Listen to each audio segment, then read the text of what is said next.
Fucking hell, dudes. Why is everything fucking broken? Why do people break things? Welcome in, everybody. Sorry the stream was live for like half an hour, and then when I tried to start the YouTube stream, OBS was like, yeah, you know what? I'm just going to fucking bug out. It's never done that before. It has never done that before. But anyway, welcome in, everybody. Sub-Zero, GG's on first. Krill, GG's on second. Welcome in. 2,000 years later, yeah, eventually we'll get a fucking stream going. Jesus fucking Christ. Well, you guys should be able to see the game. You should be able to hear the game. Alex, welcome in as well. GG's on third. Ah, fucking hell. Right. Let's start a new game.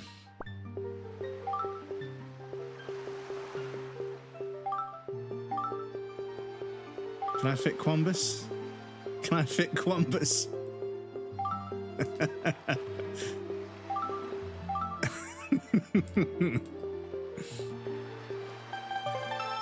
There we go. Yes, we do. Welcome in. So yeah, I fucking set up some fucking things so that when I go to different scenes, it mutes certain things. Because you really are the most devious bastard in New York City. I fucking set up in StreamerBot. Well, I was going to set up in StreamerBot yesterday, but StreamerBot was down yesterday.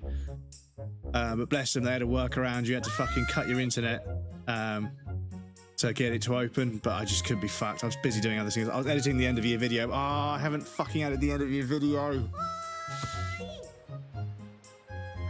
I swear to God, the last 9 months, every time I go to stream, 7 things have to go, like 5, 6, 7 things have to go wrong. Something hasn't worked, something hasn't copied into the right folder, something has to happen. Why Wind Waker? I've always wanted to play it. I've always wanted to play it, you know? I've always wanted to play it. Never got a chance. I knew you'd be here. Hee. This is my favourite spot to gaze out at sea when I play with the gulls. I call it Ariel's Lookout. So, do you remember what day it is today? You're still half asleep, aren't you? Did you forget? Big brother, it's your birthday. That's why Grandma has been waiting for you to come back to the house. She's been waiting a while now. It's a good thing I came to find you. You should probably go home and see what Grandpa wants to do. Don't you think? Yeah.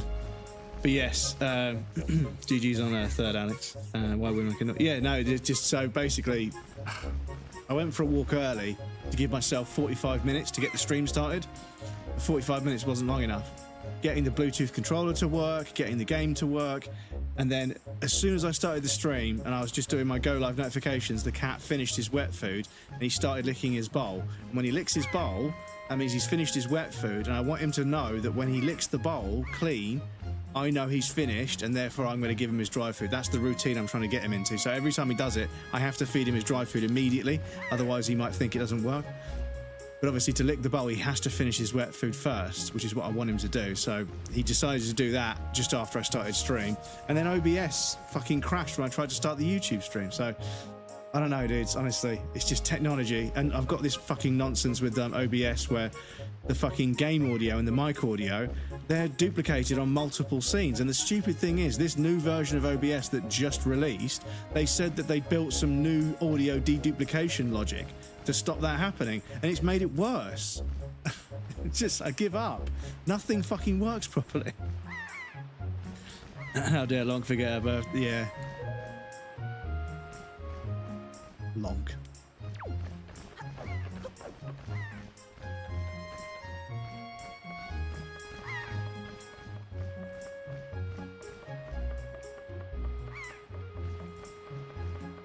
Yes, I spent a bit of time making the game look as nice as possible. But yeah, it's crazy seeing it on a flat screen TV.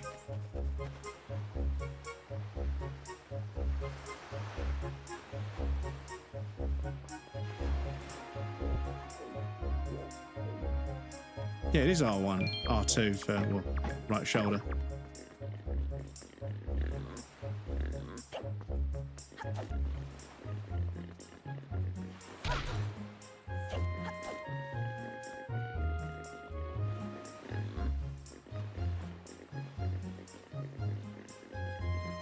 I think you could pick him up. So yeah. But yes, welcome in everybody. Thank you for your patience. I apologise. This thing's fucking breaking. Deimos, welcome in, brother. How's it going, dude? Oh.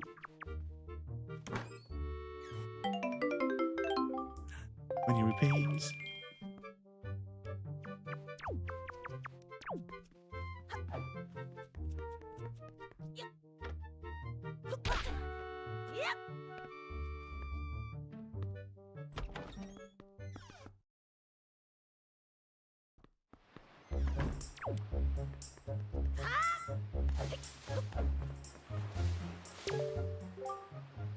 Wait, Quam. What's that? Today's your birthday. Well, congrats, buddy. Are you that old already? Wow, time just flies right by, doesn't it? You blink and poof, there goes a year. Yeah. Why, I swear, I just cut the grass in this field the other day. Look at it all like I told it's gone already. So do you want to try cutting it, Crumbus? You'd be surprised at things people drop in the grass. It's fun, like a treasure hunt. Except you're going to need some grass cutting tool if you want to cut the grass, and that's just common sense, buddy. Well, I'm sure I'll find a sword at some point. Lisa finished Link's Awakening on New Year's, and Kirby. GG's. GG's. Good games. Haven't played them, but I've heard good things. Oh, actually, I'm supposed to speak to this kid first, aren't I? Hope I'll be able to jump like you someday, Quambus.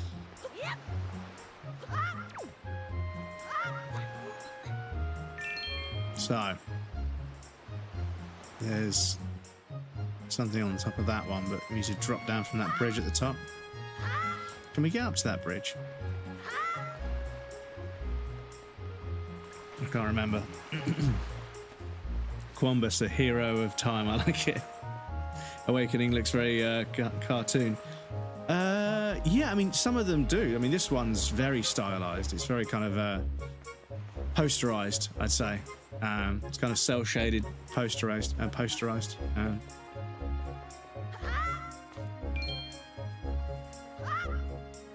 Oh shit.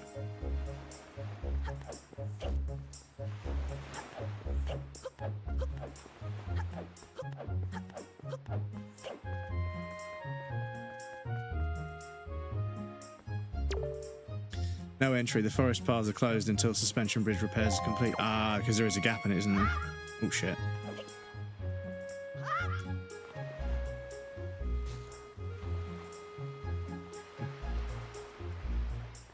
Hey! Shut up, Navi. Is there a fucking companion fairy in this one? Like I said, I never fully I watched my friend play it. You know, my friend had the Nintendo console and I had the Sony one.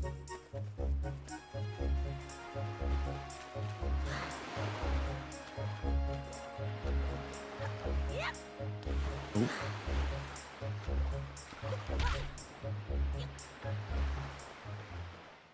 Everyone hates it. Just kept fucking interrupting you. A customer, welcome to Beadle's shop.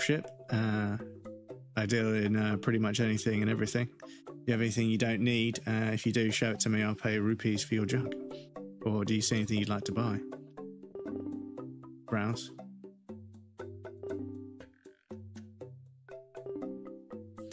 Bait bag holds bait, quite useful. It's the very last one. You can't buy bait if you don't have a bag like this. All-purpose bait, servings, boy paired. Okay. Bye. Get a walkie-talkie later. No annoying fairy. Ah, okay. But yes, mine's telling me about things in the game I haven't seen yet.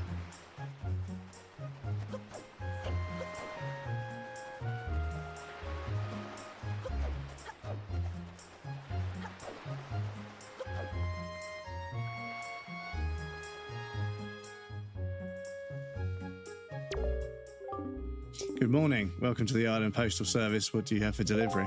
I don't have anything for delivery. Oh, hello. Quambus, happy birthday.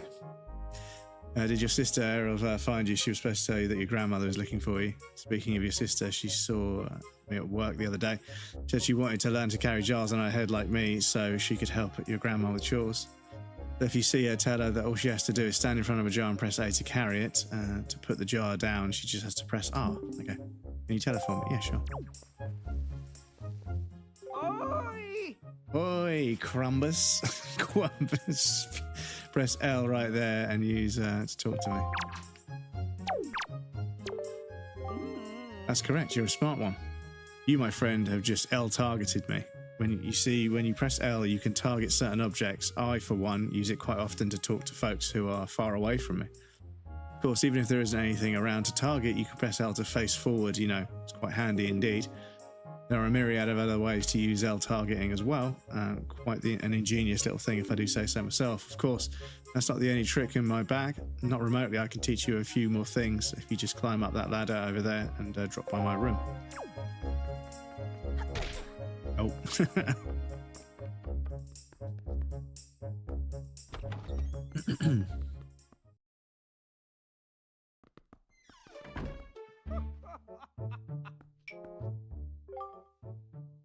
You're growing up, Quumbus, which means you're going to need as much wisdom as you can get from this point forward. Speaking of wisdom. You want to be wise, you must first know things. Now, I was born before you, so I know all sorts of things. Yes, I've been studying all manner of topics for many years. Now I can tell you're a smart lad. Lately, I've been thinking it's time for me to pass some of my wisdom down, and I think you're the one I'm going to pass it down to. Count yourself lucky, lad. Everything that you see tacked to the walls here is something that I've researched thoroughly, and before you ask, yes, I do know my filing system is odd. Organizational issues aside, however, it is all extremely useful information. You would do well to read all of it very carefully. Read it all very carefully. Reading leads to knowing, you know.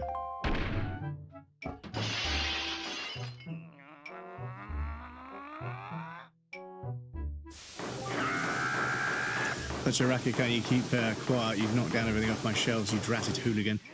Honestly, the hooligan I'm referring to is my younger and much less intelligent brother who lives just downstairs. He ain't studying all day, every day. Then up just exercises and practices with his weapons. Does he exercise his brain? No, the brain's a muscle too, I think.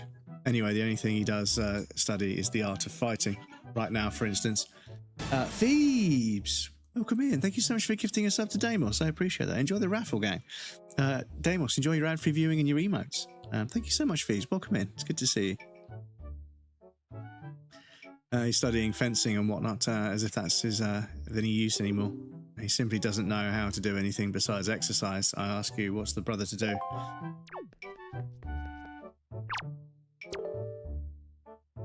Sturgeon's 1 point lessons. Lesson 1, energy is life.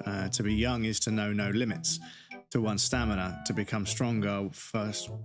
So one must first know oneself. The 3 hearts on the upper left shows the current life energy. Perhaps fancy way to describe it, we call it a life gauge. As one experiences trials and hardships in life, one will naturally gain more hearts. However, if one is injured and takes damage, those hearts will decrease. At such times, it may be possible to replenish one's heart by cutting grass and finding hearts.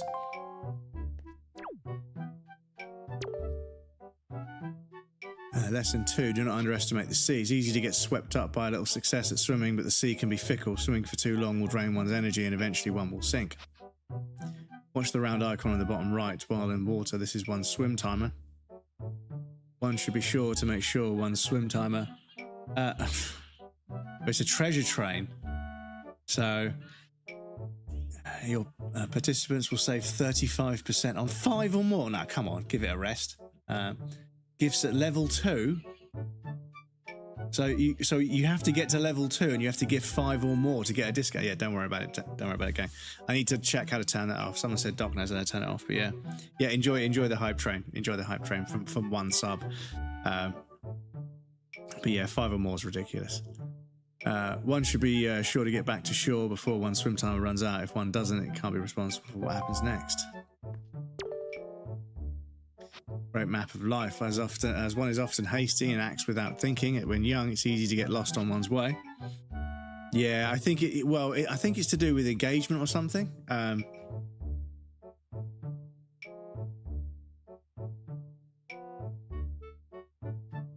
Sorry, that one's been cooking away for about an hour. I was waiting for that sneeze. you look closer, you might see my soul on that train. So, yes, there is another train from Metal Slug that has empty platforms. And when people gift subs or whatever, I can make them appear. I think it would take a bit of programming, but I think I can make them appear as characters on the train. But it would take a bit of it would take probably an afternoon's work of creating all of them and then creating a 1, 2, 3, 4, 5, 6, 7, and all the way up to like, I don't know, 50 or whatever. And then every time a sub is actioned, it increments a counter by 1. And then that's the next one that gets, picked up. But yeah. Yeah, so I think apparently it's to do with engagement. So when you get lots and lots of people that, apparently lots of people that gift subs or lots of people start talking at once, it just kicks off a hype train because, it's weird. So I need to double check how to turn it off. But I've got so many things to do at the moment. And then the stream is, OBS is breaking left and right. Just happens when I arrive in chat because the Queen is here. The hype train is the hype train's not for me, it's for Phoebes, of course. It is at confused times such as this that one must refer to his or her area map in the lower left. The yellow arrow is one's current location. Enlarge the map with that or hide with that. At the top right portion of the area indicates wind direction. Always remember the wind blows in the direction of the arrow, always. Okay. Material goods. The more things one tries to experience in life, the more experience-related belongings one tends to gather. And of course, with those belongings comes a need to keep track of them and keep them in good order. One needs only to press start, pause to see the items he or she has obtained. The items screen contains items a player can set use with X, Y, Z, and X. I mean.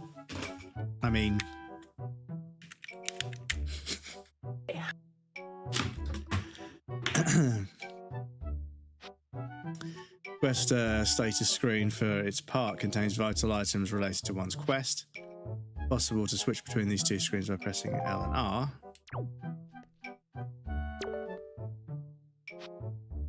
How not to regret the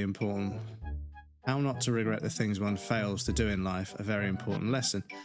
There are many things one longs to do in a limited time one has in this world. The easiest way not to regret things one wanted but failed to do is to save. While one may feel invincible and wish to continue one's quest, one never knows when disaster or calamity may strike. If one's life energy is extinguished before one has had a chance to save, then one's life will have been lived in vain. It is a shame to regret the deeds one has failed to accomplish in life. Press start, pause, and choose save on either item screen. Okay, so you can save the game.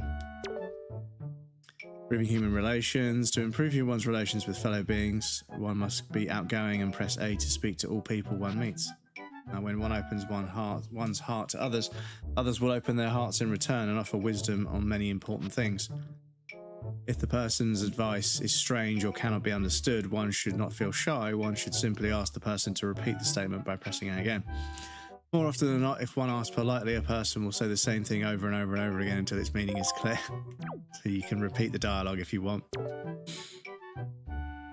Twitch is here to inflate my ego. Yeah, the hype train queen, exactly. Yeah.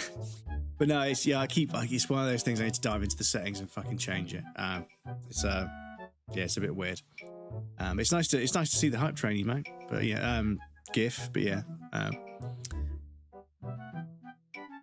Knowing one's own abilities. To improve one's life, it is wise to watch A and R calmly whenever one comes across a person or an object. Doing so, NI will pass along wisdom regarding on how one can best interact with that person or object. To know one's own abilities is to know one's limits.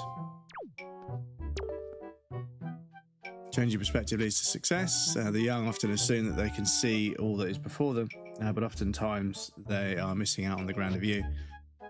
Using the yellow joystick to change perspective, one can often find oneself gazing upon sights and discoveries one never expected to see. Once one has seen all there is to see around oneself and has determined an appropriate course of action, it is wise to press L to take action.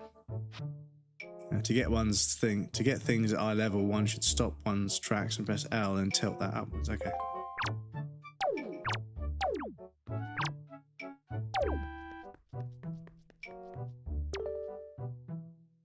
Bull and his rupees are soon parted. It is commonly known that he who makes poor use of rupees will have a hard life. In order to fully enjoy a long life, it is wise to gather rubies early and often. Okay. Becoming a champion in life, learn all there is to learn in the lessons 1 through 9. And no matter what happens, do not give up, do not complain, and do not stay up all night playing.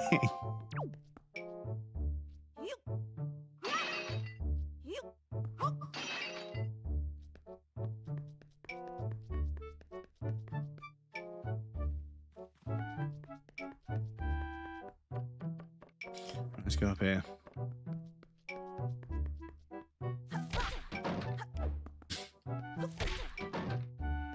Shelf moves when I run into it.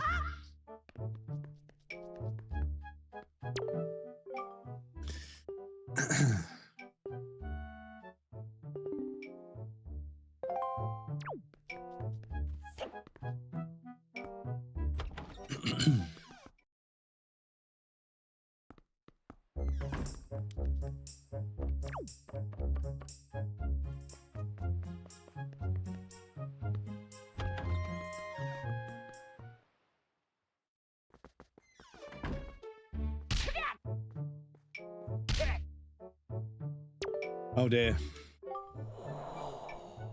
That sounds concerning, Crow.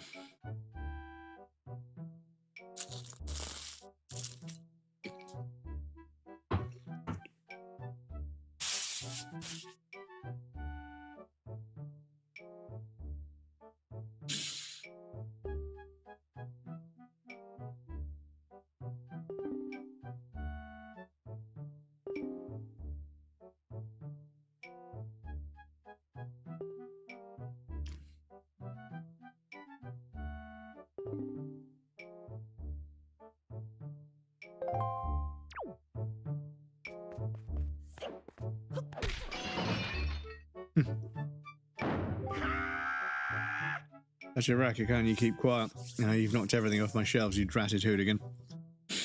He was a very bad dictator and better taking him than bombing the whole... Yeah, oh yeah. I suppose, yeah. If there's genuine concern for the safety of the country. Brother upstairs is very high-strung. His is the way of knowledge. He locks himself in a room and studies all day. He's quite wise. With that big head of his, he's hardly accommodating. On top of it all, he's also very feeble at times. I'm ashamed to call him my brother. Enough of that, Crumbus. I sense the natural talent that beats in your veins. But you need more than talent to make it in the world today. You must also be bold, and to that end I shall teach you the art of swordplay. What do you say? Do you wish to practice your... Yeah.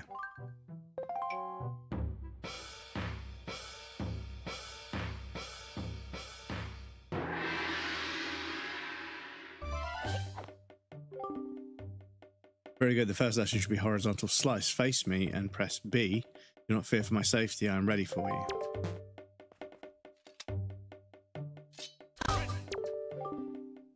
Good. Keep it coming until you hear me say very good.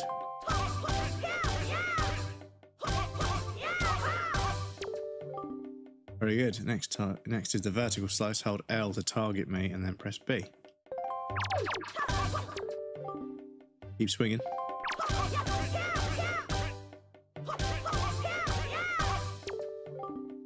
Very good. Next is the thrust, which else target and then tilt forward and press B to come up with the thrust. Okay.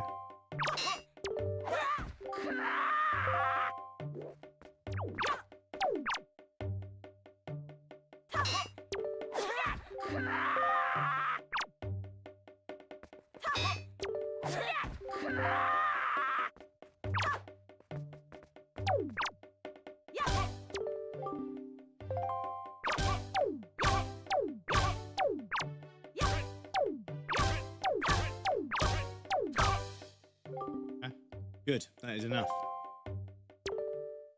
Not the first news I would have thought of. Yeah, overflowing with charm, this game. Yeah, oh yeah, it's charming as fuck.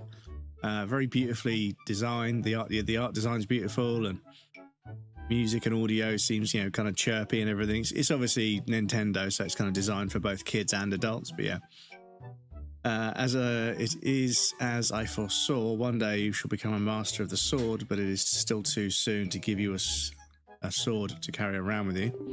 I'm afraid I cannot give you one yet. If I did give you one, I'm certain your grandmother would be quite upset with me, and I do not need that. But if for any reason you feel the need for more training, come back and see me again.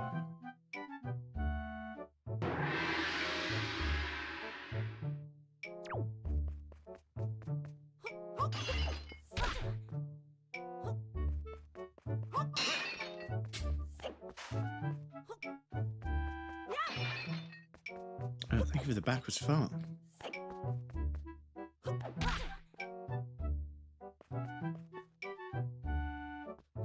Stupid thing is, I know it's that fart with reverb sound, but because it's backwards, fucking makes me chuckle.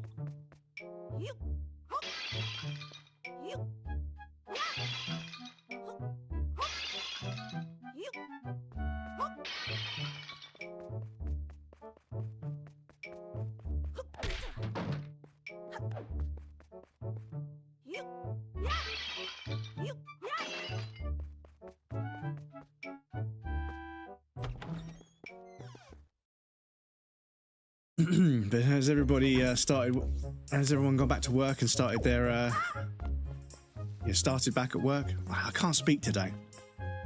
Fucking all the nonsense and stress at the beginning of the stream, my brain is just completely fucking checked out. Please excuse me.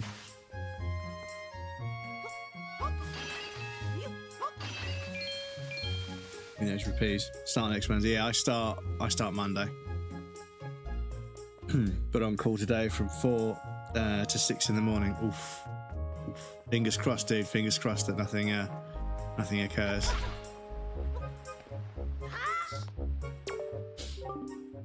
Today is your birthday, isn't it, Crumbus? Well, how nice for you.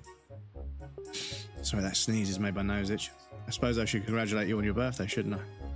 Well, to tell the truth, I could congratulate myself too. We just finished building our little hutch and paddock today. Isn't it a delightful addition to the place? Yeah, I mean, my birthday might be a little bit more important, but yeah. Actually thinking of getting a pet and keeping it here. The boys would really like that. I'm sure boys love pets. I wonder what kind of animal we should get. What do kids like these days? Listen, dear, if you see any good pets around, be a lamb and just bring them here.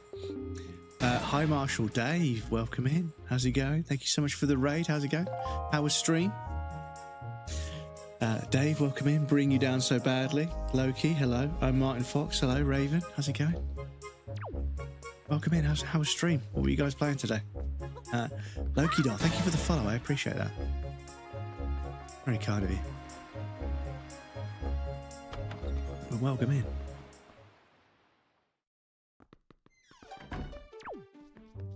Is the fucking hype train still fucking going? It's not concluded yet. It's good. Stream was fun. I was playing Void Train. Void Train? Have I heard of Void Train? Have I heard of Void Train? I think I've heard that. Open world survival video game developed by Hutch. Ah, so I remember, I think I saw the trailer for this. And yeah, you take a train around to various different places and you have to find resources for the train and everything. And it reminded me a little bit, Fallout 76 on a train. It reminded me a little bit of the train in Metro 3. I think it's Metro 3, but like your base of operations is a train. So your base of operations can move around and you can go to different areas. And I was like, yeah, it kind of looks like BioShock and the train from Metro put together. But I hope you enjoyed it, dude. I hope it was a good one. Is it okay if we do a shout out for you with a clip, or would you prefer a non-clip shout out? I don't mind either way. Whichever one you prefer.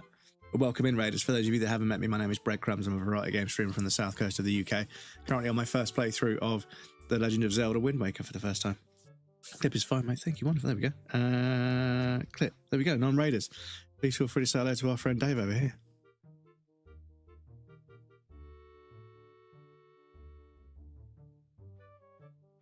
Yeah.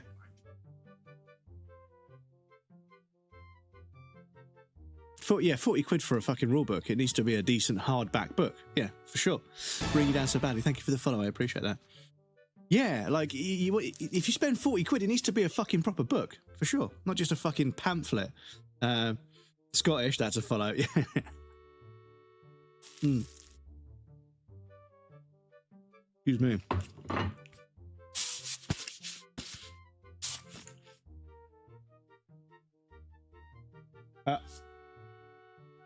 No scraps.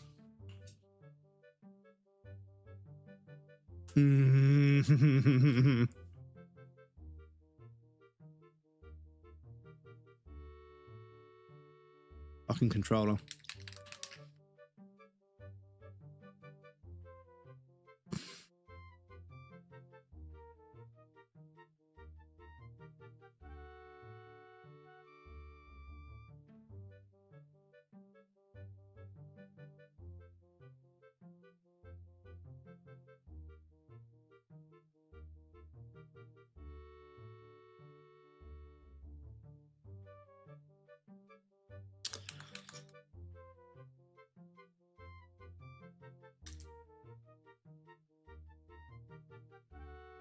Hang on a sec, chat. I'll be right with you.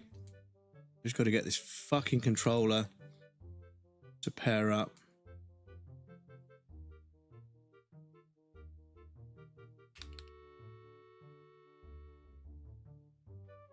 What do you mean disconnected? It's connected.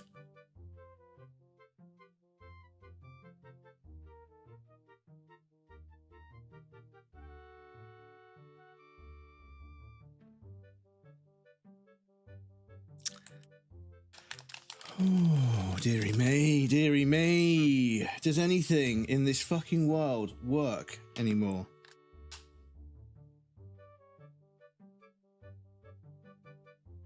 Bear with me one sec, chat. Why are you fucking flickering? No, no. Oh my God. Everything's so fucking clever these days, isn't it? Everything's trying to do something all the time, and I don't want it to do what it's doing. I just want it to fucking turn on. Just turn off. Turn yourself off. Please bear with me a sec, chat. I'll be right with you. Once technology decides to stop being an idiot.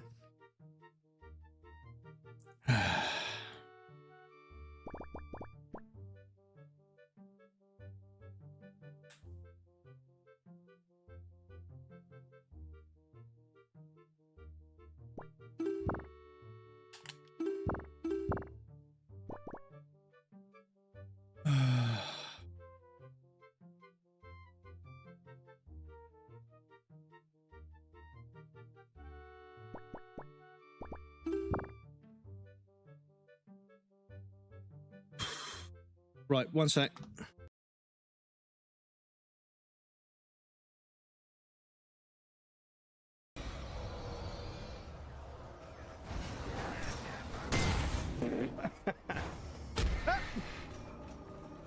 Fucking, are you fucking kidding me? It's fucking followed me, for fuck's sake. Fuck's sake. What is this game? Fucking hell.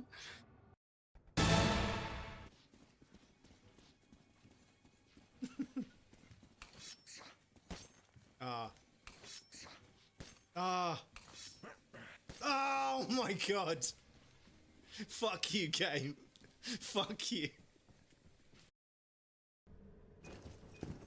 Gotta move.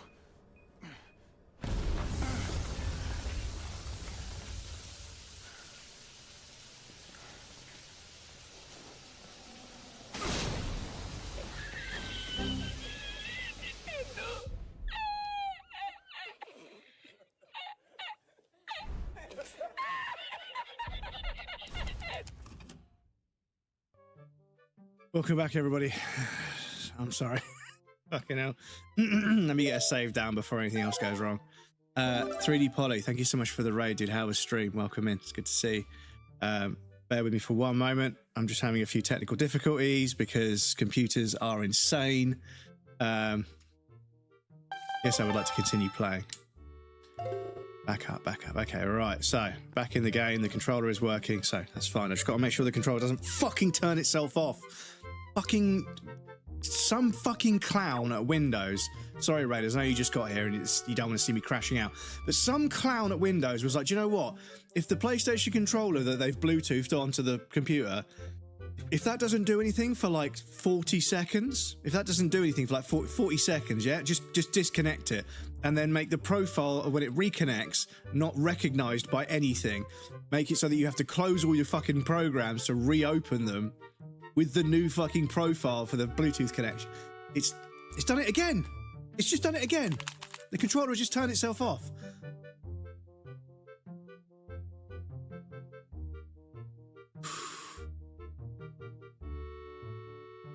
Welcome in, Reddit. How's it going? For those of you that don't know me, my name is Breadcrumbs, and my fucking DualSense controller and my computer are a complete piece of shit. Let me pair this again. Yeah, I don't fucking get it, man. It's so infuriating how the controller just doesn't get used for like 40 seconds. That was like 10 seconds I was talking to you guys, and it fucking stopped working. Fucking hell, man. But the trouble is, because I've just fucking because the controller's disconnected, now the program I'm using to play the game is completely unaware the controller even exists. It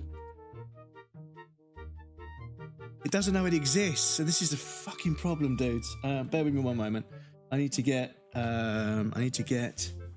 one of these USB cables. I suppose it's going to have to be this one, and we'll just have to use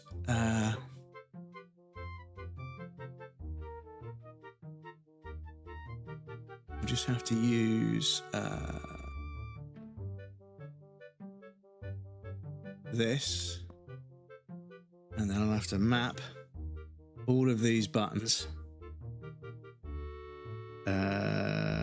X was triangle, Y was circle, Z is R1, start is start, joystick works on both sides. That's up, that's down, that's left, that's right. They work, that works.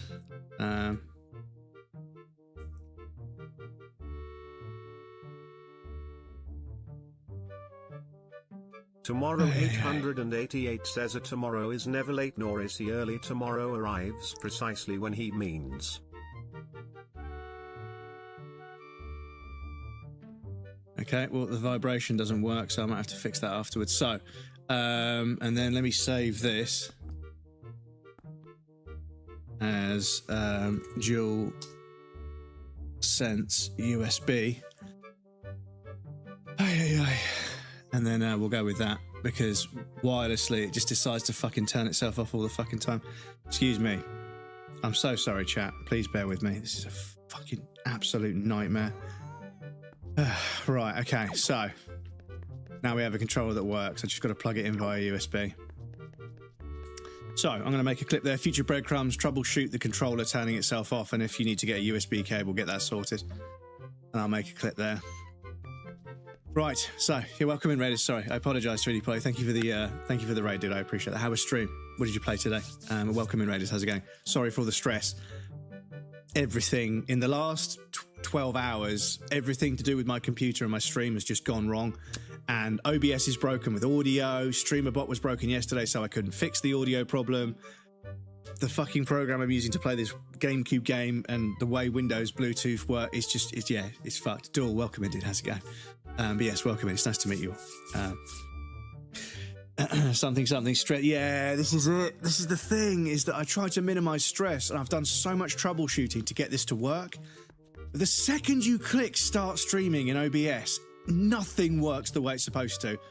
There's something about OBS streaming that it just changes the way Windows works. Something about Windows 11 changes when you start streaming, and suddenly USB devices don't work the same way. Bluetooth doesn't work the same way. Monitors and resolutions and refresh rates don't work the same way. Borderless full screen doesn't work the same way. Everything just stops working. And it's so infuriating, because you can't really... Basically, what you have to do is you have to do a stream test where you put like something on your stream key. Oh shit. You put something on your stream key that means you don't actually go live, but OBS starts streaming to Twitch, but you just don't go live on your channel. To get it into the state where it's actually the way it's going to be when you're streaming, then you can test things. But yeah, excuse me. Yes, welcome in, Raiders. It's nice to meet you all. Back with sandwich and a quiche. Good combo. Good combo.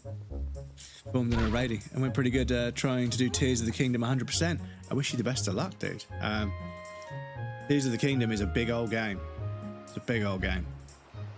And I think I preferred Breath of the Wild. There were some things about Tears of the Kingdom that I liked. Yeah, there are some rupees in there. Oh shit. There were some things about Tears of the Kingdom that I really liked, but there were some things that just did my head in. And also the fact that it's like it's basically the same map. It's not even the map isn't that different. I was like, I don't know. I feel a little bit sort of, you know, scammed.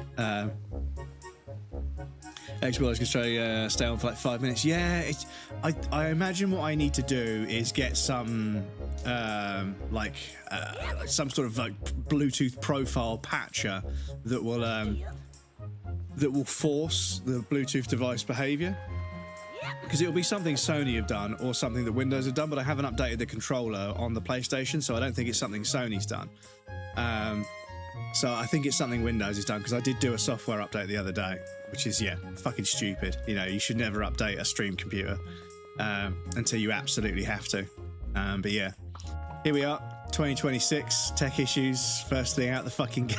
First thing out the fucking gate, tech issues, but I am playing a fucking GameCube game with a bunch of mods and some filtering on the screen to make it look... Is this hype train going to end? Is the hype train still going? It's so desperate, dudes. Am I allowed to end my own hype train? But anyway, bandwidth test mode, that's the one, yeah. Notice Jill does that. Yeah, it's fucking weird. It's so annoying. Good man, tech problems are never fun. Yeah, OBS is tragic. Yeah, the thing is, OBS is usually really good, but they did an update and they said that they'd fixed the like audio deduplication logic problem, where I guess some people were getting their audio sources duplicated in the wrong way. But now my microphone and my game capture, the audio for the game capture, is on my BRB screen, it's on the starting, it's on every scene.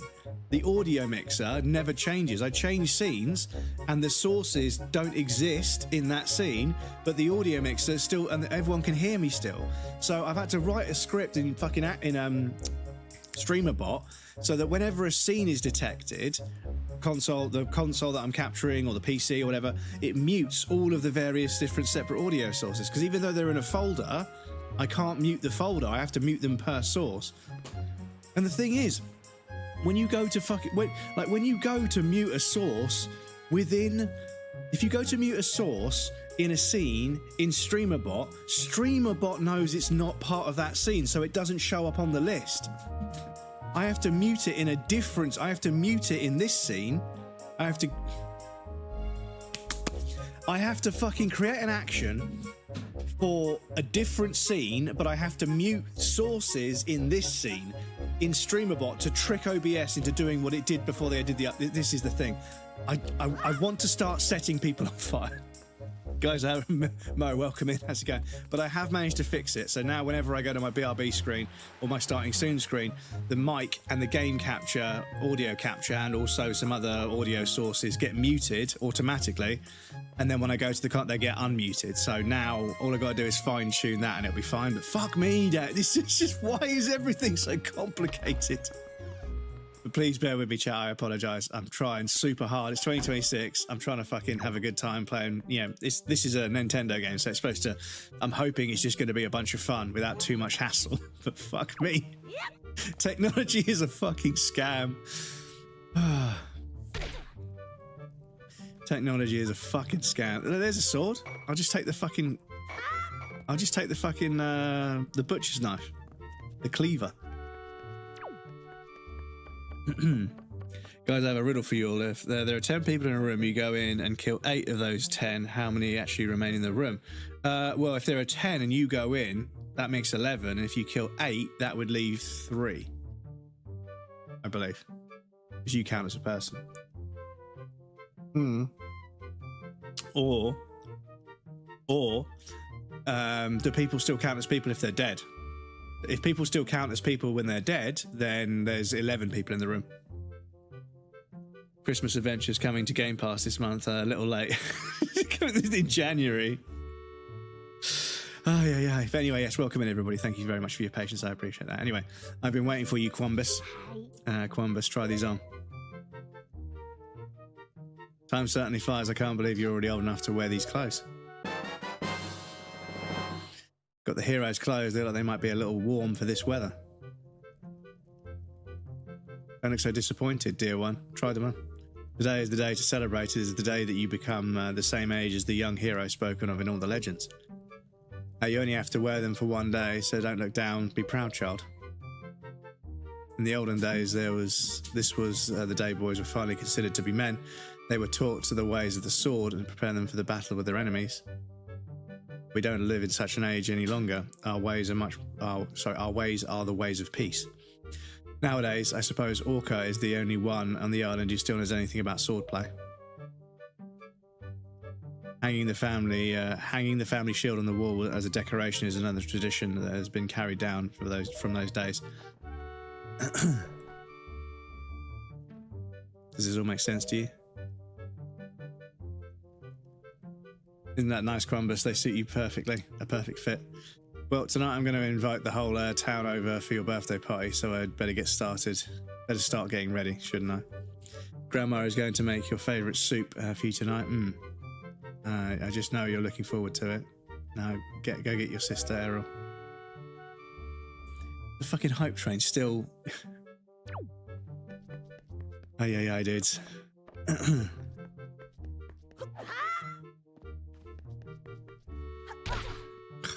Open the door. Again, incorrect.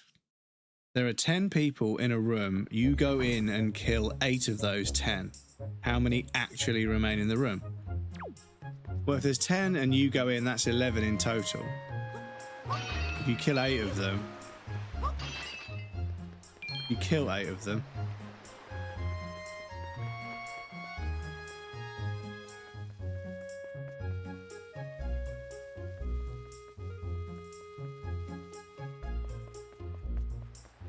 If you kill 8, that leaves 3. Yeah, it's 3. There's 10 people in a room, and you go into the room. So are those clothes hot? This is sick. Maori, welcome in. How's it going? Nice to meet you.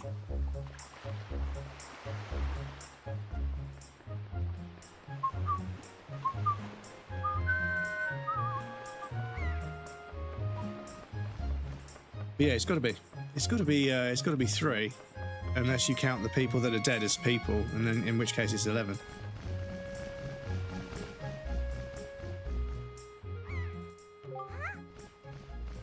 Am I able to? Because the hype train is still going, apparently, even though nobody's done anything for ages. I don't know if raids count towards it, but yeah, the train is just still going to be there. Sorry, the grandma make that outfit for you. But wow, you look like you'll be way too hot in those clothes. Guess, yeah, they're pretty neat, though. So anyway, Crumbus, can you close your eyes and hold out your hand just for a second? I'm going to give you my most treasured belonging, but just for one day. Happy birthday. Telescope. This is your sister's most precious belonging. Treasure it dearly. Set it to X, Z, or Y, and use it by pressing whatever button you set it to. So, well, do you like it? I'm letting you borrow this special gift just because you're my big brother. Aren't you lucky? Why don't you try it out right now? Try looking over there at our house from here.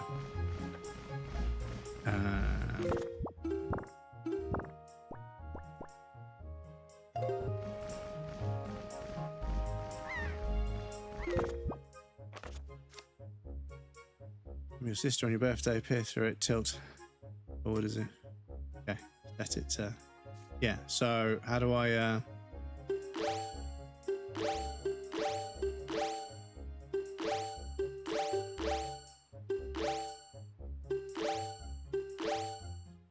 I need to reverse that. I need to reverse those buttons. Let me do that now. 2 secs. 2 secs. But yes, welcome in, Mary. Good to see you. 2 secs. Bear with me for one moment. I need to swap around X and Y. So X wants to be circle and Y wants to be triangle. And then save. Cool. Moment. And chat back up. Get the dashboard back up. Get the chat back up. There we go. Excuse me. No. Everything is broken. Right, so apologies, chat. We do have an ad break coming up, so I need to put you guys over on the BRB screen. If it works. If it works, that is.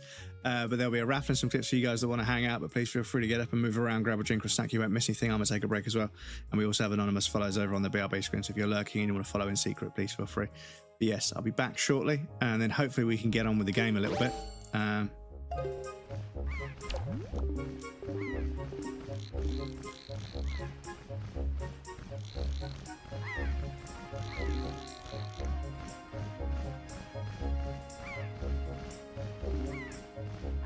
Kind of weird, doesn't it?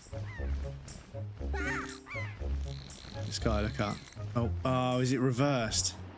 It's reversed with the fucking... Oh my god, I can't stand it. Right, so yes, I'll pop you guys on the BRB screen after this cutscene. Well, as soon as I can pause the game. And then we'll carry on. But yes, apologies. I'm all over the place today. I apologise, chat. I'm all over the place. Honestly, everything went wrong just before stream, and I've just completely rebuilt everything to get it to work. And then immediately, because of some Bluetooth protocol or Windows 11, the controller just turns itself off for no fucking reason. And that basically breaks everything. Oh. Thank you for the hug, dude. I appreciate that. But yes, the ad will start any moment. Can I pause the game, please?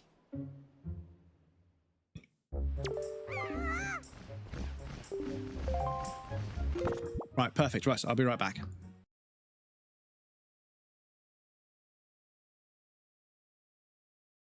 Need more replay, but yeah, exactly.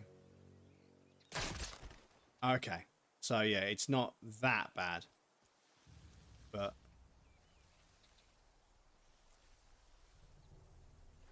wasn't there just a guy? I swear there was a guy there looking like suddenly his mate got shot. Am I going blind? Let me just... okay. Oh. Hey, now, try looking where you're going. You were looking the other way. You weren't looking where you were going. And you're not even going that... Look where I'm going. My guy, you literally just did a double take twice on which way you were actually going. Shit. Ah! How did I get away with that? Clip it. Clip it. How the fuck did I get away with that? Oh my lord. Let's throw a croissant at somebody. Una buona giornata. Keep your distance.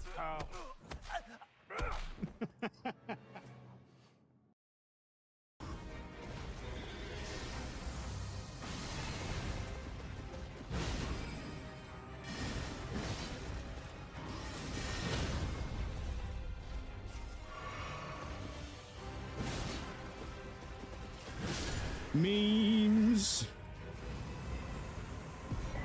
Memes. So we get the sickle. Okay, cool. Right, well, yeah, that was a lot easier than I thought. Hot tub streams, review content. I still find it odd that hot tub streams were a thing. Yeah. It's fucking wild, right? I mean, who would watch somebody sitting in a hot tub, right? Like, just in a hot tub. It's just, yeah, it just seems really weird, right? You know, that somebody would do that and loads of people would watch it. Yeah.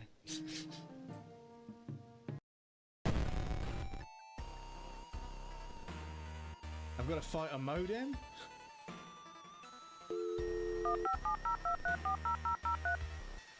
Modem used awful noise. It was very effective. So, can we just smash it with a baseball bat or something?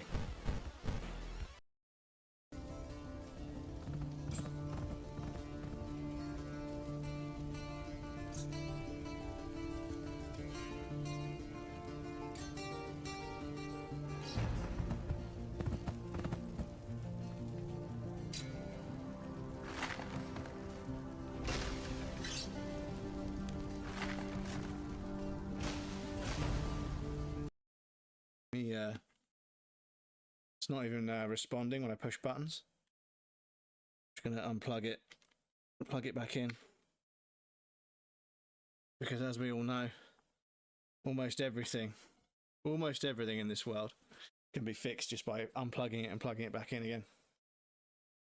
So the Stream Deck app is closed, so now I'm going to open it. Should give me all my buttons. I can close the front end. Stop it. I can do that. I can do that. Just a random bit of me shoving a fucking fistful of crisps into my mouth. Sorry, a column, not a row, sorry. I should know that, I work in data. They're now all in the same column, which means I can do a total count on the column for valid versus non-valid to get how many that I've ticked off. Excuse me, mate. I was right in the middle of explaining some spreadsheets. Very exciting if you could shut the fuck up. Excuse me, before I was rudely interrupted. Welcome back, everybody. Thank you for your patience, I appreciate that. Right. What are you going to do if you go into the forest and that big bird attacks you? Need something to fight it off with.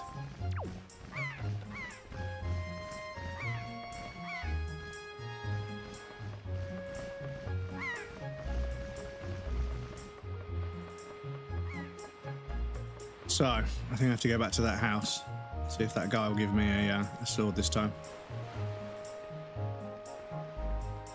Mate, when is this hype train going to fucking finish? Can you guys tell? Because the train gif is still there, and I don't know whether it's supposed to... Do you know what? I'm just going to fucking hide it.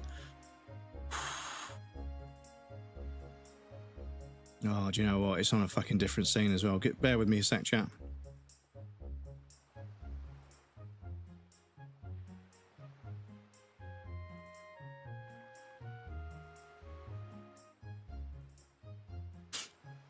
I'll just fucking hide it for now. Hype train thing is gone, but the yeah. So I don't think I think that fucking hype train starting. I don't think it's sending the message that the hype train is finished, which means they've changed the API endpoint for hype trains finishing, which is just another huge L of a fucking choice, because it means that my hype train animation keeps playing after the train is finished. But, you know, of course, you know, why would you just leave something alone, you know? What's the matter, Crumbus? I have an urgent look about you as something happened. Whatever it is, from the look on your face, I suspect it's no laughing matter. What do you say, Crumbus? Come for some serious instruction in the way of the sword. Yes, sir.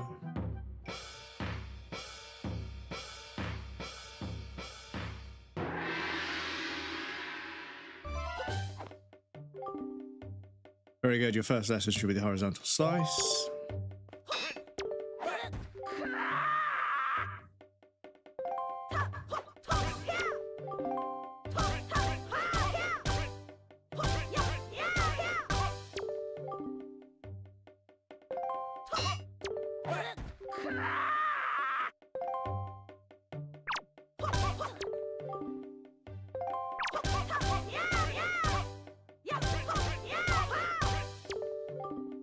Very good. Thrust.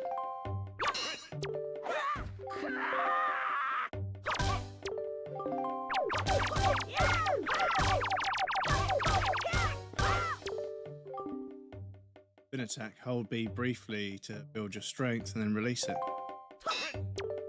Oh, come on, man.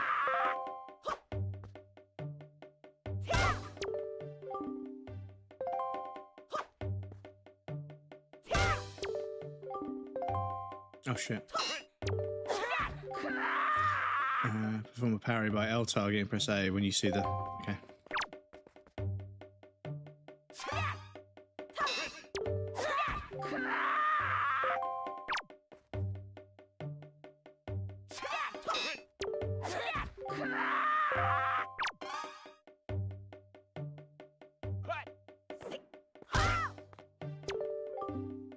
Very good again, L target and watch closely.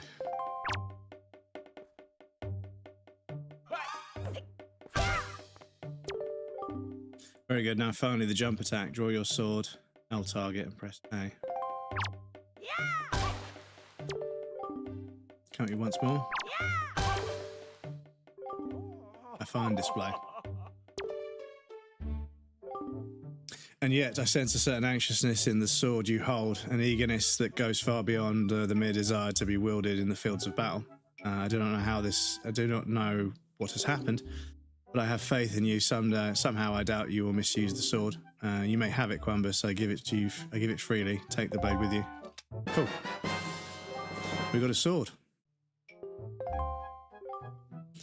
Since olden days, this sword has been used to fend off evil.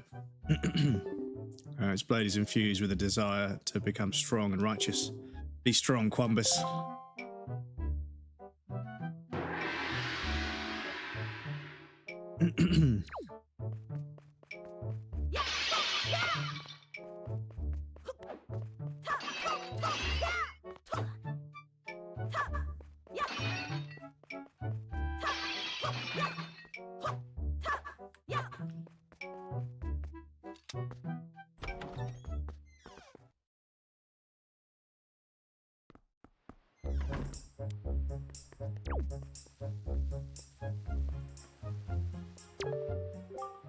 Just saw a wild pig. Oh, see, look, that black one over there. Do you see him? He's perfect. My wife has been telling me how she really wanted a pet. You ready to go grab it, Quambus? Now you can't just run up to it. Pigs are too alert about their surroundings. You just jog up and capture one. If you want to get up close, you have to hold crouch, tilt to crawl up slowly behind it. You could also distract it with bait, I guess.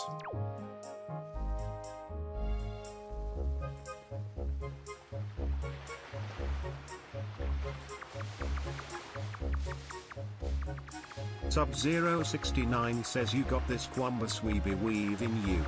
Be ready.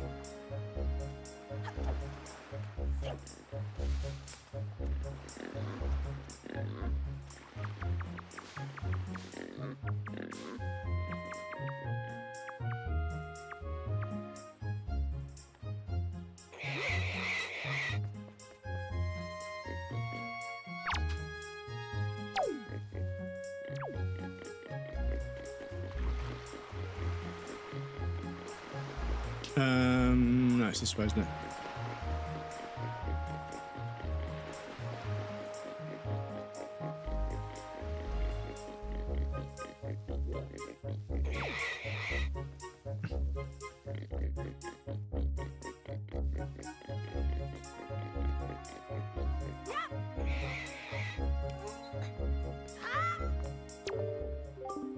Why did you bring that little piglet all the way up here just for me? Oh, thank you so much. I've been thinking about getting a pet pig for a while now. The boys will be so happy when they get home, you sweetie.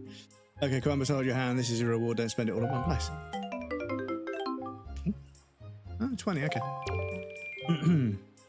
Quambus, we're weaving you. Be ready. The Uwu link.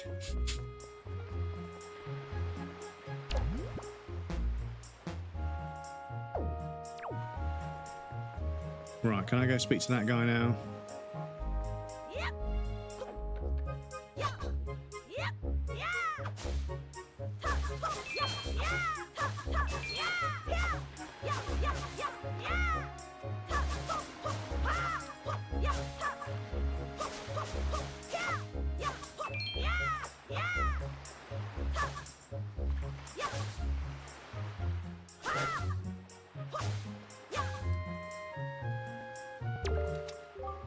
It's grumpy. If you came across wild pigs, you've got to be careful not to scare them.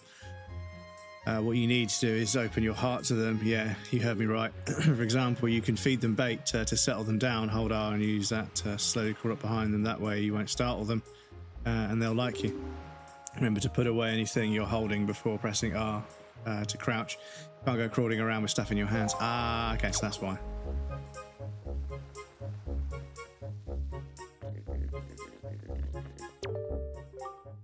What was that noise of? It was awful. You better return home quickly, this sound.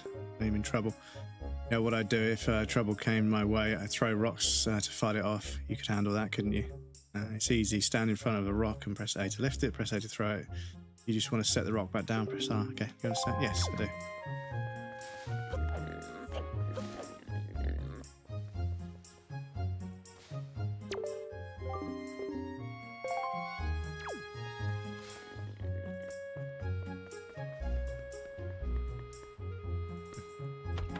When you answer a pig, sure. Hey Piggy, I love you.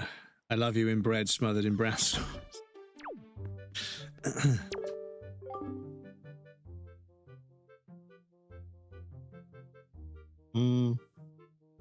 She's going to be upset we got a sword. Carrying a dangerous thing like that around. Sorry, Grandma. There's a day to be saved.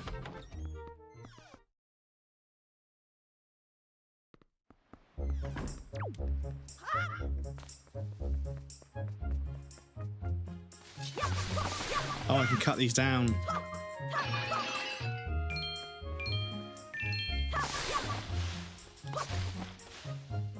Right, well that means we can get up there now.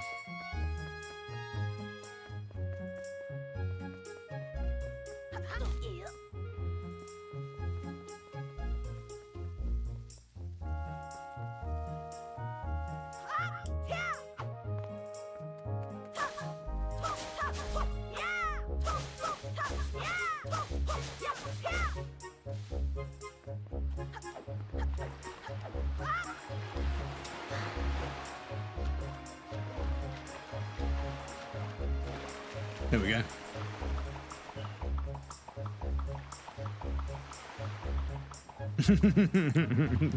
The little waddling noise it makes.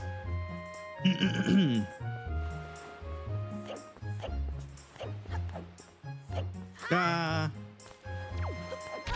No.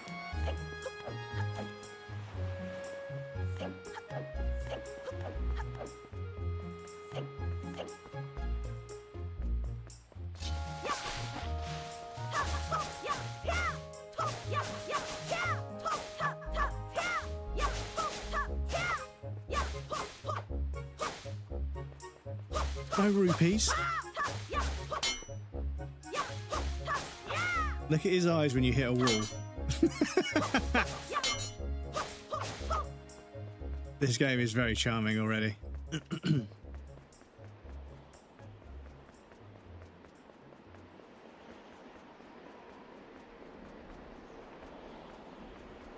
that's where we're going over there, but let me just check this first. What's up here?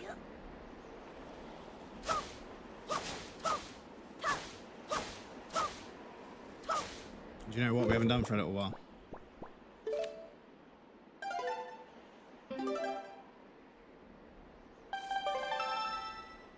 It's wild that that's how you quit the game. You go to save, and then you say, I don't want to continue playing. But I suppose in a strange kind of way, that's a way of safeguarding the player from ever quitting the game without saving. But it's a weird way of doing it, because normally you just put a quit button, like a normal quit button, but when you click quit, it's like, do you want to save? You know, that's usually what they do. But no, Nintendo has to be different, right?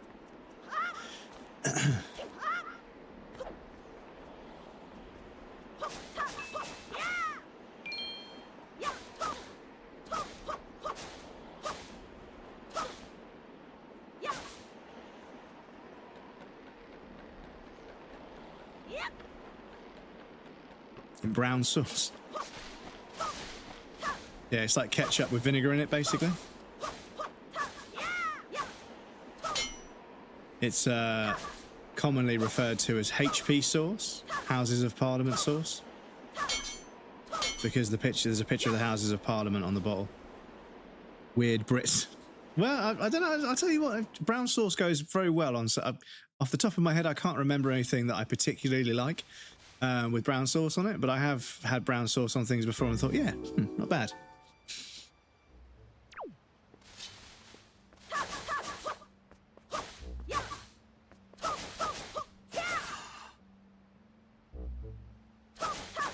It's the bestest lemons. How's it going, Lemons? Good to see you. Hope you're feeling better. I know you've been a bit rough recently. It was lovely to see you last night. On stream, that is. Making it sound like I took you out for dinner or something. Welcome in, Lemons. How's it going? Good to see you.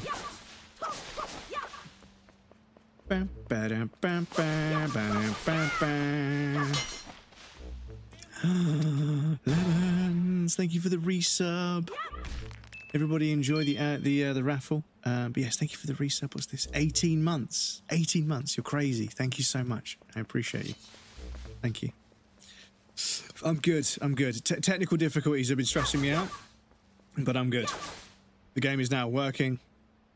OBS is working. The YouTube stream is live, so this is being recorded on YouTube as well. So yeah. Oh.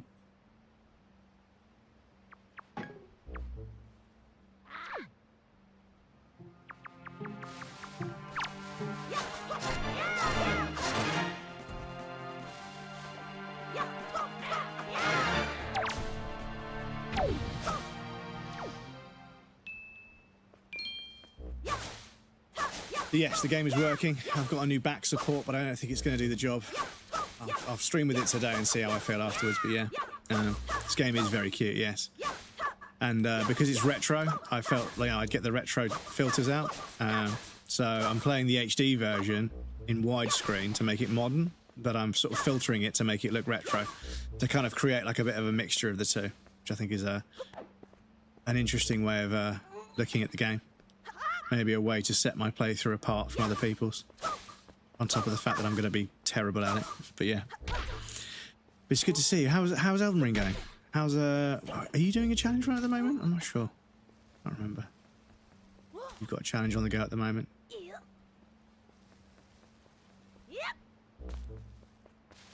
Come on.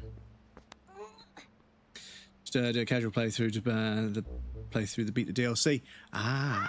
Shadow of the Erd Tree. It has some ridiculously good bosses in it. There's a couple, I won't mention any names obviously, but yeah, there's a few bosses in that are really fun. Some of them are really awful in my opinion, but you know, each to their own.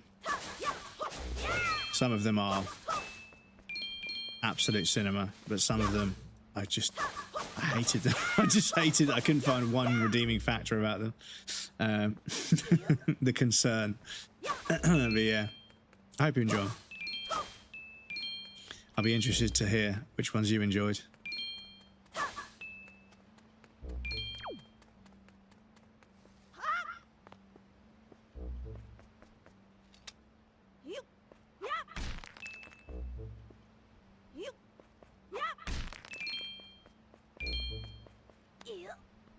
Yep.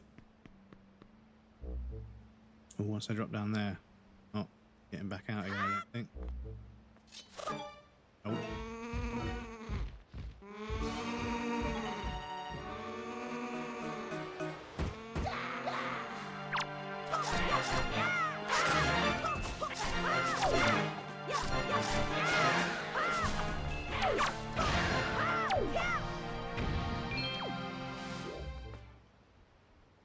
Okay. One Suamog now. What a stink! Oh, so yeah, it's the Suamog from base game. Yeah, because you're going to get to the deal. Yeah, yes, because yeah, you don't get a lot of space. Suamog, you don't get a lot of space. So yeah, it's a fucking rough one. However, what worked for me with Moog, with the normal Moog fight, and obviously they're the same, right? It's just obviously you've got a lot less space and there's lots of shit in the way. But what worked for me was aggression. Being aggressive worked on Moog. Just basically just fucking pummeling the guy into basically a stagger and then just visceraling,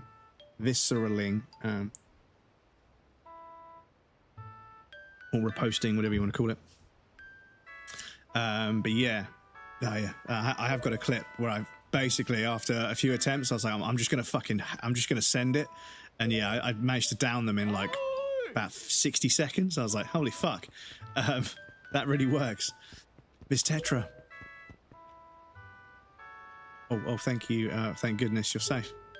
When I saw you get dropped on this summit, I thought for sure you'd summit, but that bird dropped me on top of a mountain. Well, that wasn't nice of it. Why don't you stand there? Let's go. Time to repay our debt to that bird in full. Miss, what about this boy? Don't worry about him. Come on. Link's just standing there like, the fuck? But yeah, I just fucking went in there and just fucking slapped the shit out of him. And yeah, aggression worked. It obviously with Elden Ring, like with the spiked balls and the flame grant me strength and the low health thing and everything. You can stagger like them if you just charged R2 them with the fists. But I had a Moog's cursed blade, I think. Oh no, here we go. Oh shit.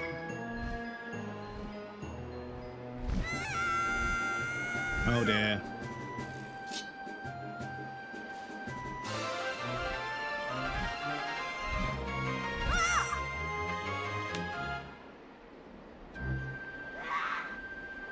Stupid kid, get out of yourself. She's gone. There's nothing you can do.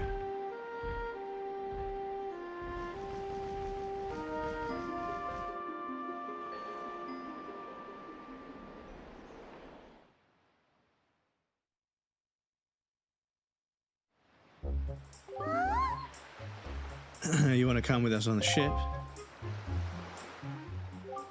You understand? You're asking, we're pirates, you know, pirates, the terror of the seas. What do we get out of bringing some helpless little kid along with us? I'll tell you what we get, a headache. I know you must feel with your sister having been kidnapped and all. That doesn't really have anything to do with us now, does it? And how'd you figure that?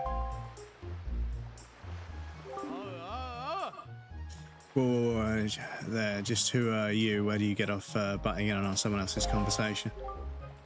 Please, all I mean to say is if you're a big bad pirate hadn't come to this quiet little island, that poor girl wouldn't have been snatched away by that bird. It's true. It's true. And what do you mean by that? Just be quiet for a moment and I'll tell you. Now, as my work entails delivering letters, I spend much of my time traveling amongst the many different islands. As a result, I hear many things. Haven't you ever heard, haven't any of you heard word that young girls have been getting kidnapped lately from all regions of the Great Sea? No matter whether you've heard it or not, that seems to be the case. Young girls with long ears like yours have been getting kidnapped, never to be seen again.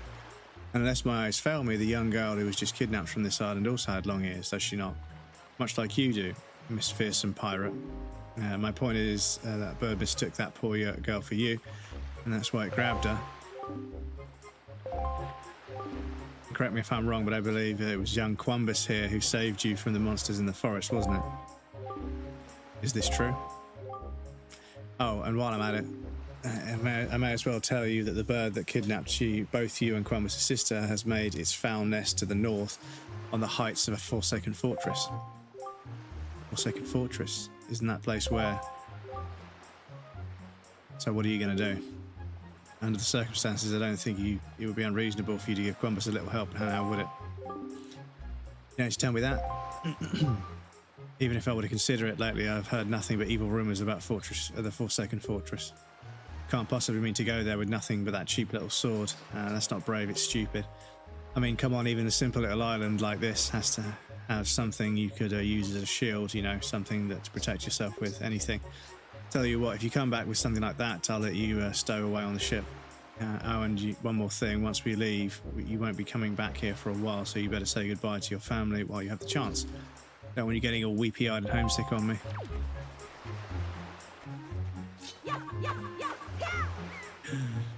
Crab. The crab.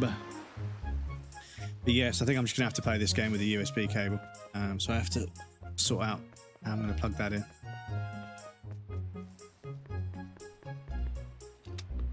But I know there's a sword up here.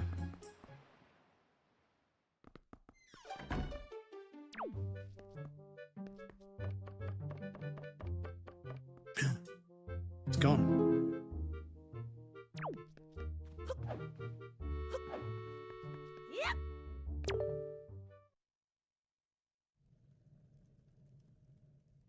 Quambus.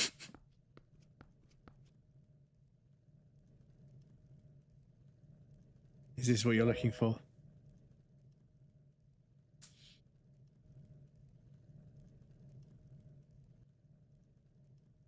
Take it with you.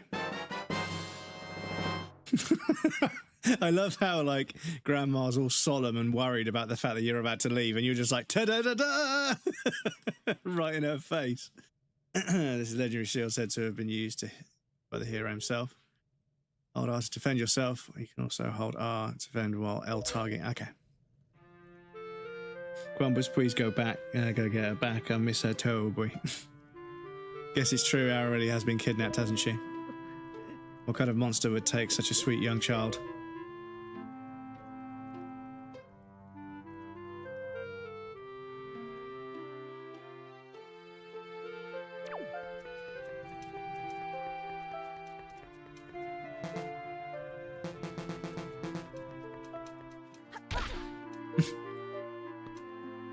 The fact that the roll button and the action button is going to get me caught out so much.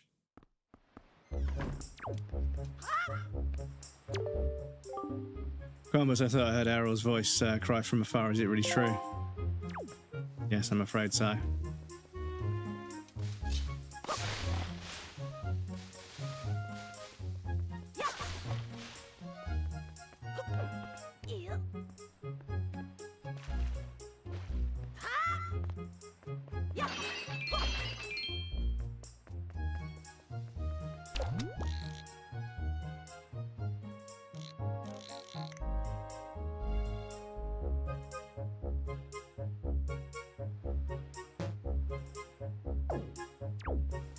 So if I can get to there... Oh, hang on.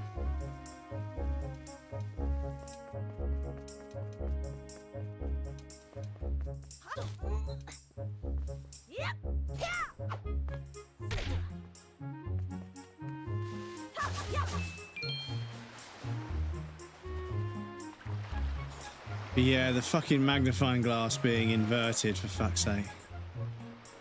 So annoying. Treacherous Jack, welcome indeed. How's it going? Today's a good day. I just learned that the Radio Man has a TikTok and it's great. Well, Radio Man in New York. They have a TikTok. Yeah, that must be pretty good, actually. Must be pretty good.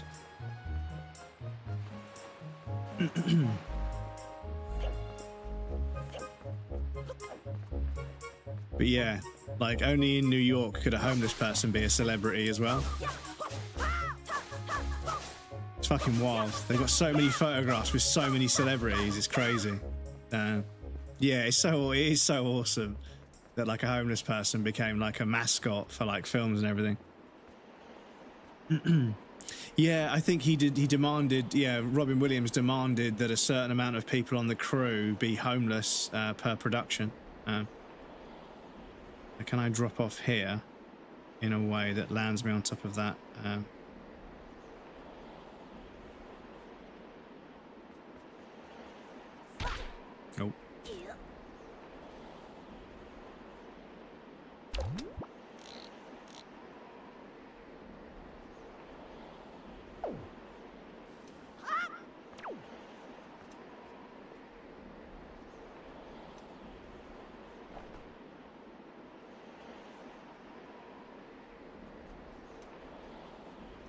Oh, it's over there.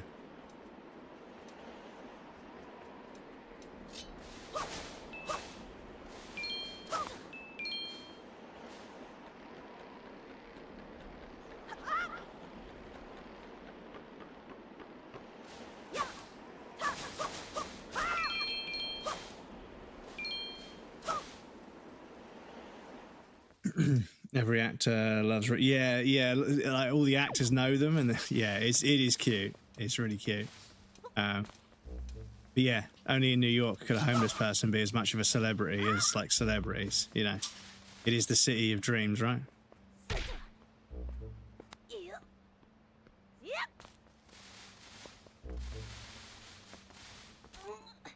Right, can we get out of here?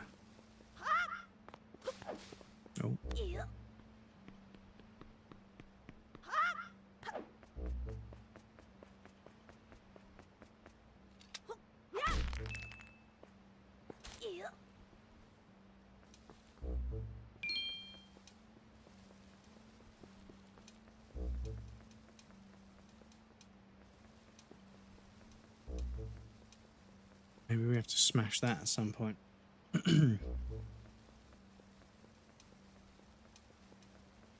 Only cares about them. Yeah, and this is the thing, is that you see these sort of characters, and like when I used to ride BMX in the street and stuff, you're just out and about in the street, and you're kind of going to weird, strange places because you're looking for some certain architecture to ride and do tricks on.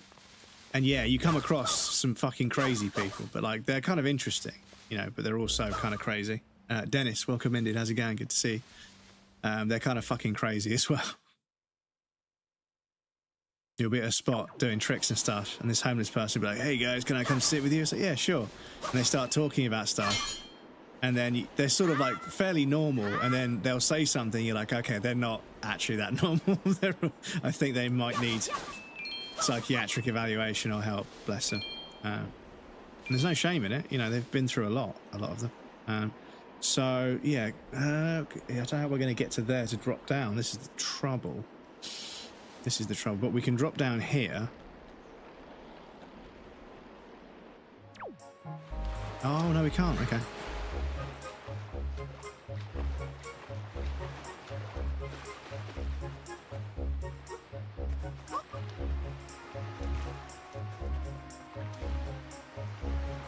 Yeah, how are we going to get?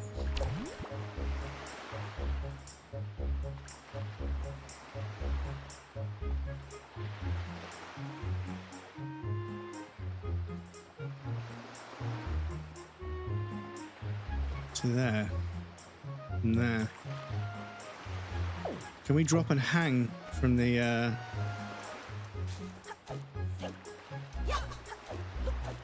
Can we drop and hang from the bridge? Soup is ready. Let's go. What kind of soup did you get? No! Look where you're going, breadcrumbs. For fuck's sake. Alright. Oh, fucking hell, everything's stressing me out today.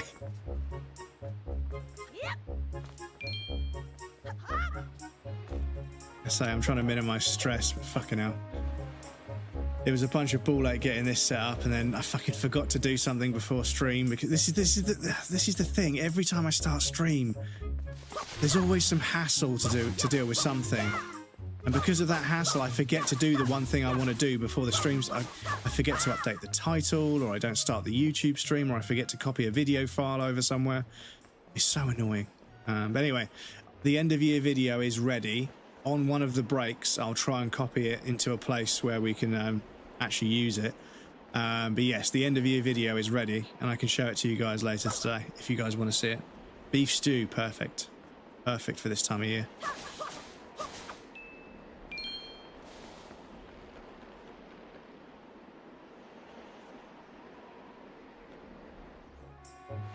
Okay. So maybe we'll come up with something later.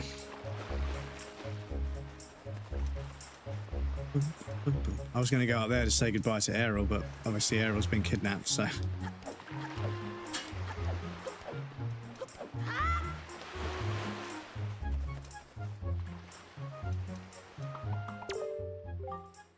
Your sister Errol, she's...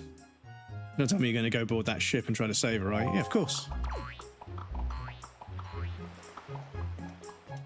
These little dinguses. I don't even need him. Look, I could just take this. I could just take this. Right, let me get a save down.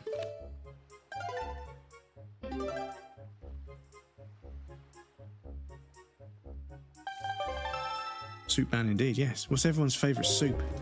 I've got chicken njula. It's like Ndjula. I don't know if it's like Jamaican or Polynesian or something, but yeah. But I chuck a couple of portions of chopped, diced up chorizo in there. And oh yes. Bit of fresh bread. Warm that up on the hob for a few minutes. Get it to sort of like boil off a little bit of the moisture so it thickens up. Oh, the stuff. It's the stuff. Right, we may as well buy this stuff now because...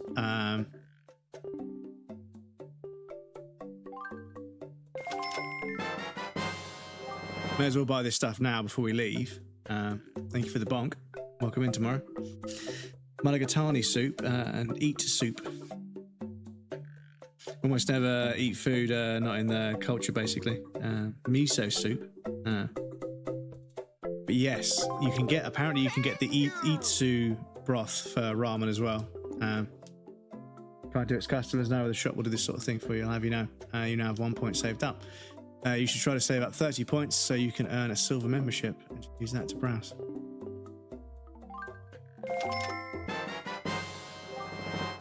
All-purpose bait bag items. Okay, cool. Nutsake, welcome in. How's it going? Good to see you.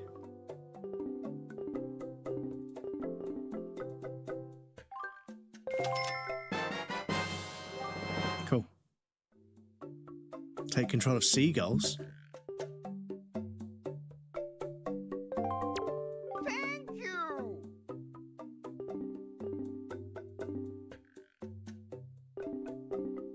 Oh, there's just one. Okay. Thank you. Thank you. Bye. I'll do for now. Nut. Yes, welcome in, Nutsake. Good to see you, dude. How are you? You Saturday? Boom, boom, boom, boom, boom, boom, boom, boom, boom, boom.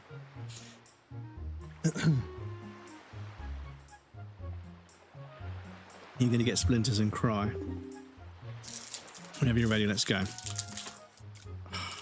Fucking open bag.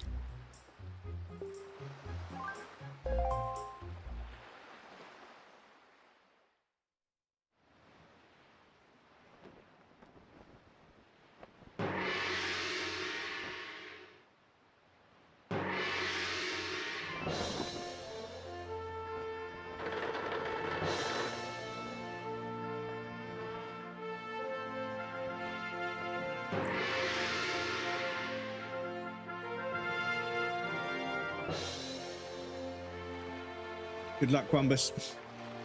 Good luck finding Errol. Take care of yourself.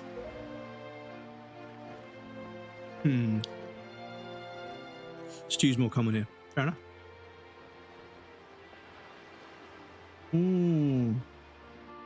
Grandma.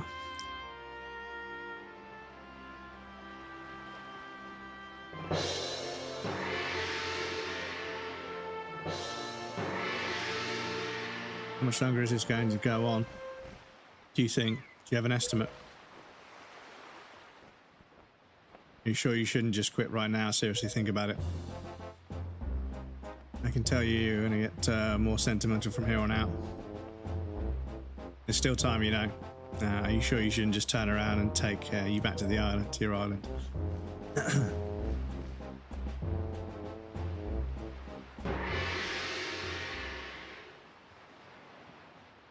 Love this game so much, one of my favorites. Yeah, I never had a chance to play it. Watched my friend play it and was like, damn, it's really interesting to look at. But I think they finished it, and as well as Twilight Princess, I never saw them play that. Qualms, listen, kid, you can't just stand around on deck. You'll get in everyone's way. I've told Nico to look after you, so you'd better report below deck and ask him what you should be doing.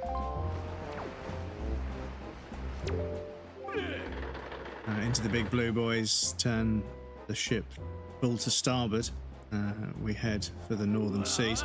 Listen, Shrimp, you're really creeping me out staying there like that, so quit it, yeah? Stay out of my way. Way out of my way. Go down below, find Nico. Okay. That Nico doesn't make out half bad with you being the new swabby and all. New swabbies always get stuck at doing the hardest work. It's a real raw deal, but hey. I'll tell you, it sure sounds like Nico is happy to finally not be the bottom rung of the pirate ladder. You bet he is. Hey, don't sweat it. I'm sure you'll do fine, so long as you don't disobey him.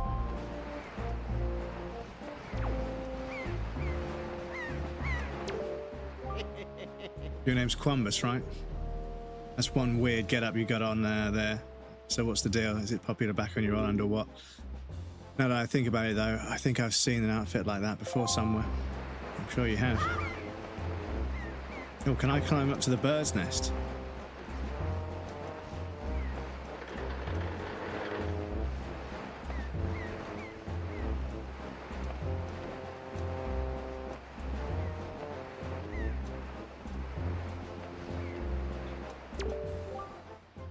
You get out of my way, will you? Turn around right now, climb down.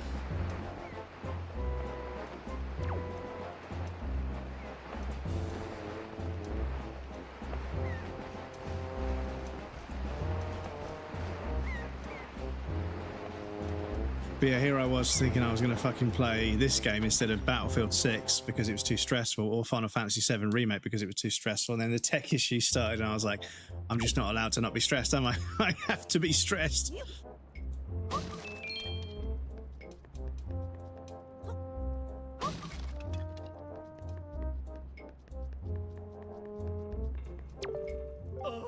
Stop right there. This is Miss Tetra's cabin. Most of us real pirates aren't even allowed in there. There's no way we're letting an outsider in. Don't even think it.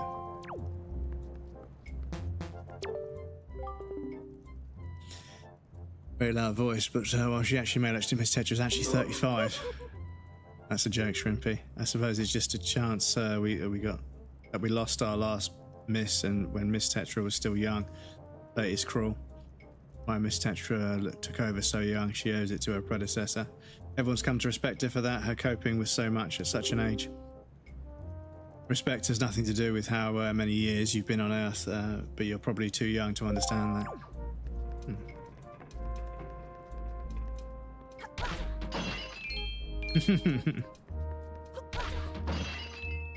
So we learned that in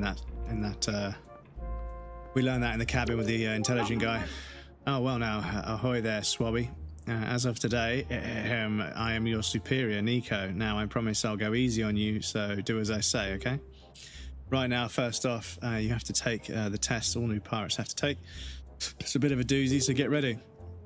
You watch everything I'm about to show you real careful, like, so that you can cram it into your no doubt mushy, swabby brain.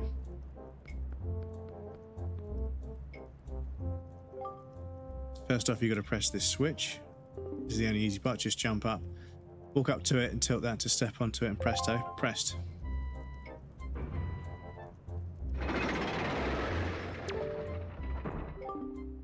Now check it out. After the platforms rise up from the floor, you got to jump on them.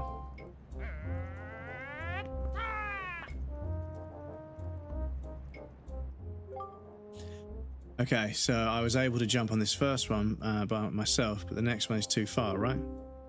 That's when you got to do this.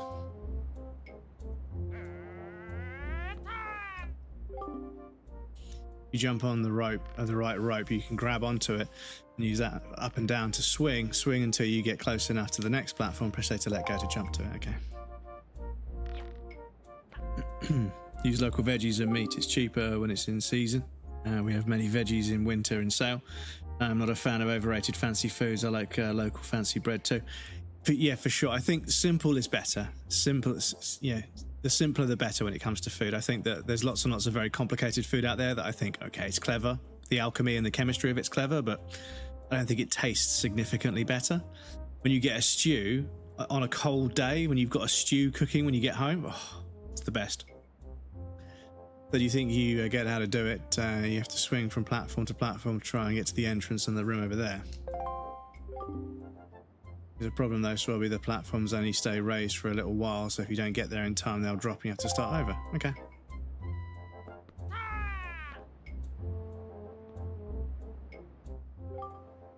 It would take you at least 1 year before you're good enough to make it all the way through here. One rough year, one tough year, full of bumps and bruises.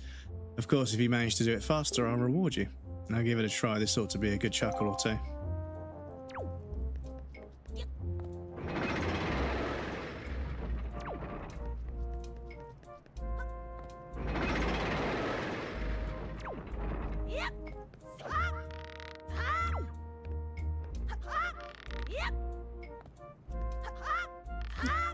You fucking prick.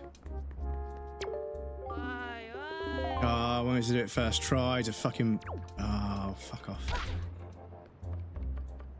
Camera didn't fucking move to... Because I don't know how much time it's actually going to give us.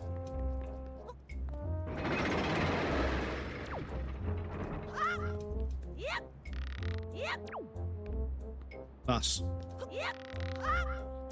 The fucking rafters get in the way.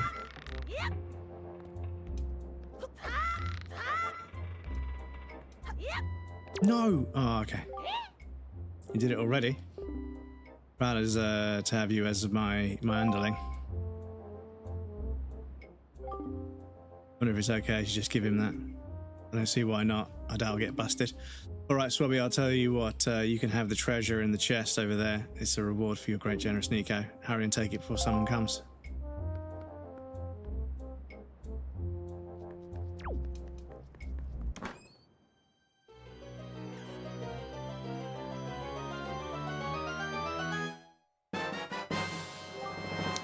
Spoils bag. You can keep the items you get from enemies in this handy pouch. It can hold up to 8 types of items. Press that on the item screen to see what's inside. Okay. Going to set and use one of its contents. Ah, okay. Hey, Columbus, we've reached Forsaken Fortress. Hurry up and get up here.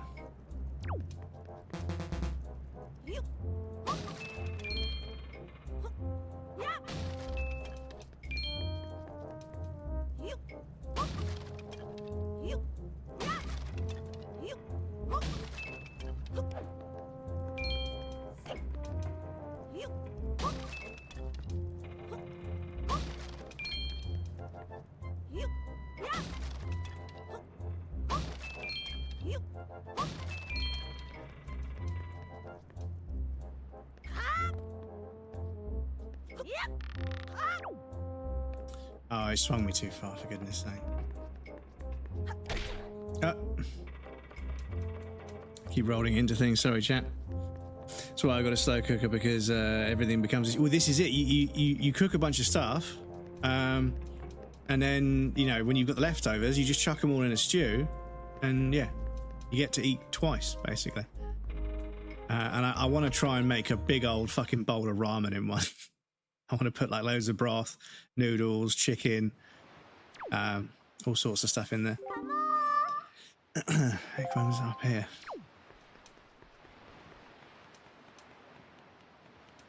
Cook a goulash for freezer, 4 or 5 portions. I cook it 3 hours today. Yeah, exactly. Yeah, you cook up. Yeah, you know, that's what I use my slow cooker for. Is I make like an enormous batch of chili con carne and then freeze like 5 or 6 portions, maybe even 7 or 8 portions sometimes. And then yeah, I've got an easy dinner 8 times out of the month. Don't tell me you were playing some stupid game for treasure, were you? Well, whatever. There's something I need you to see. Have a look over there. That's the cursed isle known as Forsaken Fortress.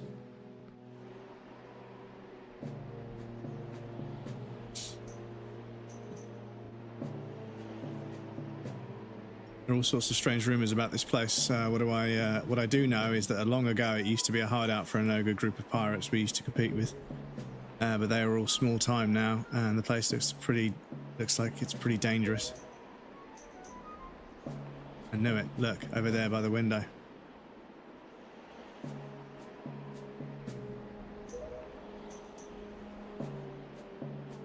I've seen so many seagulls flock like that before.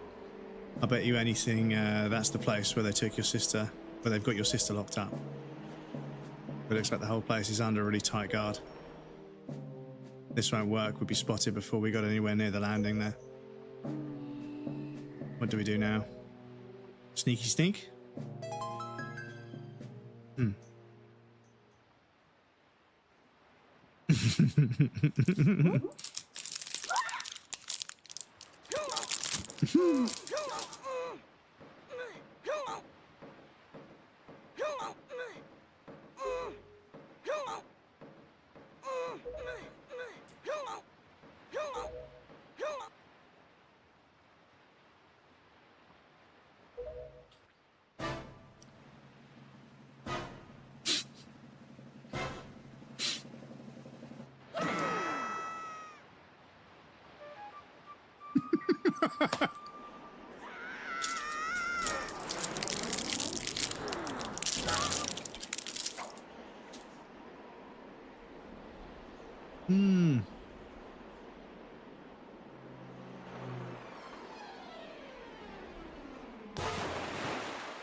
Your sword landed all the way up there. Shoot, I'm sorry, I apologise. I guess my aim was a little bit off. Look on your face, priceless.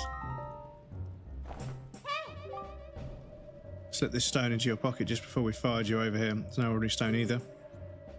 I can see what you're doing through this stone, and obviously you can hear me. So if you see A, you better press the button. Put the stone on your quest status screen, press start, scroll around. It's pretty basic. Listen carefully, I need this back after you save your sister, so don't go losing it.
Okay.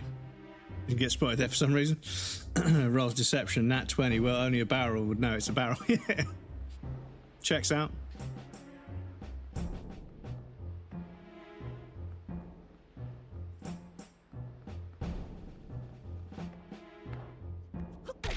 Ah. Do a barrel roll.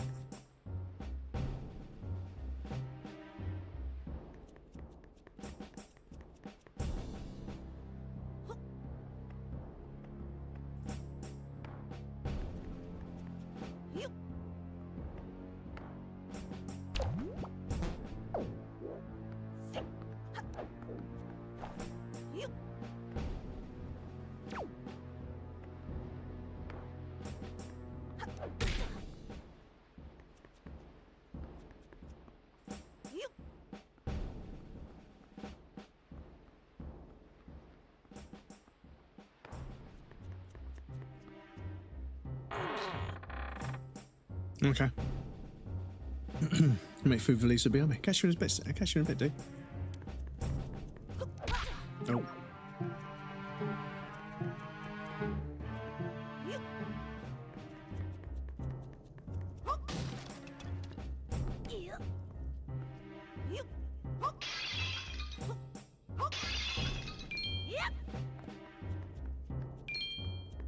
Right, sorry chat. Yeah, it's been a very stressful morning, unfortunately. Okay. Yeah, my brain is a bit addled. But yes, hopefully I'll sink into the game in a moment.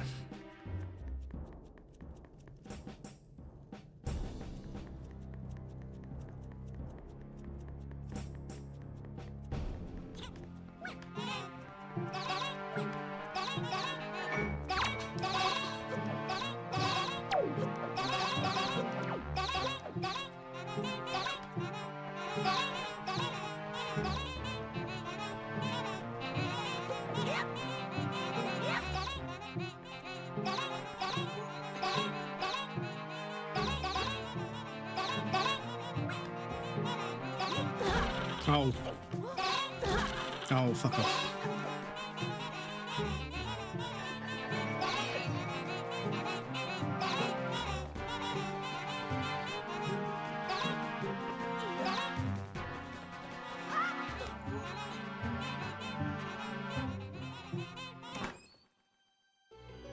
What are we going here?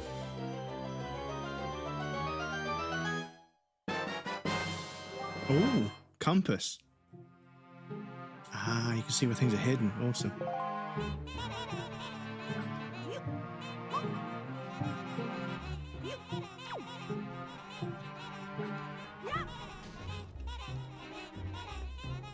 Right, we do have an ad break coming out there, chat. I do apologise. So I'll pop you guys over on the BRB screen. There'll be a raffle and some clips for you guys that want to hang out. Please feel free to get up and move around, grab a drink or a snack. You won't miss anything. I'm going to take a break as well. And we also have anonymous follows on the BRB screen, so if you're lurking, you will follow without being called out. Once we're on the BRB screen, the bot will confirm it. There's no alerts for follows over there, but yes, I'll be right back.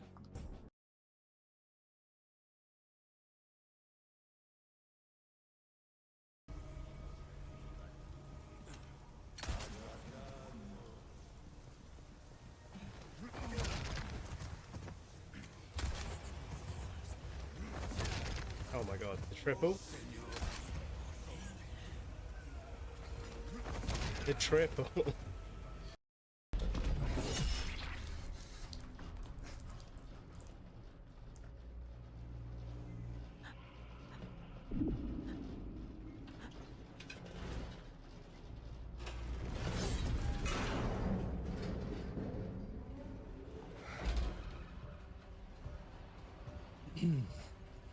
You got shish kebab.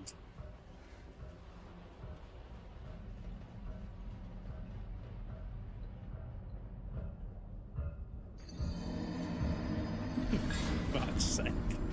That's not how belly button piercings work. Come on. Sentences to be before I start saying them. For some reason, I just fucking can't. Keep coming up to a sentence which clearly has more than one way of orientating itself, and I keep fucking choosing. Oh.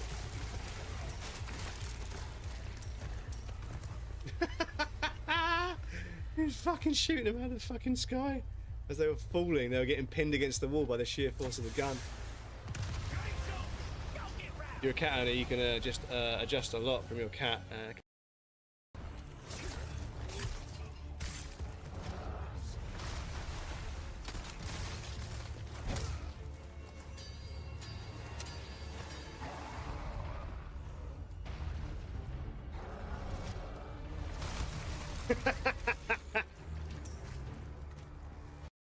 Because YouTube is literally the backbone of YouTube is not getting to the point. That is basically it. It is. Okay. So, can I Sekiro it?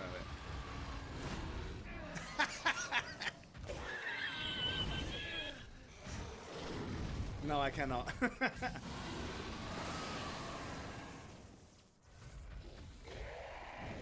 Ah, my fucking roll timing. Fucking hell, terrible. Fucking atrocious.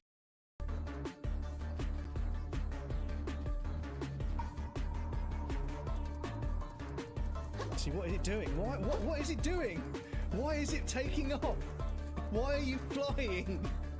How is that fair, game? What the fuck? So, apparently it can fly. Perfectly fair. Perfectly fair and balanced game. For fuck's sake. And they'll also just follow a path. Oh.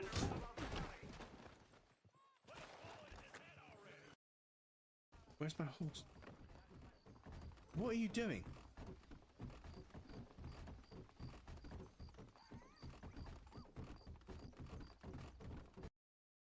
So, we're going to take something else out. Oh.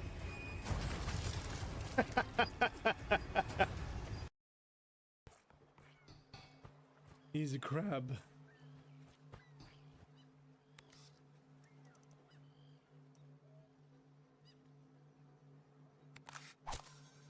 Crab.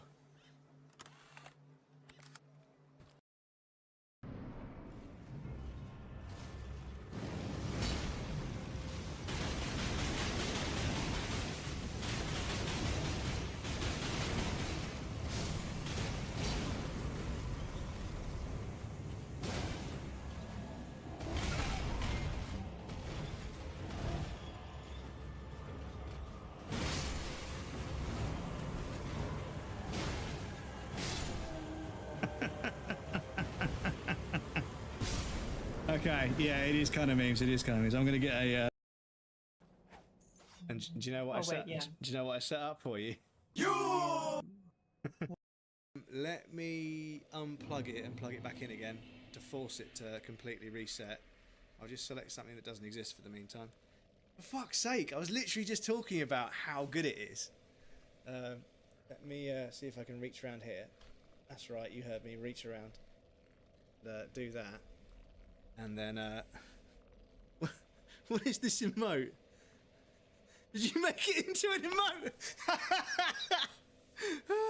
That's fucking brilliant.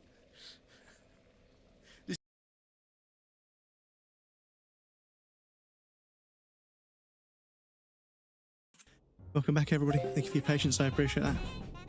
Right, so yeah, let's. Oh, you fucking cunt.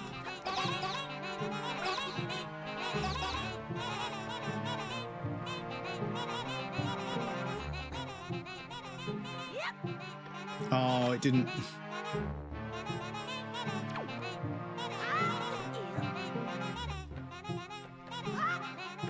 Why is he not grabbing it this time? No. Oh my goodness. Oh my goodness. Nintendo, just give me a proper fucking grab button. I did it before. I did it a second ago. I don't know why I can't do it now.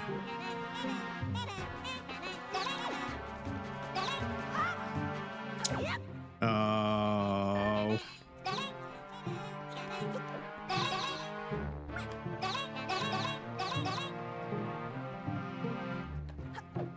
No. Oh, this is getting really annoying now. The way your character orientates themselves and the camera, it's not okay.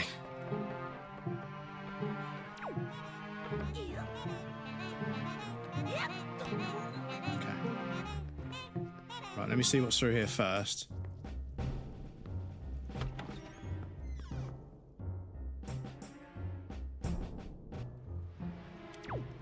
Okay, there's a bunch of stuff. Okay, so yeah, I want to get to the other side of that. I want to see what's on the other side there first, so please bear with, chat.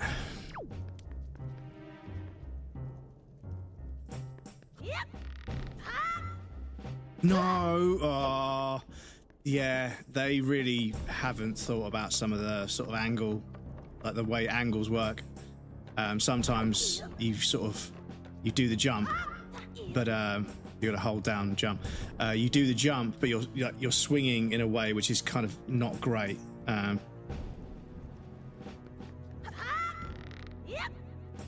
Okay. I don't think you can adjust when you're swinging. I don't think you can adjust. It's too old. The game's too old to do that. But yeah, I forget. This game is from, I don't know. God knows how long ago it was. A long time ago. I'm trying to get up there.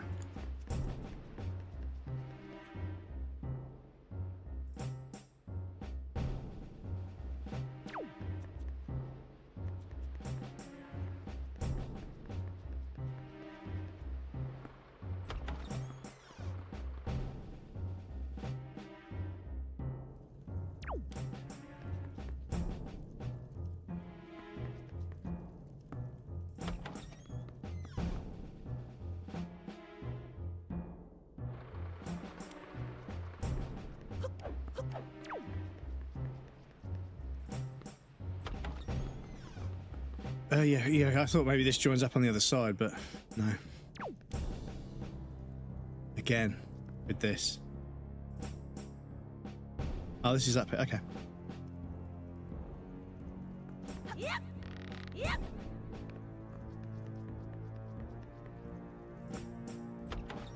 Really wants us to know how to do this rope swinging mechanic. I suppose that's what the tutorial was for.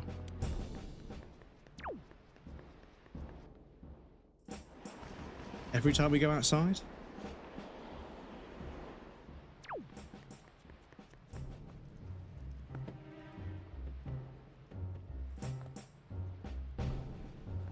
Can we push this off somehow?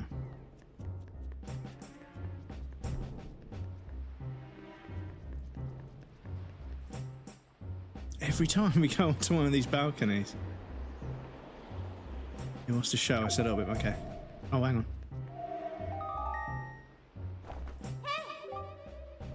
I got it, Crumbus. In order to reach the top of the tower where your sister's being held, you'll have to find the room right below the tower. The path to the tower begins in the rear of that room. Got that? Okay, so yeah, so down wherever it said that was. Okay.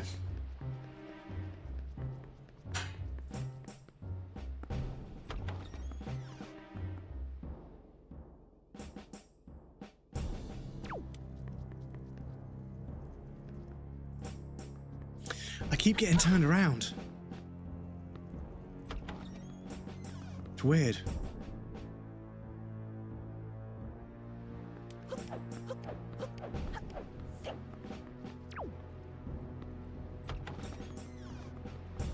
Yeah, these fucking 90s ass scene transitions where the whole screen, it stops the game and then loads up a new chunk. Right, so there's a door there, but we haven't got a weapon.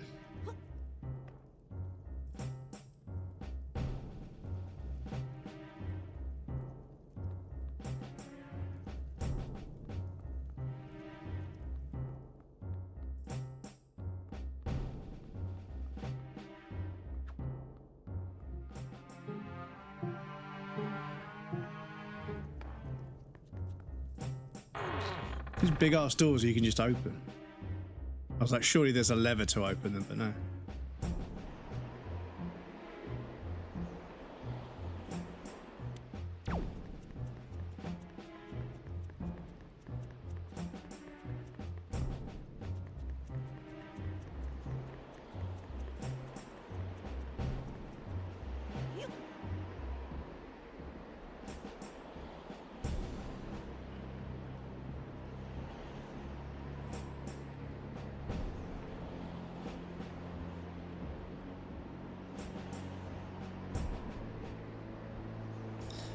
Now, world's slowest walking animation.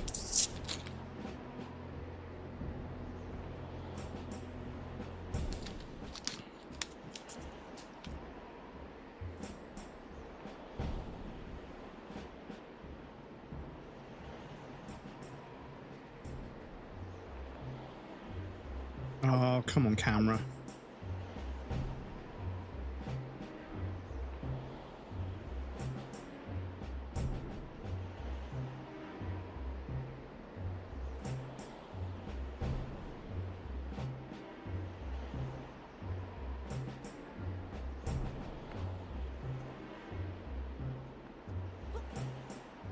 Okay, I guess we can't go through there. And I probably don't need this right now, but I might need it later on, so I'm going to carry it with me.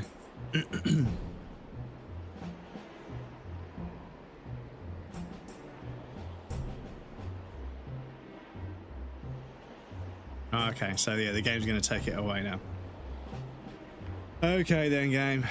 So yeah, I could go down there. Where's this go?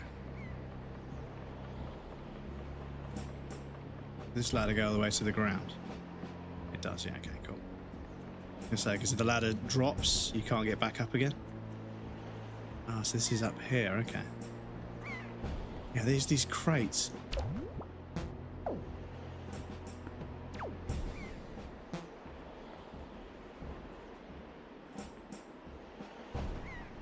I feel like we're supposed to push these off.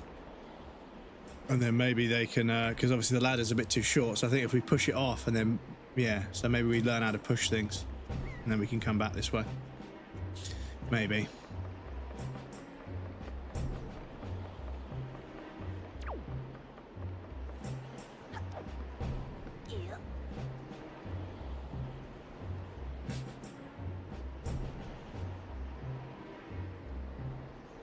But I swear I've seen pictures, I may have even seen video of somebody who had like a solid snake kind of, oh shit, okay.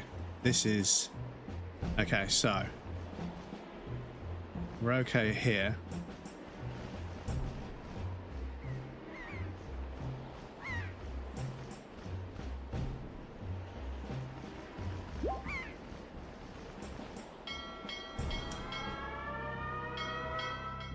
Oh, I should have saved. Oh, I should have saved. I should have saved. Those searchlights are a real pain, huh? You're going to have to deal with them somehow, I'm afraid. There's got to be a way to get up to where the searchlights are. Look around and see if you can find... so you can go and break the searchlights. Planning on spending the rest of your life in there. Look around, you'd be surprised if a rundown cell like that didn't have a hole or two that you can use to worm your way out.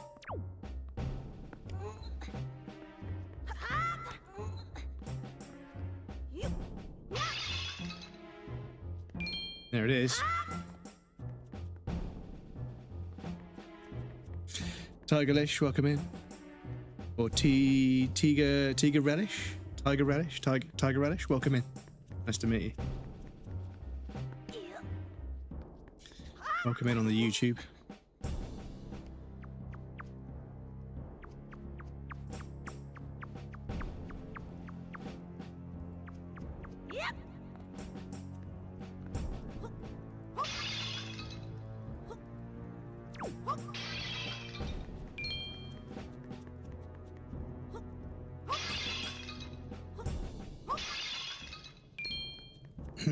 You're gambling all your points, Sub-Zero.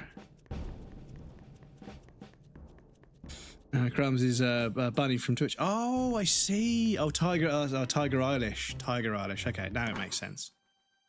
Welcome in, dude. Good to see you. What have we got here? Ta-da. Ooh, dungeon map. Yep, okay, that's good. Green areas are the ones you visited. The flashing area is your current location. Okay, that's good, that's good. So, I should probably save the game there, just in case.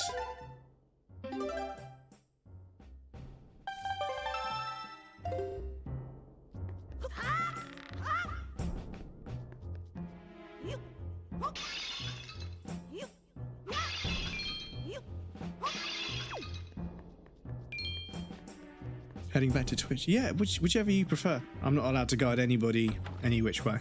Obviously, you guys can watch the stream wherever is most comfortable for you guys. It's totally up to you. Welcome in, Bunny. Welcome back. Yeah. No, you guys can watch the stream wherever you want, whichever suits you best. You know, that's the thing. For me, it's about choice. You know, some people would rather watch on YouTube. Some people would rather watch on Twitch. You know. There is also an opportunity to do vertical streams on a couple of platforms, but I don't want to get into that just yet because yeah, it might be a bit complicated. Oh, the timing. Okay. That fucking sucks.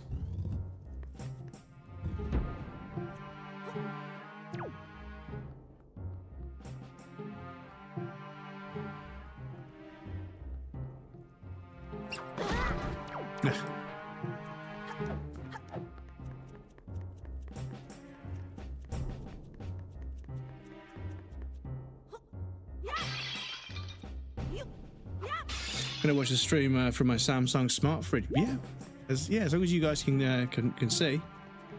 Enjoy your visit to Horny Jam. Oh, blue rupee.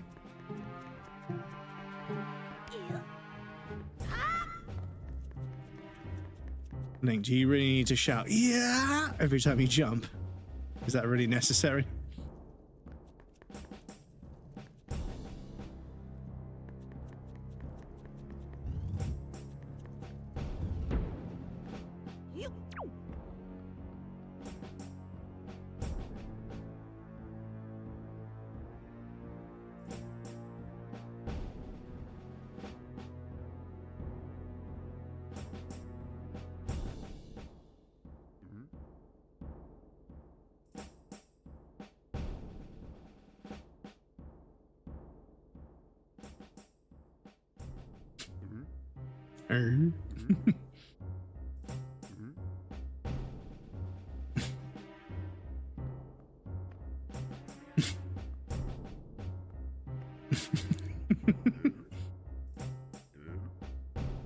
Zelda, yes, Zelda, yeah.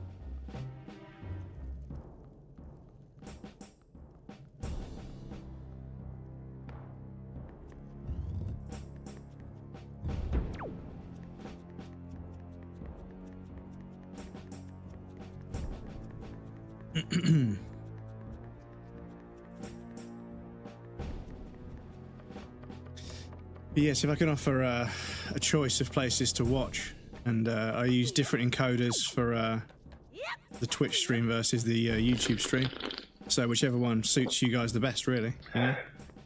This is the thing. It's all about viewer choice. Thank you for the hydrate, though. I appreciate that.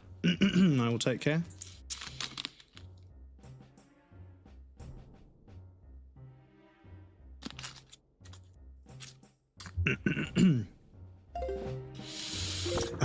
Yeah, do you know what? Stream on Mixer, but that was many moons ago. Yeah, I mean, Twitch was just in TV way back in the day, but I never streamed on it back then. Sax, welcome in. Wind Waker, this is a nostalgia trip. Yes, I've got it working in HD in widescreen, and I put some filtering on there to make it look a little bit retro. Welcome in, Sax. It's good to see you, dude. How are you? Hope you're having a good Saturday. Happy New Year as well.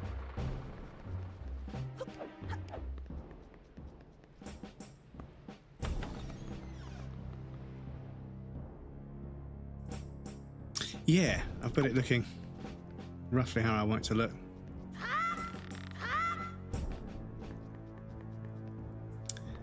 Bunny, thank you for the streak. I appreciate that. 3 streams in a row.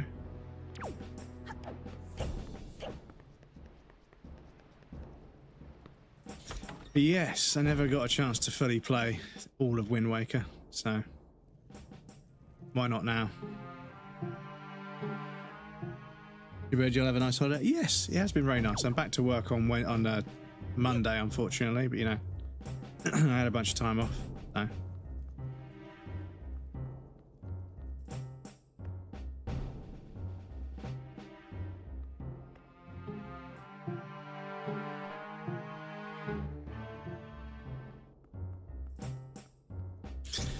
Had a bunch of time off over Christmas and everything, which was nice. But yes, back to it on Monday. So, Twilight Princess is... Yes, Twilight Princess is the other GameCube one that I never had a chance to play. Also have to go back on Monday, and I'm dreading it. Yeah, I mean, I'm not dreading it. It's like I'm very routine driven. So like when I don't have a routine, I'm kind of all over the place. And as a result, I've been going to bed at like fucking 2 in the morning and shit because I haven't had anything to focus on. But hopefully...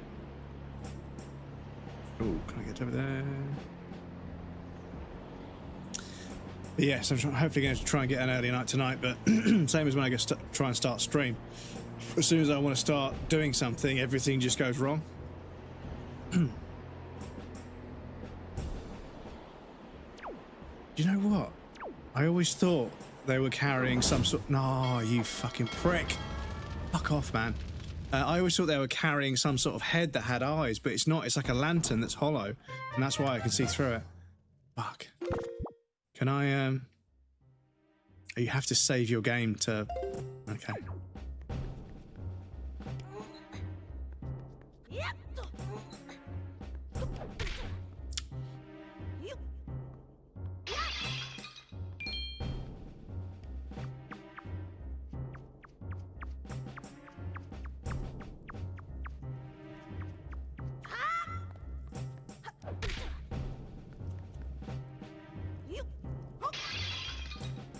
But yes, Twilight Princess is on the list as well. But I read somewhere that they flipped. They reversed like the whole game. They flipped the whole game to make Link right-handed instead of left-handed. I can't remember.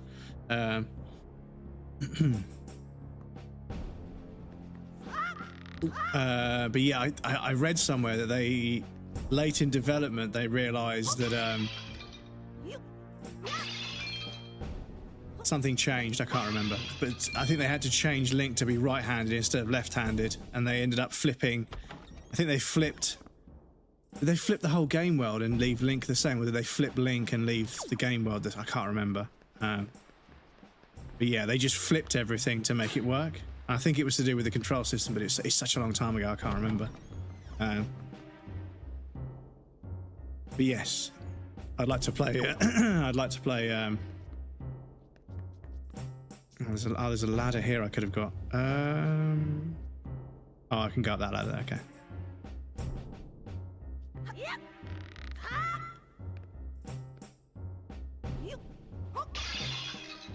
Oh, you can break one with the other.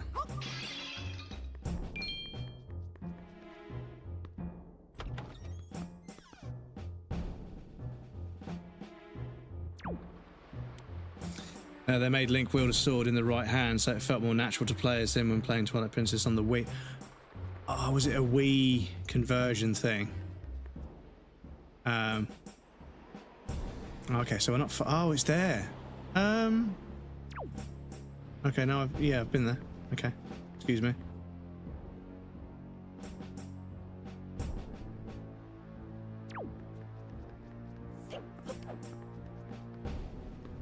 But yeah, I think you use the shoulder buttons or the attack button.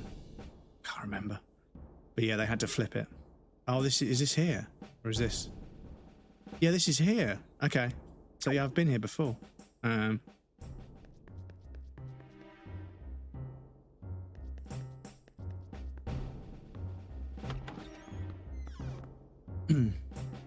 Release Phantom Pain on the Wii, and you used a Wiimote to swing your sword. Ah, okay. And obviously you use the right-handed one rather than the left-handed one, so they okay. Yeah. That was it. Oh yeah, because they got. Did they get feedback? Did Nintendo actually got feedback from players and actually listened? Different times, chat.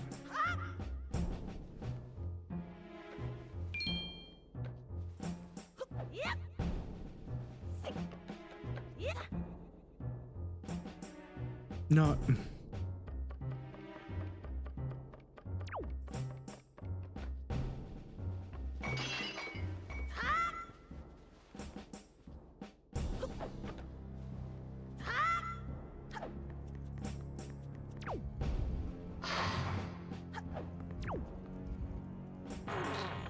So it's this.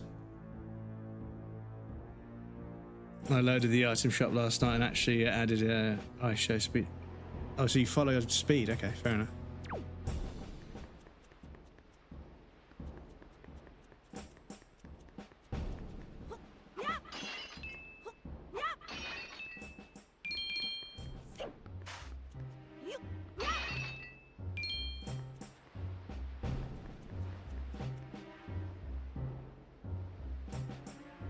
That's where we came in.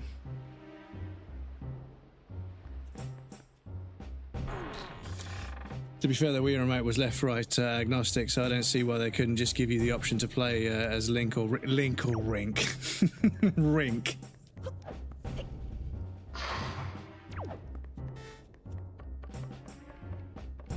Rink.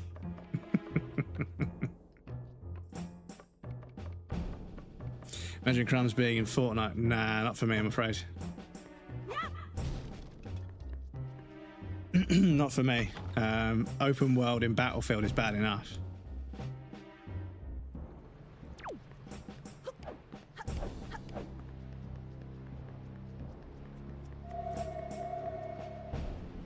Go up the ladder. Oh, mate. Old games where the trigger doesn't fucking... Come on, man. Climb the fucking ladder.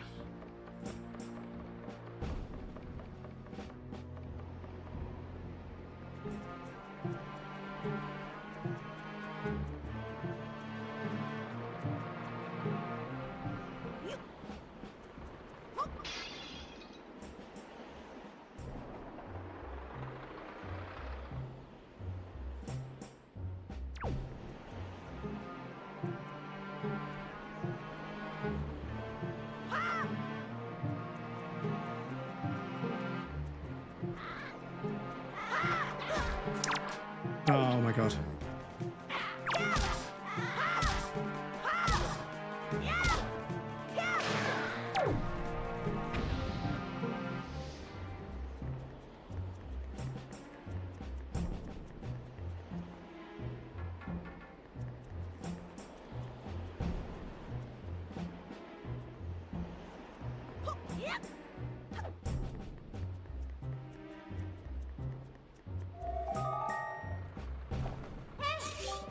Did some research and a copy of Zelda Twilight Princess completing box is worth a lot. Yes. No, I don't have... My copy of Wind Waker and my copy of Twilight Princess are in a cupboard somewhere. Probably at a friend's place because they wanted to play it. And yeah, I never got around to playing it. But yeah, what I might invest in an adapter for the GameCube controller, because I think I probably should be using a GameCube controller. Monster running the searchlight up there. Yep, you can slay the monster, then just maybe it will shut down the searchlight. You are unarmed, aren't you? We have is a shield. If I were you, I'd try and use my shield to deflect the monster's blows and see if I could make it drop its weapon. If you did that, you could pick up its weapon with a... okay.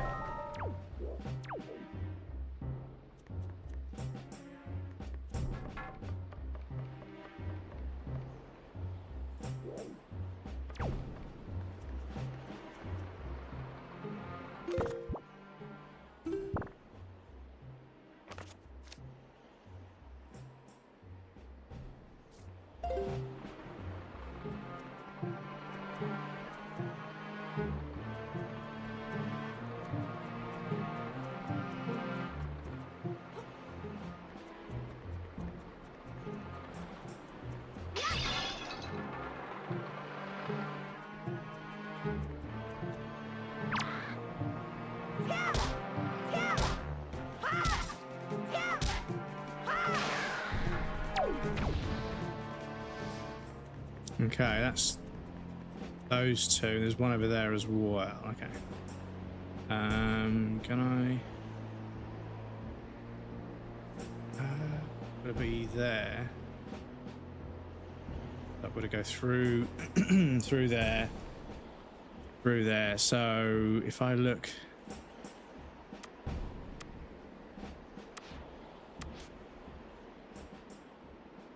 So I want to be that one basically. Can I go through there? Excuse me. Oh, can I just go down here and then go through the door?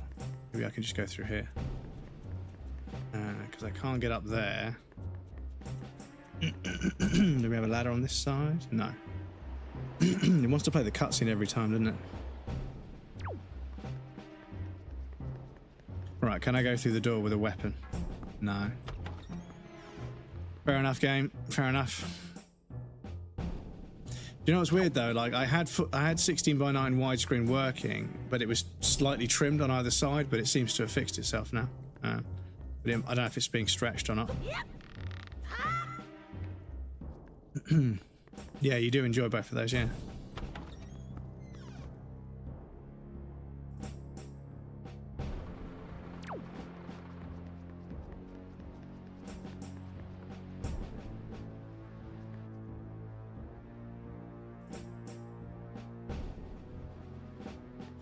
So does this go up to somewhere where I can... Ah, it does. Perfect, okay.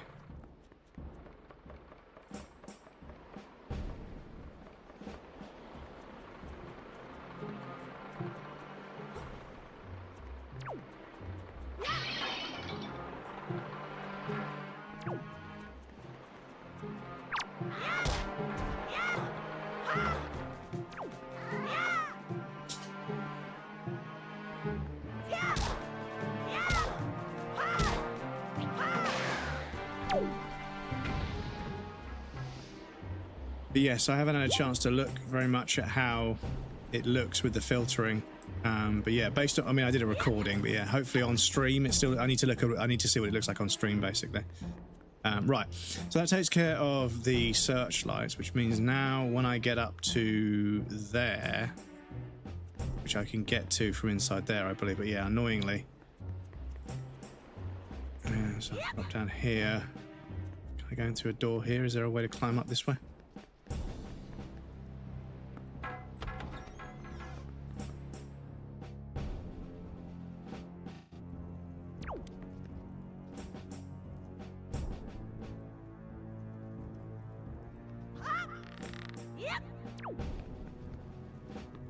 Kind of annoying you don't get free cam all the time. You get free cam when you're sort of swinging or on a ladder or something, so it can do free cam. But it changes to not free cam. Yes, I know. Every time, dudes, every time. So I want to get up there. Yeah, I also want to figure out why we can't.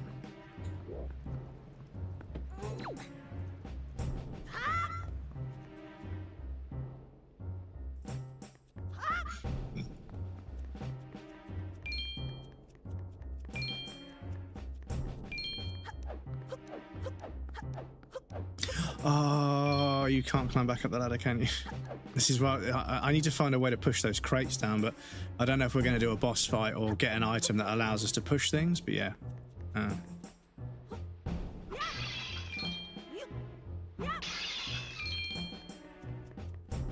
Right, so I think we go through here, do the same thing we did last time, swing across all the gaps, and then there's one sort of U-shaped bracket type sort of platform above a ship, and yeah, we do this one here.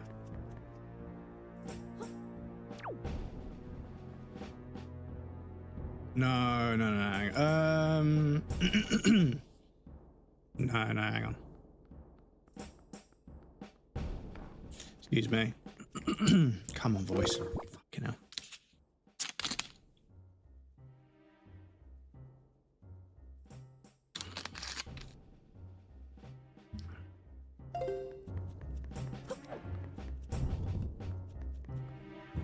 So this one's free.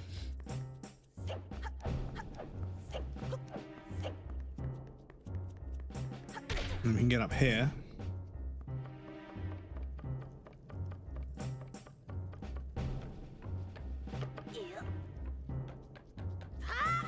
No. No, come on. Oh, mate, automatic grab. It's like it's good in one way but bad in the other. Oh, fuck, here we go. No, climb the fucking thing, please. Okay, so at this stage, yeah. I'm gonna save.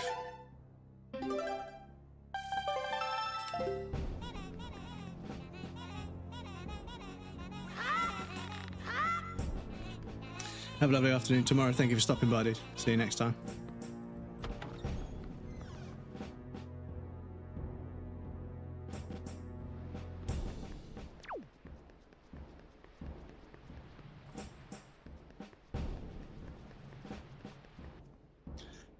Yes.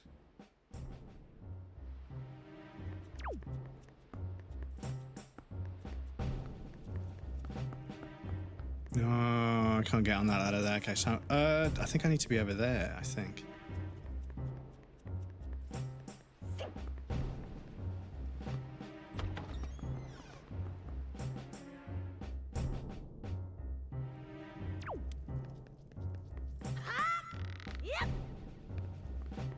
Yeah, sometimes you miss them because they're swinging ever so slightly, so you've got to sort of time your jump a little bit, but platforming.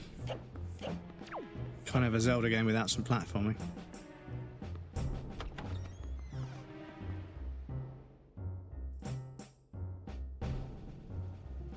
Yeah, so if I can get up there into that door.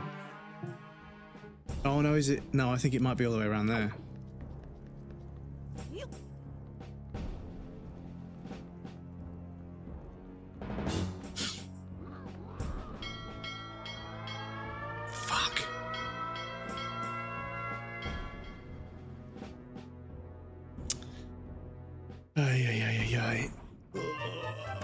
Old games, dudes. Old games were like, yeah, just fucking throw away like loads of progression over some janky mechanic. It's perfectly fine. Player won't get stressed with that at all.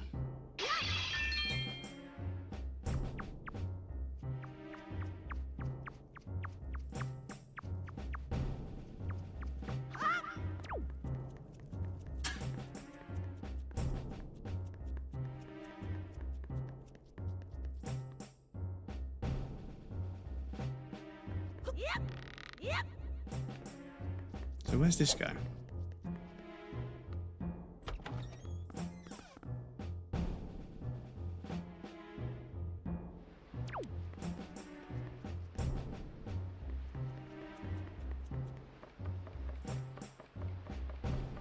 So this takes us up to this one. And then... Oh, chat, could you imagine? The skip. Has Krill stopped by? Krill was here earlier, yeah. He's gone to go make some food for Lisa, so... Hopefully they're enjoying a nice meal by now.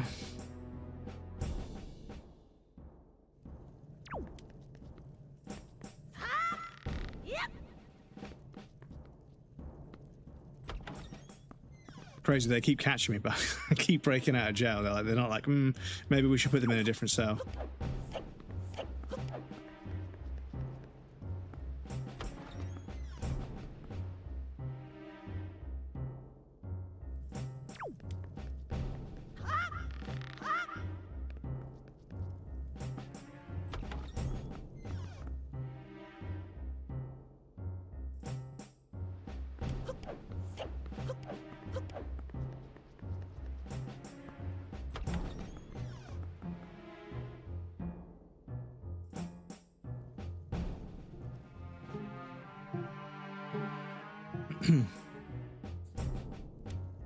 Top favourite streamers, Breadcrumbs and Krill. Oh, I appreciate that, dude.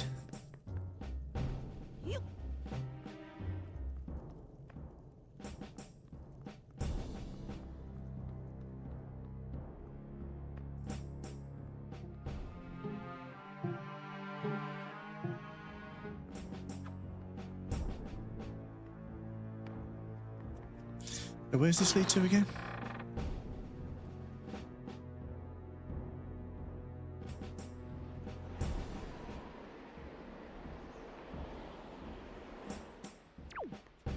Yeah, so this is going up. It's good.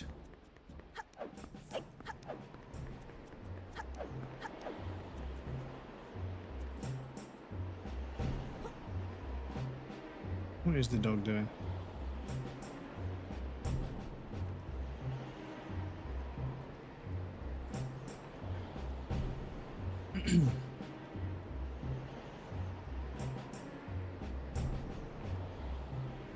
Oh, I don't know if the screen just flickered for you guys as well.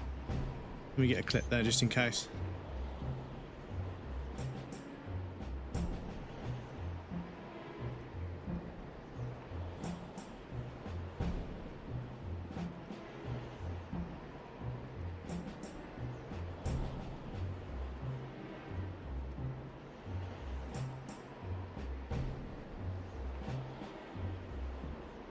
Oh, you fucking cunt!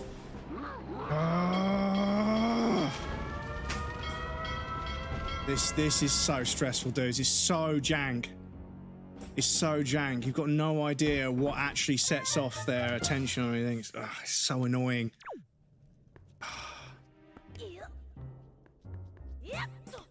To remember how to get back there as well. Oh, it's so fucking annoying. Because they don't take an orthodox path where you can tell where they're looking, and they sort of meander about a little bit. And they're not dead center on the space where they're patrolling, so it's like you don't really know if they're paying attention or not. No, and then that happens. Oh, there's one there. Come on, please don't get stressed. Oh, fuck off. Can I climb out the window? Gat, welcome ended. How's it going? Oh.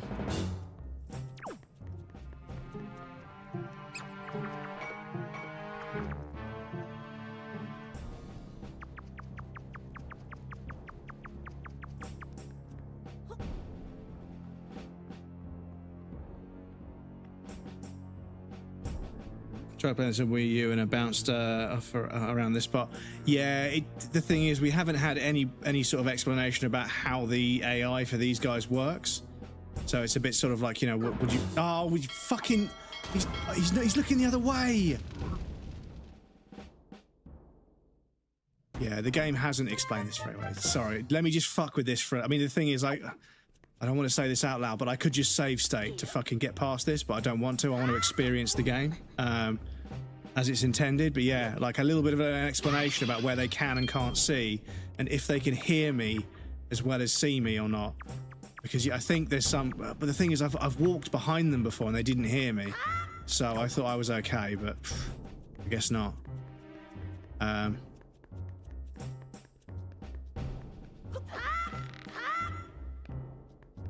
But yeah, this is the thing. Like, I've taken care of both the searchlights, so I know that I can get past where I can get past where I got caught last time. But this time around, I just can't get past these fucking guys because I don't know how the AI on them works. So I've got to fuck around with it to figure out, do you have to sit completely still until they're... Because the thing is that it's not line of sight. The game's too old. And also, I've walked straight in front of them before. No, don't fucking get on the ladder.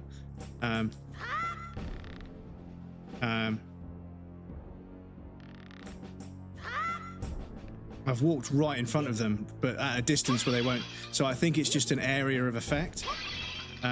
But yeah, the area of effect is a bit unclear.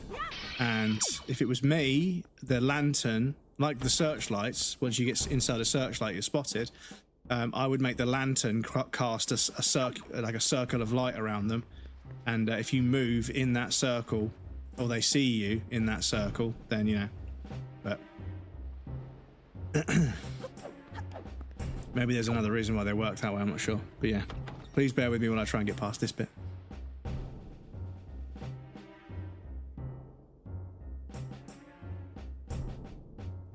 See, I kind of want to get to there, but...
Didn't think I was going to get away with that.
Okay, it worked this time.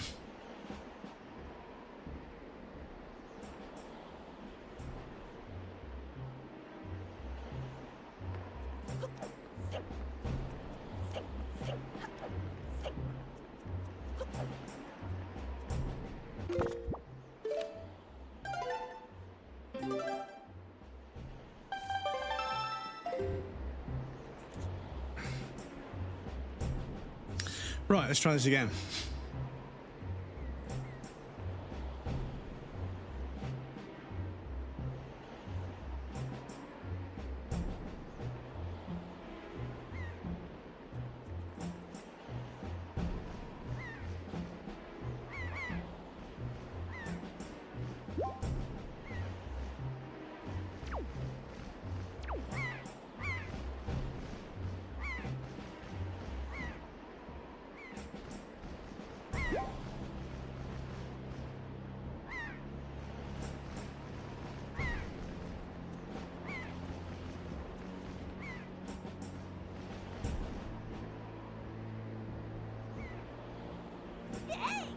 Okay,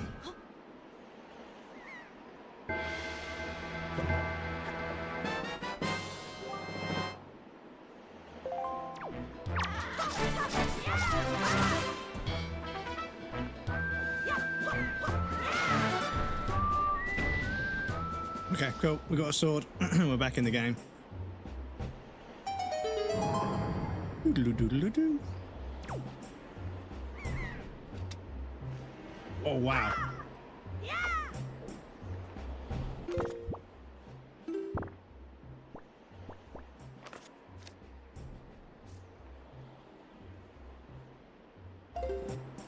Oh, there is an options.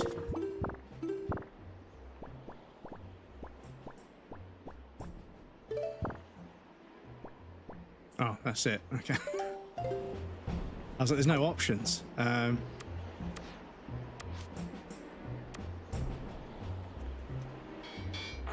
Oh, he's gonna drop. Okay. I should have added Navi to this. Well, there is a walkie-talkie stone necklace thing. So yeah. What is this? What kind of fuckery is this?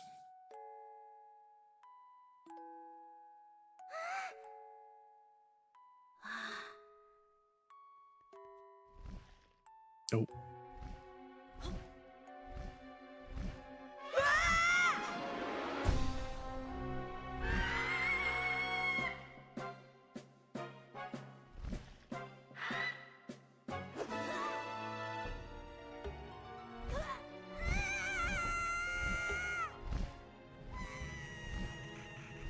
After all that, actually terrifying. Yeah, could you imagine being a kid and seeing this for the first time? Okay.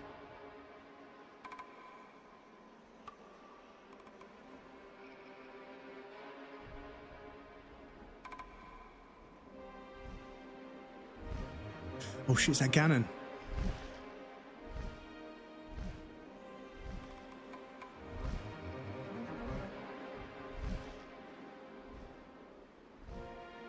It is.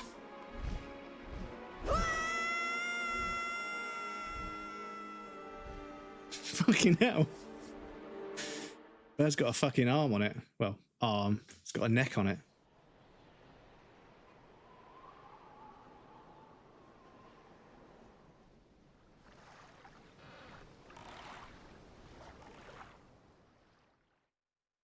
Here's our boat. What's it called? The Red Baron? The Red Lion? Quambus. Quambus, wake up, Quambus.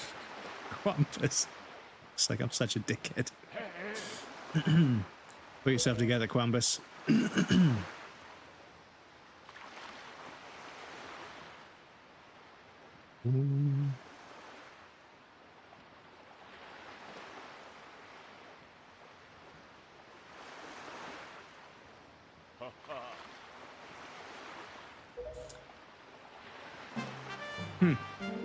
You are surprisingly dull-witted. Oh, no sea legs. I suppose there's only natural as wide as the world is. I'm the only boat upon it who can speak the words of men. I am king of the Red Lions. Do not fear, I am not your enemy. Quambus, I've been watching you since you went to Forsaken Fortress to rescue your sister. I understand how your desire to protect your sister could give you the courage to fearlessly stand up to anything, but such a bold attempt was foolhardy. I suppose you saw him, the shadow that commands the monstrous bird. His name is Ganon. He who obtained the power of gods attempted to cover the land in darkness and was ultimately sealed away by the very power he had hoped to command. He is the very same Ganon, the Emperor of the Dark Realm that the ancient legends speak of.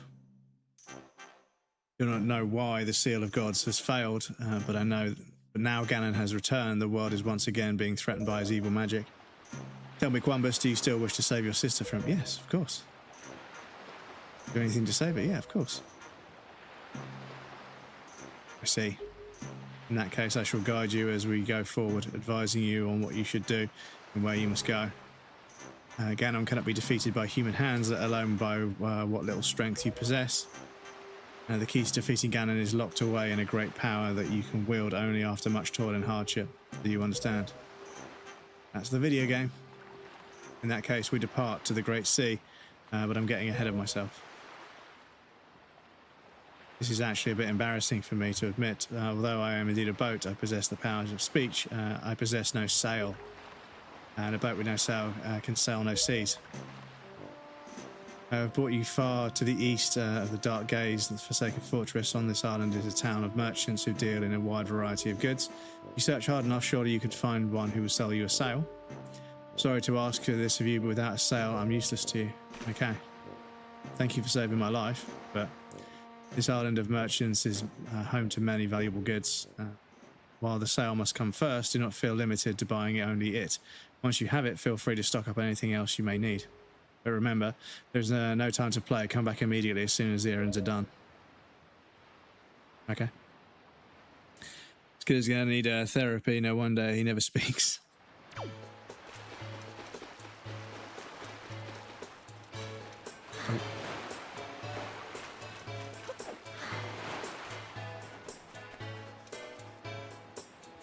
Windfall. Oh. Local gang.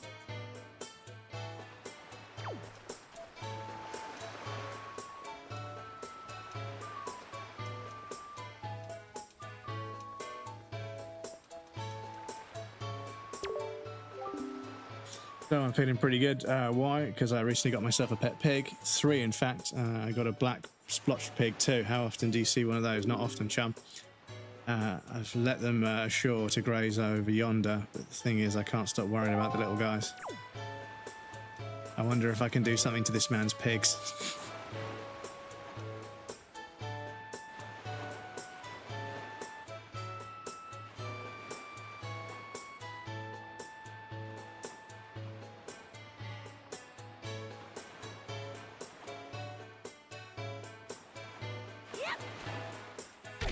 Oh.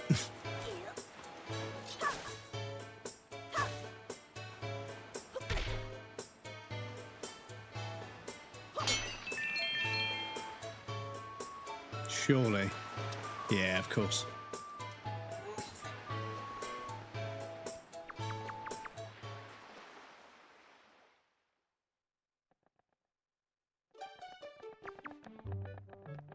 No, I didn't want to jump off that quick.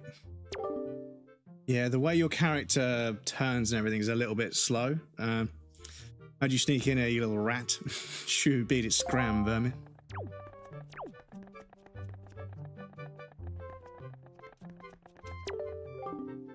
This is the bomb shop. Look around.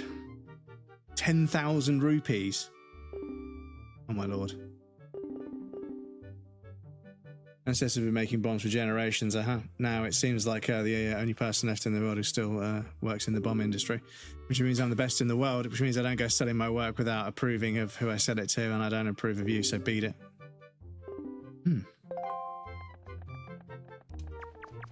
You're lucky I can't get underneath there and slap you in the fucking face. Moody cunt. Alien inflation is out of control. Well, yeah, I mean, you know, they have like a fucking global crisis every few years when a game gets released, right?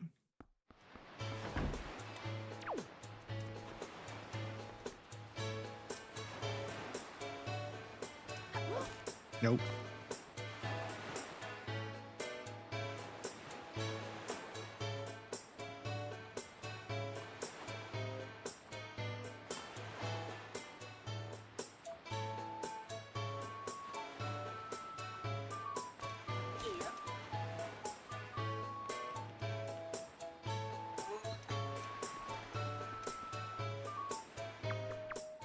Yeah, the button prompts, you have to kind of let go of everything to push a button before it'll work. It's kind of a bit clunky because it's an old game.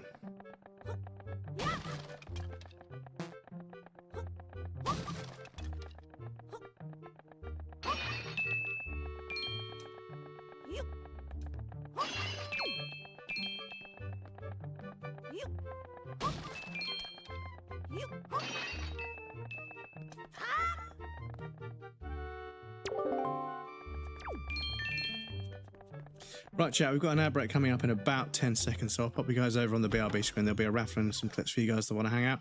Please feel free to get up and move around, grab a drink or snack. You won't miss anything. I'm going to take a break as well. And we also have anonymous follows over on the BLB screens. If you're lurking and you want to follow in secret, please feel free. But yes, I'll be back shortly. And yes, we can finally start playing the game properly after all the tech issues at the beginning of the stream, for which I apologise. But yes, I'll be back shortly.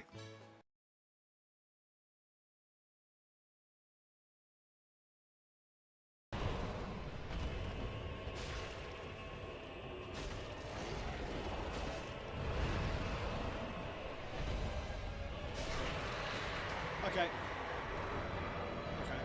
Yeah, this island is definitely the way. This island is definitely the way. Orange charred ring. Nice. Okay, souls? Do I get any fucking souls for that? Yes, thank you. You know, for a second then. Come on, give me the fucking souls. GG's, thank you so much. Thank you so much. Very kind of you. Apologies about the delay, I had to work it out. Oh, you fucking bellend. No, God! No fucking health. Nice ring. Okay. The game is over here, but look. Look at this little boy. Look at him. Look at him all curled up. Look at him. Curled up in a little ball, bless him. Little ball of floof, indeed. Indeed. Bless him.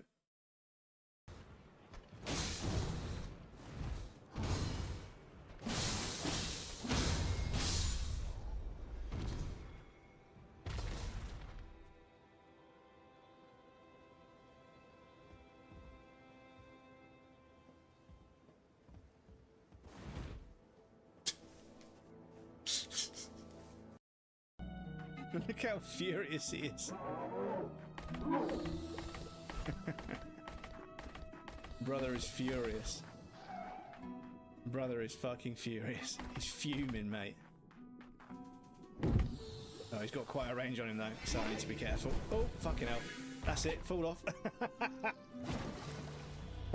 Easy money. Easy money. We'll take it. We'll take it. Right.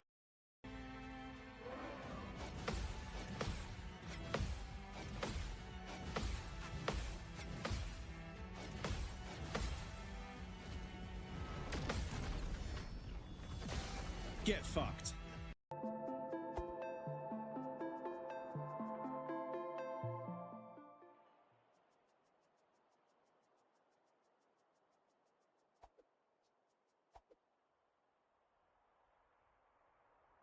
I'm in danger.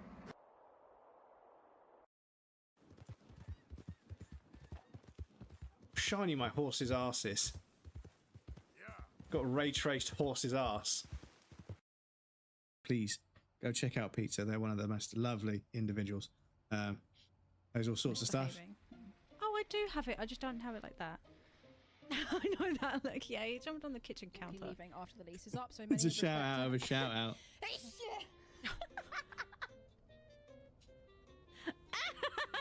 Kate sneezing straight into the microphone almost.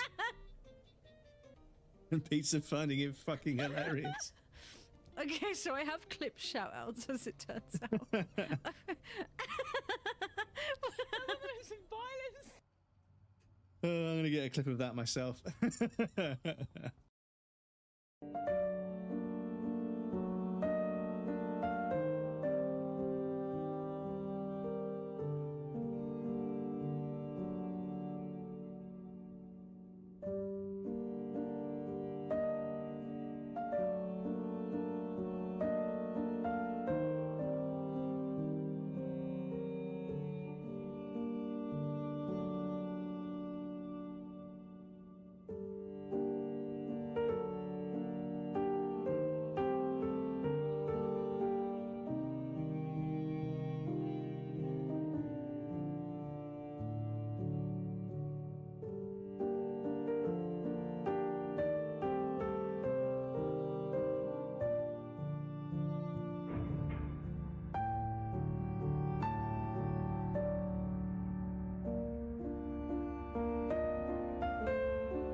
Get fucked.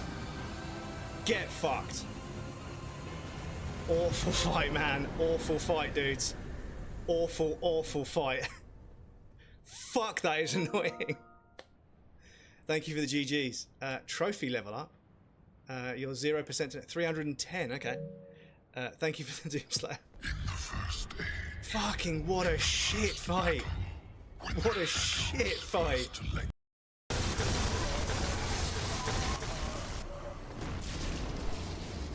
Fucking did it. Orphan of Kos. Done. Camera, please get out of my arse. And it's that's definitely an iconic weapon, so I wouldn't have sold it, would I? Sit and wait for two grand to sit and wait on a bench. What is this, England? £2 to sit on a bench.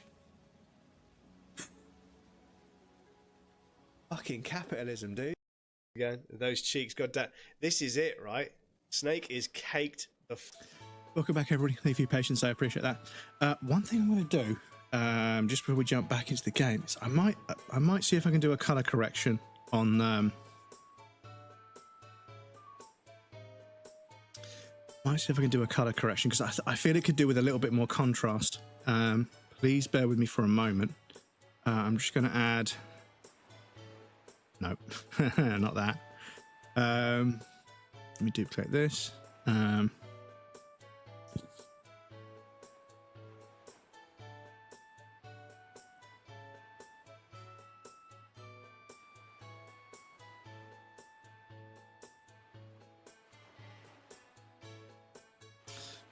I feel like it could do with a little bit more contrast. Oh, hang on. Oh.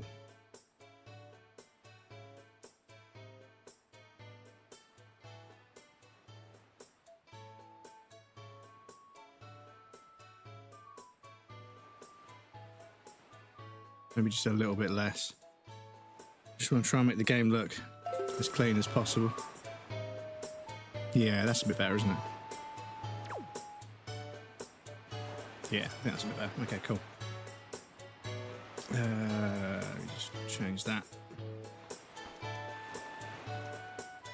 There we go. Cool. Almost a year followed. Thank you, dude. I appreciate that. I appreciate the long-term followers. Even though for some, I don't know if anyone else gets this, but yeah, every time I log into Twitch, I've lost a follower, like once or twice, and it's always when I'm live. This is the thing that's really sort of worrying to me, is that like almost every stream, one person unfollows, and I've gone back and checked like what I was saying, what I was doing, and I've never done anything that bad. Like I'm talking about something, and I'm just having a conversation with somebody. I'm not saying anything divisive or controversial, or I'm not making any sort of, you know, clout chasey statements. I'm just talking about something fairly plainly, and somebody unfollows. It's really weird. Noticed that as well. Like, I don't know who it is. Yeah, I think it might be bots getting deleted. But every stream I lose. And the thing is, it's very rare that I'm like, I check the next day and I've got less followers than I had the day before, right?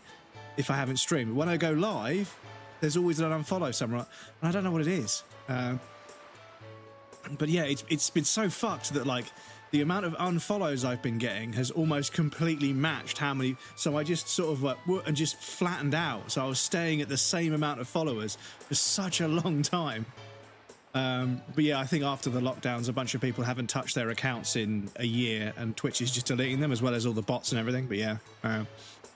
But one thing you can do to Sax, if you want to know if a bot has been deleted, if you get like a bot follow or something, if you go to the dashboard and go to the activity feed and filter it for just followers, if the username has changed to unknown user, that obviously that user now doesn't exist, so they've been deleted. So yeah, being on hiatus just for a year and people not remembering who I was, maybe. But no, I see it as well, dude. Like every stream I get at least one unfollow. Fortunately, I get 2 or 3 every so often, so it kind of slowly, but it's just, yeah, a few times I've lost, like, I've had like 5 or 6 streams in a row without a follow, but I've lost a follower each time. Then I get 5 or 6 follows and it all balances out again. I'm like, it's just, yeah, but yeah. Oh, you please, young boy there, please help me. Please listen to my tale of woe. Oh, ho, ho, my sweet, sweet daughter, my only daughter, poor Maggie. She was captured by a bunch of villains and taken to Forsaken Fortress. What on earth could those scoundrels want with her? They're just roaming around looking for young maidens. They are evil creatures who delight in mischief. Well, crud. Having a kidnapped daughter doesn't get you a single rupee, you know. Please, please, save my port, I beg of you. Here I stand begging. I hope you'll give those scoundrels in the Forsaken Fortress a good scare. They'll pay for what they've done. They'll pay.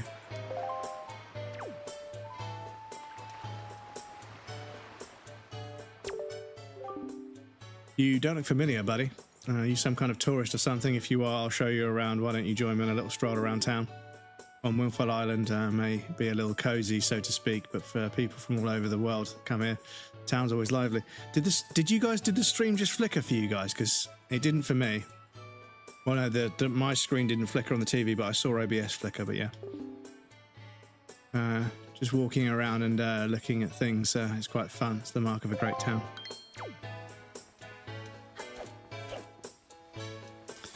Right.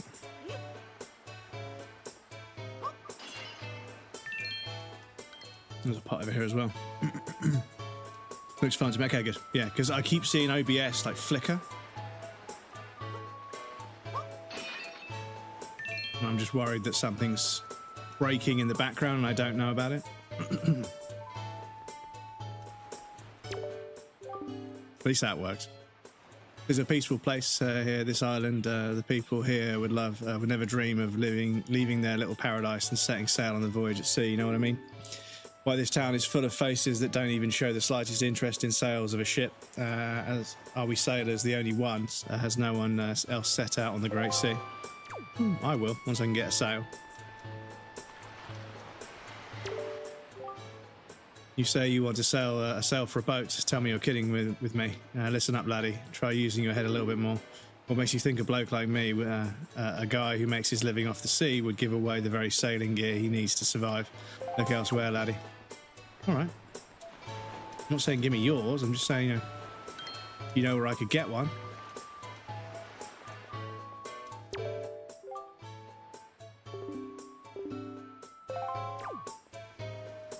All right, mate. I agree the first time.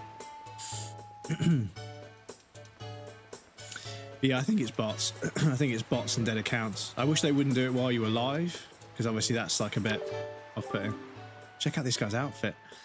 No, that's not it. It's just not it. The problem is, even though that's not it, this isn't it either. Oh dear, pardon me, my guy. I was so fully and wholly absorbed in my dancing that I didn't even notice little old you standing there. I'm Tot. I love dancing more than I love 3 meals a day. You will come to know me as the world's charismatic dancer extraordinaire. Ready, guy? 1, 2, 1, 2. So, guy, you know what I was just reminded of? Long ago, I met this delightful little guy who performed the most dazzling music dance that turned night into day right before my very eyes. I can remember those fabulous dance moves, but I just can't seem to get the intricate rhythm down. You think you know the rhythm, guy? Okay, so once we know, we come back and teach him it. Cool. Disco master. Disco, disco, disco.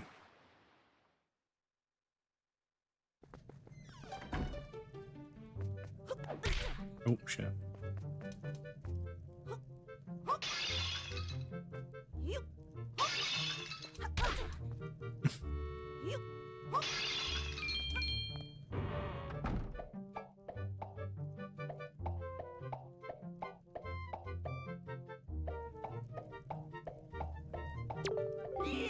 Hooray. Thank you so very much.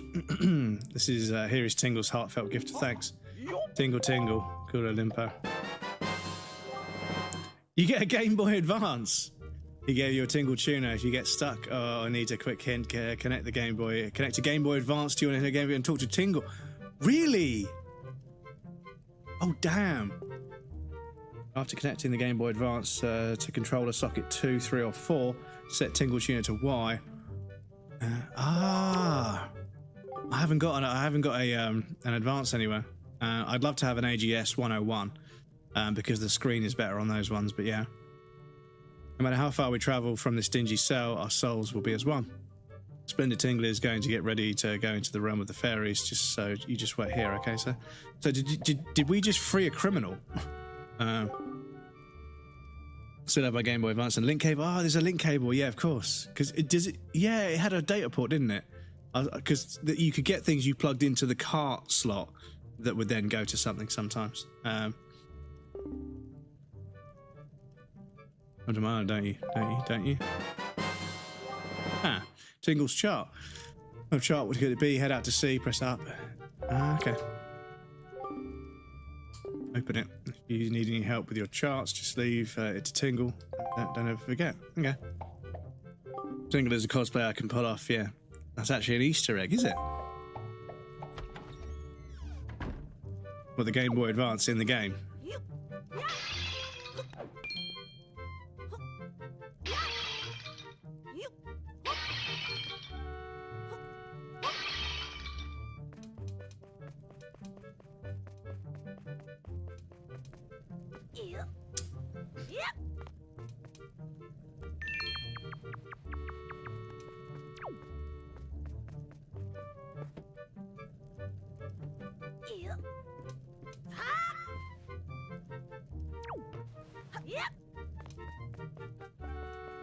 Are we going to get in trouble because we just let an inmate out?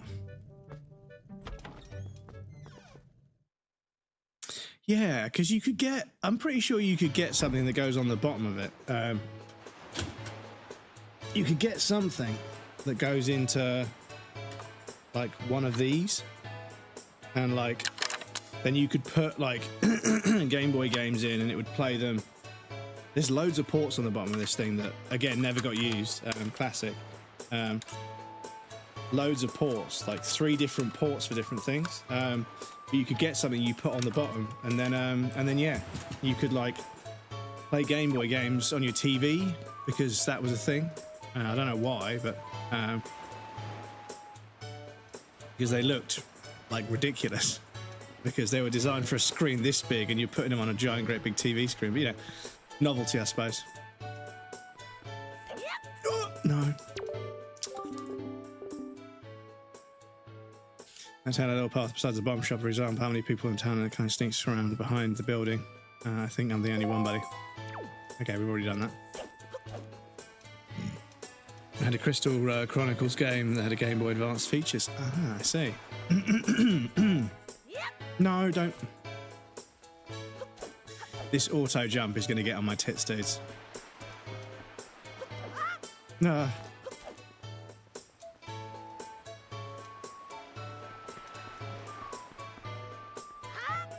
Oh, how do you not fucking yeet yourself off?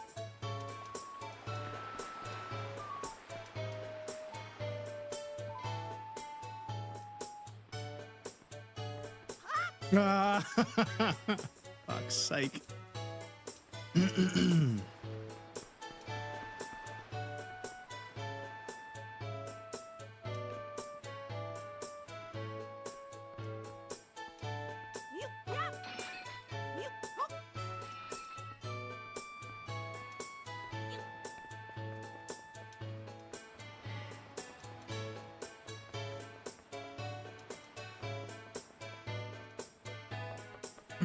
GameCube and Sega Game Gear. Ah, Game Gear. What's crazy about the Game Gear is there's a fluorescent tube inside that thing to illuminate the screen. It's so wild.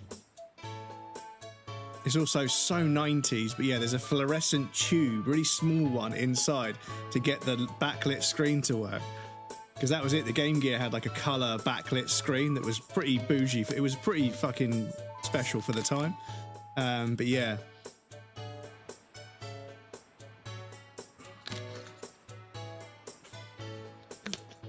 Yeah, never had a Game Gear. Had a Game Boy, but never a Game Gear. So it's like us that wins our whole life. It should be nice if a fair wind blew today. Oh, it's a dead end.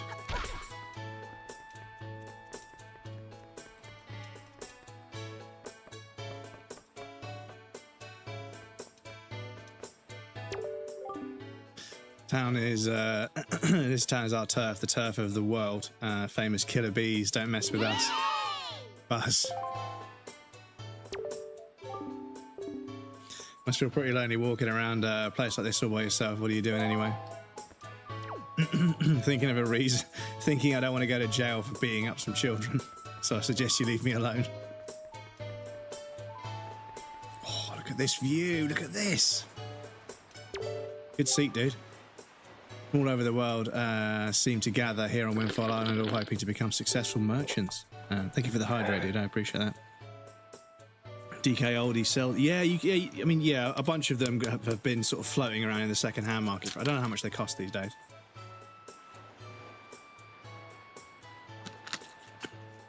But I know that the the AGS 101 revision came with a significantly better or a noticeably better screen. I suppose you could say that this is the island where people and money come together. But you know what? Money is important, sure, but don't you think people need to open their hearts a little more than their wallets? Yeah, it's true. Been kicking around this crazy world for a long time, and I've learned to stop and sniff the flowers along the way. It's true.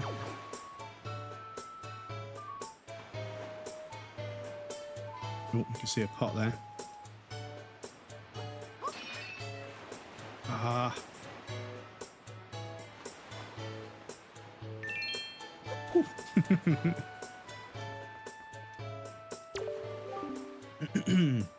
My story is a strange one. I came across cursed seas. Welcome back, Crow. Came across cursed seas from a land far away, a land where blizzards blow violently, heading to this town called Windfall. But dear me, as I travelled, a terrible storm descended and tore my ship to bits. Yet mysteriously, only that escaped without so much as a mark on it. From the looks of you, I'd say you're a traveller as well. Yes, indeed. Could you not purchase that from me? As one of my only heirloom from home. The people of this town do not seem the least bit interested in that, despite the fact that it would help them travel the dangerous. Oh, can I buy or sell from it? Please, I beg of you. I wish to open my business here in town, so I'm desperate in need of finances. How does 80 rupees sound? Yeah. Which indeed, I received precisely 80 rupees for it. I can use these funds to finance a new business. Oh dear me, what a happy day. Very well, young master, as I promised, please take that. Cool, got a sale. Made a good purchase today, young master. You've saved my life and business as well. Treasure it dearly. It's the finest sale in the world. Treat it as such. Sure thing.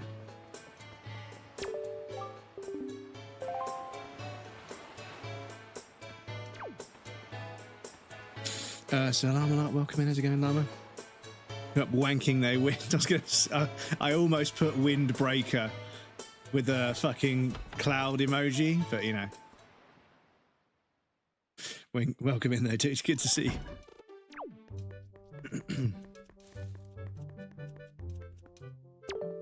We're up jorking they peanuts. And when I say jorking, I mean wind. And when I say peanuts, I mean waker. Lately, I've been hearing that monsters from Forsaken Fortress have been going around kidnapping girls with long ears. Can't believe it. After all, 2 girls from Windfall have already been kidnapped. Poor Maggie and Mila. It breaks my heart to think about those two. Both of their fathers are desperate to find anyone who can rescue the poor little girls. What kind of world has this become? So much fear and suffering. Right, so we're going to rescue our little sister, but also everyone else's. Welcome. Oh my, you're a very small customer, aren't you? But that's fine, of course. Just feel free to look around. Yeah? You know what isn't small? A pot in the face.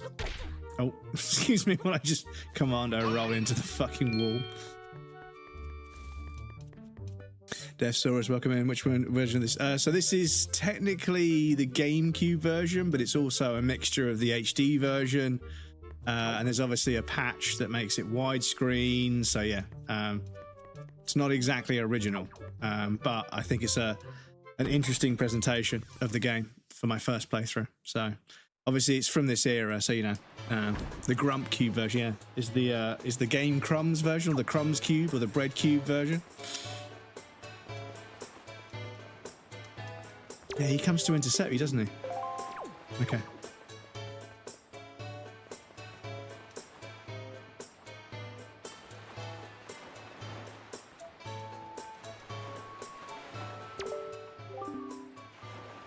You look like a curious boy. Did you know there's an island a little to the east of here called Dragon Roost Island? Folks say that the island is home of a tribe of people who dance in the skies like birds on the wind. They call themselves Rito, and they say a sky spirit lives nearby. But to someone like me, Person who's never left this little island may as well be a fairy tale out of a child's book, if only found it in my own boat. Oh, shit.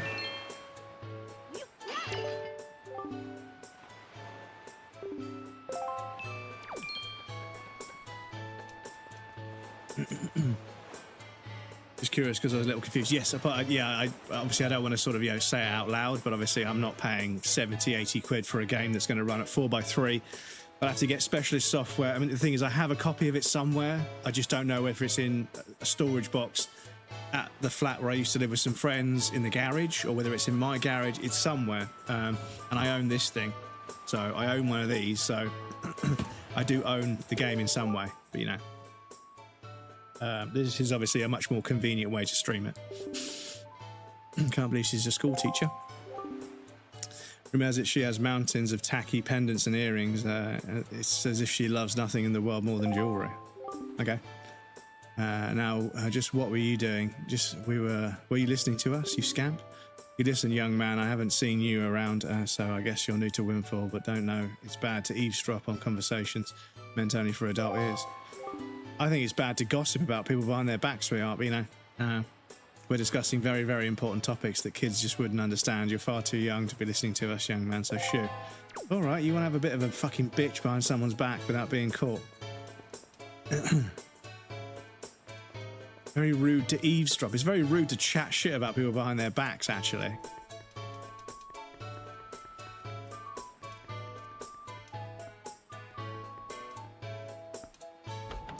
Very Essex of still mad they didn't make the Steam machine the Gabe Cube. Yeah, it would have been such a good name, right? Would have been such a good name for it. But yes, no, I own a copy of the game somewhere. I've got Donkey Konga, I've got Twilight Princess and Wind Waker somewhere. I've got Sunshine, Mario Sunshine, and a couple of others. And I've also got the games I've actually got up here. I've got Resident Evil 1 Remake, Resident Evil 0. I think I've got Resident Evil 4 somewhere, because that's the reason I got... someone lent me a GameCube to play Resident Evil 4. And then I think I bought one in a I bought this one in a charity shop, and because I used to ride BMX, I've got Dave Mirror 2 for the GameCube, which is a very obscure very obscure BMX game from back in the day. But I enjoyed playing it, as well as Donkey Konga. Donkey Konga, there was a William Tell, which was you have to drum and clap, and it gets reasonably difficult. Wonder if a boy like you will do. Difficult to tell, just difficult. You see, my one and only daughter Mila was taken away from me from a frightening place called the Forsaken Fortress. Asked many to rescue her, but it seems difficult voyage to that cursed place. To see my sweet Mila again, my precious little daughter. I worry so over her welfare. I can't recall the last time I slept more than a wink. Sincerely wonder about the wisdom of asking a boy like you to do this, but would you lend a hand and rescue my precious daughter? Yeah, sure. You're a brave boy to take on this task. I assure you, if you do rescue her, I'll pay you as much money as it takes. I'll give you this entire fortune for her safety. There we go, chat. We can strong-arm this guy. We can blackmail him for all they're worth. I was saying to Quitty the other day, I'm going to play Wind Waker, but I can't find my actual disc copy of it, so I might just emulate it. And I was like, I'm worried that Nintendo's going to sue me for all I'm worth, but the joke's on them. I'm not worth anything. Can we... Yes, we can. But then, no. Oh. Oh, you little weasel. Don't break my precious... well, thank you so much for coming into my home and breaking my high-priced vase. If you break any more, I'll show you, though. I shall not let you go lightly, no, sir. Okay. Whoops. That's fair. That is fair. That is fair. The game finally called me out on it after many Zelda games. Game Gear is $2,3,900 on DK. The $239, not $239,000. Surely not. Remember Snake? Yeah, I remember Snake on old phones. Carb Tendo. Banger. Yeah, Snake was addictive. But yeah, it's wild. Like, there was somebody doing a talk about how they trained an AI to play Snake, and it, like, I remember doing something similar as a kid, not AI, but I was like, well, if I just program it to do this constantly, and then do a loop, and then do that constantly, and then do a loop, and do that, eventually it will get every single one. And someone was like, it's not that simple. So I programmed it to do it. This was on like a fucking ancient computer. It was like forward, forward, forward, forward, forward, right, forward, forward, forward, forward, forward, right, forward, forward, forward, forward, forward, right, and then just do right, right, right, forward, forward, forward, forward, left, left, forward, forward, forward, right, right, forward, forward, you know. And I programmed it to do it and just set it on a loop. And yeah, it beat the Snake game. And they were like, well, so you could just do that. I was like, yeah, it's really slow and boring, but it will work. But yeah, this guy was like, oh yeah, I trained this AI to play Snake and it kept crashing. And I was like, how is it not just doing that's the quickest and easiest way? How is it not doing that? But yeah, this was a bit different. But it did eventually beat Snake on its own. First Game Boy was Super Mario Land from Japan. It came to Europe and USA. My mum ruined Christmas midsummer and just sat and played. Said he ruined Christmas, just sat and played us because you were just playing that instead. Hello, hello, and hello. You are standing in the one and only Chew Jelly Juice shop. You must have heard our potions are the best. I'm telling you, they're too good. In fact, they're absolutely incredible. What's that? What's Chew Jelly, you ask? Looking for something that you look somewhat bewildered. Oh, sir, you simply must be joking. You don't know what Chew Jelly is. Well, just ask yourself this, good sir. What is a robust, nourishing element? What's mystical substance that is good for the body and the mind, you ask yourself? The words Chew Jelly roar out in answer to these questions, proclaiming themselves to be true. Why? It is the key ingredient in the most effective potions around. All you have to do is bring me an empty bottle with a little to my little juice shop here, and I'll let you have a taste. Which begs the question, sir, do you have an empty bottle? No. I guess you don't want to sell me. Oh, there's a rupee up there. Can I?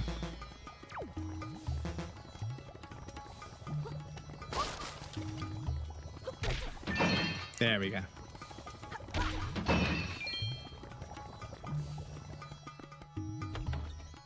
I was not able to beat an old Atari at chess. It was has a long way to go.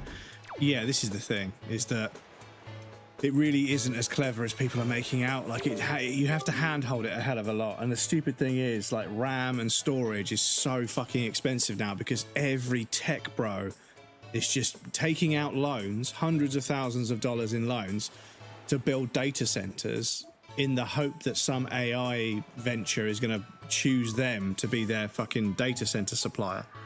And it's all going to fucking fold at some point, and there'll be data centers being liquidated. So in the future, we'll be able to buy 64 gig of RAM for fucking nothing because there'll be thousands of sticks of it just sitting there waiting to be sold. Just to liquidate and try and get some money back on the warehouse they bought. But yeah, hopefully hard drives it, because I had to go and buy a fucking Blu-ray, but I bought a Blu-ray burner so I can burn my streams onto Blu-rays to back them up, because storage is so fucking expensive at the moment.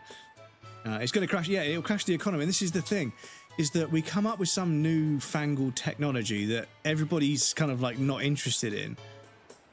And then a bunch of people get fucking really hard over it. They get fucking rock hard boners over it. They fucking throw hundreds of millions of dollars and pounds of investment into it. The fucking scam gets revealed. Everyone figures out that it can't do any of the things it's promising to do. It's not going to have any impact whatsoever. It's only got a handful of niche use cases.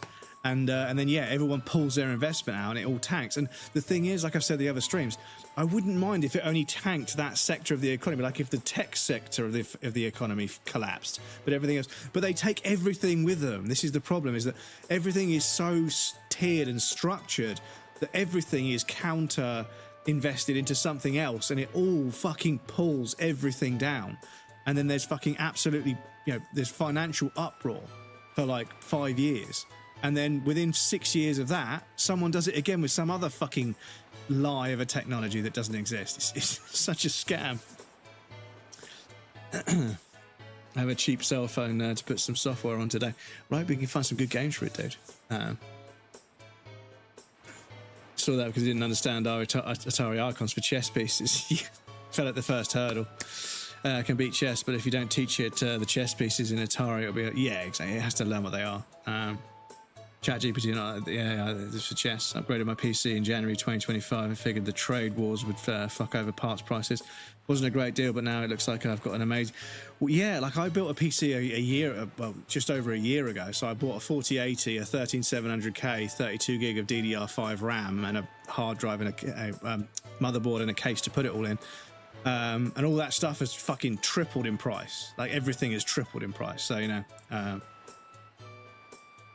yeah, I mean, I think I got mine the beginning of 2024, beginning of last year. I think it was the beginning of last year. I think it was the beginning of last year. So I think I got pretty lucky, to be honest. Resume writing and making memes of my friends. That's it. Yeah, I mean, I wouldn't even use it for that because the fucking the energy usage and the water usage is so fucking bad. It's just the amount of energy and the amount of water it requires. A human being could do it quicker, you know? Like a human being could do a better job in a quicker time and use less energy. It's fucking ridiculous. This is the thing, when people talk about AI doing all these jobs, they forget how ruthlessly efficient human digestive systems are. Like this has, how many calories? Does it tell me? This has... Each 250 milliliters contains 200 kilojoules, 47 calories. Okay, so this is actually a little bit lower sugar than it used to be. But that's going to be roughly about 100 calories, right? What was it, 500? Yeah, so it's going to be 94 calories just in this drink. If I went for a walk for like 45 minutes, maybe an hour, if I went for a physical, if I use my muscles to walk for like 40 minutes, I'd burn like maybe 60, 70 calories. It's ridiculous how efficient the human body is.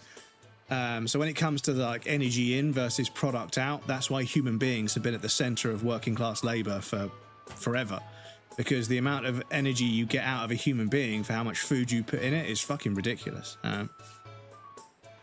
Textile industry is more insane. Water usage, which is drinking water too. Well, yeah, there's lots of it. I mean, the animal produce, like, you know, animals and everything, the amount of food they produce to feed cows to then turn them into meat could solve world hunger.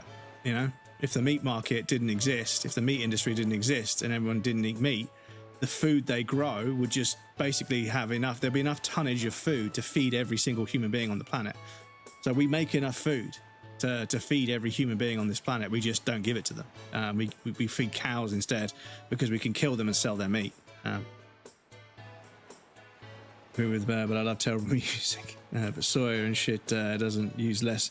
Well, yeah, this is kind of it as well, is that there's lots and lots of animal alternative products that are animal cruelty free, or animal, you know, alternatives to animal products in general. But they have other implications. They're not perfect, but, you know, they're slightly different kind of, you know, problem. But anyway, nobody understands how I feel. Do me a favor, beat it. What a jerk. How did he manage that right under my nose? I guess he is an all right guy. But yeah, it's crazy how, like, you know, certain fruits and vegetables and, you know, soya and everything else, there are like energy considerations, and also they have to, you know, completely purge any animal from the farmland where they're going to grow the food, which means employing traps and pesticides and things like that, which, you know, they're not good for animals either. It's difficult. 10 rupees per game for kids if you want to play it. Yeah, why not? Okay then.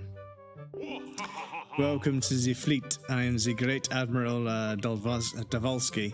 Look sharp, for V and Z are sole protectors of this island. Red alert, all hands up. Sonar shows that schools of deadly giant squid are approaching. All ships prepare for battle. Vat ver. Oh, I see. It's French. 3 squid groups, a large one, a medium one, and a small one. If they allow them to come closer as the children as they're raped. So take command of the new radar system, seek them out, and sink all these friendly ships. Be warned, you only have 24 cannonballs that you can fire. To destroy the marauding squid pods, you must score 4 direct hits on the large squid, 3 on the medium, and 2 on the small. Okay. Use that to move the cursor, A to fire the cannon blast. You may aim, be true. So... Cool. Excellent so far. Best sailors managed to destroy all of the using only 20 cannonballs. Okay. Splish! Kaboom! Splish! Splish! Splish! Kaboom! Splish! Splish! Splish! Splish! Splish! Splish! Splish! Kaboom! Splish! Kaboom! Kaboom! Kaboom! Splish! Splish! Splish! Splish! Splish! Splish! Damn, okay. Bad news, I say these enemies are retreated or something. It's 10 rupees per go. Nah, no, I'm good. Coca-Cola cut 125 billion litres of water from their usage. But what were they doing before? Like, how can you just not use 125 billion litres of water? It's insane. That's such a huge amount of water. I mean, I suppose litres aren't massive. But yeah. Use wastewater treatment. Yeah, well, yeah, this is it. If you're recycling, the thing is, because you can you can take wastewater and you can recycle it, but that uses energy as well. So is it more energy efficient to just use fresh water than trying to clean water at the expense of energy, which is creating pollution? It's a difficult balance to find, that justifying the offset you get for certain processes. Like I've always argued that Formula One as a racing series, with all the, I mean, the cars are ruthlessly efficient, and the fuel they use is not standard fuel anyway, but and they are hybrid as well. But all the trucks and all the fucking ships and planes and stuff that cart the team around the world, it's a huge carbon footprint. However, if the technology in Formula One makes every single engine on the planet more efficient, that has a huge benefit to every single engine in production, and therefore it offsets some of the carbon that way. And I don't know how much it offsets it by, but yeah, I would argue that because Formula One has improved the efficiency and performance of engines for every single motor vehicle on the planet, just through virtue of them trying to make the best engine possible, a lot of the technologies that cars benefit from now in terms of efficiency started off in Formula One. So even though it is a very it's a very sort of environmentally unfriendly sport where they travel around, the cars are very efficient, but everything else isn't. But they are trying to aim for carbon neutral. But yeah, the fact is they offset a lot of their carbon footprint in what they do, because the sport has created so many innovations, because it's profitable to do it in the sport. But then those technologies get passed down into sort of domestic cars. But yeah, as long as a task is simple, AI does fine. The video stuff is cool, but the cost, yeah, I just don't see. To be honest, if I can't be bothered to make something, I don't think anybody would be bothered to watch it. I saw recently, I keep seeing the same fucking tweet. Some AI VTuber is the most subbed channel on the platform right now, and I'm like, why is everyone cheering? And no offense, but why is everyone cheering about that? Like, do we really not give a fuck about real life people anymore? Do the real streamers not really fucking matter anymore? Like, if everybody's just going to fucking rub their nipples over a fucking cartoon, fair enough. No shade to VTubers, they do what they do. But yeah, the fact that it's a fucking AI and it's not even a real person, that, I don't know, like, how far are we going to take this before you realize you're not watching a human being anymore, Well, this is the thing as well. Are the subs, because I heard also that people VPN to a country where subs are cheaper. So they buy subs to their own channel, but they VPN it to find where it's cheapest to buy the subs. So in certain regions, it's cheaper to buy a sub than England or America or whatever. So they go offline, they go and sub to their own channel. They gift subs to their own channel using a different VPN to get a different price where it's cheaper, because that artificially inflates their sub count. I'm like, the fuck is wrong with this fucking platform? What is going on? What is going on? Swear nobody is being like honest about anything on this platform anymore. It's ridiculous. Just be some tech bro creating fakes to subs. Yeah, well, this is it. Yeah, I mean, bot streaming music as well is apparently massive artists, record labels that have massive artists. Apparently they doctor the fuck out of their streaming numbers as well, which is just, Nobody's being honest about things. And the thing is, I'll quite happily sit here and be on low viewership. I don't mind, you know. Like, I get what I get because of the amount of effort I put in and how good I am at doing this. You know, that's a reality, and I'll take that on the chin. That's fine. But around me, not in my close friends, but on the platform in general, on the internet, whether it's social media, whether it's Spotify, whether it's Twitch, whether it's YouTube, people are bot farming the fuck out of their content to try and compete. But it just creates this incredibly unrealistic standard that somebody might think they have to achieve naturally, organically, without any fucking, you know, background fuckery going on, which is fucked. But yeah. Nero Sama, the mega VTubers. Well, and the thing about VTubers is, like, I'm not going to, you know, judge anyone for doing it, but, like, I do feel as if there's this kind of, like, if I say something that cancels me, I get cancelled, right? So I'm careful about what I say. But if you're a VTuber, you can say whatever the fuck you want. Because if your VTuber model gets cancelled, you just create a new... I know it's not cheap, but you could just create a new model. And the thing is, one person could be multiple VTubers and you'd never know.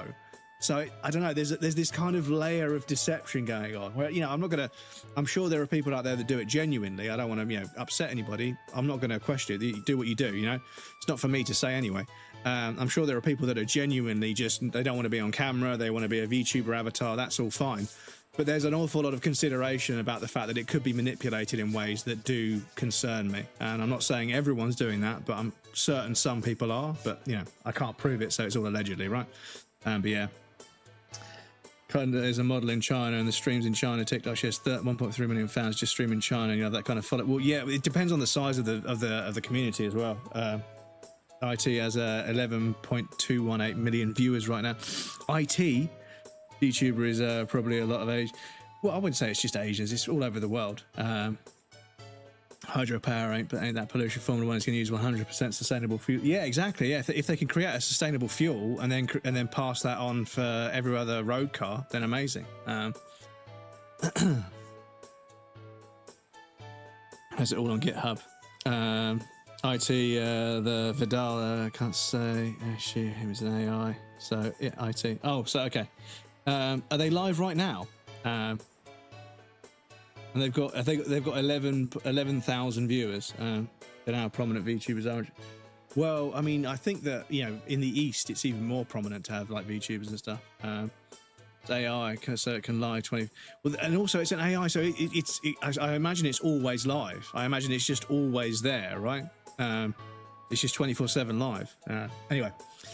You know, this thing may look like a windmill, but it's actually a wind-powered Ferris wheel. I use it to harness the wind's power to spin in quite a nifty manner. We rarely see a favourable wind around here anymore, so it doesn't budge. I'm pretty sure it's not broken or anything, though, so if the wind blew in the right direction again, we would just have to hit the power switch out back and get moving. Looks like the westerly wind is blowing now. Okay, so... okay, so you have to grab this. Yeah, okay. There's a power switch out back, apparently. This is a Seinfeld parody AI too. It makes Seinfeld episode. Well, yeah, this is it. Is that, you know, like, don't get me wrong. Like, you know, if you want to be a VTuber, I can understand. There's lots and lots of, like, you know, valid, you know, very. What's the word? There's lots and lots of valid reasons why people would do it. I completely understand. I don't want to sort of, you know, judge VTubers as a whole, but I do also worry that there's some people out there that are doing things that are not exactly very good. Much in the same way that not all just chatting streamers are terrible people, but a handful of them are, and they seem to get all of the attention. So outside of Twitch, everybody hates streamers. Like, streaming is a dirty word in the gaming industry outside of Twitch because of the way certain people behave, and because of the way the platform pushes them. They get seen by millions and millions of people because they get so much exposure. But they're always doing the most terrible things, so they kind of fucking ruin the brand of streaming. And those people can get fucked, basically. They're fucking ruining the brand of streaming. And yeah, unfortunately, they get seen the most by everyone outside of Twitch. So outside of Twitch, it's so heartbreaking whenever I see somebody making a video essay or something, the comments someone's like, oh, fucking streamers ruin everything. Streamers are ruining video games. Streamers are the worst kind of people. And it's like, fuck, why does everybody hate streamers so much? And then I realized I view streamers from the inside looking out. When you're not a streamer, if I go to my socials that are non-gaming and I look up what a live streamer is, all I see is the same 6 or 7 toxic people just doing the worst shit and being the most insufferably toxic people. This is what they see. This is what the rest of the world sees.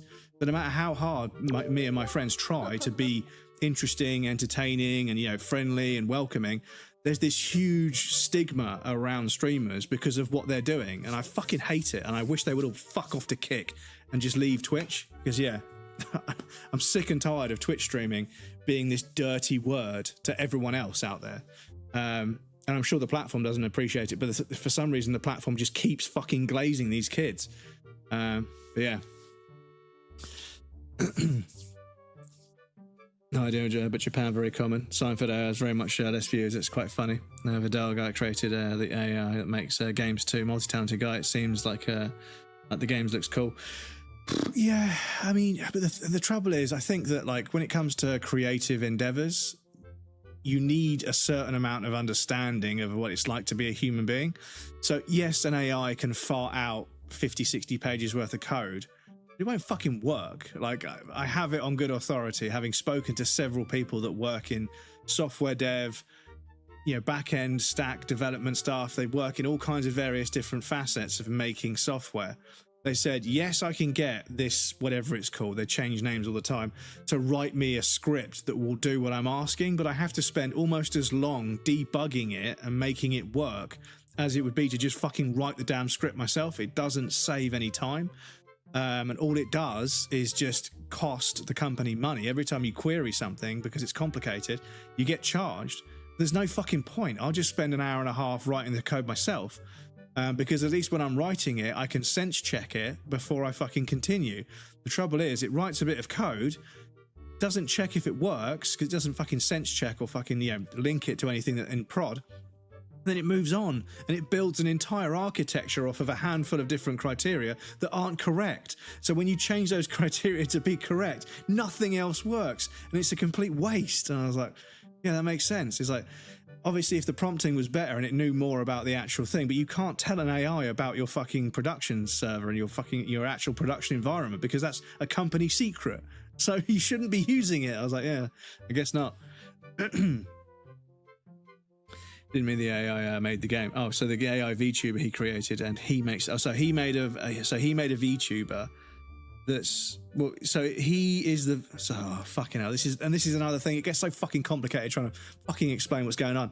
Not you, Krill, but just in general. So he is a human person who is a VTuber. That's their avatar. So that's not AI. That's reading them. Their facial expression and everything is then mimicked by the model. But they make games as an avatar, as a VTuber avatar. I don't think I've ever seen your face around it before, young scholar, new pupil. He's the guy that made VTuber Neurosama. That's a giant AI that has the most subs, and he himself makes the games. Yeah, so he's a human being making a game, but he acts. He oh, man, it's so fucking difficult to explain this. So he is a VTuber, and he makes games, basically. Whether or not he uses AI or whatever, he uses AI to make the games or whatever. But okay, yeah. Do you know what? Let's just move on. I'm sorry, I can't orientate, because you've got people using AI to be a VTuber, then you've got people being a VTuber, and yeah, if you're saying that they're an AI, but it's a person, at what line do you draw? So yeah, let's just fucking move on. Let's just move on. I don't fucking agree with it. I think that although there are people out there that are genuine, when they're a VTuber and they're a genuine person, they want to stream like everyone else, like I do, but they use a VTuber avatar, that's fine. If you want to be a VTuber, that's fine. I think there's some concerns about the fact that they can say whatever the fuck they want and that it never gets traced back to them. It's like another layer of animosity that I feel is a bit disingenuous or insincere to your viewers, that you're sort of, hiding who you actually are, and you say what it, and if you got cancelled, you could just delete it and start a new one, which I think creates kind of, the wrong atmosphere. But I'm not saying everyone would do that. That's, whatever. But yeah, if you have an AI that is live 24/7, that is a VTuber, nobody's going to be able to compete with that. and I don't know if that's a good thing. And obviously, if it's the most subbed channel on the platform's obviously going to fucking take that money. So, yeah, joy is hidden in all places of the world, and you must widen your eyes and search for it. The first joy you find earns you a present. With 20, you become a joy steward. With 40, you'll have a look of a hero. Aren't all these things joyous? You will be full of joy. Okay. Get the fuck out of the way. AI open source, at least. Yeah, well, you know, like I say, I think that having an AI companion when it's never been easier to just make friends on the internet seems a bit strange to me. I know people talk about the male loneliness epidemic, but I'm a 40-year-old white guy and I started streaming and made friends because, you know, I'm obviously not that bad of a person. So if you don't have any friends, maybe you need to ask yourself if you're a good person or not. You know, people can be isolated, but with the internet these days, it's never been easier to make friends. You just have to be a good person, in my opinion.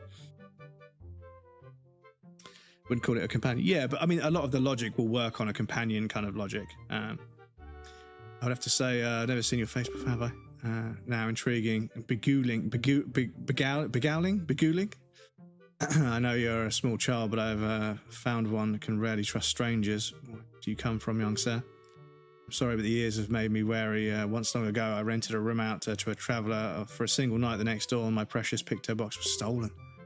Tell me, young sir, why are the good deeds so often repaid with cruelty? I spread kindness where I can, and still my box does not come back to me. It's a sad thing. Okay, if we find it, we've got to bring it back to him. Okay, may look like a child, but I can see why. You can see why I cannot be assured of your youth. Be a good boy and be gone. Shoo shoo.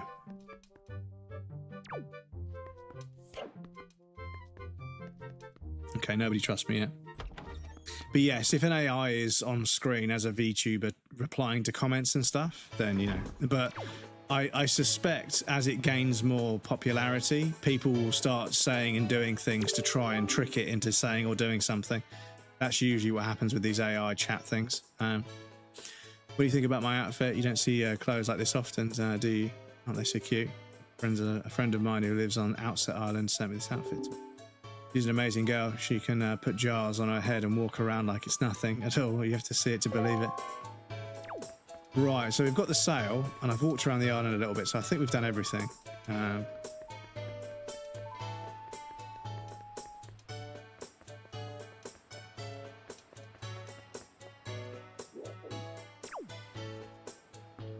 What's this? Wonder how it does it, because it's not live 24/7 all the time, it seems like. Yeah, but I mean, that would make the most sense, right? Because that's the thing. That was the first thing somebody said. They said there's an AI VTuber, and somebody was like, well, if that's going to be live 24/7, no human being can compete with that. You know, they're just always going to be live, slowly but surely hoovering up all of the viewers. So yeah. But yeah, I don't want to be old-fashioned or salty or anything, but for me, the magic of streaming is there being a person that you interact with whilst they're playing a game that you love. And I think that's kind of the magic of it. I'm not saying you can't do that with a VTuber, because you can, but you can't do that with an AI. You know, an AI is just going to look up what the game is and just spout back whatever Google says, right, or Reddit or whatever.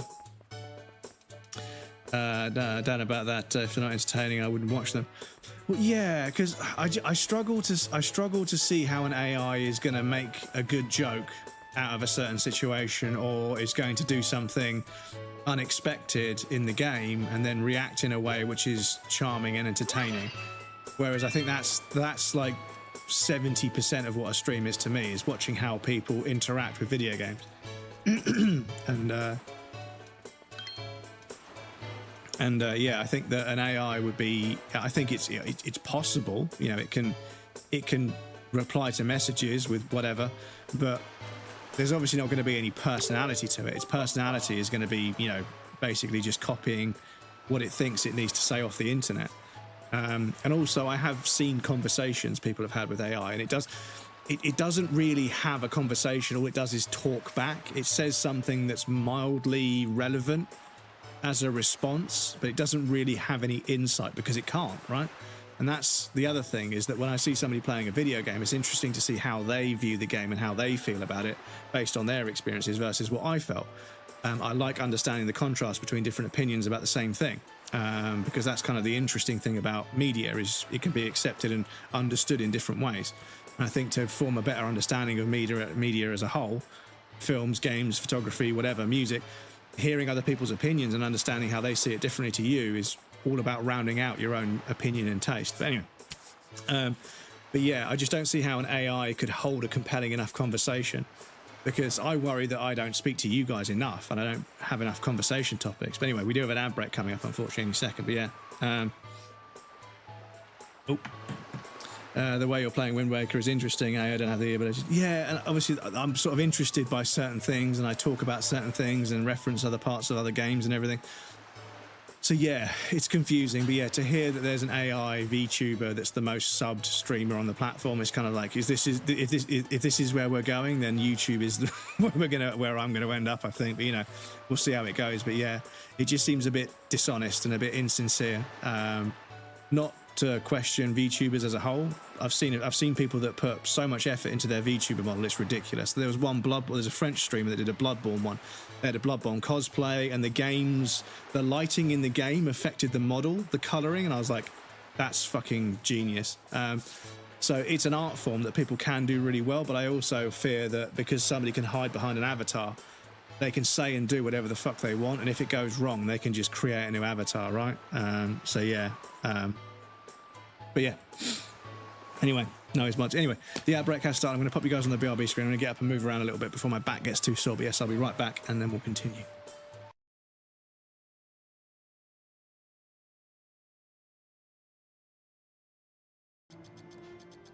You know.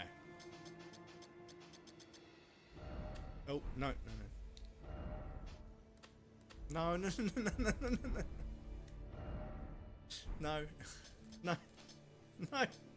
No. Hang on.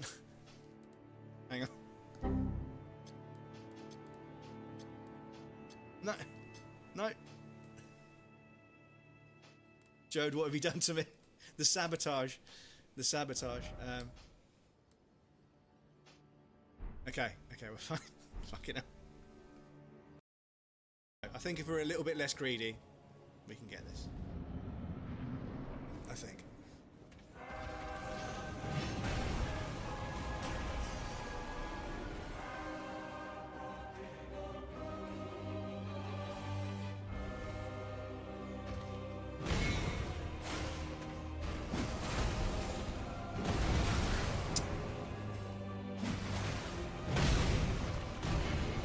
Mate, what are you doing? He's just opened up Prime Video. I can't see. Mate, the sabotage. Really, the sabotage. The sabotage because you want attention, is that it? He just pushed the Amazon Prime button on the TV remote and suddenly Bob's Burgers was on the screen and I was like, the fuck is this? What kind of movie is this? Right. Addy Dennis says, are you my pinky toe? Because I want to bang you on every piece of furniture in the house. Hide. I'm going to shit. Look how furious he is. Brother is furious. Brother is fucking furious. He's fuming, mate. Oh, he's got quite a range on him though, so I need to be careful. Oh, fucking hell. That's it, fall off. Easy money. We'll take it. Right. I never get ads. Brave browser. Oh, okay. Thanks for not contributing to my ad revenue. I'm just kidding. I'm kidding. Avoid ads as much as you can. Do you know the other way you could avoid? I'm just kidding. I was about to go into a spiel, but no, I won't. You mean Twitch's ad revenue? Yeah, I suppose. Yeah, that's kind of true. That is kind of true.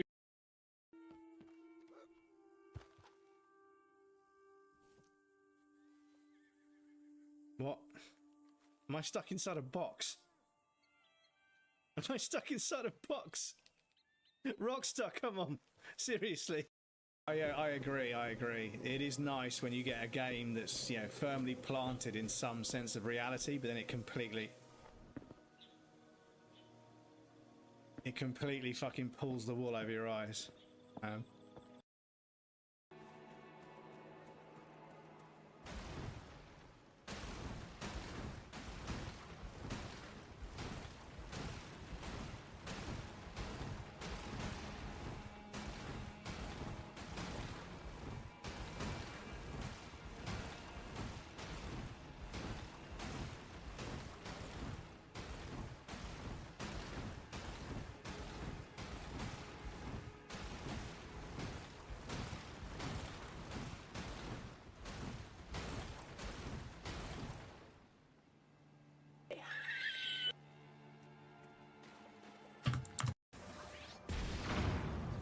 Welcome back, everybody. Thank you for your patience. I appreciate that. If they're not entertaining, I wouldn't watch them. I guess they just never respond to chat. So like big streams.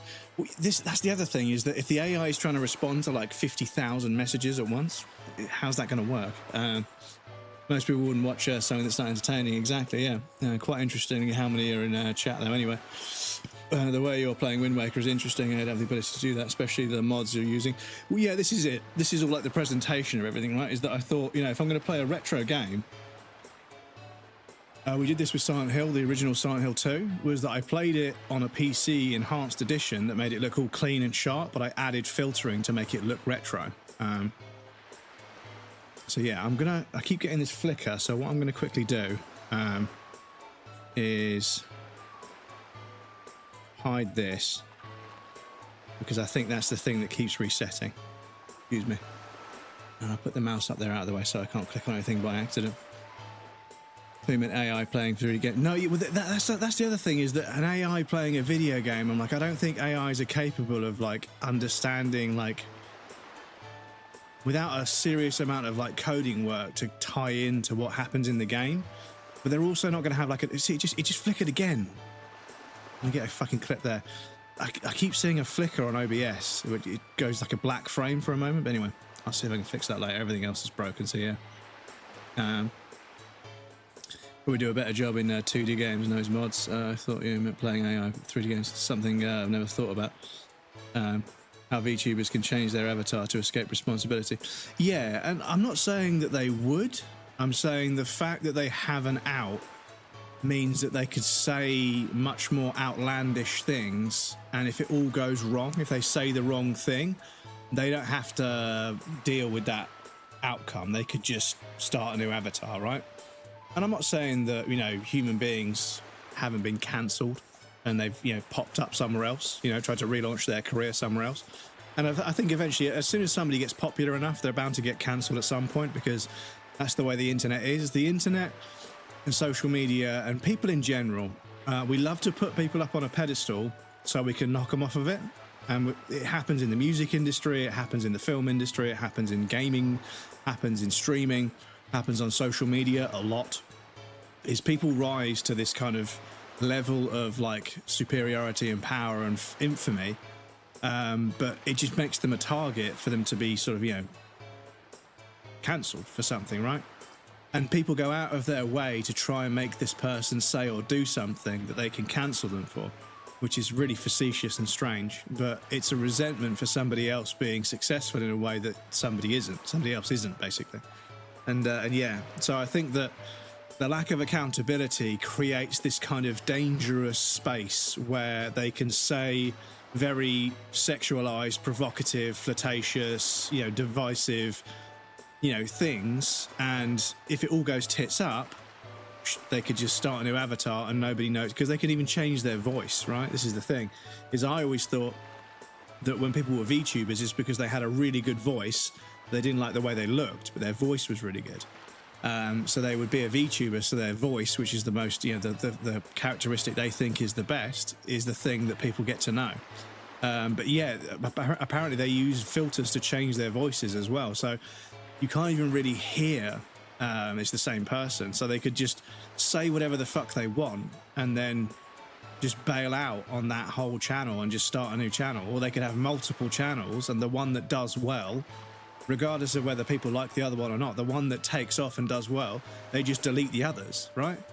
And it's like, yeah, I don't know. It creates all kinds of moral questions. And like I say, I'm not saying that VTubers are morally bad people. They're not. I've spoken to a handful of them. I know a few people that do it, and they do it in a genuine way that I think is perfectly reasonable. I've got nothing against it. But they're, again, like with any other technology, there's concerns about how people do it. Anyway, that look in your eye, so you found yourself a sail, have you? And then very well, I shall teach you the art of sailing. Come next to my hull and press A to climb aboard. Set sail, you've got to go to X, press the same button to hoist it. The sail will catch the wind, which will push the boat forward. Up in the direction behind me indicates the wind direction. Use that to steer. If you wish to move quickly, you should keep your wind blowing directly into the sail. You can always press A to put the sail away. Try it when you want to adjust your speed. Do you understand all that? Yes. One more thing, when you're out in the sea, a few landmarks to go by will be the mercy of the sea chart. I've marked the place we should currently be heading for our sea chart. If you get lost at sea, simply push up to open up the chart to confirm your position. A western wind blows, hop in, and let's carry us to the east.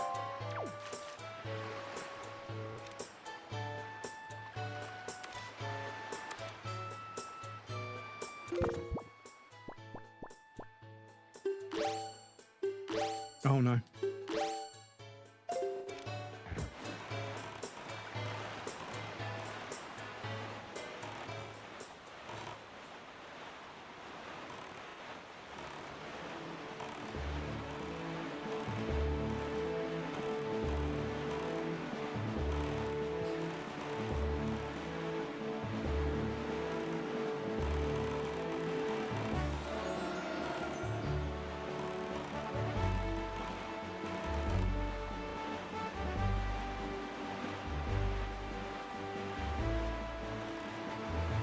Nintendo games, they are so charming.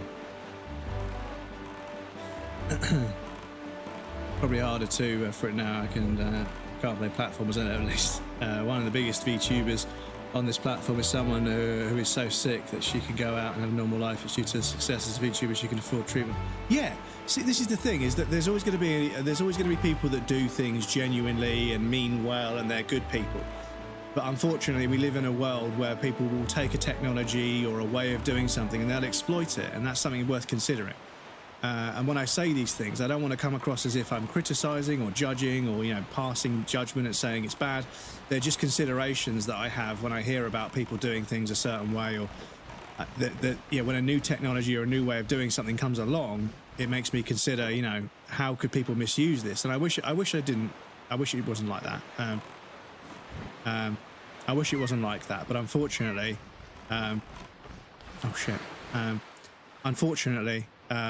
we've seen time and time again people misusing something. A new technology or a new way of doing something happens. Loads of people get on board with it, but then a bunch of people find a way to exploit it, and we end up with a problem. And I think that if you see these things coming and you think about things a bit more sort of critically, then you can understand, because people will start manipulating others using a technology. And I'm not saying VTubers would do this, but it's a consideration. Anytime a new technology comes along, so the telephone, people used to get scammed over the phone.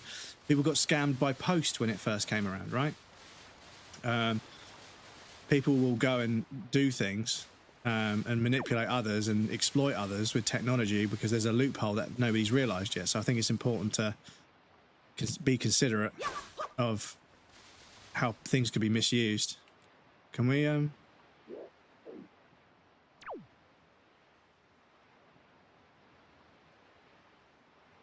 okay. Oh, again. Love the sailing music, yeah. It's pretty cute. Many countries, even super rock stars, can go out in public, like the other USA and UK. They will become swarmed by fans. Yeah, it's a fair point though. And the public decide when to ban the user, not to decide on some certain people decide what should be banned and not. Creates shit moments too. Yeah, like this is the thing, is that people exploit things, and like I say, my concern is that when somebody can hide behind a username, hide behind an avatar, hide behind a voice changer, suddenly that makes them, you know, suddenly it makes it possible for them to be very they could exploit others, and I'm not saying that they inherently would. I'm saying that what they're doing would make it very difficult to stop them from exploiting people, which is why it's a concern of mine. Not that they would, but yeah, I need an empty bottle, don't I? I need an empty bottle. I'm not saying they would, but you know, here I am. You guys know what I look like. Some of you even know my initials, you know, and maybe that's stupid, but you know, unfortunately, that's just how it panned out. But obviously I don't need to be quite as careful with my identity because I'm less likely to get stalked or something, right? It's not impossible. It's not completely unheard of, but yeah. When somebody is hiding behind an avatar, it does create this kind of lack of accountability that I think is a dangerous thing. Not that it's inherently always going to be the case, but I think that, yeah, there will be people out there that cannot resist the temptation to say or do things that they would never say or do, you know, as if their face was on camera, right? If they were, like, actually on the screen. Much in the same way that many people say and do things they would never do if they weren't hiding behind the username of just people on social media, not even streamers, right? It's proven that human beings, when they're given a degree of anonymity, they will say and do things much more extreme than they ever would if they were, you know, exposed for who they actually are, right? So I think that one of my concerns is that if you have a VTuber, they can say and do whatever the fuck they want and then just create a new account, and Twitch has very little way of knowing who the fuck they are, you know? Obviously they've got a bank account, I suppose, but you know, it's not difficult to have more than one bank account these days. So yeah, it's a concern. It's a concern because I think that there's a certain amount of commitment I put in to being who I am and conducting myself in a way which is friendly and entertaining and, you know, not judgmental. You know, I try to be not a centrist, but I also try to not, you know, judge things or say this is good or this is bad. I tend to speak about my experiences and, you know, try and be as, you know, sort of, you know, reasonable as possible, right? I'm not out here saying and doing clout chasey, divisive, toxic things to get attention like the rest of the internet. Oh, a piece of a heart. Or I need to get 4. Okay, you get an extra heart. But yeah, I am me, you know, and for better or worse, that's who I am, right? So I'll stand by that, you know. Ban the IP of that person, something. But yeah, they could get around it though.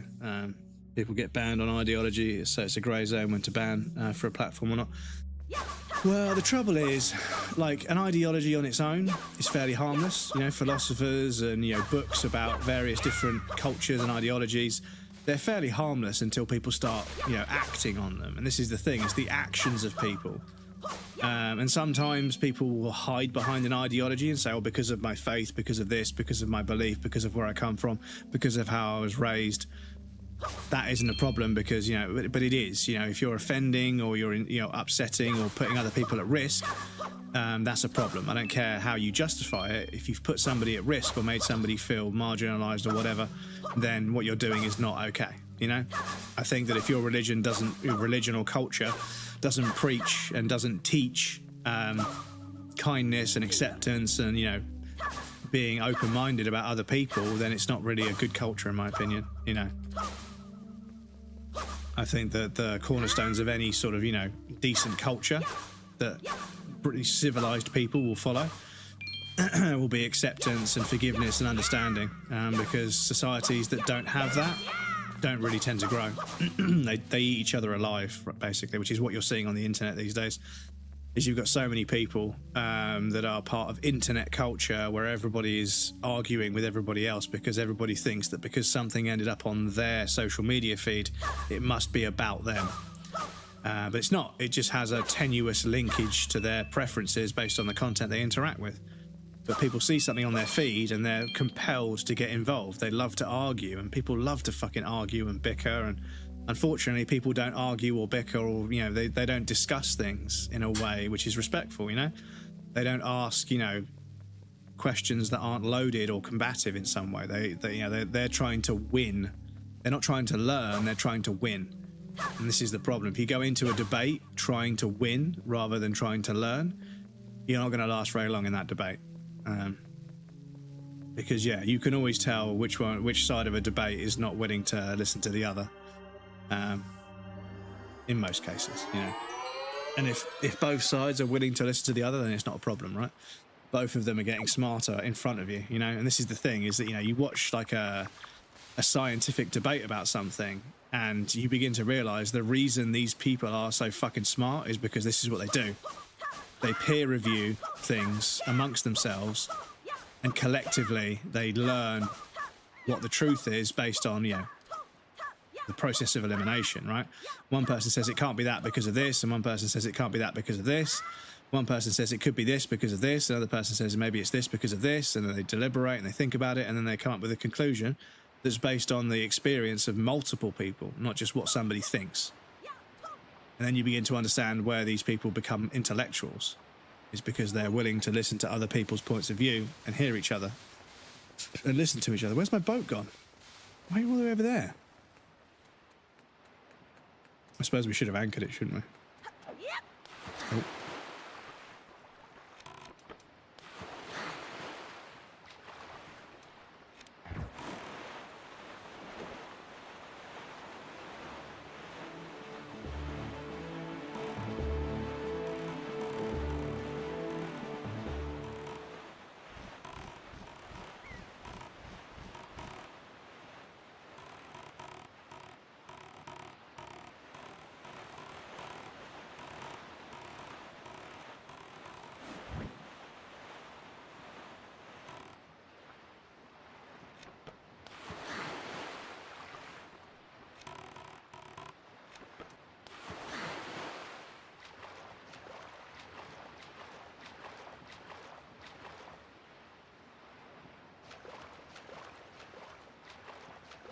Okay, no.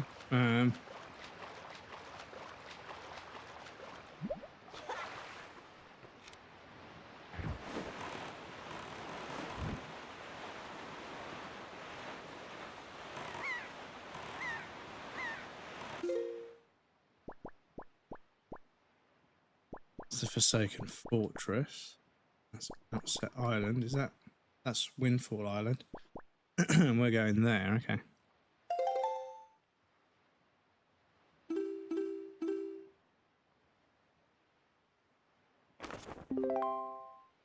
Oh, okay.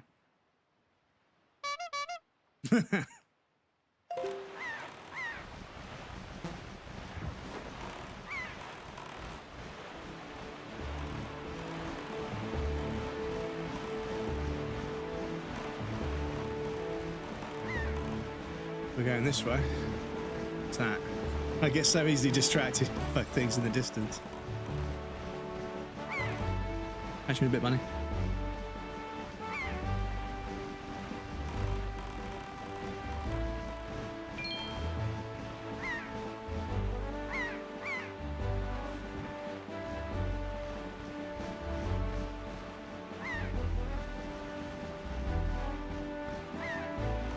Let's go.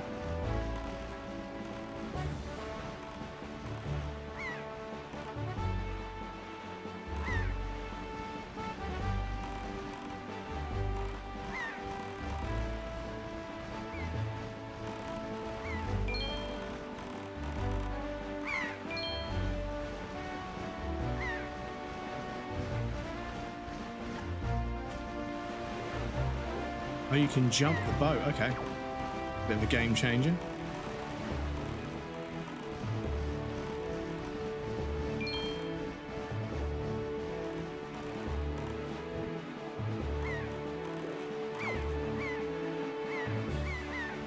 Those beetles shot.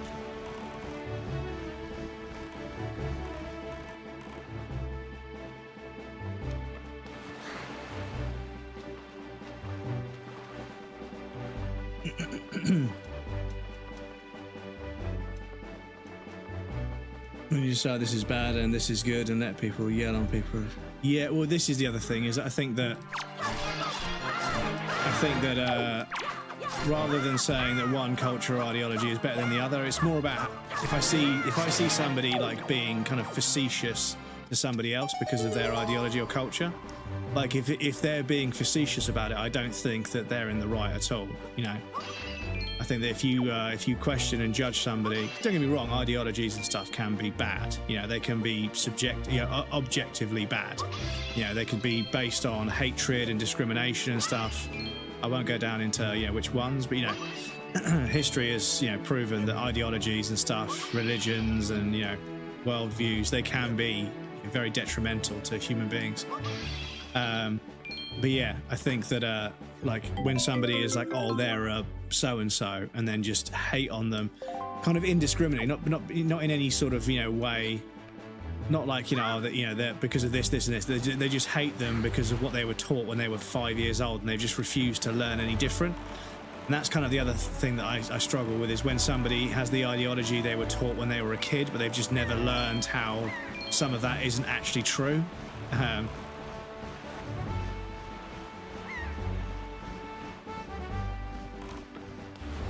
They were taught this by their parents, who were obviously not great people. In terms of like discriminating against others,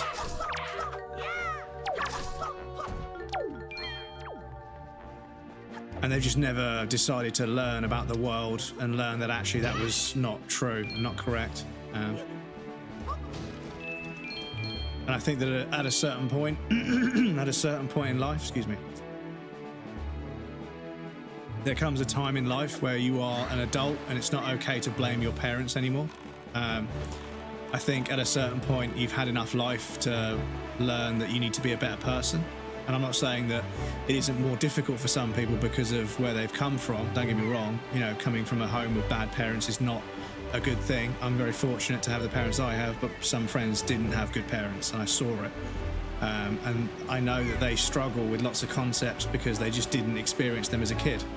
But there is a certain point where you have to say, you know what, by the time you're 35, 40, if you haven't done the work to become a better person, I don't know, dude, I don't think you can blame your parents for that anymore. I think when you're a teenager, you've come from a broken home or whatever, yeah, it's difficult for you to sort of, have a normal life, right? You don't see things the same way. You haven't had a similar upbringing to the rest of the world. You are the sort of the edge case. But yeah, when people are like in their 40s and 50s, oh, it's because of my parents. It's like, come on, dude, you're a fucking grown man. You're an adult now. You know that this behavior is not good, and you're definitely not so young and naive that you can't see that. You know this is bad, and you just do it anyway because you're lazy and you don't want to do the work. You don't want to be a good person. And don't get me wrong, in very extreme cases, somebody may not get the help they need and may not have the life experience they need to become a better person, and therefore they need therapy. But you go to therapy, right? But yeah, when I hear people that are in their 30s and 40s blaming their parents for stuff, I'm like, you kind of grew out of that a while ago, dude. You need to be a better person, I think. So stopping oil platformers allowed to sit on the highway and stop ambulances and pregnant people and other things need permits. Well, this is the thing. When it comes to protests... Sorry, there's a lot to talk about today. I've got a bad throat. When it comes to like protests and stuff, peaceful protests weren't working, and they're not able to request permission to protest on certain days, and they don't have the impact they need. So while I do see it as kind of like, they are kind of inconveniencing the public when they should be inconveniencing the billionaire corporations, they can't go after the billionaire corporations until the public is on their side. But I've never been against what they do, but I've still been caught in traffic because of them. But yeah, ambulances and people trying to get to hospital because their partner's pregnant, yeah, that's obviously not an outcome. You're not offending anyone by being yourself. Yes and no. I think that there are some people who think that themselves is who they are and it's not going to change, but they're actually not a very good person. So I think if you're just yourself and you don't really hate on anyone else, then yeah, you're not really offending anyone. But I also think that there are some people who are like, this is just how I was raised and this is just how things are where I come from. But if you're being a racist piece of shit, you're being a racist piece of shit. I don't care like how old you are. Well, I don't care where you came from or your upbringing. If you get to adulthood and you still believe these naive, delusional kind of, you know, excuses about why people of a different ethnicity are worse, you know, why they're somehow worse than you and why they need to be eradicated, I'm sorry, you need to fucking wake up. You know, I'm sorry. It's not good enough.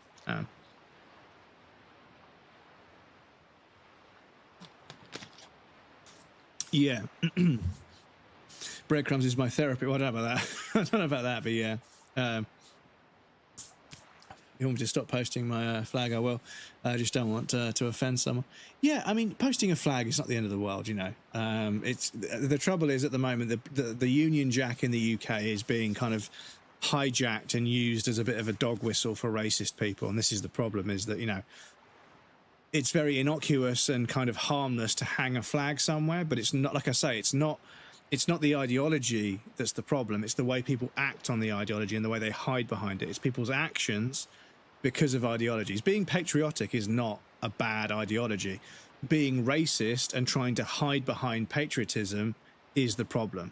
And obviously, unfortunately, the Union Jack has been pulled into that, where now when people hang that flag up, it's usually as a response, because in England, in America, they hang their flag everywhere anyway, and that's just a cultural thing. But in the UK, you don't see the Union Jack plastered all over the fucking place. There's a few places where you will see it for various reasons, but people don't fucking hang them out of their windows and stuff, and don't have like, they don't wear like clothing with Union Jacks on it and stuff. It's just, we just don't do it. You know, we're not flag shaggers. We're not, you know, whatever you want to call them.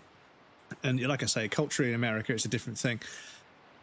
But yeah, and because of that, when somebody does make the effort to put a flag somewhere, it's almost as if they're claiming some land, and it seems a bit combative, but it's a whole difficult subject. But yeah, hanging a flag in and of itself is not the problem. It's the behavior and the actions of the people that do that.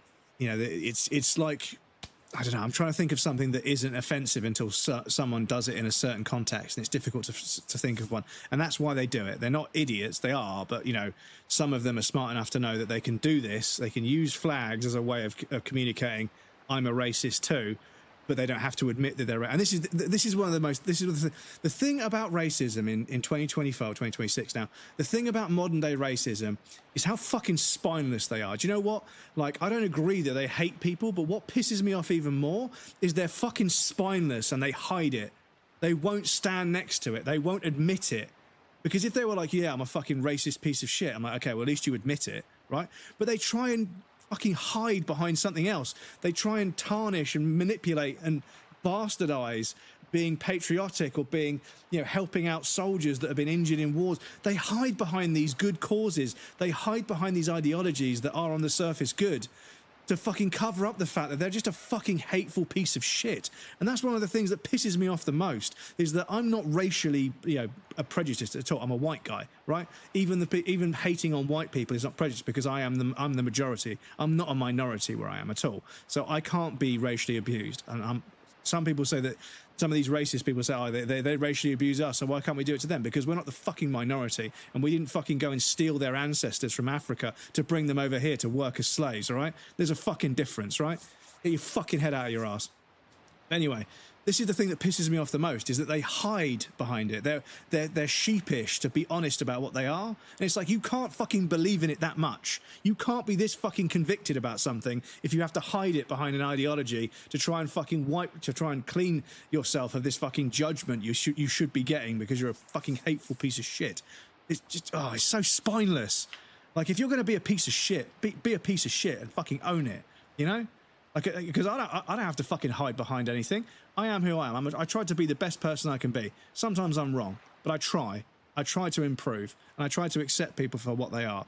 Not everybody is good, not everybody is bad, but the way people hate other ethnicities, and are racist about things, but then they hide behind something to try and justify it, it's fucking spineless and pathetic, and I've got no fucking patience for it.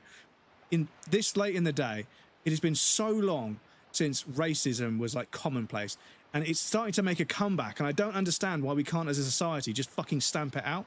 I don't understand why it's gaining ground and why more and more racist politicians and racist voices on the internet are gaining traction. What the fuck is going on? It's fucking ridiculous. But yeah, anyway, it's a whole other fucking rant. But yeah, I don't like those random hating on certain streamers because one thing they said that certain 1% of the stream didn't like it and they make it popular to hate on. Well, this is the trouble is, like, I put these opinions out there and like I say, I try to be a good person, you know, but maybe I'll say something that offends somebody and I apologize. It's not my intention to offend. I'm trying to just sort of, you know, navigate the world as a human being, but I also like to think that I have experienced enough of life to have some kind of, you know, rational thoughts about things. And yeah, racism is just, I don't understand why somebody can be born white in England where they have so many opportunities and so many quality of life things. There's the quality of life here. It's not the best in the world, don't get me wrong, but things are so cushy here. Things are so cozy and nice here in the UK. There are so many things that are good about living here, which is why so many people want to emigrate to England, right? But they act so hard done by and plighted by life. Like, oh, we can't even fucking do this. We can't even do this. We can't even do this. Shut the fuck up. Nobody ever stopped you. You've been told this. No one's ever fucking stopped you because you're a fucking racist piece of shit. You exist. If you exist and you're a racist piece of shit, obviously you are allowed to do it because you're fucking doing it. It's the fucking thing. Can't say anything. Yeah, but you do, don't you? You can't say anything, but you're constantly saying shit about other ethnic. You're constantly fucking racially hating and racially profiling people. You're constantly saying shit all the fucking time, or you can't say anything. What the fuck do you mean? It's the fact that you say things like that. That's the problem. The fact that you do say things is the problem. Got nothing to do with you not being able to say things. When you say something and it offends somebody, that's because you offended them. That's how that fucking works. Or people get offended by anything. If I called you a fucking snowflake because you're being fucking petty about some other ethnicity, you get offended. So you get offended by things as well. I don't fucking get it. It pisses me off how fucking flimsy their argument is, yet so many people are buying into it. Anyway, I'm trying to minimize stress in 2026, but fuck me. Racist people are fucking idiots. Anyway, excuse me. You've got to learn from you've got to learn from your own experience. You've got to go out there and have experiences, for sure. Fortunately for folks in the US, getting therapy isn't easy. Yeah, therapy in the UK isn't easy or cheap either. There is a bit of a barrier, unfortunately. First stuff that happened dirty was also your own thing to handle. A therapist won't do everything for you. Not everything for you, but it's good to talk to somebody who's an experienced person. You can point out what a coping mechanism is and why you do this and why you do that and make you see it in a different light. I think that's, it is useful for people. Excuse me, I'm ranting like crazy, but yeah, it pisses me off how they say shit like, oh, we can't say anything these days, but you do. You are saying things all the fucking time. That's the problem, is you say horrible, shitty things and they offend people. Well, people get offended over everything. It's like, well, people get offended because they're offended, when you say something that is derogatory towards somebody else, they get offended. That's how that works. If I called you a fucking gammon because you're bald and fucking pink because you're fucking sunburned, you get offended. And if I call you a fucking flag shagger or a fucking racist, you get offended. So, for a group of people that's complaining about how offended everybody else gets, they get offended pretty fucking easily. A family of people will be observing some cultural or religious, event of some sort, completely ostracized, not fucking bothering anybody else, just doing something, sometimes in their back garden or in their own home, and racist people are trying to kick off about it. What the fuck does it matter to you? Just let them have their fun. We celebrate Christmas, they celebrate something else. Who fucking cares? The world has bigger problems. Anyway, I'm trying really hard not to rant about it, but yeah, racist people are so fucking stupid. I don't get it. Unfortunately, folks in the US getting therapy against because stop ambulances, police, and people. Yeah, I think emergency vehicles should make exceptions for them. Use it as a justification. Should be allowed to wave the flag there, like in Sweden. If you wave the flag at the flagpole, even on National Day. Yeah, I mean, it depends. If you go to an event where people of a different ethnicity are gathering together to celebrate something religious or cultural or whatever, like I say, and you start waving a Union Jack just to antagonize them, it's the context, it's the behavior and the context, not the ideology. And this is the problem: is that they subvert the accountability for their racism by hijacking and kind of manipulating ideologies which on the surface are not problematic, but they do problematic things, and then they argue they're doing it because of an ideology which is difficult to argue with. they're hijacking that ideology. So yeah, it pisses me off, because the thing is, if you want to be a piece of shit, if you really strongly believe in something, then you don't need to fucking hide behind something else. You know, I don't have to hide behind the fact that I want to be a good person. I want to be a good person. You know, I want to accept people for what they are. You know, whether they're trans, whether they're a different colour of skin, whether they're a different religion, different worldview, different class, whatever. They're a human fucking being, all right? You know, if you cut them open, they bleed the same. You know, they got the same skeleton, they got the same fucking brain. You know, obviously their views on things might be different or whatever, but you know, if they're not attacking me, I'm not attacking them. I don't feel threatened by them. I'm not insecure. I don't feel threatened by somebody else's culture. I'm interested in other people's culture, because without it, there's no contrast, there's no difference. You know, like the fact that before the internet and everything else, there were like people that would travel for thousands of miles to go observe other ways of life because it was interesting. And it's like the opposite of racism is going to where it comes from, to where that culture and where that ideology comes from, to learn about it and to be, you know, impressed and amazed by it. You know, it's crazy. Anyway, I need to play the video game. I will get back to the game in a second, but yeah. That's why I love it here. You guys make me feel welcome. You guys, ladies. Well, this is it. If I can create a space where everybody can be themselves and feel comfortable, then I've achieved something, you know? I may not achieve anything as like a streamer, but you know, if I create a community where people feel seen and heard and comfortable and safe to be themselves, then I've achieved something, and I've made the world a better place for other people, which I think is something that, you know, we should all aspire to do. Goes both ways, and no one should be a racist. It's not only a white thing. Yeah, no one should be racist, but yeah, shouldn't have to come to therapy thinking he should fix everything. Yeah, no, I mean, flag at home, in my own home. Yeah, exactly. You know, you can have a flag in your own home. But like I say, in the UK, it's, you know, it's being hijacked as a racist dog whistle, which is, as I mentioned, a very complicated and nuanced topic, which I won't go down into. Anyway, that's our destination, Quambus Dragon Roost Island. There's fucking cat hair everywhere because he's fallen asleep on the heat pad. And every time he moves around, it kicks fur into the air, and the heat pad makes it rise. It comes over this side of the room and it descends on top of me. High atop this island's peak lives the spirit of the skies, a great dragon, the name of Valu. But yeah, here I am saying there's too many toxic just chatting streamers, and then I just talk for like 25 minutes straight. I'm such a hypocrite. But you know, I'm not saying toxic and divisive things for clout. I'm making statements about how I'm fucking sick and tired of people discriminating against other people for such fucking petty reasons, you know. The bottom line is there's so many arguments in culture these days where deep down human beings, they just don't like something. They just don't like it, you know? And it's like food. Some people just don't like foods. They just don't like certain foods. And most of the time we're like, yeah, whatever, you know? If they don't like baked beans, if they don't like wine, if they don't like this, if they don't like that, whatever. If they don't like it, they don't like it, right? But when it comes to, like, you know, other things, somebody not liking something, yeah, it's you're discriminating against a human being. It's different, you know. But yeah, they just don't like somebody and they refuse to admit why. And it's so many times. The more you peel it back, the more you force them to because if you just sit there and continue to ask them questions and continue asking, if you continue to seek clarification, most of the time you can make them unpack things until they get to the point where they say something where they were negatively affected and they think it's because of them, and that's the root of the issue. But you get there, they get very defensive. You know, one guy that used to live here was like, well, every time I've ever been, you know, robbed in London, it was a black person. I'm like, yeah, because there's a lot of black people in London. If you go to Manchester, every time you get robbed, it's going to be a white person because there's a lot of white people in Manchester. Cities are full of crime for various different socioeconomic reasons. The colour of a person's skin has nothing to do with the fact that the environment they find themselves in makes it much more lucrative to be a criminal than it does to fucking go and work for minimum wage when that won't cover the fucking rent.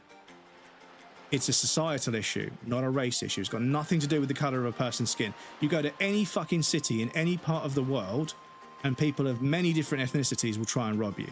And that doesn't mean that ethnicity is more likely to be criminals. It's just you're more likely to find criminals in cities. It's the same all over the world. You go to Paris, you go to Barcelona, you go to fucking anywhere. You go to any capital city, any major city full of people, you're going to get criminals. And that's just how cities have been for fucking God knows how long. Because it's fucking expensive to live in the city. The colour of the criminal's skin has nothing to do with it. It's all to do with geolocation and socioeconomic conditions. if you go to certain parts of the world, you will see certain kinds of thing. And it's because of the location, you know. You go to certain parts of the world and there'll be drug dealers everywhere. You go to certain parts of the world and there'll be arms dealers everywhere. You go to certain parts of the world and there'll be a bunch of finance cunts that are trying to rip everyone off, i.e. London. You know, you get that everywhere. You know, you're going to get criminals. Unfortunately, the way things work, late-stage capitalism has made it way too expensive to exist, and it's made crime way too lucrative, you know, because as soon as the government bans anything, the price for it triples.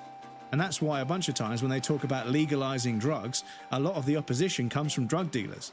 Because if you legalize it and I have to pay tax on it, all of the profit goes away. So anyway, ask the people of the Richo tribe who inhabit this island about how to see the dragon.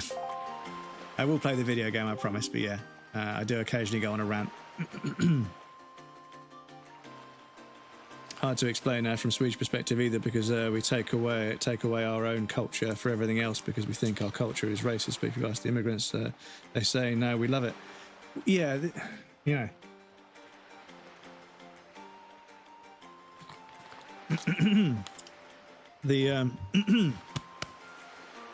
When you've met and spoken to people that are white that live in London, they'll have, you know, loads and loads of black friends, and therefore they're very integrated into the culture, and they realise that racism is a serious issue, even though they've never experienced it themselves. Now, me personally, I have never spent that much time, you know, living in London. I worked there for a long time, and I have spent weeks, months staying there for periods of time. But yeah, I meet people and there'll be a group of friends and they all get along, but they're all from very different backgrounds and they all have very different ethnicities and ideologies and worldviews and religions, but they all get along because they all live in a city together because of the exposure. And that's why I think some of the smaller, quieter towns like where I'm from are so susceptible to racism, is the lack of exposure to other cultures. Whereas in cities, like I say, you get more criminals, but you also get more culture, right? And that's why people like living in cities, because of the culture. You know, the restaurants will be, you know, if there's a themed restaurant, that person will come from that culture, and they're making the food the way it's supposed to be made, not just the way we do it over here, but the real way to make Jamaican food, or the real way to make Polynesian or Nepalese or whatever. They've come here to make food for us, right? And they've brought their culture with them, which is one of the amazing things, is you can go to London and you can taste the world. There's so many little restaurants that are a really good example of how a cuisine should be done. Fucking expensive sometimes, but yeah.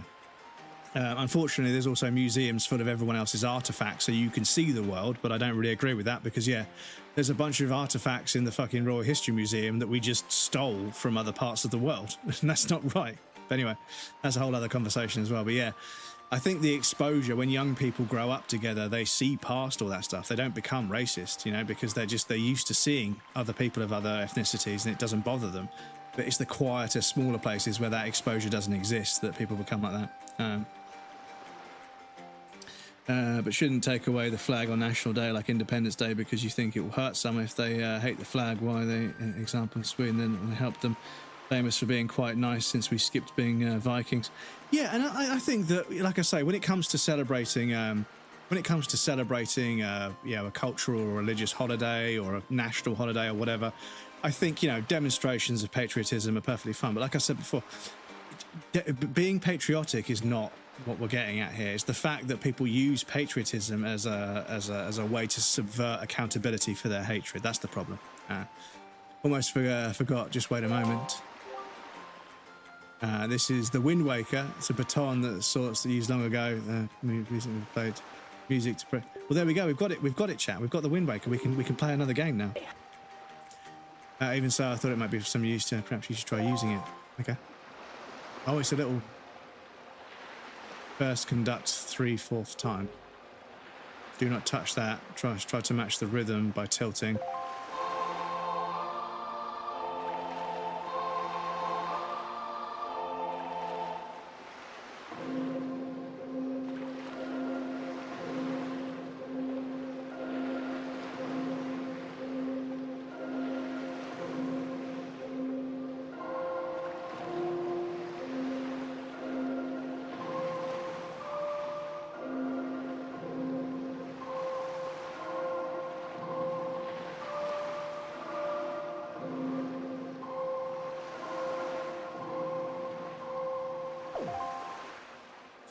What's the matter, Crambus? You don't have to time it. You don't have to time it exactly. Just be sure to be holding the. Yeah, you didn't explain that at all, dude. Sorry. I thought I had to push it at time, but yeah.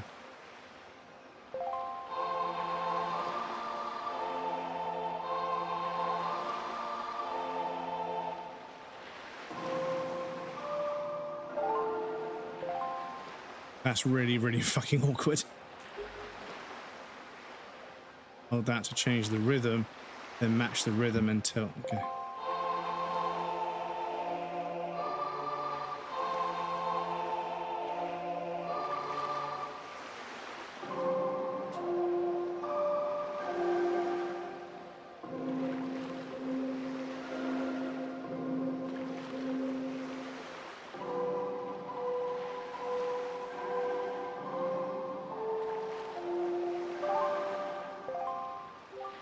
That's it, Columbus. It's not bad for your first time using the Wind Waker, not bad at all. You can also conduct in the 6th, 4th time by tilting that. You would do well to remember that. Okay. Yeah, that was really fucking awkward. There's a much easier way of doing that where you just push the direction on time. Don't tilt. Conduct in 3, 4. Hold it back to 4, 4. That way. And also, yeah. So you start off. So you start off at 3/4, but you go left for 4/4 and right for 6/4. Okay. Bit strange, but okay. Nail sensor, okay.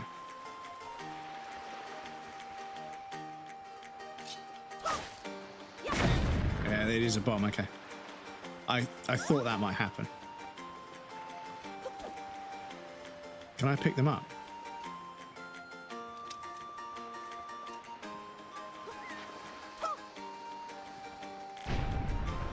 Okay, will they blow up this? Yes, okay.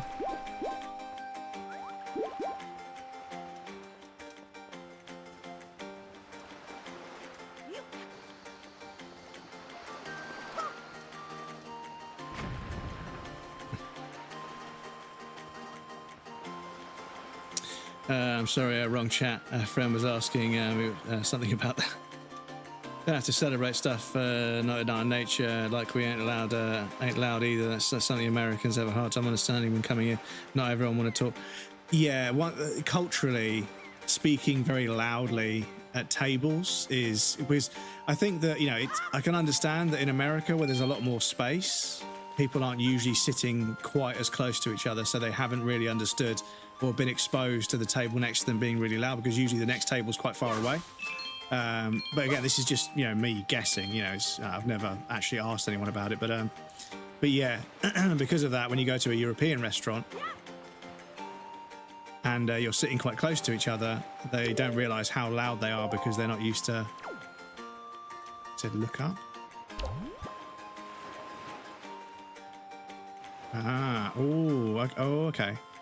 So if I could get a bomb to go off there. I could get a bomb to go off there. That would set off a chain reaction that would blow that up. Okay.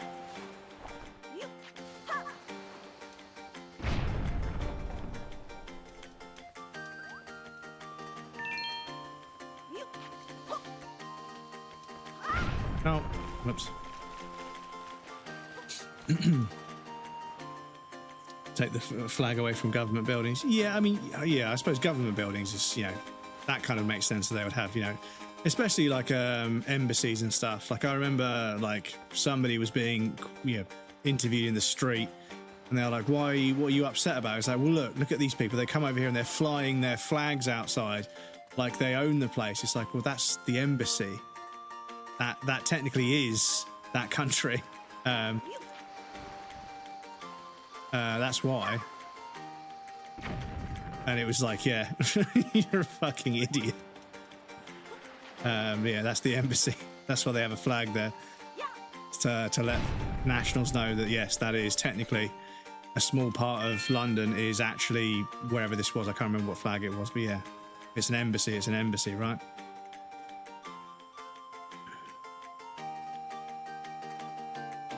Worst buses and metro. Sweden talking loud is like the rudest thing you can do. Yeah, and in the UK, like, English tourists are known for being, a bit noisy and a bit rowdy. But yeah, like, compared to some other nationalities, like I remember I was in Spain and there was a group of Italian people on the table next to us, and oh my god, they were fucking screaming at each other. And I was like, is everything okay? And one of the waiters spoke Italian. He was like, they're just talking about a thing that happened in the family a few years ago. And I was like, but are they arguing? He was like, no, they're not arguing. It's just, that's just how they speak. And I was like, they're so loud. He was like, yeah, not as loud as Americans, but yeah. And I was like, yeah.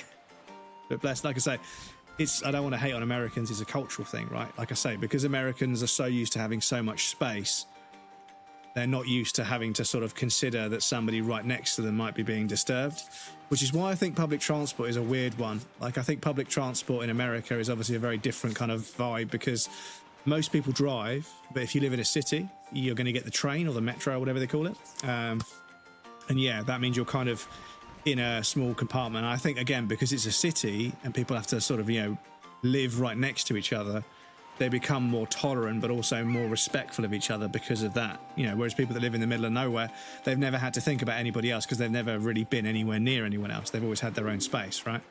And like I say, it's not like a shortcoming, it's just a lack of experience, right? So, like I say, people that live in cities are usually much more tolerant and much more sort of accepting of each other because they have to live on top of each other. That's how cities are. You all live in tiny little flats, right? Whereas people that have lived in sort of quieter parts of the world, or England, or even more spacious parts of the world like America, because they don't have to interact with other people, unless they choose to. They don't have to be near people unless they choose to. I don't think that they've had that kind of exposure that you get, and therefore it's more of a stretch for them to suddenly be thrust into this situation where they're surrounded by people they don't know.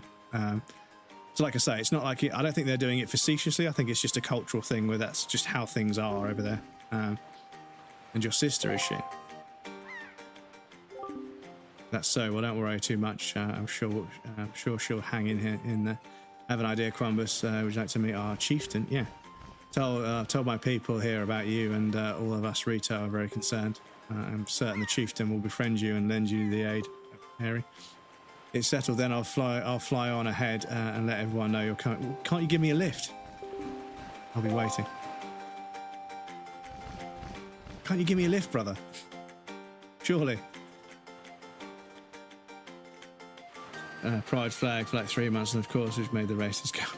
That's the other thing is, like a bunch of like people that also happen to be racist were like, oh, they're putting fucking rainbow pride flags everywhere. I was like, well, you cunts put fucking George's cross everywhere. And I was like, you fucking fly the flag to signal to other people, don't you? So, don't, like I say, it's just, it's so spineless, It's not only is it wrong, but it's spineless,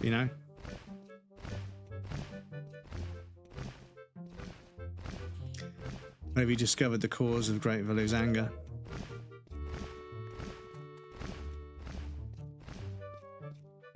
Ah, so you are Quambus, are you? Well, tell me all about you. A troubling tale indeed. I insist that you let us know if there is anything we can do to help you. We shall do everything in our power to assist you.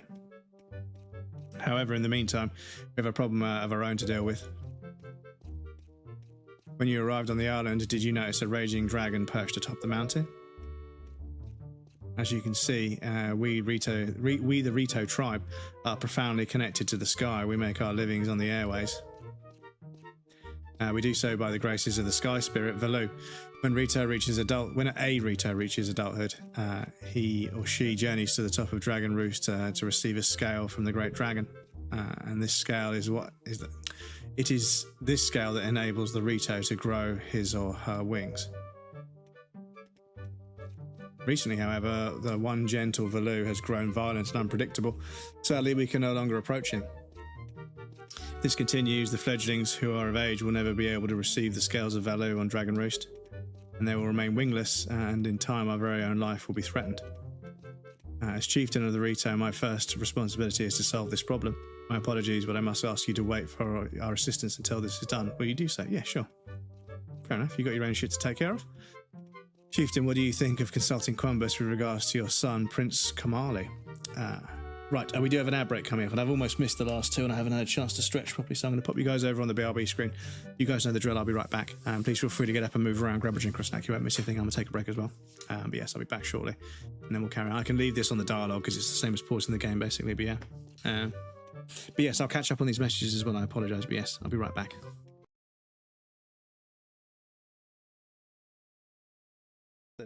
Right, Suck okay. yourself off, you knob. Oh, the blunderbuss straight away. Yeah, that's the Molotov. Oh my god, hello. But yeah, just keep an eye on his blunderbuss, because... I'll just clap them together. Oh, shit, stamina!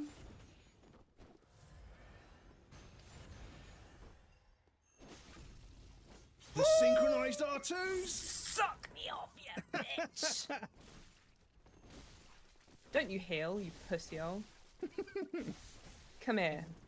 I'm gonna die. Oh, you got both of us. The fucking... Mind the molly. Oh. Whoa. Oh my god, oh my god, oh my god. Oh my god, oh my god. Get off the ride, you bitch! Ah! How are you not dead? How are you not dead? Fucking How are you dare. not dead? Die! Die! Die! Get fucked! But, oh, hello, mate. Oof.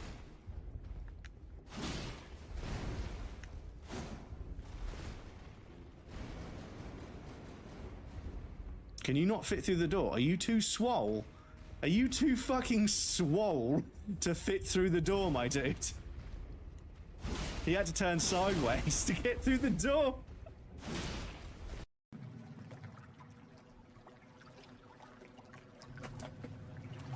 There's a fucking shark. Fuck me. Just what I said. Fuck me. How do I get out of the water? Fuck me. The shark came out of fucking nowhere on me. Oh my god. The second I touched the water, it was like just there. Fuck's sake. Yeah. Hopefully he calms down in a sec. But yeah. Ow. Ow. Please. Please. Ow. Ah. That's the fucking inside of my thigh. Please.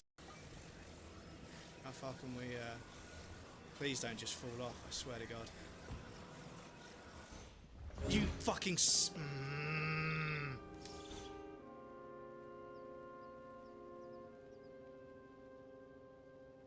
Stop it.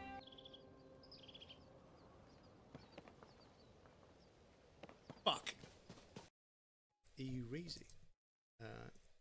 EU Reezy, there we go. So non-raiders, please feel free to stop by this channel and have a look. Oh, yeah, what game is this? What am I witnessing? Are we watching a clip of somebody playing a Star Wars game? This Clipception chat, look at this. Where else do you get this kind of integration? What a clip.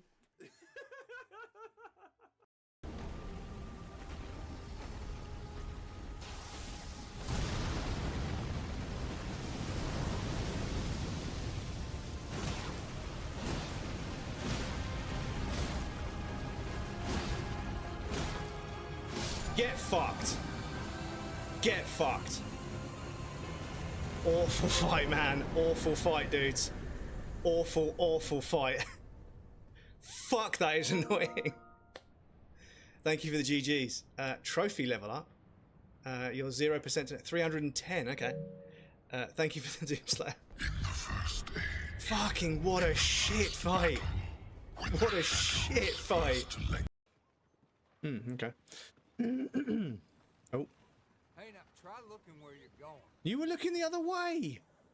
You weren't looking where you were going. And you're not even going that... Look where I'm going. My guy, you literally just did a double take twice on which way you were actually going.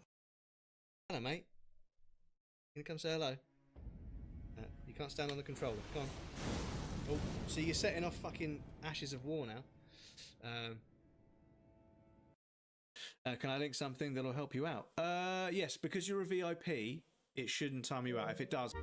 Welcome back, everybody. Thank you for your patience. I appreciate that. on the subway this summer during DreamHack in Stockholm. Only people that talked in the subway were immigrants and foreigners visiting, so you could see the Swedes being like, please shut. But this is a cultural difference, because although what they're doing is not necessarily insulting, it's like a mild inconvenience, which is culturally frowned upon. So this is the other side of it, is that sometimes people, not you, but people will say, oh, they're fucking trying to destroy our religion, they're trying to destroy our culture and blah blah blah. I'm like, well, first of all, in England, what culture? You know, so much of our culture comes from somewhere else, and it always has done. You know, that's one of the things about England, is we have so many interesting cultures from all over the world: the art, the music, the fashion, the food, the folklore, the stories, the tales, the humor. There's so many amazing cultural things that we are aware of and able to experience in the UK because of the nature of the country and how it is. And I don't know how you could see that as a bad thing, you know?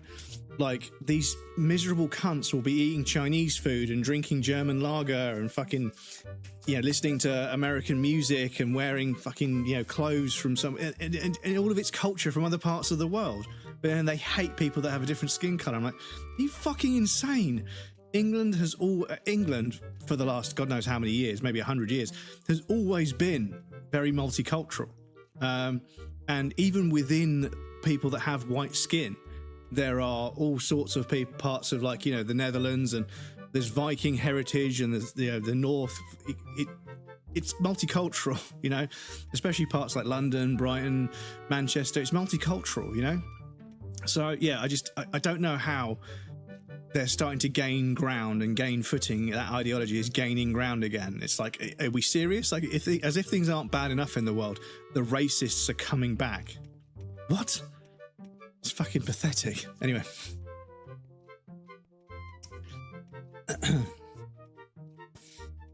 Nothing you should say sorry for. Yeah, no, you have to apologise. Misunderstanding is a misunderstanding. Just another bunch of people who should be put into poison net on fire. Not that they are foreigners, because they are like this. Yeah, this is it. It's got nothing to do with the fact that they're foreigners. They're just culturally, what they're doing is not a problem, but it is a problem to you.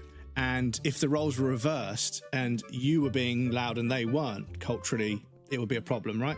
So the ethnicity has nothing to do with it, but it's difficult for some idiots to get that through. Not you, but it's difficult for some people to get that through their skulls. They're like, I don't like the way they do this and blah blah blah. Like, yeah, but they're not doing any harm. That's just the way they do things. You know, it doesn't hurt anybody. You know, if they want to wash and, you know, cook food in a certain way, what does it bother you? Oh, it's not English. Fuck off. Nothing's English. Nothing's English anymore. I'm sitting on a sofa that was probably mass-produced somewhere in China. I'm playing on a games console that was designed in Japan, watching it on a TV that was built in Japan, with a computer with a GPU that was built in America. I'm wearing clothing that probably came from Sri Lanka or Bangladesh or wherever. My wallpaper was probably printed somewhere in some other part of the world. The bricks and the fucking cement that hold this building together, they probably came from abroad, because we don't make anything here in the UK anymore. We ship everything in. You know, I'm surrounded by all kinds of things from different parts of the world. Why is that strange, you know? But yeah. You English is more diverse culturally, and not many ancient cultures. Like, we have never saw a foreigner except Norwegians and Danes. 10 year, every bloody on the ground, like 2,000 years. It's about driving a German car to an Irish pub for a Belgian beer, travelling home, getting an Indian takeaway or a Turkish kebab on the way, sitting on a Swedish sofa, watching a Japanese television. It's true. What do you think of consulting Quambus with regards to your son, Prince Kamali? As you can see, Quambus is a gallant young lad. Feels certain that Prince Kamali would open his heart to him and speak freely of his fears and worries. That may be. Let me be direct. My son Kamali is is of the age to earn his wings. Yet he is weak in some ways, and in light of the current situation, he may just give up on ever getting them. What say you? Will you share some of your courage with my son? Yeah, sure. Will you meet with my son? Yeah. Thank you. We should do our best to solve our problem, as quickly as possible, so that we may better help you with yours. I have something I wish to give you, my son. A young girl called Medley is holding it for me. Would you find her and take it? Sure. Counting on you. Okay. Sounds like a European life. Yeah, it is, you know. Need some fresh air. Catch you in a bit, dude. Sweden was basically is sitting on a Swedish sofa made in Poland, sitting in a house made by lumber from Sweden forest, watching Swedish state government TV, eating Swedish meatballs and potatoes. Yeah, well, and this, I don't know, like, I don't think that, like, encapsulated culture is not always a bad thing, because one of the other considerations I've come across when I was meditating was that as time goes by, cultures have continued to mingle and, you know, mix together into kind of a new version of culture. And if this continues to be the case, if human beings from all over the world are to continue interbreeding and intermingling, does it mean that at some point in a utopian society of the future, there will be just one mixed race of everything that's slowly but surely coalesced into one version, and culture will become one thing? Because in the future, if there wasn't encapsulated cultures that continue to do things the way they do things and master the crafts that they consider important because of ideology or religious, significance, if everything got mixed together enough where you couldn't tell the difference anymore, would that be a better world? Because like I say, I really appreciate the differences in culture, not because I dislike them, but because the differences in culture make them interesting to me, because I'm not a piece of shit who hates other people for no reason. I find other people's cultures really interesting. It's really interesting the way people talk and the nomenclature and the way they structure sentences and the way they prepare food and the reasoning behind it. All that stuff's really interesting to me. But in the future, if everybody is slowly but surely all mixed together, there will be one final mixture of everybody. But is that a good thing? I don't know. Imagine how good we were looking, dude. Because I remember somebody I know who has a partner who's black and he's white. They had a baby, and this baby's skin is like caramel, like really beautiful dark eyes, but their skin is like gold caramel. It's the most beautiful tone. It's like a perfectly tanned, like sun-kissed orangey gold shining, like beautiful tone of skin. And I'm like, how could people look at that and not be like, wow, look how beautiful that baby is? The skin tone is beautiful. And like, I mean, it's almost the same brown as his beak. Not his fur, but the beak yellow. I don't know if it looks a bit different for you guys, but like a golden caramel kind of warm, like it's a beautiful skin tone. And I was like, how could you not see that as beautiful? Like, I mean, I know it's a baby, so I was happy for them, and obviously I care about them and everything. But yeah, I was like, look at it, it's a beautiful skin tone. Yeah. Obviously you don't know that until you have a baby, but yeah, beautiful skin tone. And like they have curly hair, but it's not super curly. It's not super tight curls like proper afro. It's sort of like wispy, kind of like floaty curls, which I'm sure will do as they get older, it'll do their head in. But apparently, African hair is difficult to look after anyway, to a certain degree. But yeah, beautiful skin tone, beautiful skin tone. Scandinavia is more of a bubble. Yeah, you get encapsulated and bubbled cultures a little bit. But yeah. For me, I've read about like blonde and dark blue eyes, like Lisa have, because it's so rare. I think it's like 0.01% of the world. Yeah, and like you get certain physical characteristics which are more prominent in certain ethnicities, and when you get people that mingle and interbreed between ethnicities, that you get this kind of outcome of those two genetic sets, right? And it's really interesting to see how the shape of someone's face and their posture and the length of their legs and everything. It's interesting how the different sort of, physical characteristics can be blended together. And I think that's really interesting. But some people are like, oh, it's, we're losing our culture and blah, blah. It's like, shut the fuck up, dude. Like, just admit that you're insecure and just fucking get on with it. Just go to therapy and do the work and become a better person, for fuck's sake. You've got a delivery bag, finely crafted bags like this used by retail postmen everywhere. With so many pockets, it can hold many items. Select it on the items screen. Press Y to see what you have inside. Okay. You should find Medley on one of the upper rooms. Leave the great value to us. In the meanwhile, do your best to aid Prince Kamali. Quite odd, so grey eyes that can change to green or dark blue depending on mood, and caffeine, which is a lack of sun DNA-wise, I have read. So, yeah, I mean, obviously Sweden might not have the most sun, Probably more than the UK, but maybe not a lot.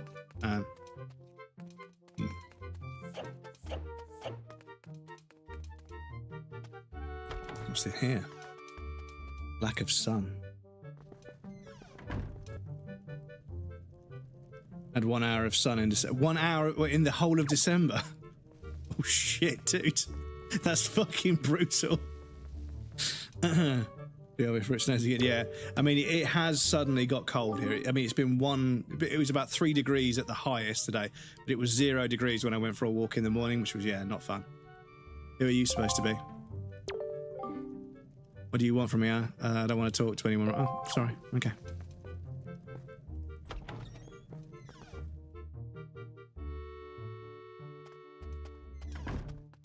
One hour put together. It wasn't like pitch black for like 30 days, and then one day it was sunny for an hour, and then it went away again. Excuse me.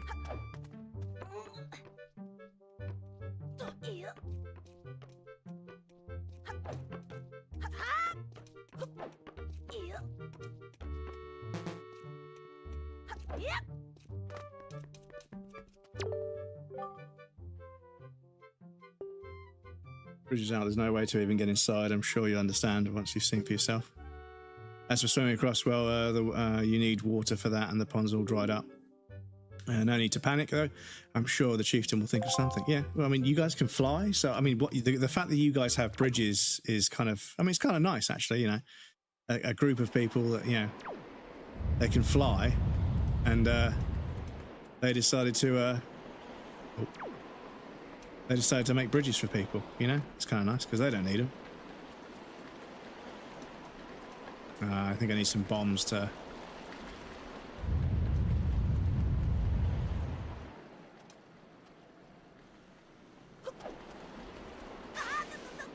Okay.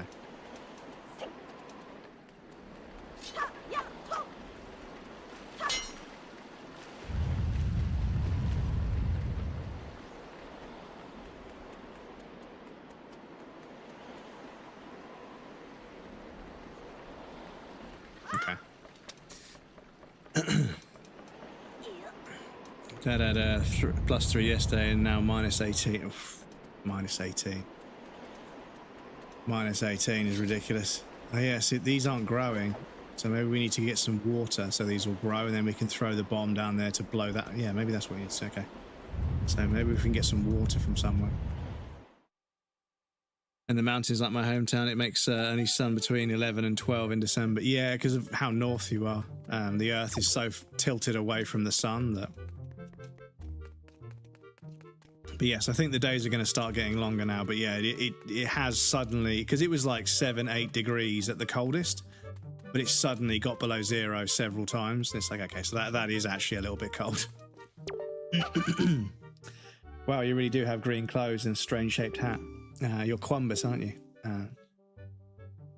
Attendant of the Great Sky Spirit Valoo. Tell the truth, I'm not attendant quite yet. I'm actually still studying to be one. Here, this is from the chieftain. Quambus, he wants you to give this directly to Prince Kamali. Oh, that was the thing, okay. You accepted Father's letter as a letter from Father addressed to son. Yeah, I keep getting this flicker. I'm going to get a clip there just to double check. Since you've received a fine delivery bag, why not use it to carry this letter? Yeah, fair enough. When you want to take it out, choose your delivery bag on the item screen and set this letter to... Ah, okay. The room is way in the back on the first floor is Prince Kamali's room, and you have to go down a couple of steps to get there. Okay. And when you meet Prince Kamali, please don't get offended by his manner. He has no bad intentions, I promise. By the way, listen, Quambus, I have a small favour I'd like to ask you.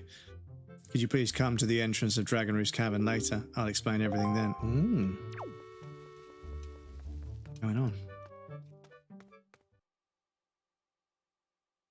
Your winter solstice has already been 21st of December. Now it adds 3 to 5 minutes more per day after that. Yes. Yes, so hopefully it's not going to be miserable and dark all fucking day.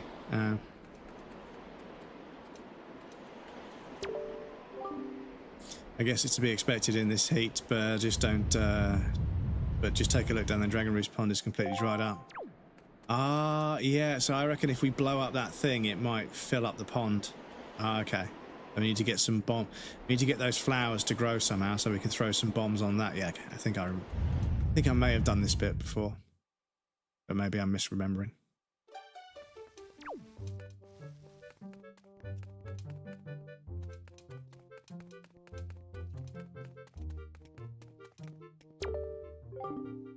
Well, no, I've not seen a young face before, no, but don't believe so. You wouldn't be here in response to our posting for some part-time help, would you? Yeah, why not? Excellent, that's good. Be the first, but first, to see if I can use you or not, I need to give you a small test, just a small one.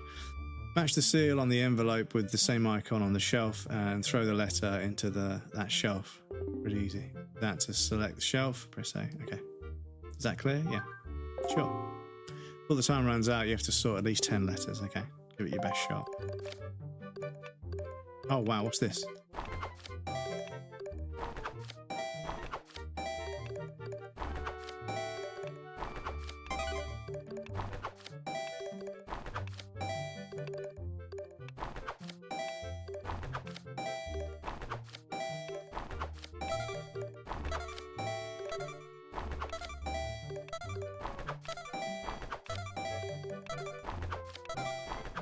Oh. Shit, okay. 16 letters, good, great, terrific. Pass. Okay, you get 1 rupee for every 2 letters that comes to a grand total of 8 rupees, if I'm right. Come back anytime, I mean, anytime the more letters you sort, the more you'll earn. Not a bad deal for both. Yeah, no, I'll fucking do that again.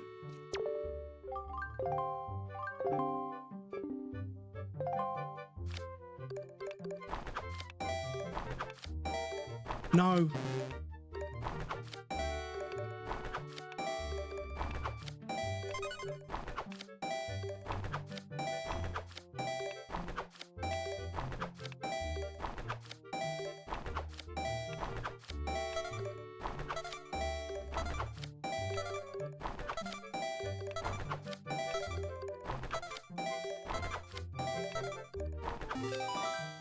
Woof. Just. Salary this time is 1 rupee per letter, so I need to pay you 20 rupees. Come by anytime, okay. The better you do, the higher your salary will become. That's economics. A little bit of an economic joke in there. The better you do, the more you get paid. Yeah, I wish that was true. How's everyone? I'm doing pretty well, dude. Obviously, I had a bunch of stress at the beginning of stream, but that seems to have... So you can move boxes.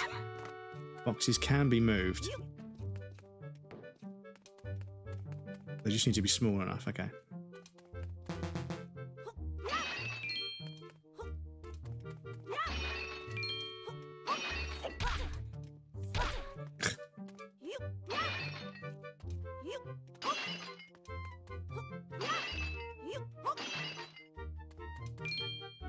You can't carry more than 200 rupees. Okay.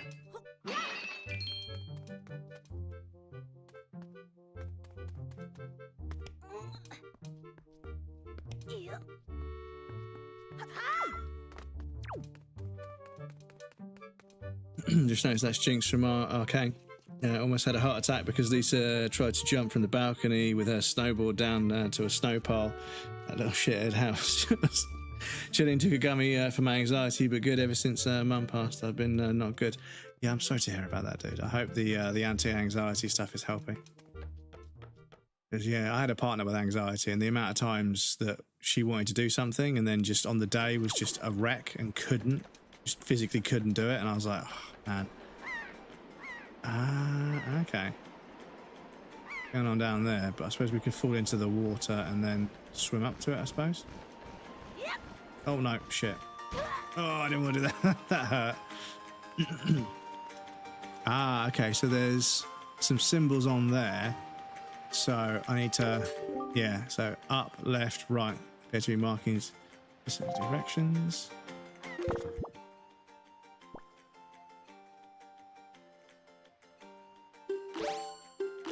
No.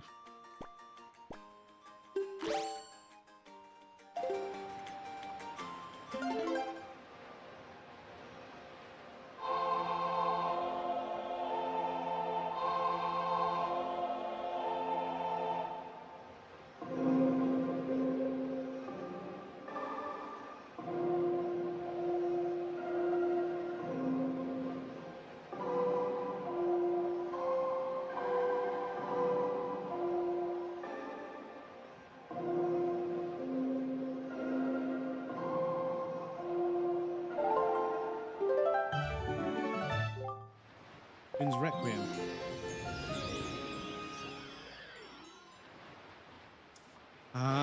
So now I can go and do that windmill. Okay, cool. Creates tension in a relationship if someone has anxiety, like, are you sure you ain't feeling up to it? Maybe not meaning that in a bad way. Yeah, like, obviously there was, times when they were like, they were looking forward to doing something for like months. And then the day would come around and they'd be like, just not themselves. And they were like, no, I can't go. And I'm like, oh, fucking hell, it's so hard for them. So you're new to Wind Waker, aren't you?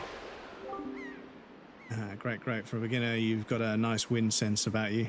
I like you, kid. That tune you just picked up, well, it gives you control over the direction the wind blows. Depending on how it's used, wind can be a good thing or a very bad thing. You want an example of it being a bad thing, then you should see my brother. It saddens me to say that my brother Cyclos is miffed about this monument being broken, and now he spends his time creating cyclones to torment people with. So if you encounter any cyclones at sea, chastise my brother for me, will you? And that is my request to you.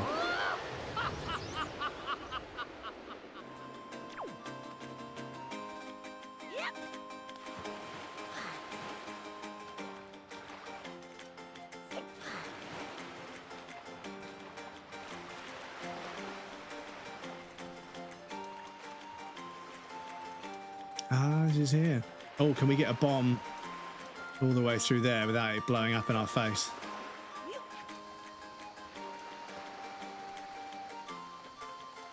No. No, we cannot. Okay.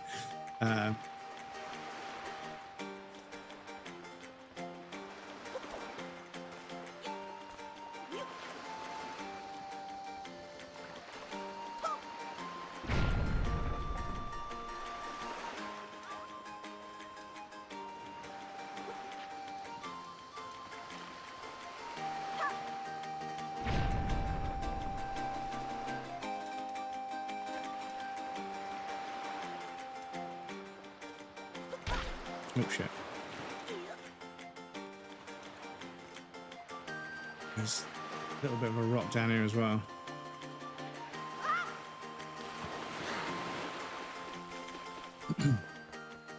Something oneself is looking forward to can also can't go because they want to be there for them. Yeah, exactly. It's and obviously, like, I mean, she was usually pretty good. She was like, no, I'll be fine, I just need to stay home. I was like, okay. And by home she meant my flat, but yeah, bless her. Prince Shittyborn, welcome in. Senor Crumbs, this is really the first time playing the absolute banger. Yes, it is. It is. Oh, fucking hell. As you can see. As you can see.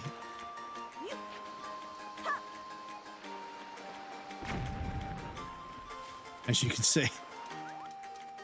Senior Crumbs too. I was like, he ain't that old. Well, yeah, maybe. But yes, it is the first time playing Wind Waker.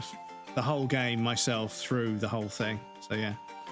But I thought it'd be nice to do something retro. We played a lot of new games. We played a lot of new games recently because 2025, it was a rough year in lots of ways, but also there were some absolute fucking banger games. So.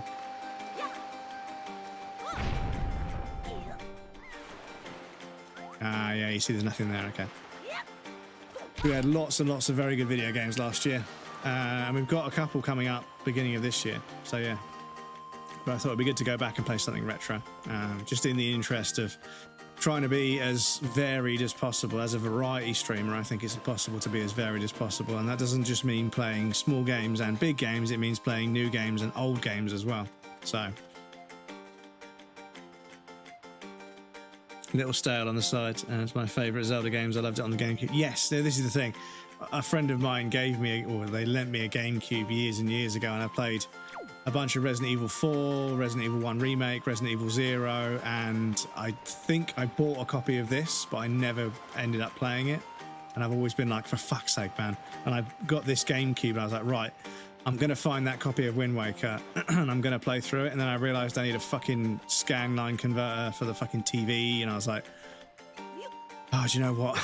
Do you know what? And I looked up the best way to play it, and I saw this, and I was like, holy shit, man, that looks clean as fuck. It's widescreen, it's HD, there's a texture pack for it.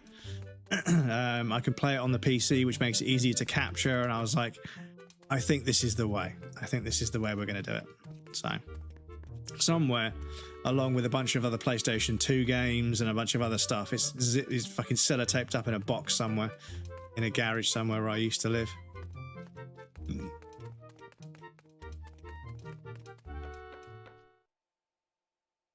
Yeah, this game was pretty interesting with being able to pick up enemy weapons and use it. Yes, no, yeah. I mean, so far there's been a lot of interesting little quirks and mechanics to it.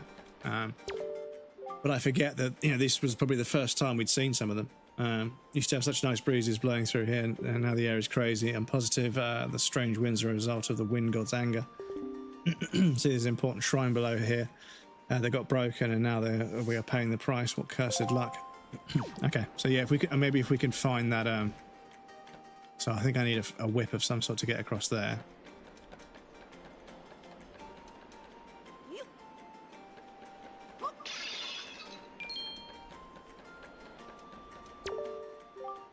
Every time the Rito sponsor a Birdman contest on that island off to the east. I wonder if we will have one this year with the current situation on the island. No time to waste, everyone's so busy with the Great Valoo. We're running short of delivery personnel, it's a madhouse. Well, back to work.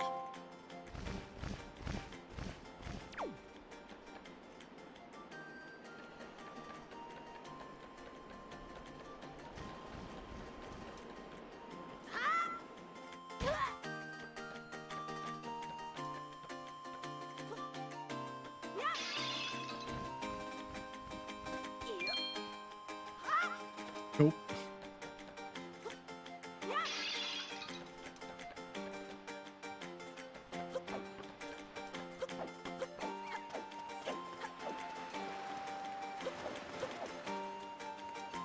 Okay. So, it's just dawned on me that rather than there being dungeons, this one has islands. But I imagine there might be some dungeons in the future as well. But yeah.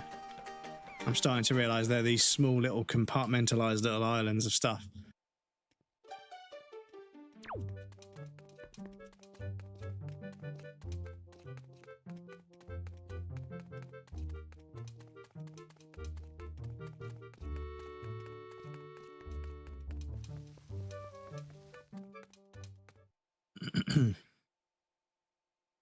Did you finish the dungeon at this place?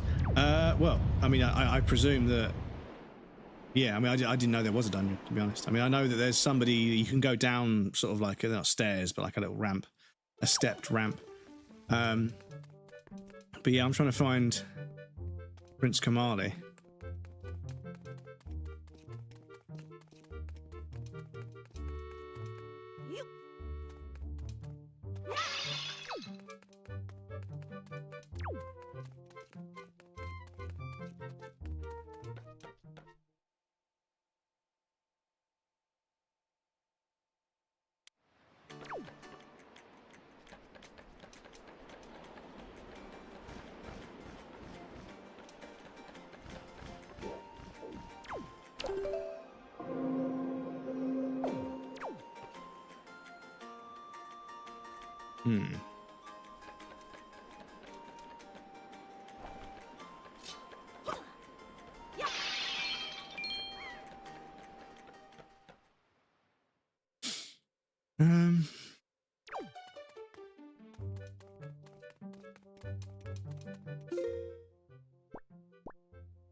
Okay, so do we have to sail to there?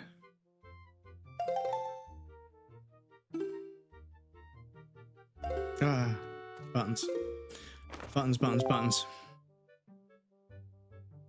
Okay, I know where you're at then. But yes, no, I haven't done any dungeons here yet. Also, like the facial expressions on it. Yeah. It's very like classic Nintendo. It's very simple but very effective.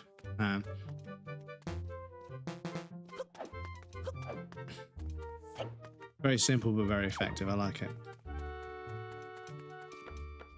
So, do we have to go to that island over there instead then?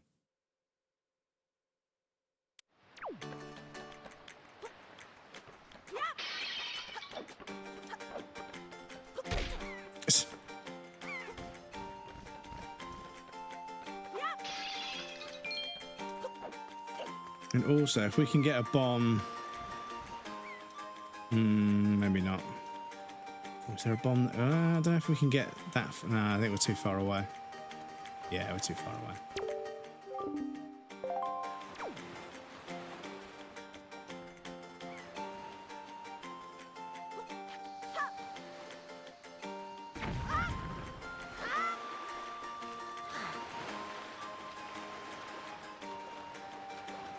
Okay.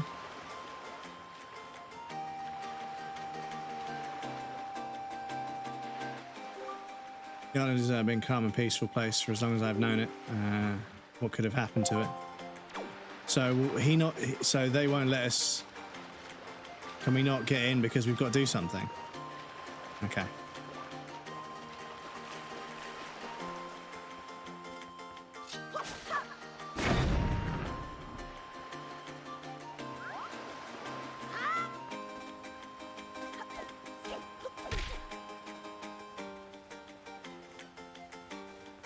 Yeah, what's that over there?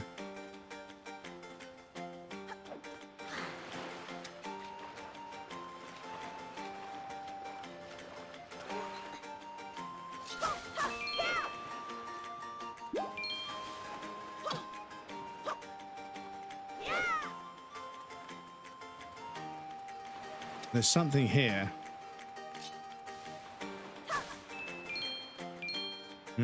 Okay.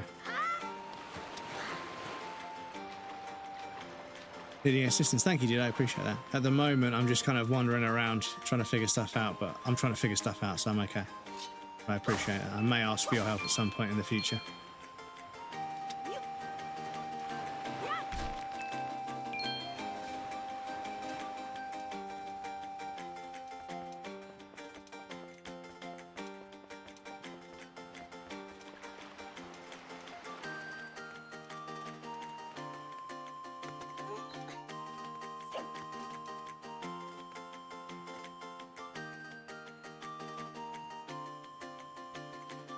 I didn't know it was called sidling.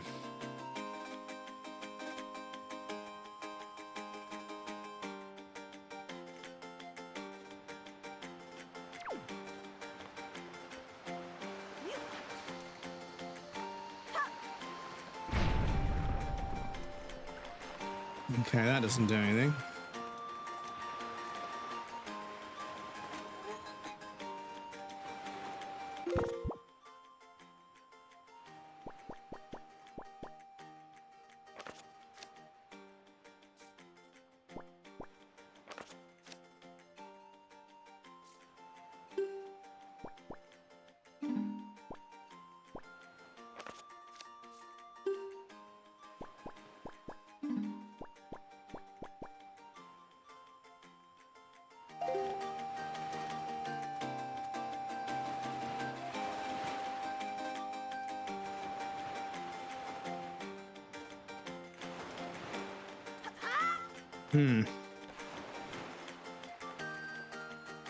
Because, yeah, part of me wants to see if I can get a bomb to here, but I don't know how I'm going to do that.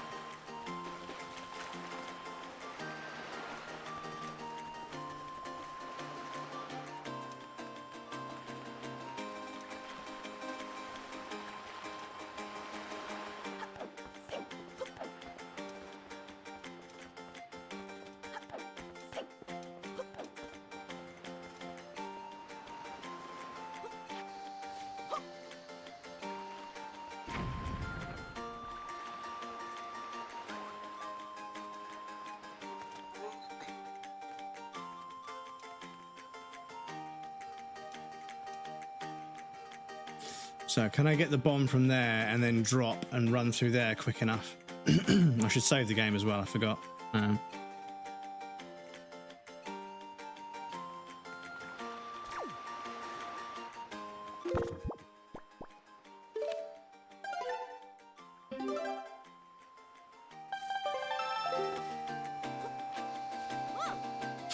Oh shit, oh he grabs. Oh, don't let... I wanted to drop off pretty quickly, but yeah.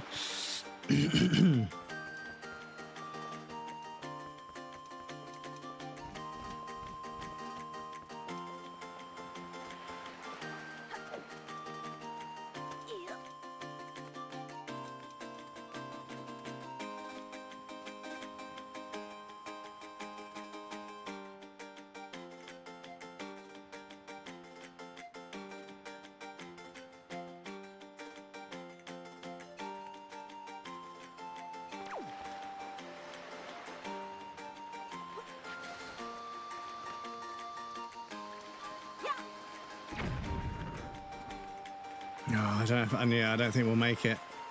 I think we need to get some. I mean, does Beetle sell bombs? But I imagine we have to get them before they. I don't think you'd be able to buy them at the shop before you actually get them in the game. But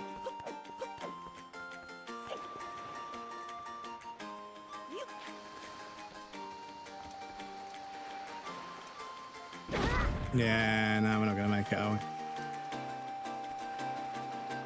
Boy, Beetle.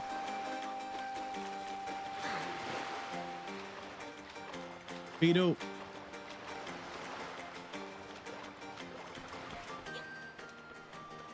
You sell bombs, brother man? No.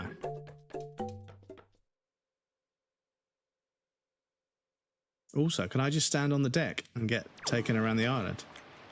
Or will it stay still because I'm on the boat?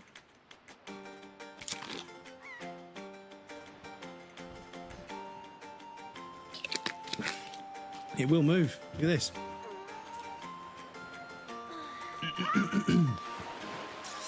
Because, yes, I can see there's a chest up there. If we can somehow get those bombs to go off. But how we get those bombs to go off, I don't know. I don't know.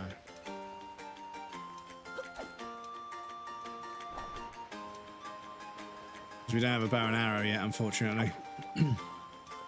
How many Zelda games have you played before? So I've played Link to the Past, I've played Breath of the Wild, I've played a bit of Ocarina and a bit of Majora's. I've played... I was watching someone play Spirit Tracks, and I watched someone play Minish Cap a bit, but I hardly know anything about those ones. But I have played a few Zelda games before, yeah. But it's been a while. And the last ones I played were obviously the modern ones, which are a bit different. But yes, I played Breath of the Wild before I started streaming, which was a shame because it would have been a great game to stream. Tears of the Kingdom I played on stream, and it was alright. Then I played the originals. So I played a bit of Zelda 1, but it was very basic, and then Zelda 2 was a bit more interesting. But then, you know, I saw a Link to the Past on the SNES, and I was like, holy shit, dude. That game is beautiful, because the pixel art back in the day, it was so beautiful. And yeah, my friend had it, and yeah, they opened up the map, and I was like, holy shit, dude, this game is massive. Because back then, you know, like, this game is massive, and I was like, how many levels is it? It was like, it doesn't really have levels. You sort of like, you know, you just go wherever you want, and I was like, what? And they were like, yeah, but you have to get certain items to get past certain areas, and I was like, what? And they're like, yeah, you need to get like some boots so you can swim, and then you can go behind a waterfall. And I was like, I gotta play this game. And yeah, I played it, and I was like, holy fuck, dudes, this is like ridiculous. And yeah, since then, like, I didn't have that many Nintendo consoles, but I did find a way to play them occasionally.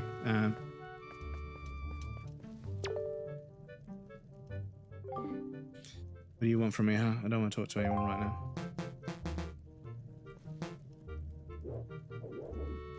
Okay. Played the OG Zelda game last year on the Switch NES app. So Zelda 1, the very first one. Items that open up more, yeah, you go back in the previous area. Yeah, it was my first, I didn't know it, but it was my first experience with a Metroidvania, but it was obviously kind of before I played Castlevania. But obviously Castlevania made much more of a point of it. The abilities genuinely had like a really sort of unique quality to them. But yeah, it was one of the first times I'd ever really experienced a kind of Metroidvania kind of mechanic in a game. That you needed certain items and certain abilities to be able to see, you know, I mean, you could go to a cavern and you could just walk around blindly, but you're going to fall down a pit, right? And that was the other thing, was when I was inside a castle or a dungeon, if part of the map overlapped another part of the map and you fell off the edge, you would land in that part of the level below, which was fucking just, it blew my fucking mind. Obviously in a platforming game, it makes perfect sense, but because I was looking like sort of top down, when I fell and I realized I was below where I was above, that made the whole map feel so much, the whole castle feel so much more real. And I was like, holy shit, dudes, these guys are clever. Don't get me wrong, Sonic is cool as fuck. I love going really fast, but yeah, this is really fucking clever, I'm not gonna lie. There were 3D Castlevania games. Yeah. I mean, Symphony of the Night was like 3D, but it was still side-scrolling. So it was. I think they called it 2.5D is the term they used, where you had 3D assets but at an angle. So yeah, I don't know.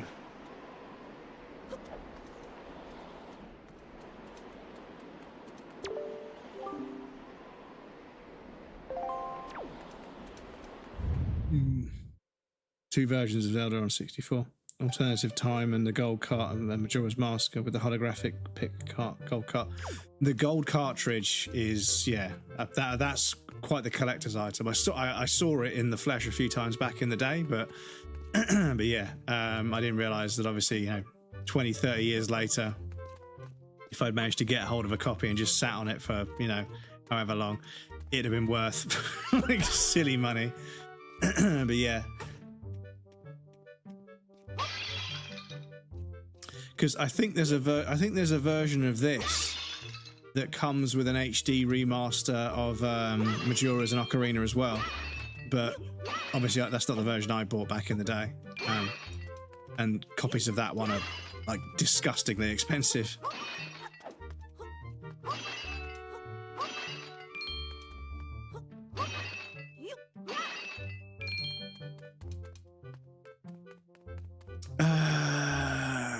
We are supposed to go see... Does it tell us on here about our quest?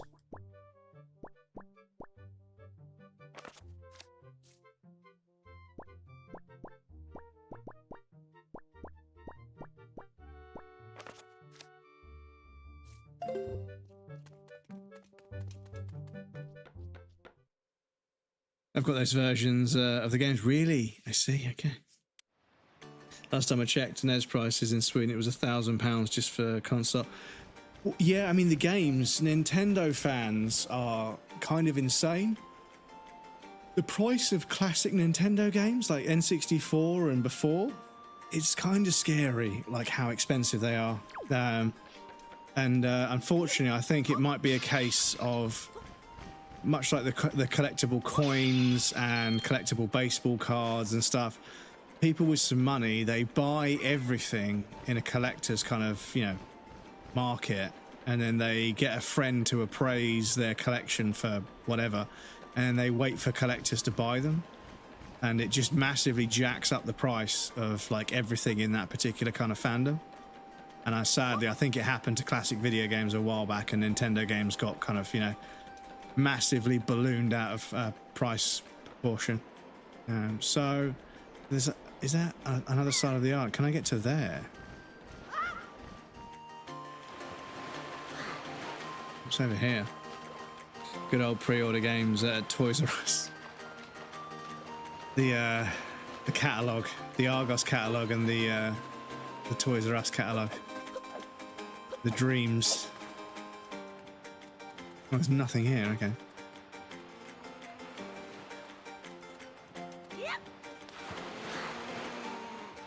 But I like the fact that there's a swim stamina gauge, because otherwise you just swim to every single fucking island.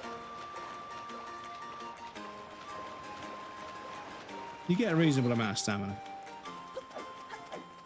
But then conveniently there's a chunk of rock here, just in case, so you don't get stranded. Yeah, that's cute. That's a cute little level design touch, that.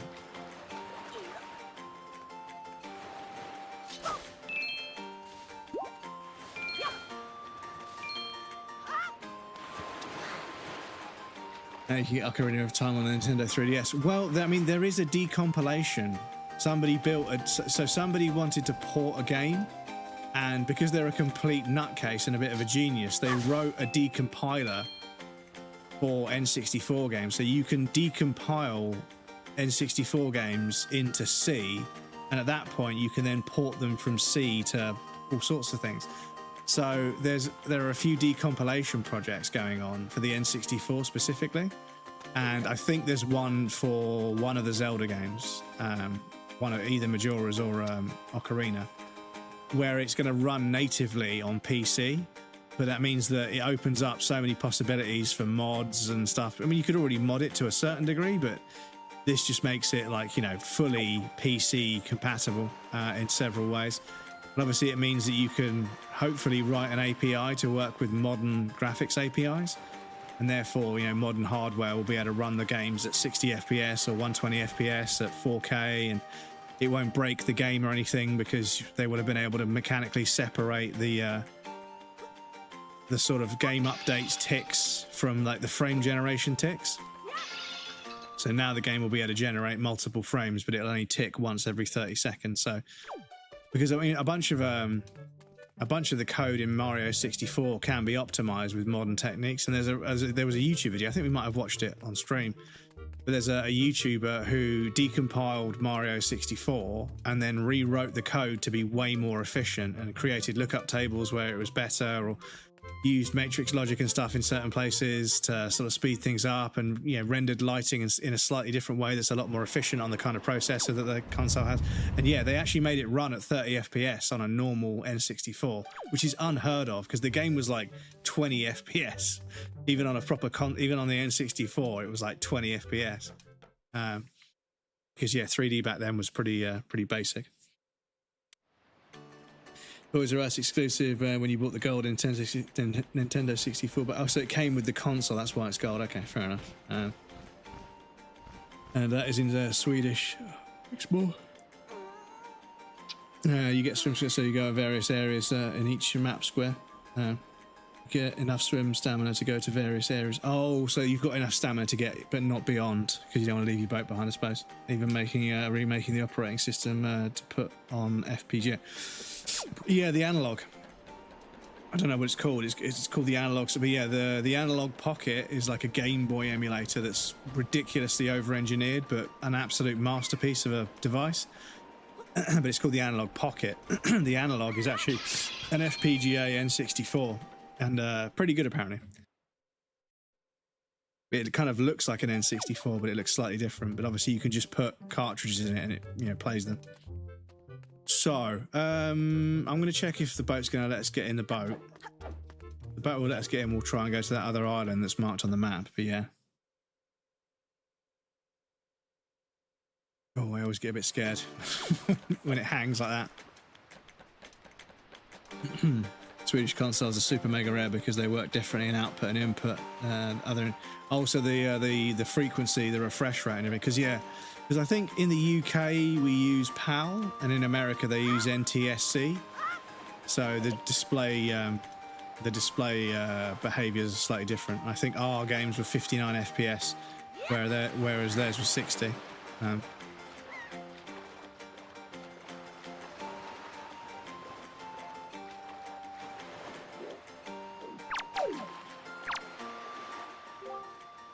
As a winged tribes. About this guy. Ask the winged Rito tribes people about this.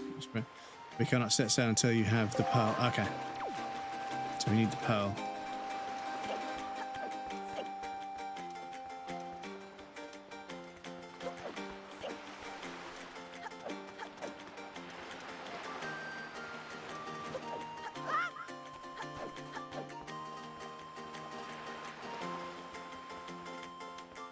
Super Mario 64 was actually 30 FPS, crazy enough. Well, it was supposed to run at 30 FPS, but I don't think it ever ran at 30 FPS. Even on a proper N64 console, I don't think it ever ran at 30. I think it was 20 FPS, to be honest.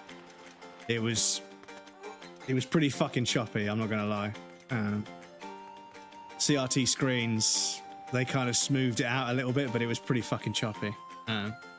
Especially when like the first couple of like platforming games that ran at 60 hertz, they were so smooth compared to what we've seen.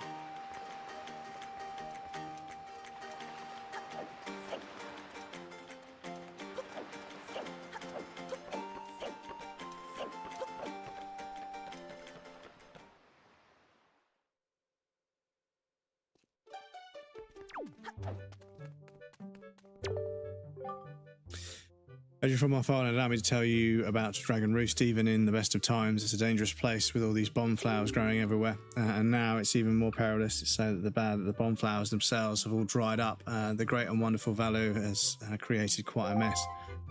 Yeah, so they've dried up. If you want to get to Dragon Roost Cavern, you've got some bad news for you. The bridge is out. Yeah.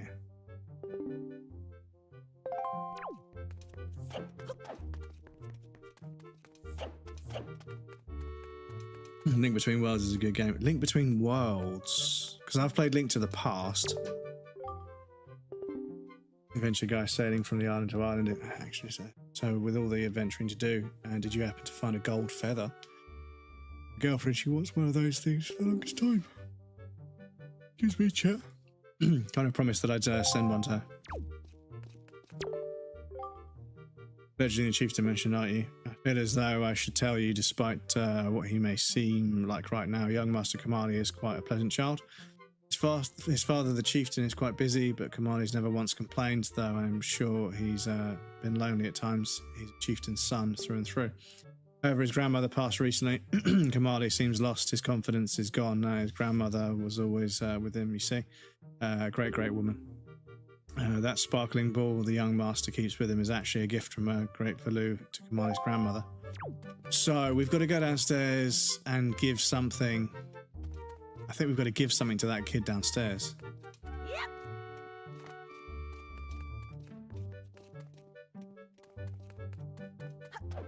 Because they said he was going to be in one of the rooms on the second level, but maybe they meant this one.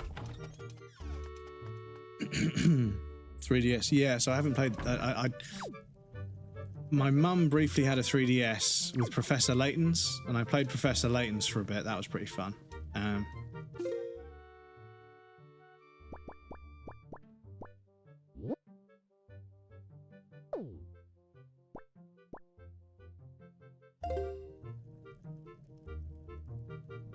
So what could we show him?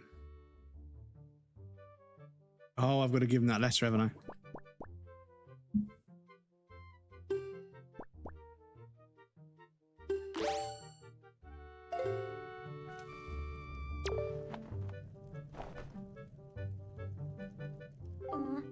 A letter from my father.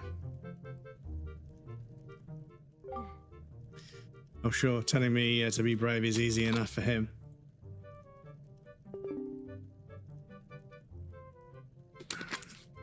Like he's the one that went through that horrible experience. It's not like he still got has to go get a scale from Valoo. You're in his letter too, you know? Poking your nose in other people's business. You're nosy, aren't you? Sorry, but I really don't feel like I'm going to see Valoo right now. I mean, how am I supposed to get a scale from him when he's so upset? What are you trying to say, that you can calm Valoo down? That's just a big fat lie. It's easy to say you can do anything. Bragging doesn't cost a thing. I'll tell you what, if you can find me someone who can get past all the obstacles on Dragon's Roost and get to Valoo, then I'll listen to anything you say. What? Oh, this? Strange. Holding this charm calms me down. Holding this calms me down. I forget all the bad things.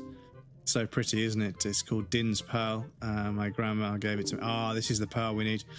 Grandma used to be Valoo's attendant. She was the only person on the island who understood Valoo's language. Oh, Grandma, if she were here, I know she would calm Valoo down. I just know it.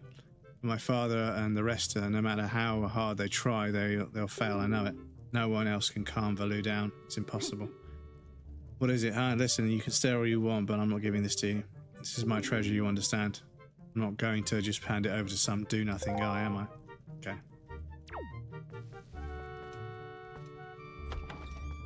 Right. Homebrew folks are really showing the untapped potential of the N64. Yeah, well, I really hope that the PlayStation. Well, yeah, there is a jailbreak for the PlayStation 3, but the hardware on the PlayStation 3 is so difficult to build for. But you can run Linux on them. I mean, you can run Linux on almost anything, right? Afix, welcome in. Happy belated New Year's Day. Happy New Year's. Happy New Year's.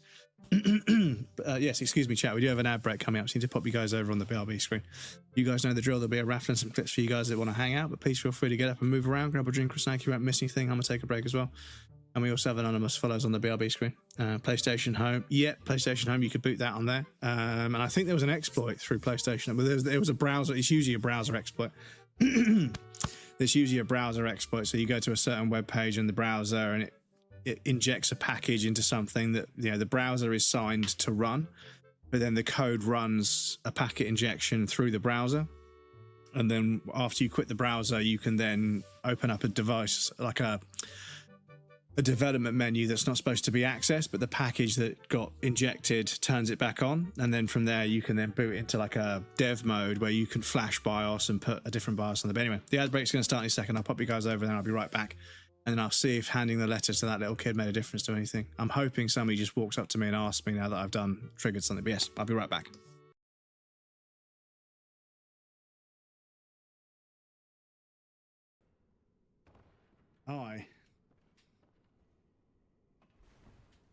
I'm a fucking gamer. Sorry. Fuck's sake, that jump's awkward now.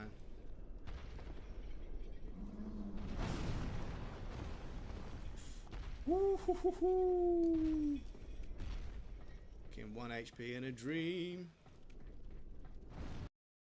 That I go. I mean, I might end up getting wrecked, end up falling back on the shield, but yeah, I want to at least try and. Oh, bloody hell. Hey, Sav.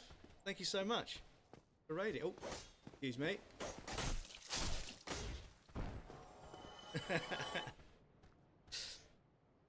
Mr. Alesia, thank you.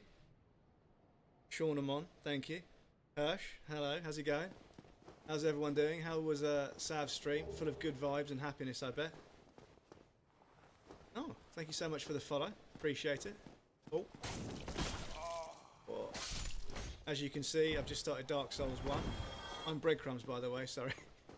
If Sav didn't explain, I'm Breadcrumbs, variety streamer from the south coast of the UK. Was working my way through the Souls games, FromSoft games, so I played Bloodborne, and that's how I met Sav.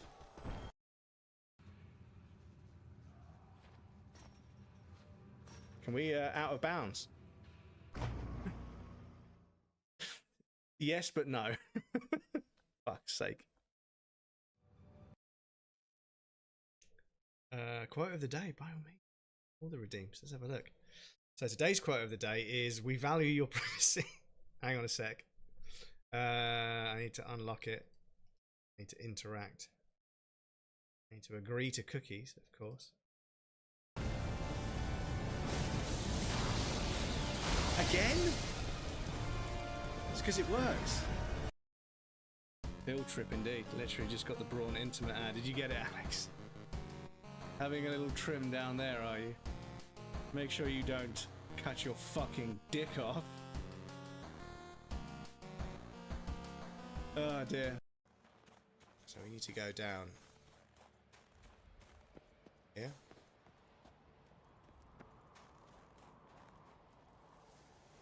No.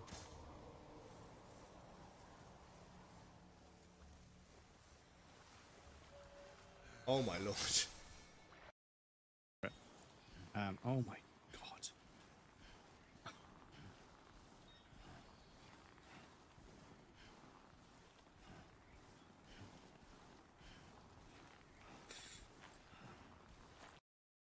He's got heat-seeking loads. He is a female porn star's worst nightmare. Heat-seeking loads that do damage.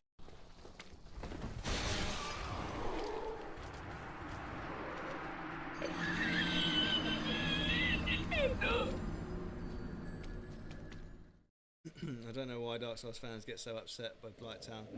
Far too afraid to ask. I mean, it's kind of enjoyable when you learn the basics.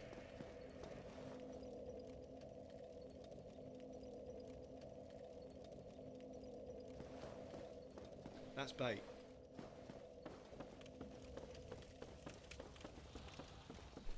Have I got fire arrows? Have I got any fire arrows? I do, chat. You know what that means.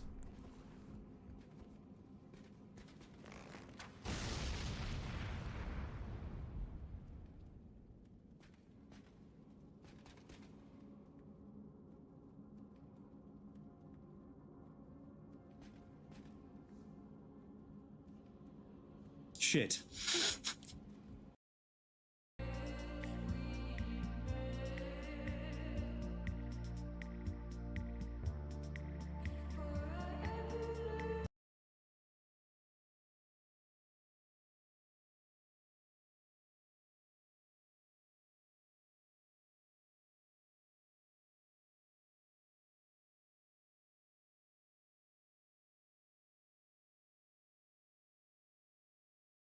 I can't hear you. Press the button, you donut.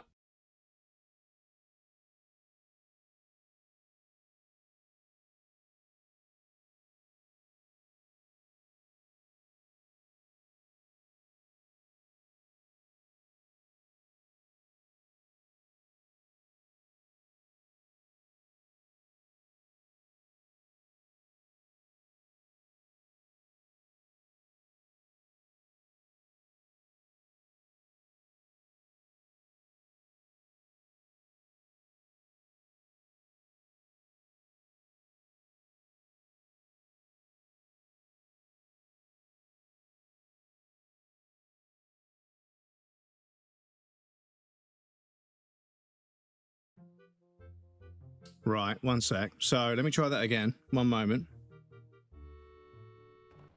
I'm a fucking gamer.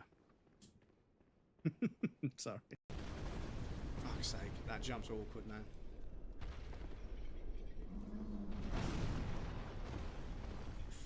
Woo-hoo-hoo-hoo. Getting 1 HP in a dream. That I go. I mean, I might end up getting wrecked, end up falling back on the shield, but yeah, I want to at least try and. Oh bloody hell! Hey Sav, thank you so much for raiding. Oh, excuse me.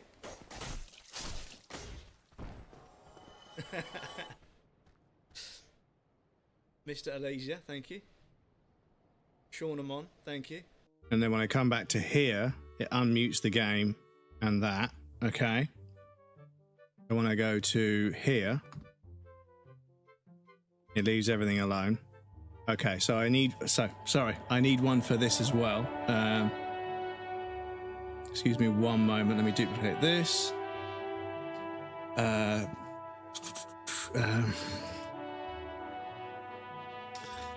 We need one for just chatting, where the scene is just chatting.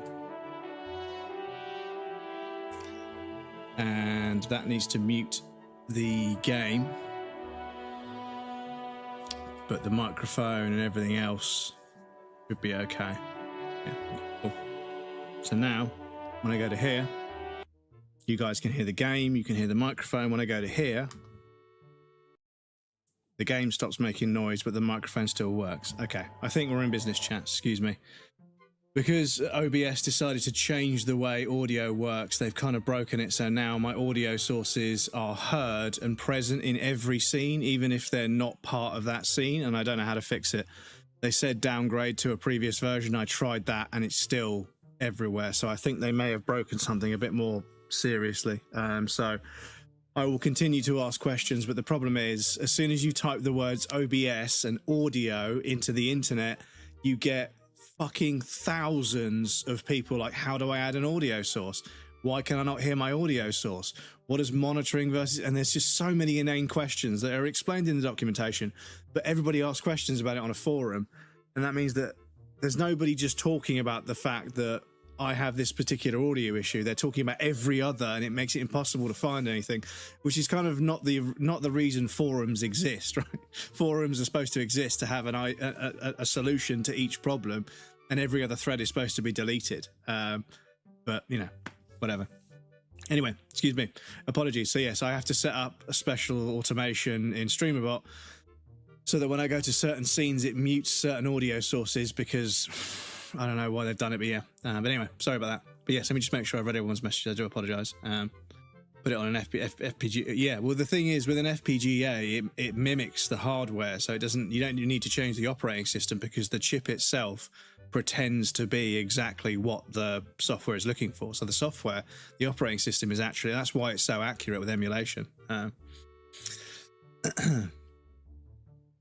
Homebrew folks are really showing the untapped potential of the N64. Yeah, I mean, if it's a genuine 64-bit console, then there's obviously optimization to be made. Take a whole console and make it open source. I think after a certain amount of time, yeah. Portable N64 is so cool. Oedipus, Semcam, I think. And Japan had NTSC, yeah. You own the collector's edition, and it has the demo version of Wind Waker that's also worth something. Yeah, I bet. I think it normally was 320 by 240 and ran at 30 FPS.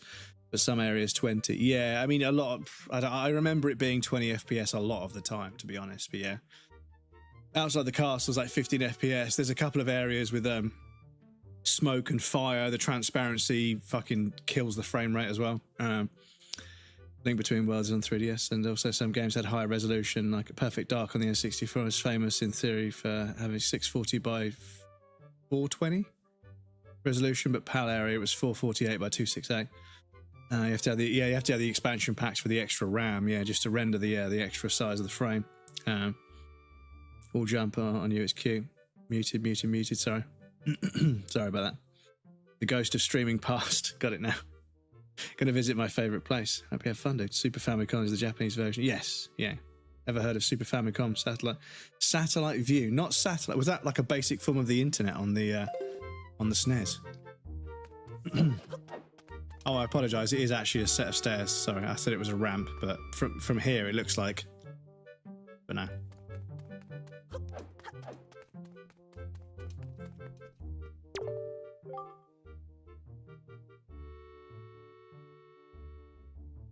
We used to have to worry only about bomb flowers when we went to get our scales. Now climbing's not even an issue since we can't even get close to the mountain. You think I'm joking? Go take a look at it for yourself. The bomb flowers that mark the entrance to the Dragon Roost Cavern have all wilted because of the earth is so dry. They're not producing bomb fruit at all. It's sad, really. So yeah, we need to find a way to get those.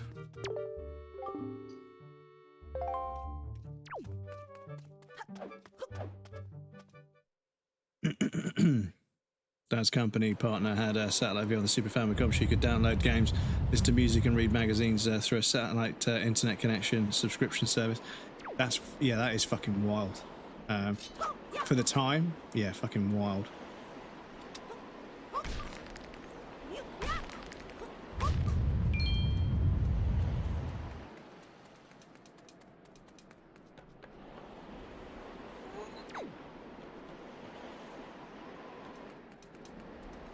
So, we've given that kid the letter. 100 games separate, yeah. 100, I mean, I don't know how many games there were in total for the Super Nintendo, but yeah. It probably wasn't like thousands. I know the PS1, because obviously the Super Nintendo and the game and the Mega Drive, they kind of got the whole home console thing started, but then Sony was going to work with Nintendo, and then Nintendo, I think, betrayed them to go work with Philips. And Sony was like, okay, fuck you, I'm going to make my own console. Fucking basically just killed both the Nintendo and Sega's consoles for numerous years. And then Microsoft was like, okay, I'm going to do what Sony did and just take over, and it didn't quite work. But yeah. When you meet the young master, Kamali, ask him about the ball he's carrying, and it might just help break the ice. Yeah, it's a shame that I'm too busy to spend more time with you. You seem like a nice enough fellow, sorry. No idea why she wants to go on further, but you know how it is. It doesn't matter why, really. I just want her to be happy. I want to see her happy, to see her smile, you know. This is why I told her I'd send her one. Yeah. Okay. So, so they said to come to the entrance somewhere. PS2 has the most games with 11,000. I'm not sure. I think the PS1 might have slightly more, if you take into account all, not just, you know, localized games. Spider-Man, welcome in, how's it going? I think the PS1 might have slightly more, because there's a lot of exclusive Japanese releases that never made it any further.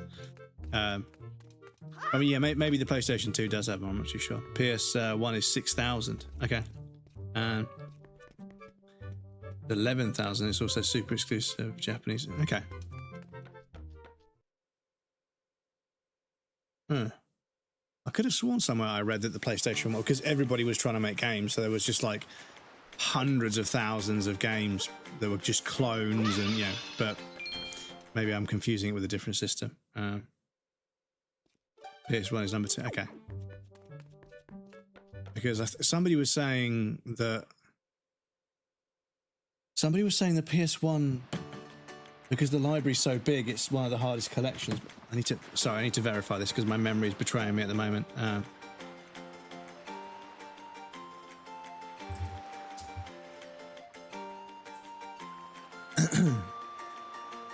with boasting nearly 4,400 titles.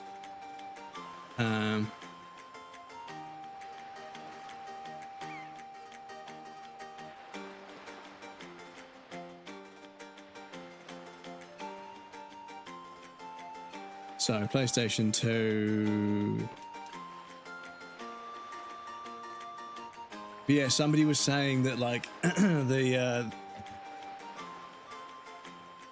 somebody was saying that like the top 9 selling consoles of all time aren't even Microsoft, and somebody was like, well, that's actually pretty brutal. And then the Xbox 360 is 10th, but then the Xbox One is 15th. Series X and S is 20th, and Xbox is 21st. The GameCube, Switch 2 is all the way down there. Famiclone, not a Famicom, but a Famiclone. Oculus, yeah. Neo Geo and Pocket, yeah, they were quite rare. But yeah, so the PlayStation 2 and the DS and the Switch, and then the Game Boy, and then the PlayStation 4. Nintendo, we were like 80%. Well, the Wii came with Wii Sports for free, and Wii Sports was popular outside of gaming culture. So there are loads of people whose grandparents and stuff. Shit, please don't fucking disconnect the controller. Oh, it connected. Okay. Right, so this is the way. USB is the way. Wireless would be good, but it keeps disconnecting. So I might. I might have to do a bit of a Google, see if I can patch this controller to just work wirelessly. But I think it's only about 17 quid. I think it's only about 15, 16 quid for a USB adapter for the GameCube controller. So I could use a proper GameCube controller, which might make a bit of sense, to be honest.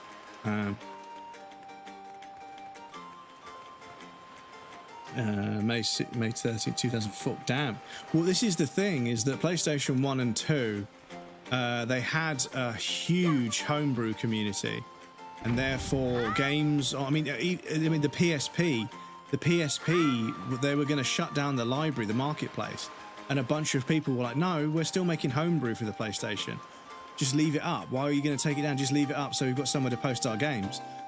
So they delayed the shutdown of the marketplace for the PSP, because the homebrew community for the PSP is still going in, like, it was still 2017, 2018, maybe 2021, I think. They were still making games for the PSP, like homebrew games. And it kind of all goes back to what was called a Net Euros PlayStation. So the PlayStation 1, there was a kind of like not like a development build, but kind of a semi-development, domestic development kit for the PlayStation 1. And you could make basic games on the PlayStation. You could use it as a development kit to make games on a PlayStation, and then obviously share them, much like we have marketplaces today, like Steam and everything. But obviously a much smaller niche community. But there were some really interesting games people made with Net Euros PlayStations. I think they were black. It looked really cool, but they were obviously a bit more expensive.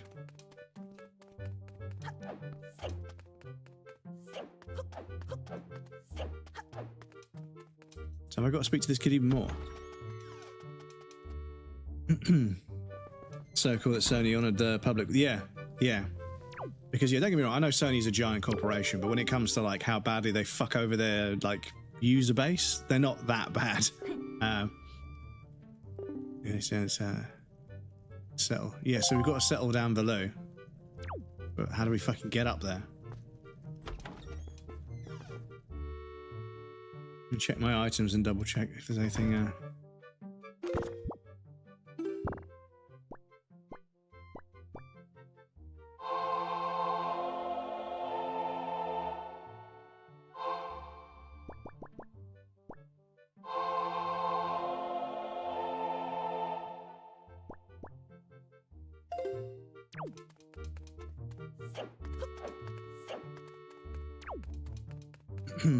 Megacorp, it's not just big as, yeah, this is the thing. And one thing I remember saying to somebody is, like, you know, one of the things that Sony's always going to have over Microsoft is Sony makes TVs that people watch things on, and Sony make handheld devices and have done for decades. So the Sony controllers, PlayStation controllers, have always felt more premium to me. And every time I get a new PlayStation controller, I'm always like, damn, this feels fucking pretty special. But they know how to make something feel good in the hand. They have that peripheral experience.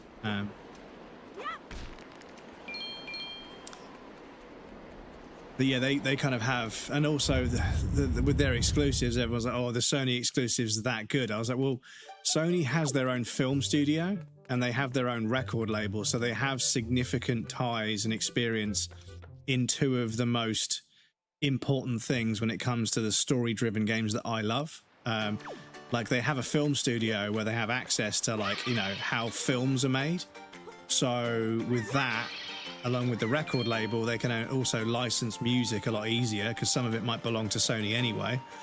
And yeah, when you look at some Sony game or some PlayStation, not just Sony games, but some PlayStation games, they licensed a hell of a lot of stuff. And what's crazy is, at the moment, people are like, why haven't they remastered Metal Gear Solid 4? And it's like, don't get me wrong, Metal Gear Solid 4 is one of the best games in the series. However, there is so much licensed material in that game, it's crazy.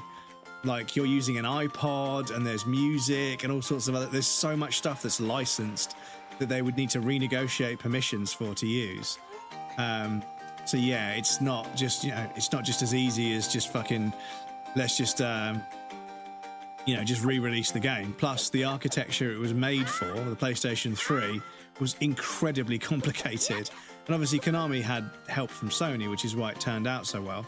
But getting that to work on multiple different platforms when it was built very specifically for a very, very unique kind of processor architecture, yeah, it's a fucking hard. So it's a hard ask. It's a hard thing to do. So yeah, I can see why it's going to take a while.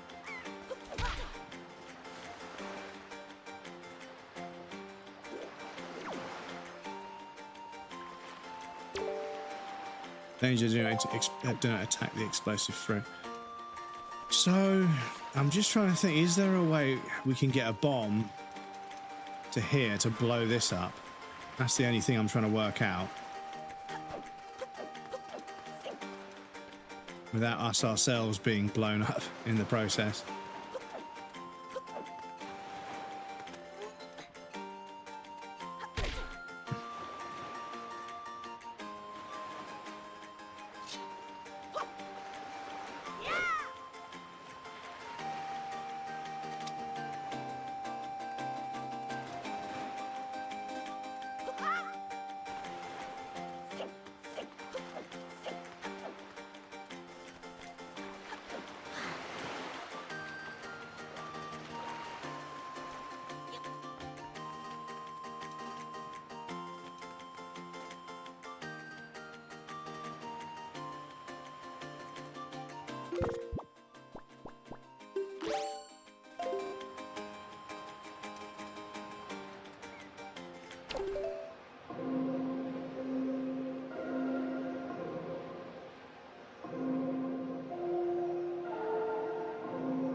Okay.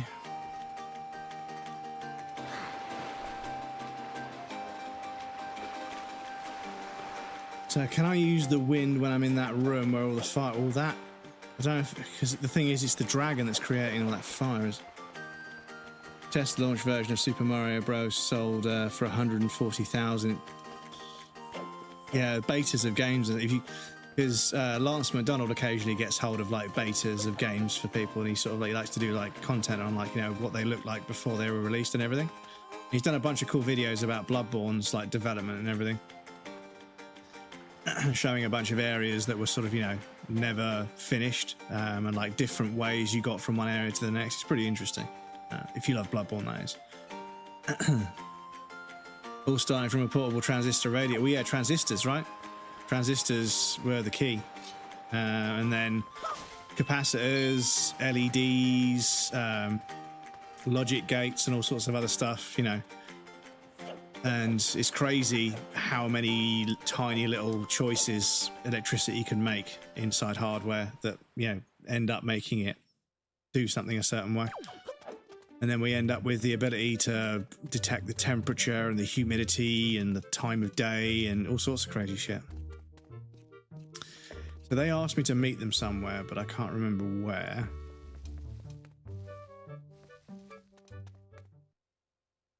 Sony, Nintendo, Philips console also sell for 360. Yeah, there's a console that's like the Nintendo PlayStation or something. It's obviously super rare.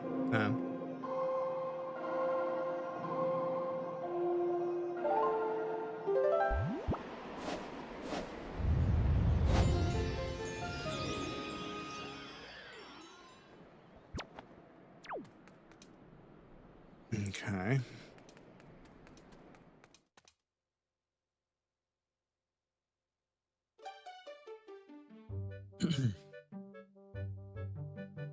Starting from a portable Sony is a hardware company while Microsoft is a software and should keep to software. Well, I mean, you know, the thing is, the Xbox, you know, does what it needs to do, and obviously there's usually going to be an American equivalent, right? You know, in any big market, there's an American equivalent. And you know, for instance, you know, I actually get along with Apple products really well. I know some people don't, but you know, whatever. But I get along with Apple products really well. Yeah, some extra freedom here and there would be nice, but ultimately it isn't the biggest deal. So yeah, the equivalent for technology like phones is Apple, right? And the equivalent for PlayStation is Xbox, right? And obviously, because America is such a huge market, and you know, being patriotic and buying American is such a cultural thing, that yeah, if there's an American equivalent, people will buy that instead. So a lot of America drives Xbox sales, whereas Europe and Japan, obviously, you know, it's mostly PlayStation. So they asked me to meet them somewhere, but I don't know where the fuck that was.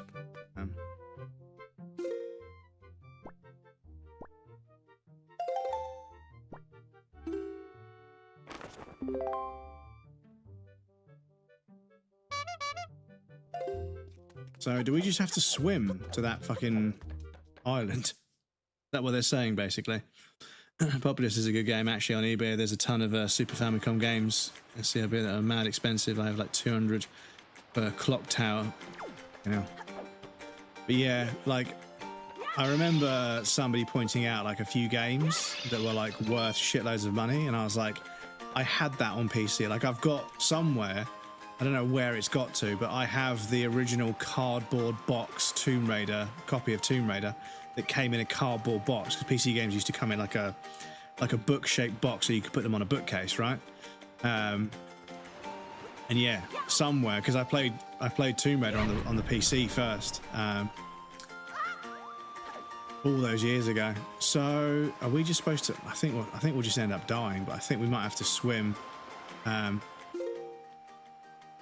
No, we're on the island that we're supposed to. Yeah, we're on the island we're supposed to.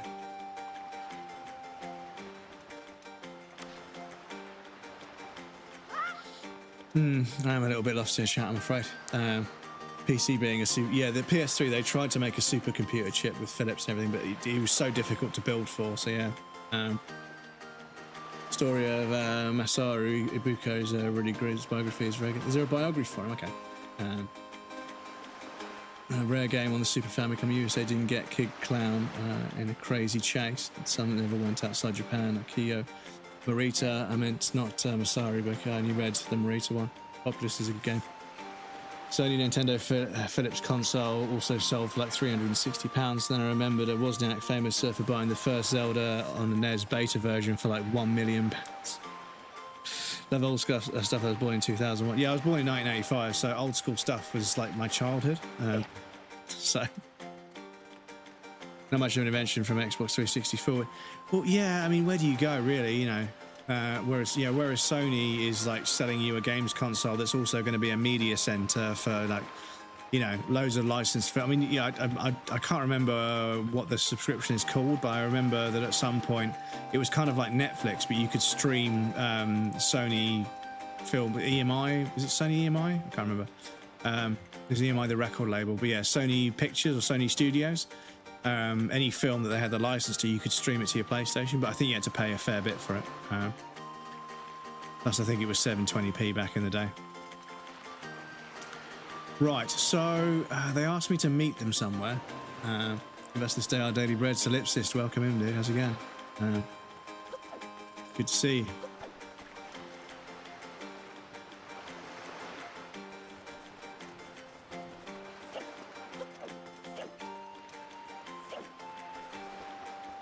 Sony Core, you can still stream movies. Yeah, yes, okay, fair enough. You can still do it. But yeah, I remember they were like, you could stream movies, and I was like, I've got a fucking pile of DVDs of films. Why would I want to stream a film in worse quality? You know, because the broadband back then was like 2 megabit, or 2 meg or whatever. And I was like, yeah, I'm not going to fucking stream a film and watch it buffer. You know, I was like, I've got it on DVD. You know. But this was before, like, you could stream at like 1080p and 4K. Like, why would I stream a fucking 720p video that's going to be really choppy when I can watch a 640 by 480 DVD, you know? No, did the PlayStation 3 come with a... was the PlayStation 3 Blu-ray? Am I going insane? Was it a generation after that?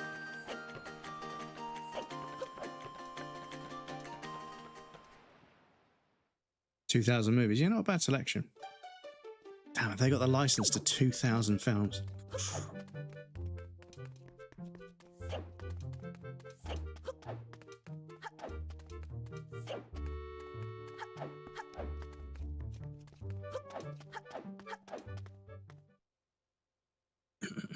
Had a subscription service for the state made by Sweden Films. It was £50 per month in the 80s. £50 per month in the 80s. Oof, that's high. Vin, welcome in, dude. Still manifesting that goth baddie for you, my dude. I completely understand. Happy New Year, dude. It's good to see you. Where the fuck? Oh, yeah, they're down there. Okay. Oh yeah, I can jump down, can't I? Excuse me. Only rich people and politicians could afford it. What a surprise! What a surprise! You actually can. I did. PS3 was Blu-ray. It was Blu-ray. Okay, so yeah, there you go. They were selling you a Blu-ray player. They were selling you a games console, a media server. So yeah. The movie ticket cost £1 and also owned by the unions. There you go. Unions doing the job, keeping prices reasonable. I'm really sorry for bringing you into such a dangerous place, but I had to. I wouldn't have asked if I didn't need the help desperately. You see this place, there used to be a spring here, surrounded by a beautiful pond. It was peaceful and lovely, but then the great Valu, he became angry and his rage shook the mountain and this boulder crashed down, plugging the spring. And you can see the result. But where is my mind? Tell me, how was Prince Kamali? Oh, that doesn't sound right, not at all. He may be partially to blame for the bad turn that Prince Kamali's taken. See, Prince Kamali's grandmother was the great Valu's former attendant. She was an amazing woman. I was honoured to have her as my teacher. She was kind of brave and unsurpassed in her dealings with the great Valu. I'm not yet worthy of being mentioned in the same breath as her. If only I'd possessed some of her strength, I'm sure Prince Kamali would have felt more secure. Crumbus, I'm sorry to ask this, but I need your help. I want to go to the small shrine that's near the peak of Dragon Roost, but that ledge over there is just too high. If I could get some wind under my wings, I'm sure I could get up there. So, will you help me? Yeah, sure. Thank you so much. Okay, pick me up. And then face that ledge and toss me. The atmospheric currents are really messed up, so pay close attention to the direction. Oh, because the particles are moving. Okay. I'm ready. Don't hold back now. Throw me as hard as you can.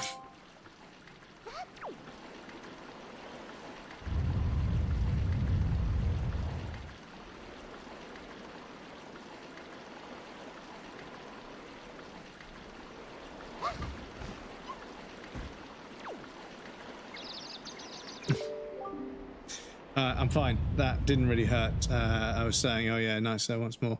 Yeah, okay. So I think I've got to stand on top of this little platform here. to get more height, maybe.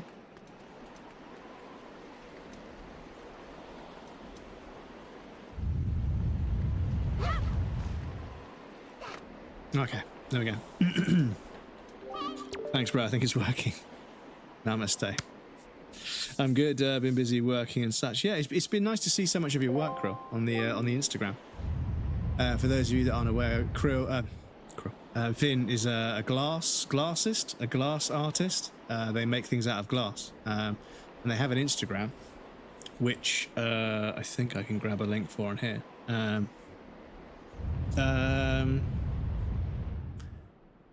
What's your Instagram? What is it? I can't remember. Is it? Because I don't want to put your name in and dox you, but I might be able to go on here and find you. Hey, Glue.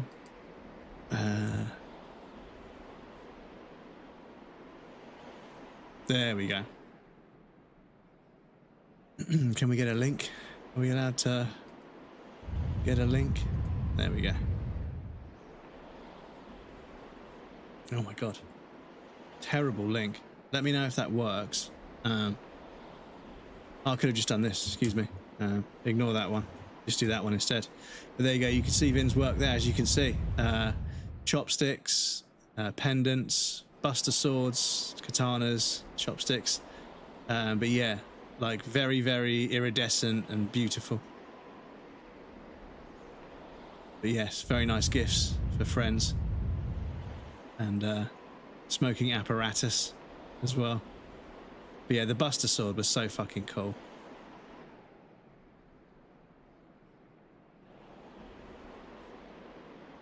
The colours are so fucking cool, dude.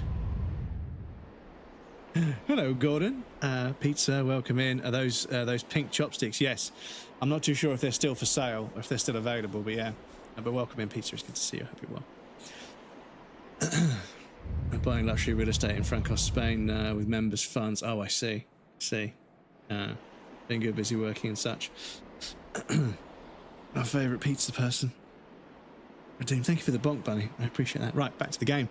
I think I'll now be able to climb the Dragon Roost. I'll meet the Great Valoo. Don't worry, I'll be fine. I may just be an apprentice attendant, but I can understand some of the Great Valoo's language.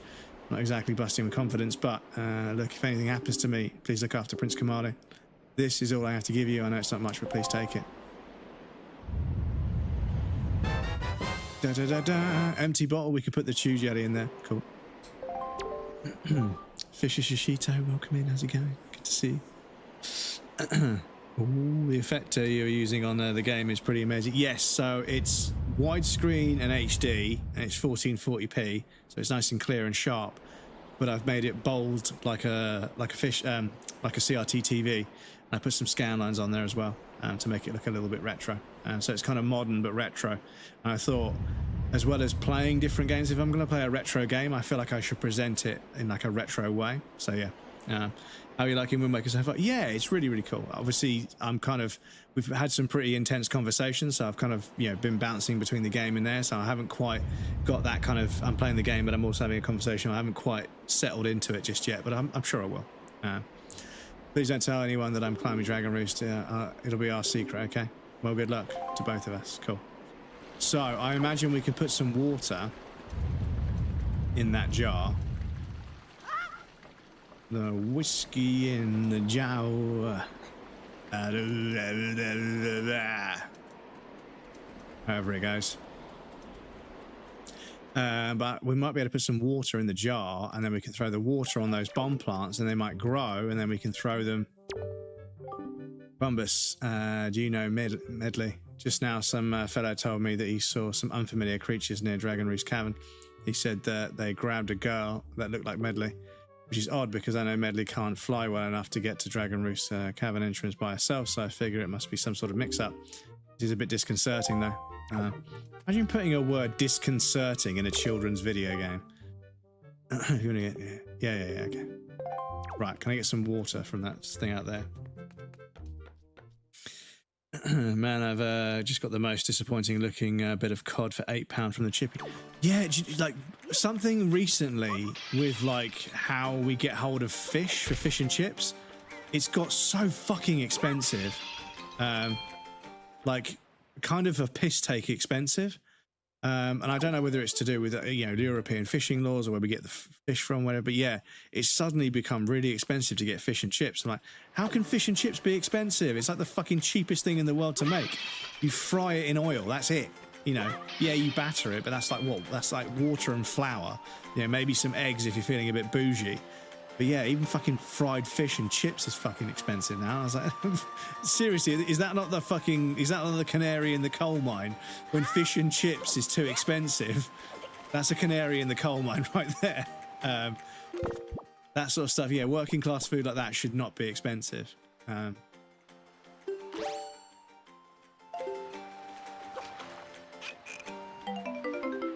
Cool.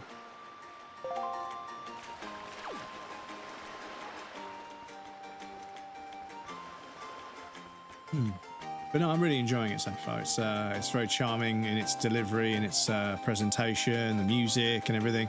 Controls are a little bit hacky, but I am using a PlayStation controller to play a Nintendo game. I think maybe I should invest in a USB adapter, because 8-Bit Do a USB adapter for the GameCube, but I also feel like maybe I wouldn't use it enough, but it would be nice to have a wireless GameCube controller. But when I checked, the wireless GameCube controllers weren't that much more expensive than the adapter. And I know playing on a real controller is kind of part of the charm sometimes, like proper Nintendo controller, because they are nice. Nintendo controllers are really nice. But yeah, there's only a handful of games I want to play on the Nintendo GameCube generation, and I want to play them on stream. You know, if we can emulate them and make them look as good as this, then yeah. So yeah, let's try and put some water on those bomb flowers and see if they grow. One of the great benefits of one of the many benefits of Brexit is everything that used to be cheap has become eye-wateringly expensive. So we get one bomb. There we go. Oh, so that's got the spring going.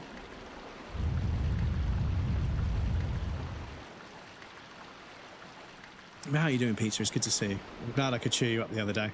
Oh, I need to put the end of year video. Do you know what? It's only going to take me a minute. I might just do that now, whilst we've got a few before. Yeah, we've got an ad break coming up in about 70 minutes, so we've got some time. Because there's a handful of people here that are very important to the stream, and I've been live for long enough now. For anyone that wants to stop by, they can stop by. Give me 2 moments. I want to just make sure I've copied. Have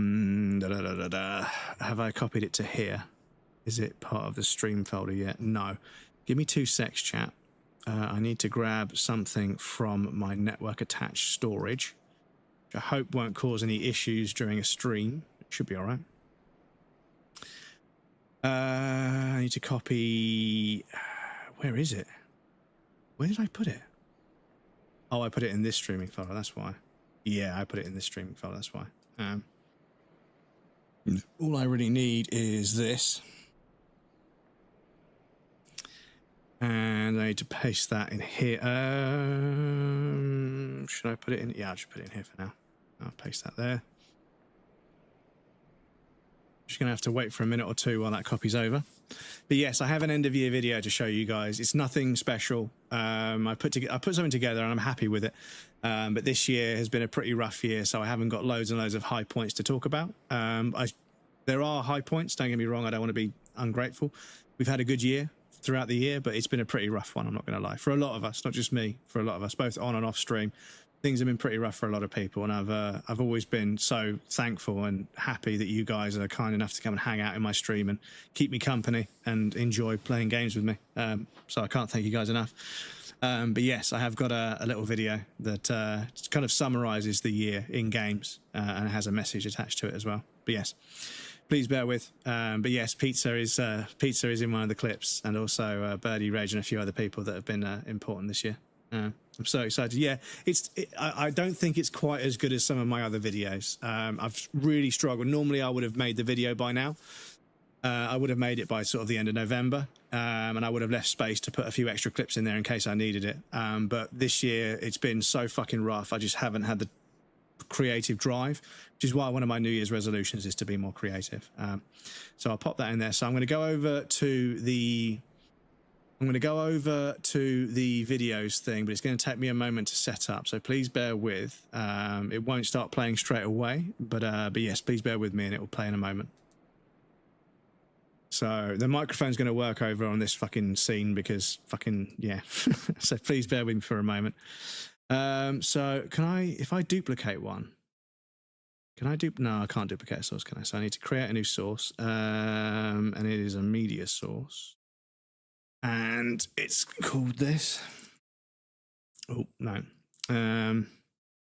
So turn that off for now because I need to make sure it's excluded from the VOD for a start. I need to call it the right thing. Rename. There we go. And so it shouldn't play straight away. Where are you? There we are. Okay. So if I hide the source like that, and then I can go to the audio mixer settings and I can do not just active sources only. It's going to take a second to load them all up. And then I can find the one I want to exclude from channel 2. So we won't be able to hear it on YouTube. I can put monitor and output so I can hear it as well. There we go. It's good to go. So now I should be able to reveal it. Oh, yeah, I made it in 1080p. One sec. I made it in 1080p because some of the clips are 1080p. So let me just transform it to fit to the screen like that, and then I can lock it like that. Right. So yes, please get comfy, everybody. It might be a bit loud as well, so I might have to adjust the audio. But yes, this is my end of year video to say thank you to everybody.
Fucking muted. Excuse me. There we go. But yes. So I found out that we played so many different fucking games that I could spell out the sentence "thank you all so much" with all the games that we played. Because yeah, thank you all. Excuse me. Sorry. Ugh. Yeah, when I put it all together. Excuse me. Fanboy 2's welcome in. Sorry, you just prefer 2's. How are you playing Wind Waker? It's one of my top favourite GameCube games. I'm playing it on one of these. No, I'm just kidding. I'm just kidding. But yes, I have a way of playing it that's that works for this screen resolution and for streaming and everything. But yes, no, thank you guys. Honestly, thank you. I mean, a game like this, I would sit here and play this on my own on a GameCube, but playing it with you guys has been so much more fun. And yeah, streaming video games is just the way I play video games now. I know that, I don't play the game, and I'm not really the sort of person that's cut out to be successful at streaming or anything, but like I fucking love it. I love doing it, so that's all that matters to me, even if I'm not very good at it. And you guys are a big part of why I love it. So if I can put a video together that takes stock of the whole year and zooms out and looks at all the good things that we learned and all the good times we had, then yeah, you always make the best montages. Well, I'm very fortunate. I'm very fortunate that I get to play so many amazing games. Like I'm lucky as a variety streamer.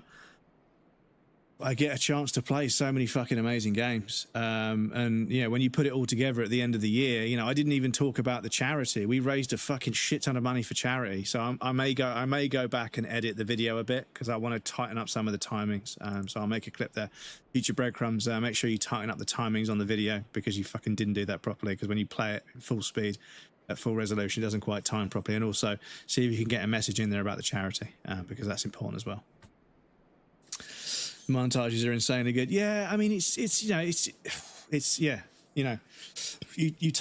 take a look at the entire year and you realize how many fucking awesome things we've done and achieved and experienced together, and it makes me fall in love with streaming all over again, because yeah, there's times with tech issues and the way certain people behave on this platform and the way the platform behaves, it really makes it difficult to but I always have to remind myself that I love streaming. Like, I absolutely love streaming. If I might not like the platform very much, but I absolutely fucking love streaming. And one other thing that kind of blew me away a little bit was, after, this is a bit weird, but I did my tax return, because you have to declare when you earn a certain amount of money. And even after I paid tax on all my earnings, I still turned a profit streaming. Even with the new microphone and the games that I've bought, I declared everything. And yeah, I still managed to turn a small profit, which is fucking bonkers to me. So I don't know what to do with it. I'm going to have to donate it to charity or something. But yeah, it wasn't even like I broke even. Like, I managed to make £154 even after I paid tax. And I was like, okay. And obviously I had to pay £33 or £32.80 or whatever in tax. But yeah, it's all worth it at the end of the day, because hanging out with you guys and playing video games, it's so much fun. I have so much fun doing this, so even though I may not be very good at it stats wise, like, I have so much fun doing it, I'm not going to stop. So yeah, Mr. Businessman, well, Mr. I don't want to end up in fucking prison. Basically. How the fuck, this is just going to kill us, isn't it? I reckon this is just going to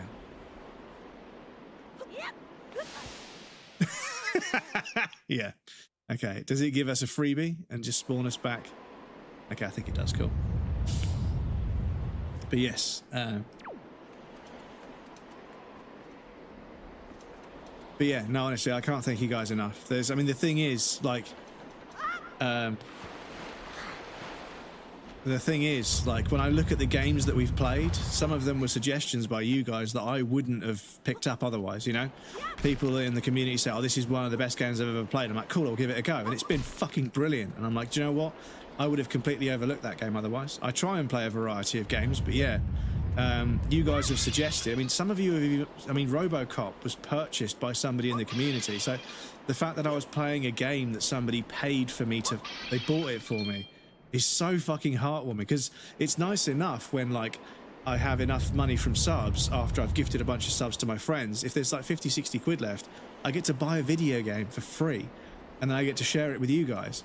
That's like fucking wild to me. That's so fucking wild, because I'm never going to get big enough to get sponsored to get given a game, but the fact that I can buy a game with some of the money that you guys have subbed to me with is fucking insane. Like Resident Evil 4 Remake and Silent Hill 2 Remake, I think I purchased both of those with money I got from subs from you guys, which is, yeah, like crazy. That the stream sort of pays for some of the games. It's fucking bonkers. But yeah, like I say, I can't thank you guys enough. I try and say thank you in the videos, but I still wish I could do more. Anyway, so do we when I'm swimming, can I get water from here? No. Okay, so I've got to go back. Maybe you've got to throw water to create a little platform to walk on.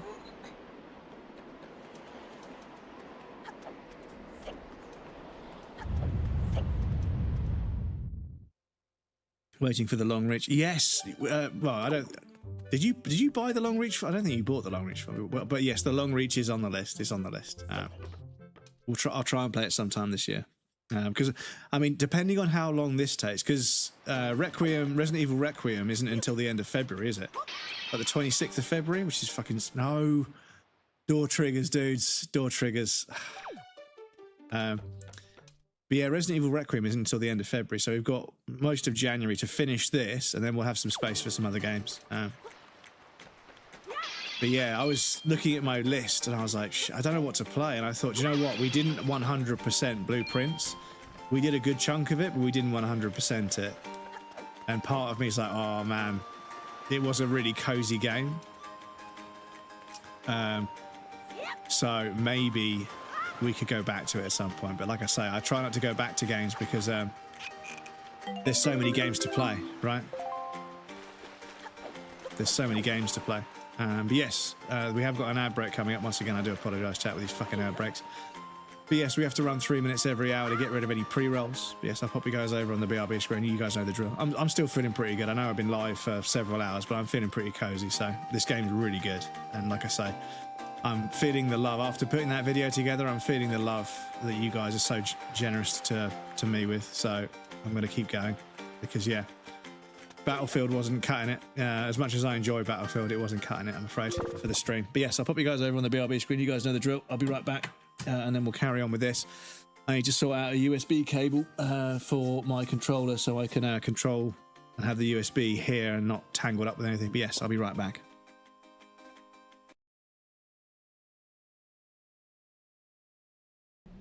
Thing is, can I get a tranquilizer dart into all of them and just let them all fall asleep one after the other? That's the fucking challenge. Because if they do that, I might be alright.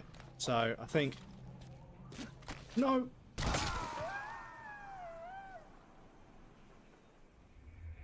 Snake, are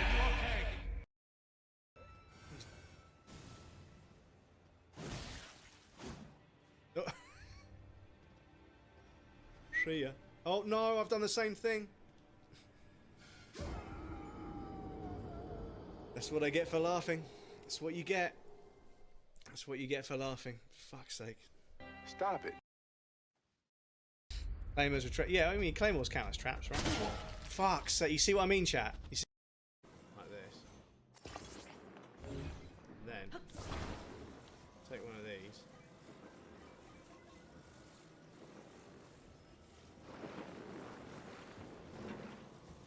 No. Oh no, it's going on my head. No, don't set fire, for fuck's sake. Stop it. Okay. The NPCs are so verbally aggressive, even though they're clearly in the wrong. You know, they'll be walking across the road. You'll be coming along down the road. Look, case in point. Exactly what I just said has just happened. You're just trotting along the road as you would do on a horse, like everyone else is, and they just walk out and stop in front of you, and they're like, "What the hell are you doing?" Oh wow! Oh fucking hell! We got folded like a fucking omelette. Fuck. That fucking folds. Oh, my lower back hurts just thinking about it. Fuck. Okay, maybe we will take the grenade launcher with us. Maybe we will. Maybe we'll actually we'll equip the shotgun. Let's see what the shotgun does. The thing is, I think. That's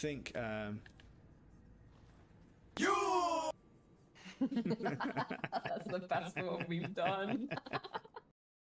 Sentences to be before I start saying them. For some reason, I just fucking can't. Keep coming up to a sentence which clearly has more than one way of orientating itself, and I keep fucking choosing. Oh.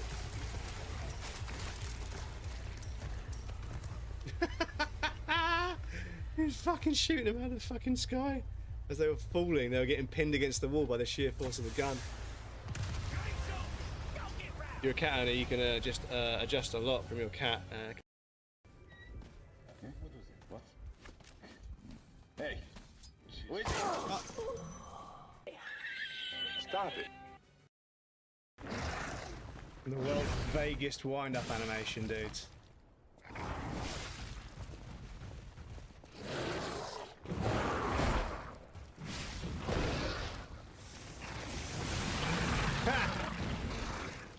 Get Gascoigned, bozo. Oh, his arm came off.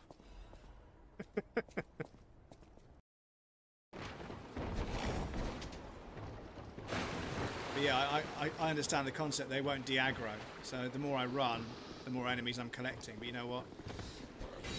I think if I get to a ladder, it won't be a problem anymore. Will I go this way? No, I didn't. Will they come this way? Yes, they will. Okay. Oh shit.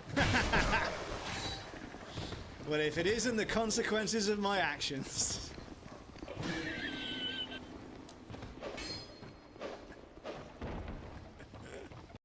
Angry like some Blackwater would-be business tycoon with a bad case of hemorrhoids. I'll give you a bad case of someone just shot me in the head if you don't hurry up. What?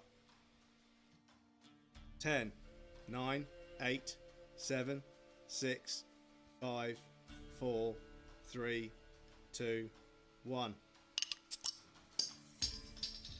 Happy New Year, everyone. Thank you for everything this year. Thank you. Honestly.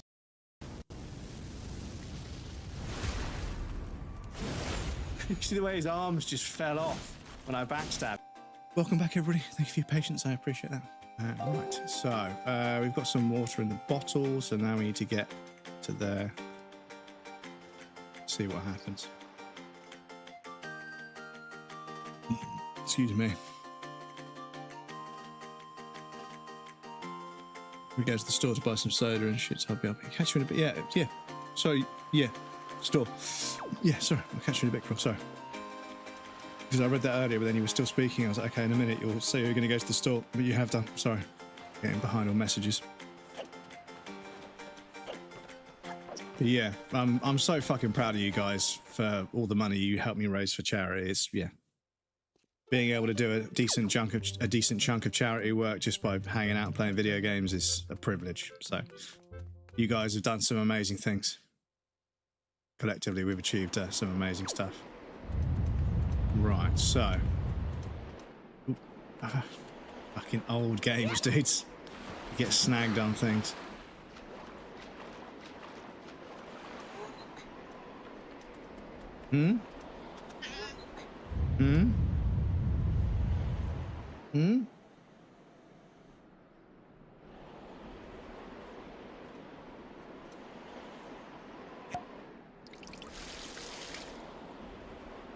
No, they didn't do shit. Okay.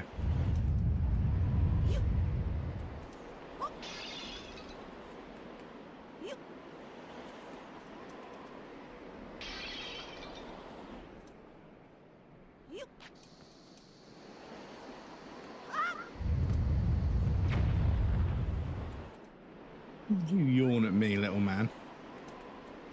The baba.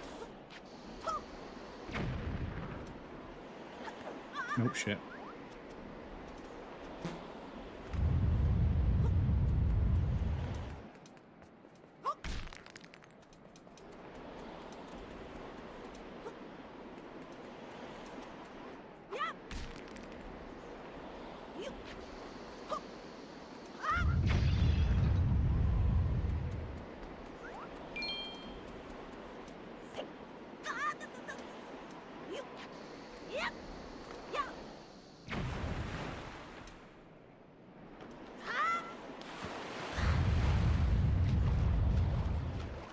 Or can I change the way the wind blows here?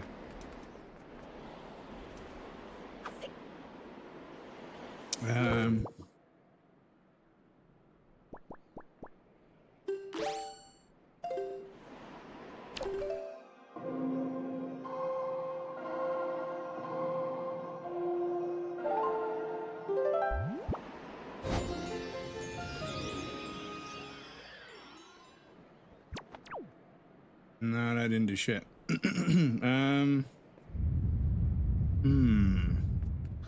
Okay, let's go and talk to that kid again and see if anything's changed because she's gone up there. Maybe we tell the kid that they've gone up there and that makes them do something. I'm not sure. Have a look. But yes, Bubba, have you come over here to cause a disturbance? Mister?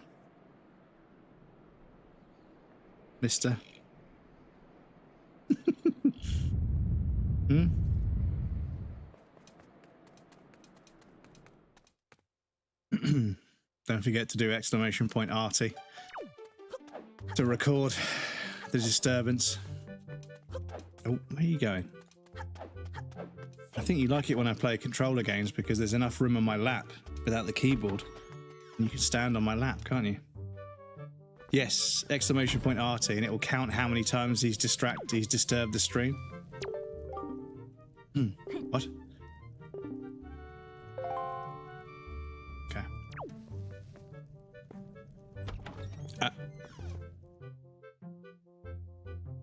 645 times.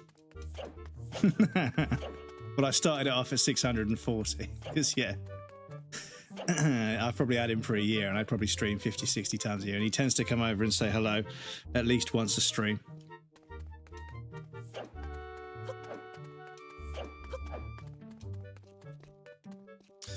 So, is there anywhere...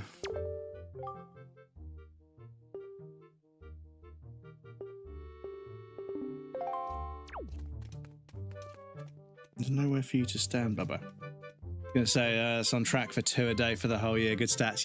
Yeah, roughly. I sort of estimated it. He's probably come over and said hello at least once or twice a stream.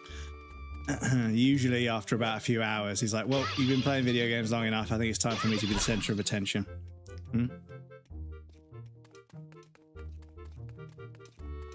He just comes and stands on me. Do you want me to pick you up, Bubba? Is that what it is? He might not be happy until... Come on, mind your legs. He might not be happy. Valid of him, to be honest, yeah. He might not be happy until he becomes the baby. Is that better? You going to say hello to everybody? You the baby? You the Bubba? Oh, come here. Let me hold you up right so you can say hello to everybody. Say hello, Mr. Bubbington.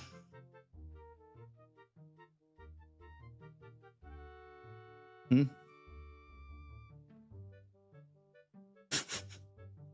at his little face. He's a silly boy. Go on, off you go.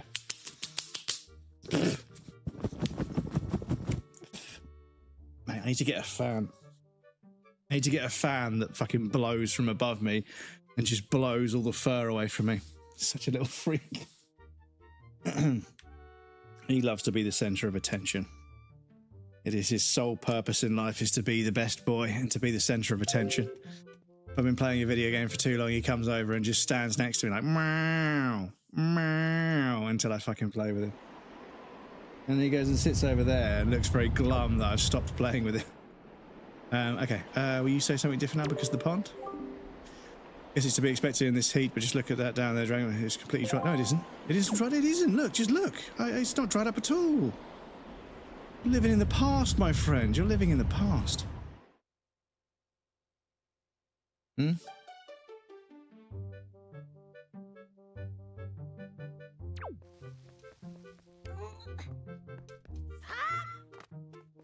So, where else could we use water?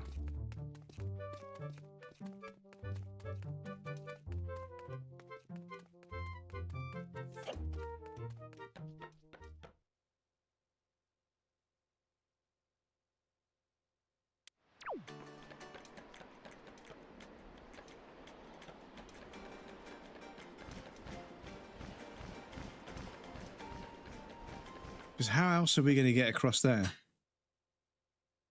Used to feed Link at 6 p.m, but also stream at 6 p.m, so he'd get dinner just before I went live, and end up every time I went live, no matter what time it was. Yeah, yeah, this is it. You accidentally create a routine with them, right? And like today, a whole bunch of shit went wrong at the beginning of stream, and even though I got up early and I went on my walk and I got back and I had 45 minutes, not 5-10 minutes to get ready, a bunch of stuff still went wrong. Then starting the YouTube stream crashed the fucking OBS. I had to start the stream again, and I was like, oh, fucking here we go. But yeah, got live, and then just as I got live, he fucking finished his food, and when he finishes his food, he licks the bowl. And when I hear him licking the bowl, that means I know he's finished his wet food. And obviously, as soon as he finishes his wet food, I can give him some dry food, because he won't eat it too quickly. He's very good at eating, you know, the right amount. But yeah, he just fucking like waited until I started the stream, then immediately started licking his bowl. I was like, for fuck's sake. Now, while I'm doing all my go live notifications, because if you don't do go live notifications, nobody even knows you're live. Oh, that is the trick. Okay.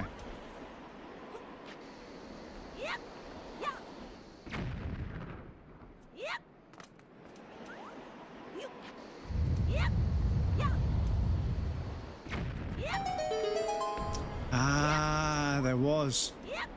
So I think it could have been a little bit, because I tried that and it didn't work. I think that should have been a little bit more tutorialized, but you know.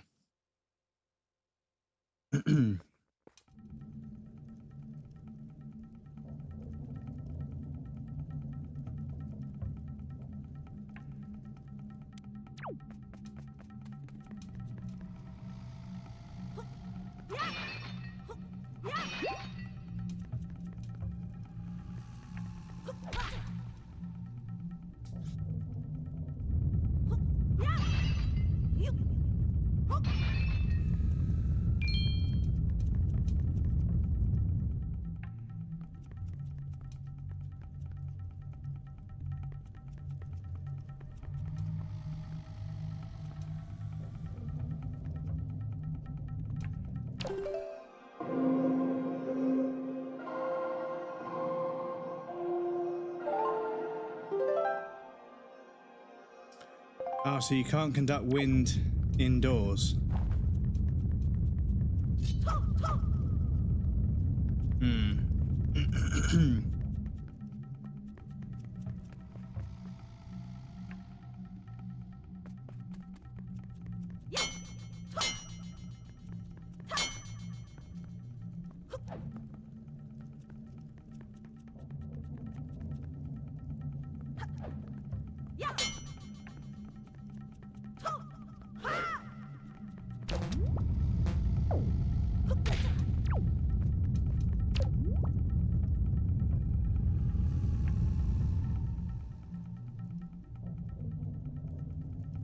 Fuck, he does.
So we need to move this one forward and that one to the side, but I can't move them with wind.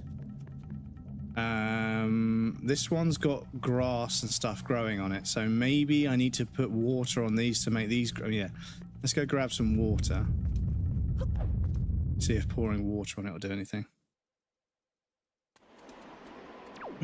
But yes, he's got into a bit of a routine. But obviously we've been out of the routine for several days now because of, I've not been at work. So I must admit my sleeping pattern wasn't great anyway because I'm unwell. But yeah, obviously New Year's came along and I was up till 1, 2, 3 and I was streaming until like 1 in the morning. So I didn't get into bed till fucking gone 2 o'clock. And then I was up until fucking 3 o'clock the next day.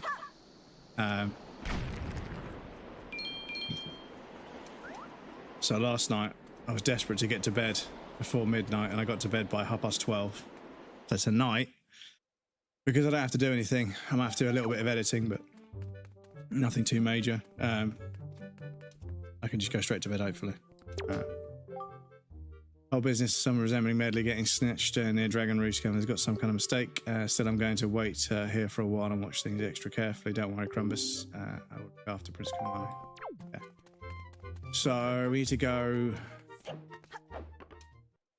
back out to get some water somewhere.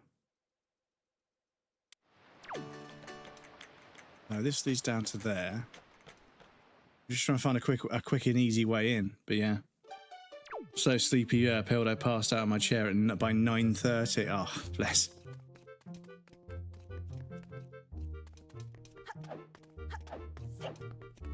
But yeah, I need to get my fucking sleep because yeah, I've had so many fucking stressful things to do after work for such a long time that fucking ended up with the only time I get to fucking just chill out and not do anything is like fucking midnight.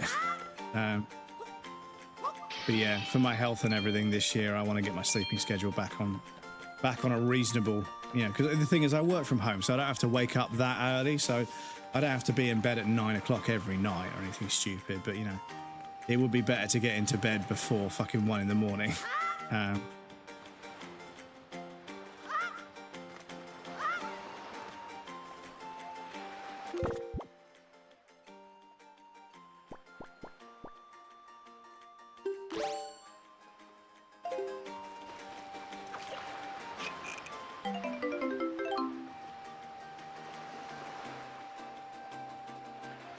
Excuse me.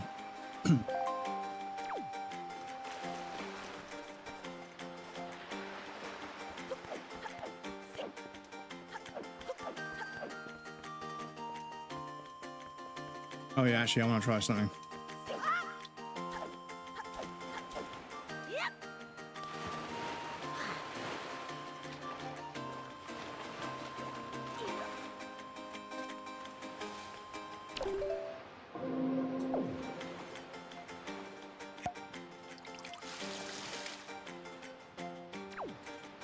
No.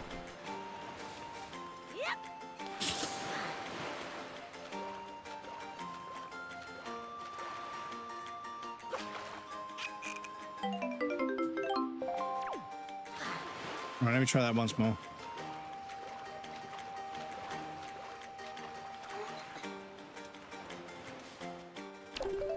No, I've done the same fucking thing.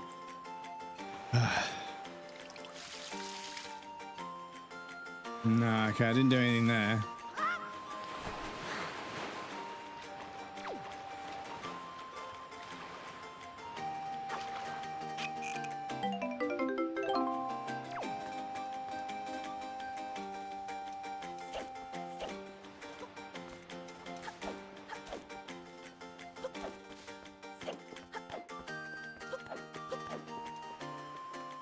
No. Fucking 90s cameras, dudes. No, don't. Oh, the fucking movement with the camera is so jank sometimes. You forget how good things have got. You go back to an old game where it's really slow and awkward to move the camera around.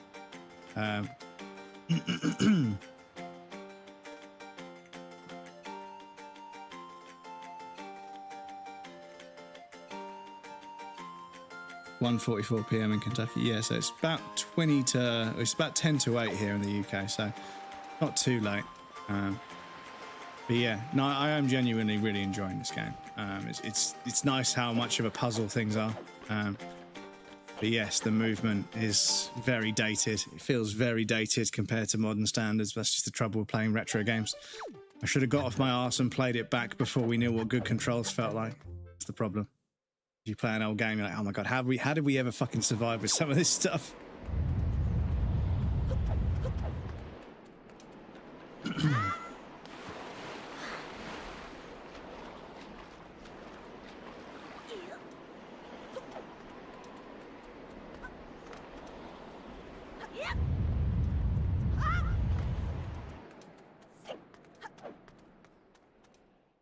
Right, watch this do absolutely nothing.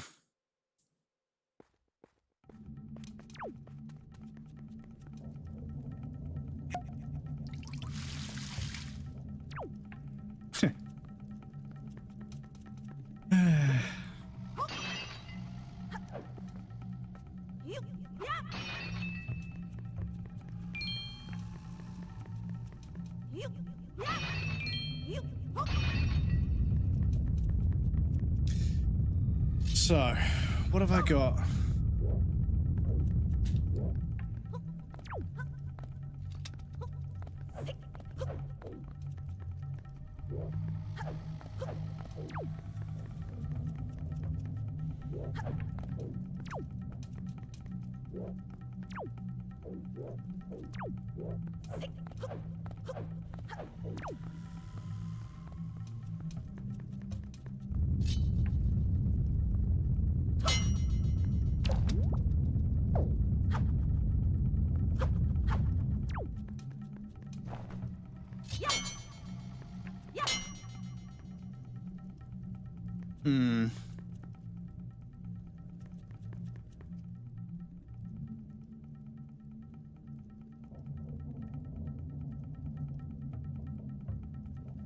Because there's obviously something back there, right? Just got to get past this one bit.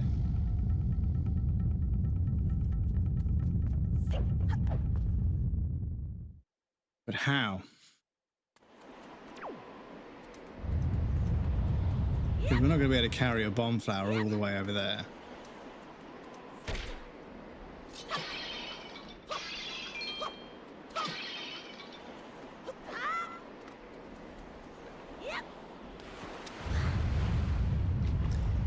Where else? Oh shit! Let me check if there's any. Do you know what? Let me check if there's any bomb flower roots in there.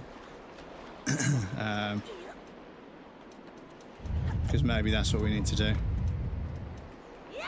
Maybe inside the room somewhere a bit obscure that I can't see at the moment, or I haven't checked rather. There'll be some bomb fruit flower roots.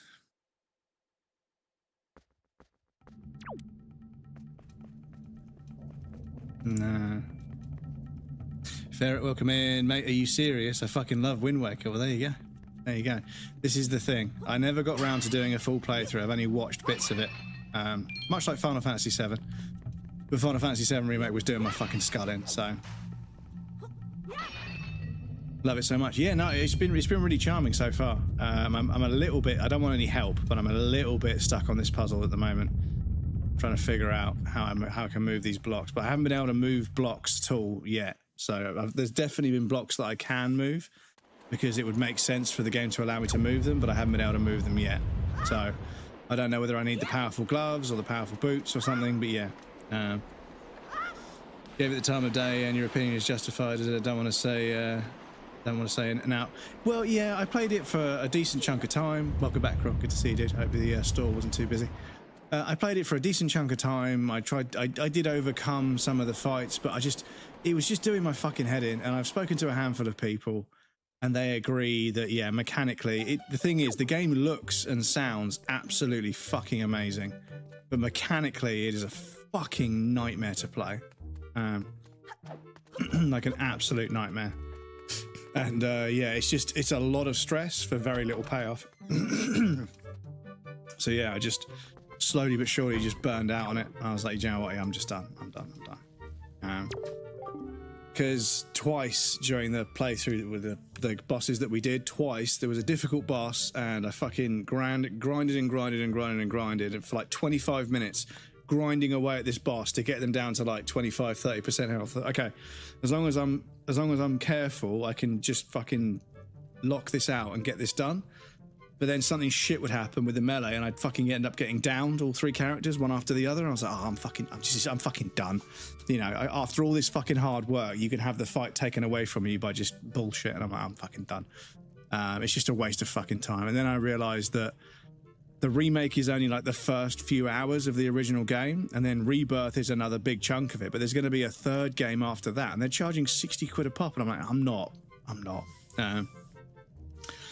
Whole point of the adventure is the aha moment. Exactly. Yes. Not that but I had to argue with my neighbour who owns the corner store. Oh, so your neighbour owns the corner store. Can't they bring stuff home for you? Yeah, we need to get value to settle down. Yeah, okay. Gotta hop out, leaving my system on to support Breadcrumbs. Have an awesome day. Thank you for lurking, Bunny. I appreciate that, dude. Have a good rest of your day. Hopefully we'll see you again soon. Thank you for the lurks. I appreciate that.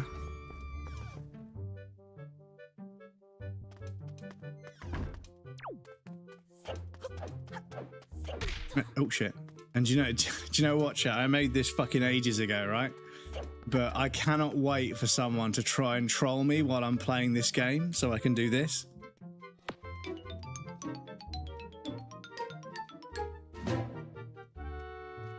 I can't fucking wait for someone to try and troll me while I'm playing this game.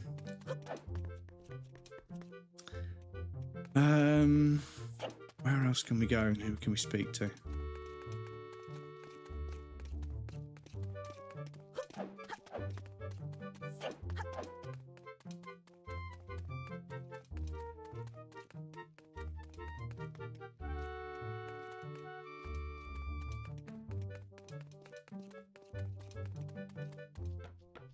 Did haggle with him a bit to get a better deal, and he was like, no, too cheap. And I was like, I buy this and get this is a bucket price, or I go to the Korean guy.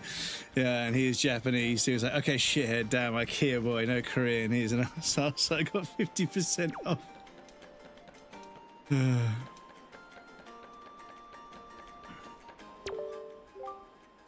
That's nice breezes blowing down the air is scary.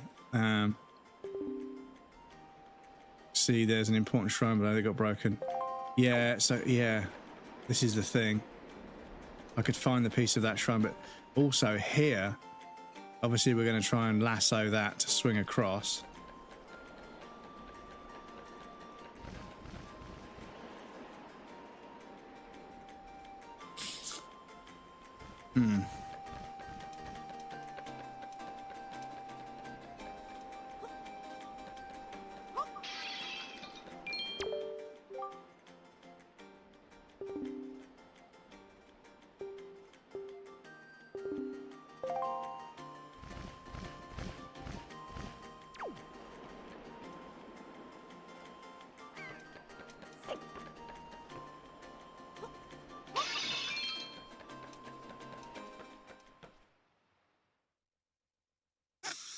Well, see, this is the thing. This is the thing, right? So, like we mentioned earlier in the stream, racism is bad, right? Outright, you know, baseless hatred against another ethnicity because of ethnicity is wrong. It's fucking wild to me as an English person, finding out how racist some other European countries are. Not always to everybody, but like, you know, they have like their rivalries and stuff, but sometimes it feels like it's borderline racism.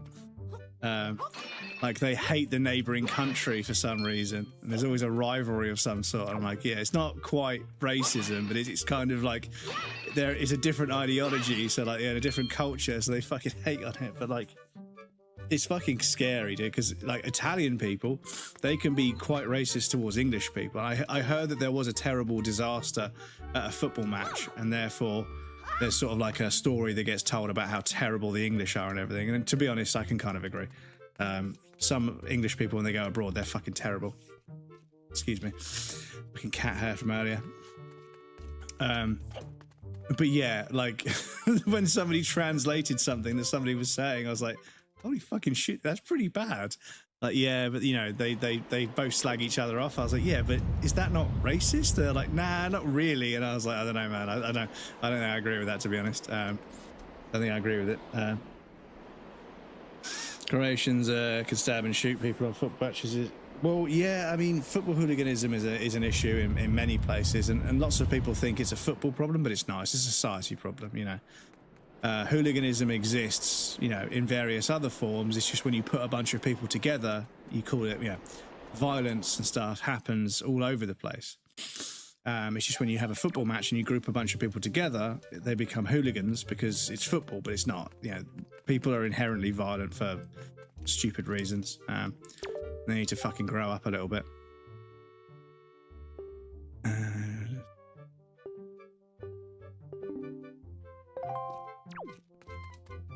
So, yeah, I'm just struggling to figure out where we go.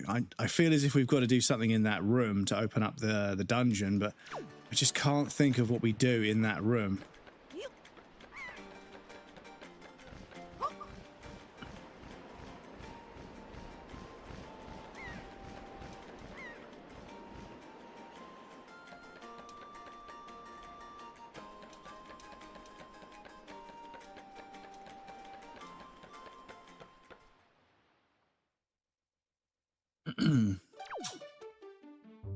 Old world fighting, whole of Europe hate France. For instance, the whole of Europe hate France, and France hates everybody.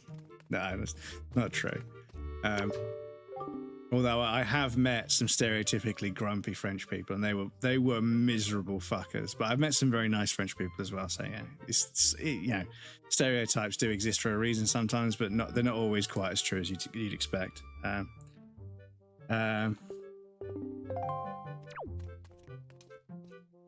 Yeah, dudes, what the fuck are we supposed to do now?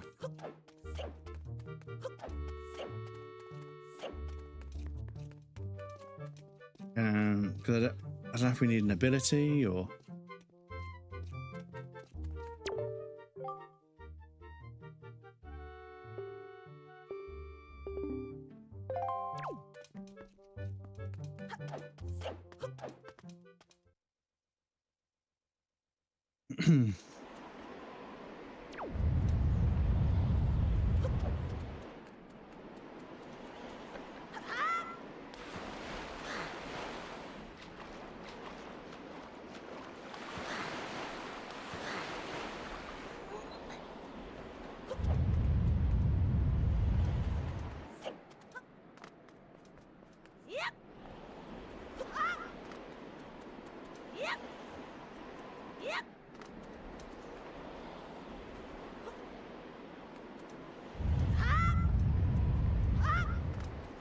Can we carry this into the next room?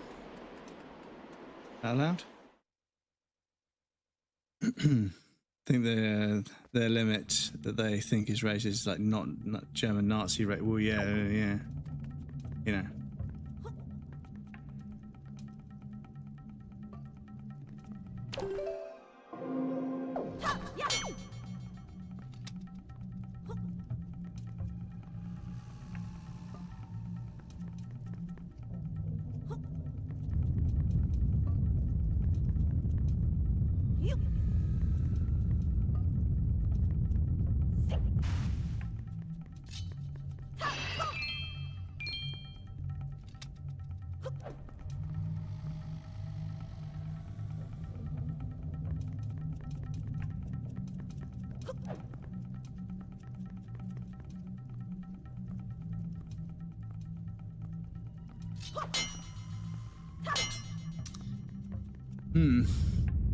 Lost a colony, last colony ended in 1960, not long time ago, and the Italians wasn't nice to those people. Yeah, I mean, like I said, I don't want to start labelling, you know, because, you know, I think all societies and all countries and all civilizations have been less than polite to others at times. And it's important to sort of understand the human behaviour behind it rather than just saying, oh, it only happens in blah, blah, blah, and it only happens over there, and it only happens with those kind of... No, it's a human thing, right? We need to figure out why so we can dismantle it. You know, it's like sexism. A lot more understanding is required from some people so that we can start having proper, genuine discussions about the work that needs to be done to make people feel less, you know, underrepresented and, you know, unrespected in society. What in the blue fuck? what am I missing here? We've got 3 statues that are the same, apart from one of them is green, and there's some rocks blocking it. But obviously it looks like we could move this to there if we could push it, but we can't push or pull. Not that I know of.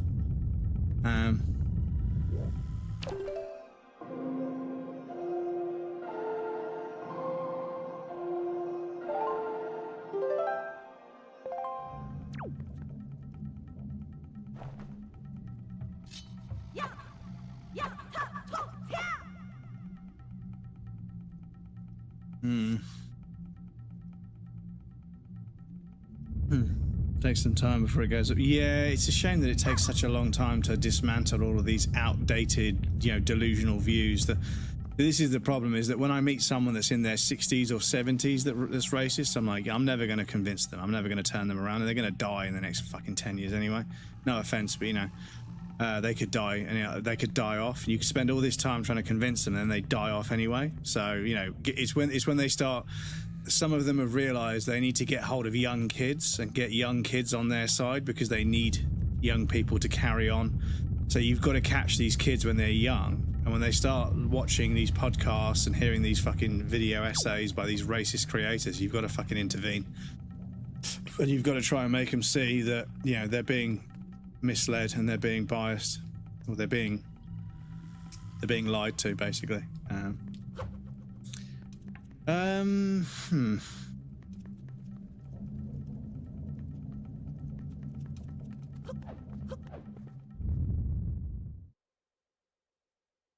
Can't teach an old dog to sit, basically. Well, in my video I explained, sometimes you have got to teach an old dog new tricks. I need to evolve and get better at things, because I might make the text a little bit bigger, because I always try and take away one thing from each game that we play, even if it's the fact that I don't like the game. That's the thing that I take away. But Auschwitz survivor and SS veteran, and it was tense when they were both in church. And you think, they're fucking, it's done with, right? It's over, right? So they have no reason to be. Obviously, well, the Auschwitz survivor has a reason to be nervous, but the SS guy should be, apologetic, if anything. Because I read a story. I don't know how true it is, but I read a story about 2 sharpshooters for the Allied and the Axis powers. And they both ended up, quite decorated in their own military standards. And they eventually met, and they, spoke fondly. Apparently, they in a care home somewhere. They were speaking fondly of, how they outsmarted each other, and they never ended up killing each other. But they were always on the lookout.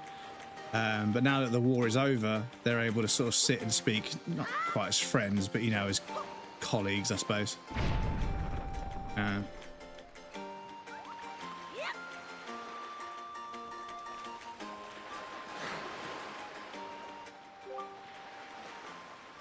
Ask the Winged Rito people. Sky Spirit Blue.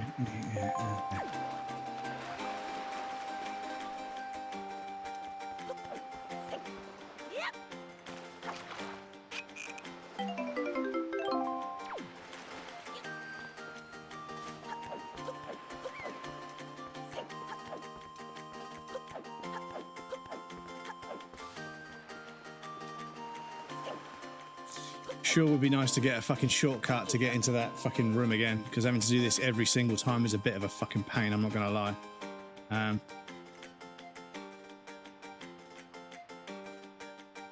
It's just quiet. She was more open to talking about it, so maybe he regretted his decision in his 20s. Yeah. Both died the same month. That was even weirder part. They worked when I worked as a grave. Really? I hope you didn't bury them next to each other, for Christ's sake. That would have been in very poor taste. If they both died in the same month, I hope you're allowed to. I hope you're allowed to bury them in different areas, just because they died in the same month. But it's really sort of it's kind of heartbreaking, but also kind of heartwarming when you hear about a couple that they're in their 80s or 90s and they eventually succumb to whatever, and one of them dies, and then the other one dies like within a week or a month. It's like they just couldn't go on without them. It's like, oh man, that's fucking harsh. Family was super strict to have him as far. Fair enough. Fair enough.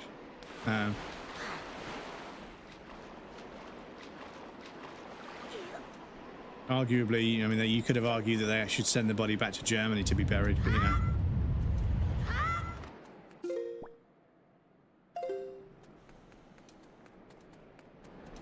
Jewish cemetery plot, you need a state license for one, so she had to be burned in town. Ugh. Oh, Sweden, okay.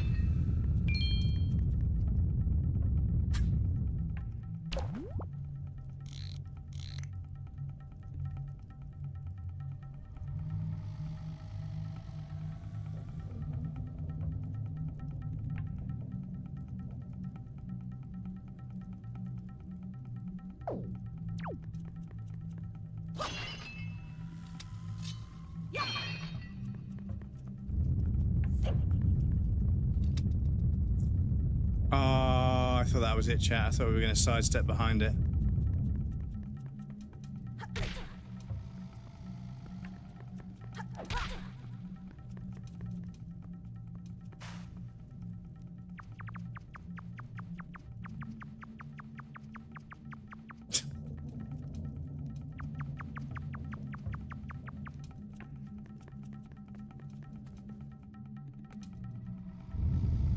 What am I missing, chat? What am I missing? We've got 3 statues. It looks like we can shuffle them around a little bit. One of them's got moss all over it. The other ones haven't. When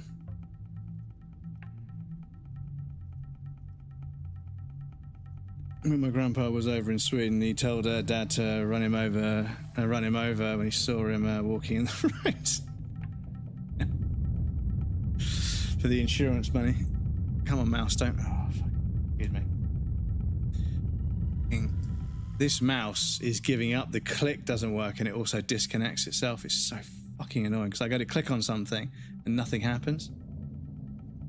I'm happy to help people. Well, I don't know. I don't know if I want to work this out, but at the same time, the game has been super fucking vague like a bunch of times now. So, at my disposal, I have the ability to bottle up water, and I have the ability to control the wind. And I know there's another island I can use that for the wind, to make the windmill move. However, I'm never backseat with that. But yes, thank you very much for asking. That's very kind of you. I appreciate that. I know it looks like I need help right now, and I kind of do, but at the same time, I kind of want to work it out. But yeah, I feel like I'm missing something, and obviously this game doesn't really have a quest log where I can read what everyone said, which is an old game thing. Can't control the wind. That won't work because they have to contact me. Can't see anything on the map. I'm the same way. Yeah, and there's a blue arrow at the bottom here.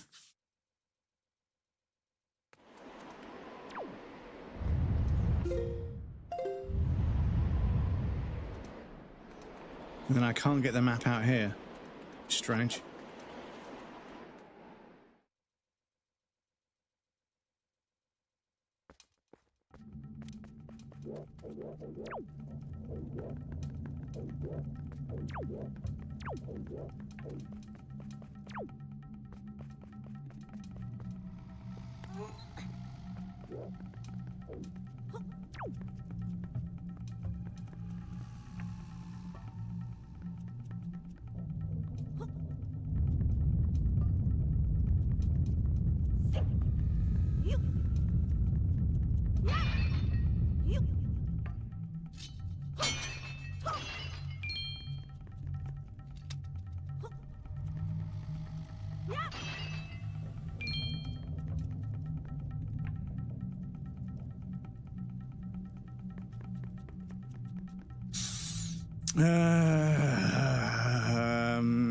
Can't control the wind.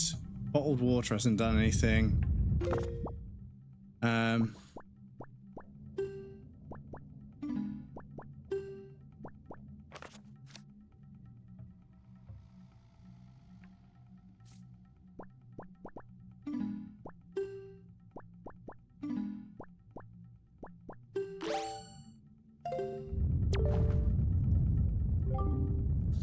There's no Game Boy Advance connected to use. Oh yeah, I might as well just fuck it in. I might as well just not equip.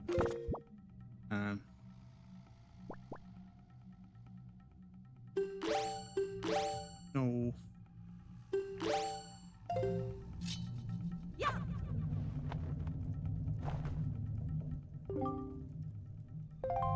Can that one do anything?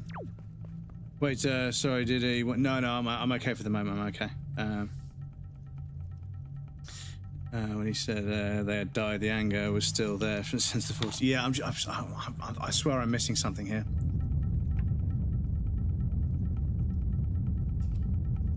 So,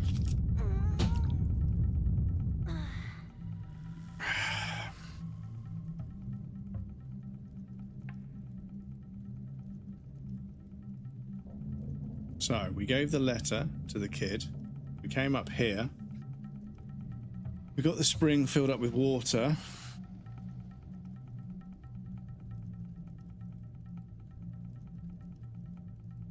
Yeah, what am I missing? What am I missing? What am I missing?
Man, I want to give a hint. So yeah, sorry dudes, I don't know what I'm fucking missing. I really don't know what I'm missing because I can't do anything with water. I can't do anything with the wind. I can't get any bombs in there because I won't be able to get there in time after I pick one of these up.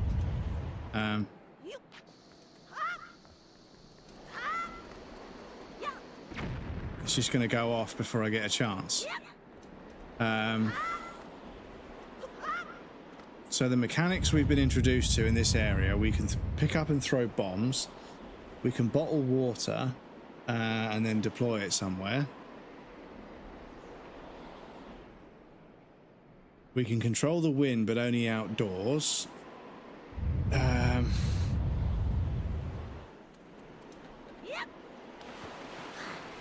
Right, so very vague yes or no answer.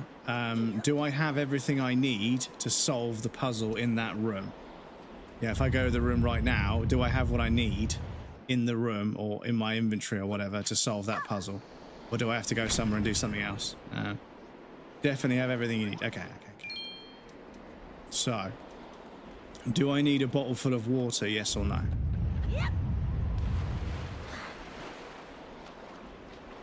You're gonna laugh when you find what the answer is. No, okay. Same, but I get it though. I would want to. Yeah, no, okay. So it's nothing to do with water. Nothing to do with. Okay, so we have what we need.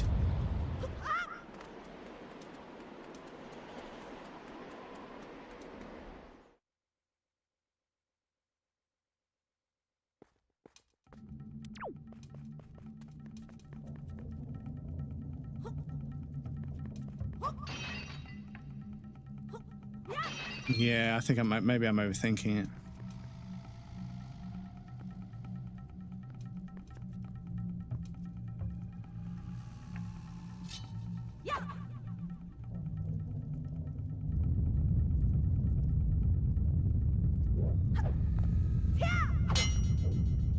Got puzzled on a simple answer later on, and I died. Yeah, what the fuck, dude? So...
show you everything you need with you is in this room.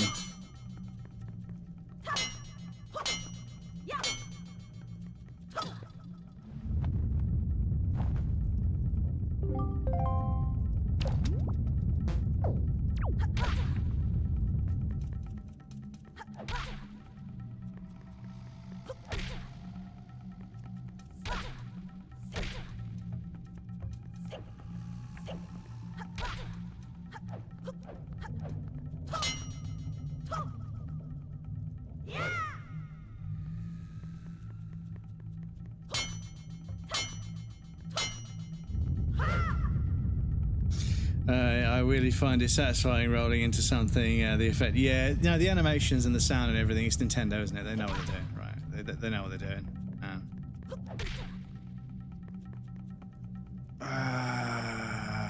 What the fuck, dude? How the fuck are we going to get these to move? Very smart to use the features that the island has shown you exclusive. Yes, yeah, yeah. So the abilities we've got on this island, we've been given. If we find bomb flowers, we can pick them up and throw them. We can bottle up water. What else could we bottle up? Well, this is also my favorite Zelda soundtrack. Yeah. I mean, the original, the Link to the Past. You know, that music was so back in there. That music was so good. But I've had that stuck in my head ever since. It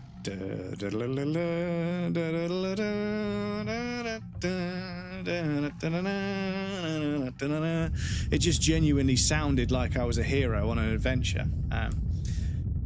But yes, the hero is struggling to see how I get past these fucking rocks.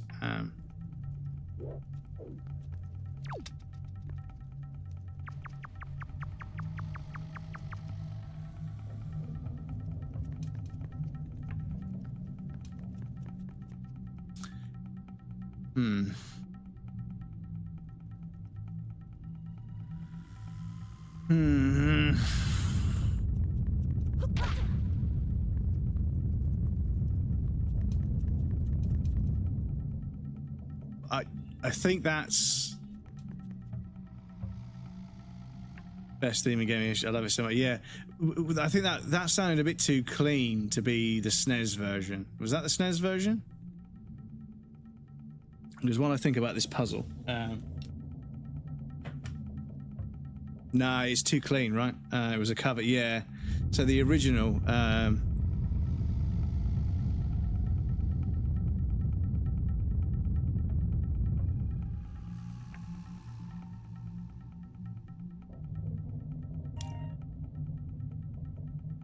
Oh.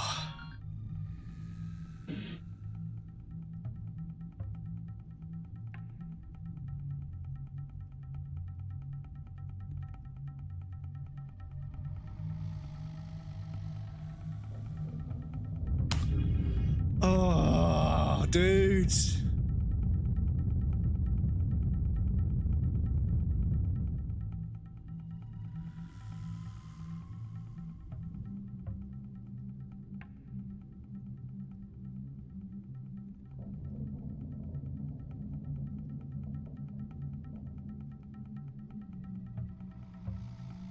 Oh, this is on the mountain.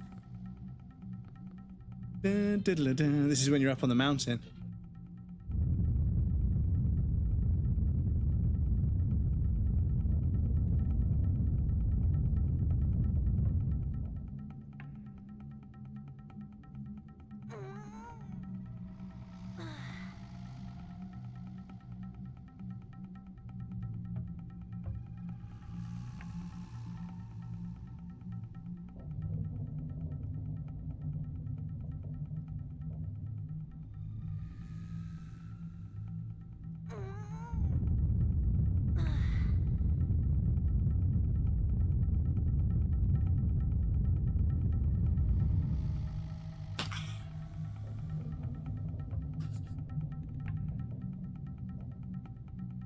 I haven't listened to this in a while.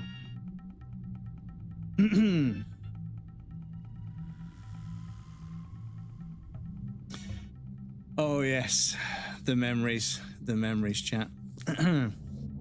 Zelda on the NES was my first game. I love that song. Yes, the Super Nintendo was the first one I played. Super Ninja's Pokey and Rocky 2, so fucking good. A move you can do in the Link to the Past is a move you need to do it.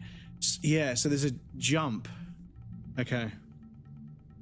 Because I remember jumping off of something to land in a hole that was surrounded by rocks that I couldn't get to. Anyway, we do have an ad break coming up, chat. I do apologise to pop you guys over on the BRB screen. There'll be a raffle and some clips for you guys that want to hang out. Please feel free to get up and move around, grab a drink or a snack. You won't miss anything. I'm going to take a break as well. And we also have anonymous follows over on the BRB screen. But yes, I'll be back shortly. And then, yeah, I'll give this some thought. So something we can do in Link to the Past. Can we do a charge in this? Hang on. I'll be right back.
Get fucked, dickhead.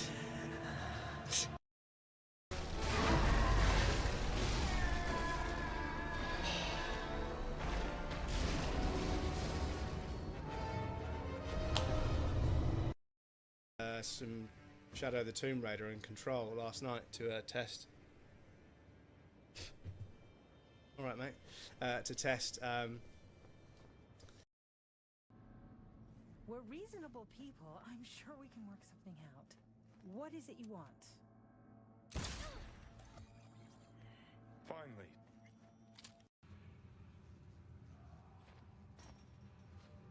Can we out of bounds? Yes, but no. Fuck's sake. Oh no, it doesn't work, does it?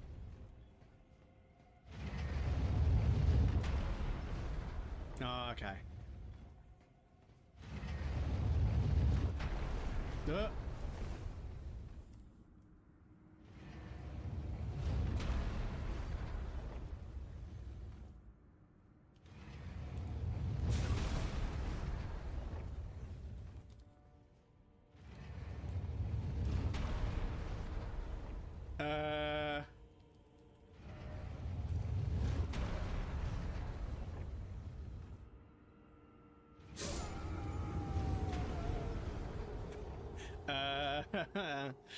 Okay, then Elden Ring, if you say so. If you say so.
Anyway.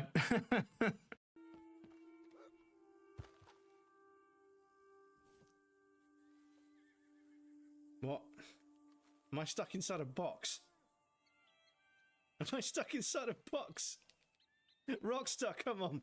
Seriously.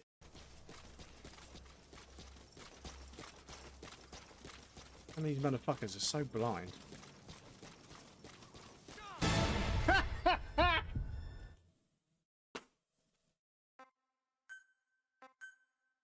Fuck's sake. Oh, I knew it as soon as I said it. I knew it as soon as I said it.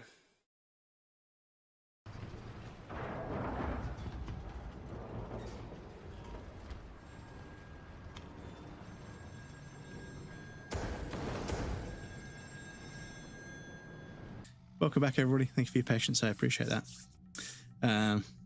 I think it's the N64 version, yeah, or a cover NES version is the same, right? No, yeah, it feels so grand and yeah, so adventure-y for sure. You can the move you can do in Link to the Past is the move you need to do here. Matilda had Castlevania theme as a ringtone. You got this, man. Right, let me have a look. Thank you for that follow as well. It was on the BRB screen, so I'm not too sure if that one, it was supposed to be anonymous or not, but thank you either way. So, what moves can we do?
Because you couldn't jump in Link to the Past, but you could walk off of ledges and you would drop.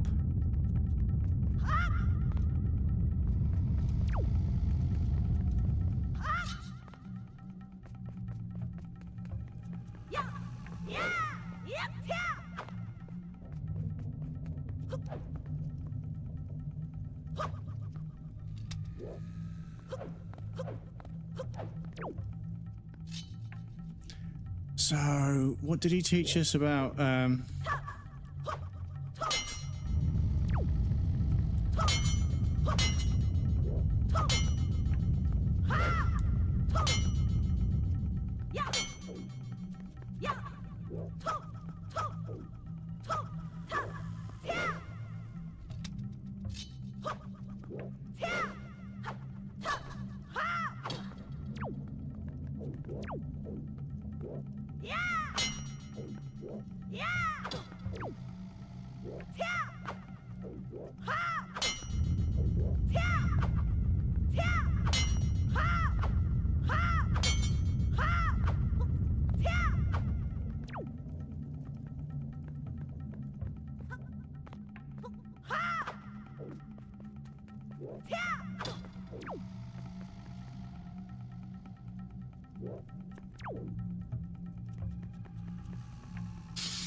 You can. When does it teach you how to grab and pull boxes? When does it teach you? It doesn't teach you how to do that at all. It doesn't teach you how to do that. I didn't know you could do that. Okay, I'm kind of annoyed. I'm kind of annoyed. Oh no, no, that's not right.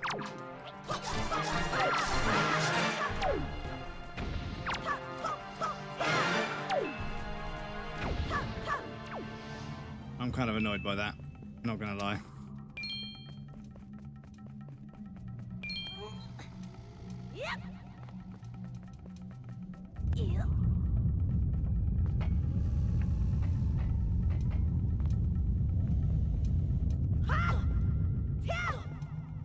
Okay, so that doesn't catch on fire. Oh shit. Oh, they go out, okay.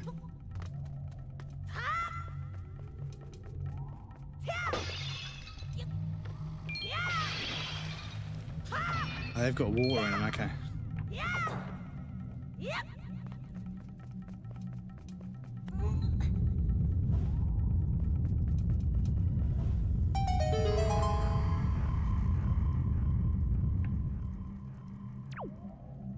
Is it a key? Yeah.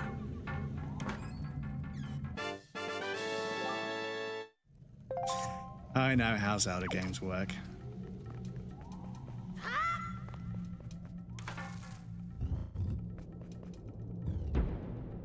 Oh, okay.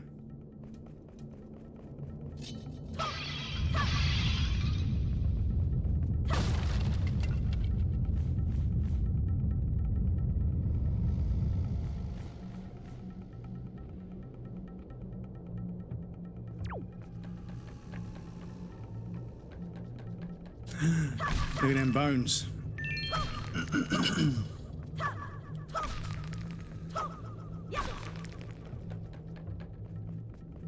So we need another key for there.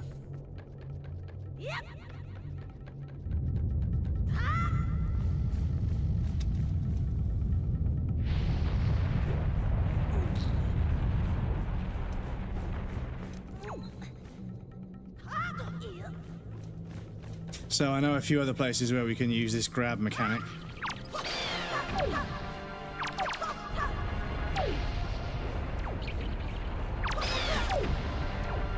Get out of my face.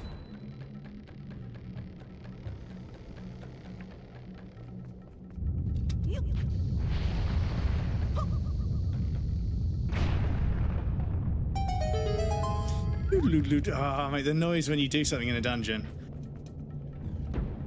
You'll be using them. Yes, yes, I suspect I shall. So these have got water in them. So does that mean if I throw them into here, I get a platform? Yes, I knew you could do it. I knew you could put water into the lava to make a platform. I just didn't know how to do it. Okay, here we go. Oh, they don't last forever though. Okay, that's interesting.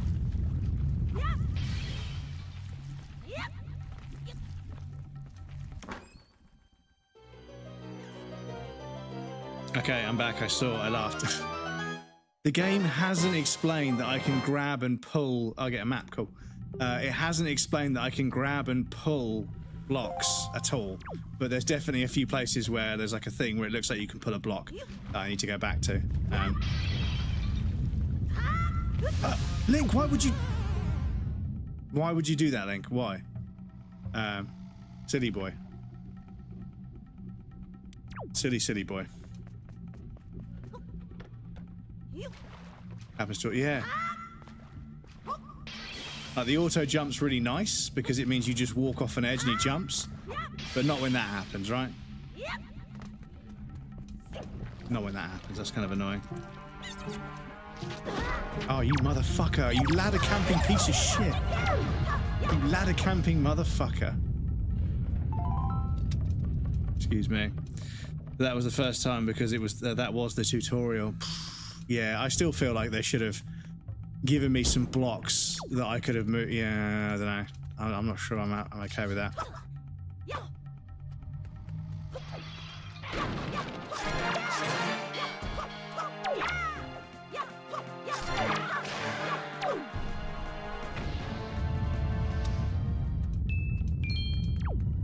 We need the big chopper for these. Ah, the big chopper. Okay, the big chopper is required sometimes. It's not just for show.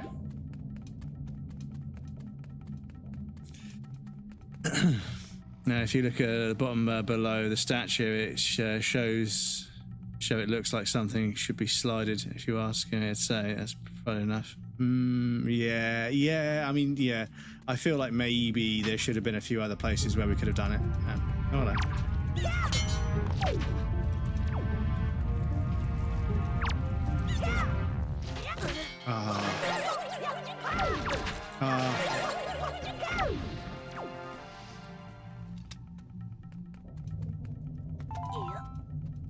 Yeah.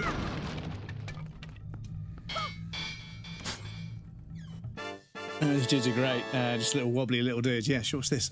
Small key. Yeah, I can open up that door back there. Okay, cool. But yes, the big chopper. Oh, we're gonna have to put it down when we leave here, aren't we? Oh, hello. Ah.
Well, yeah, if we had a big weapon, we could.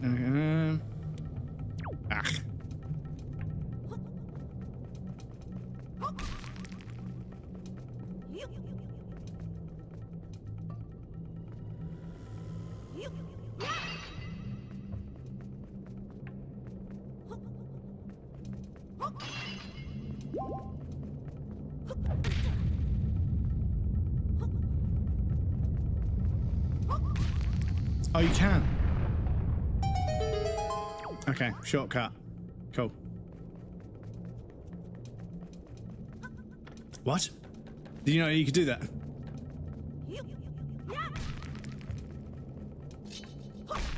No, really? Go back.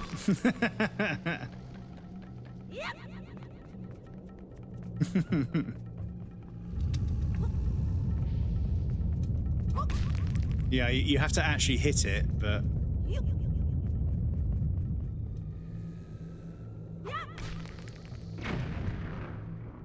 Mad, you solved it and I didn't. See, this is the thing. This is the thing. I struggled with the puzzle earlier, but then I solved one that you didn't. So, yeah, that's wild, right? Thought it was the other way, but hey, turns out I was wrong. Yeah, weird, isn't it? It's weird how, like, a puzzle can have more than one solution. Or sometimes a solution makes perfect sense to me. Like, yeah, if you hit a bomb, it triggers the bomb, right? So, yeah, like... But obviously that doesn't make sense from your point of view. So, yeah, interesting.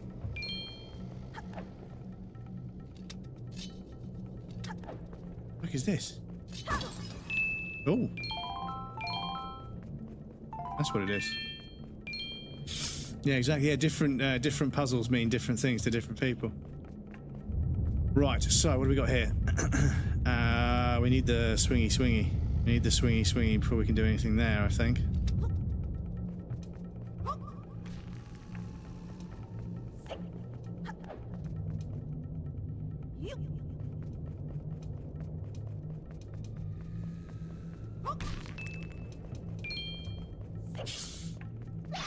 Love and puzzle.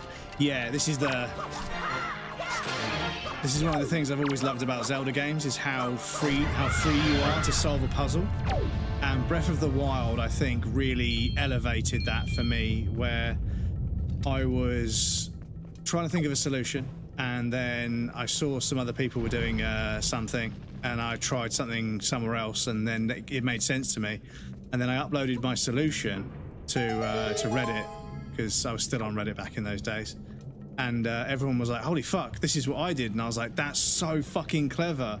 And they were like, yeah, but what you did is clever as well. I was like, there's more than... And the thing is, like, a lot of the Breath of the Wild puzzles, they're criteria focused, right? So if you solve the criteria... No. If you solve the criteria, if you meet the criteria, puzzle solved.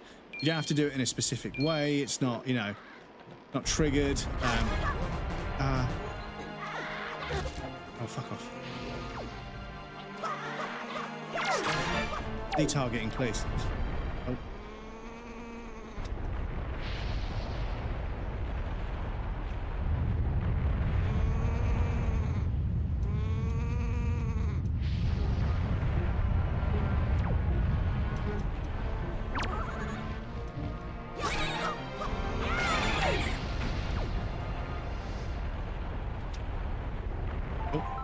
Is that a golden feather? Yeah, cool. We can go give that to that dude down there. Cool.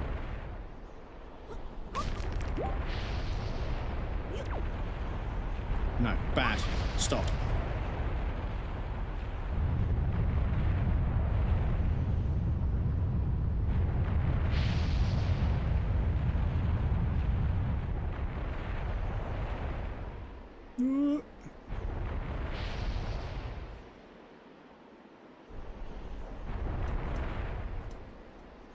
Right, so I've got to get a bomb to here somehow.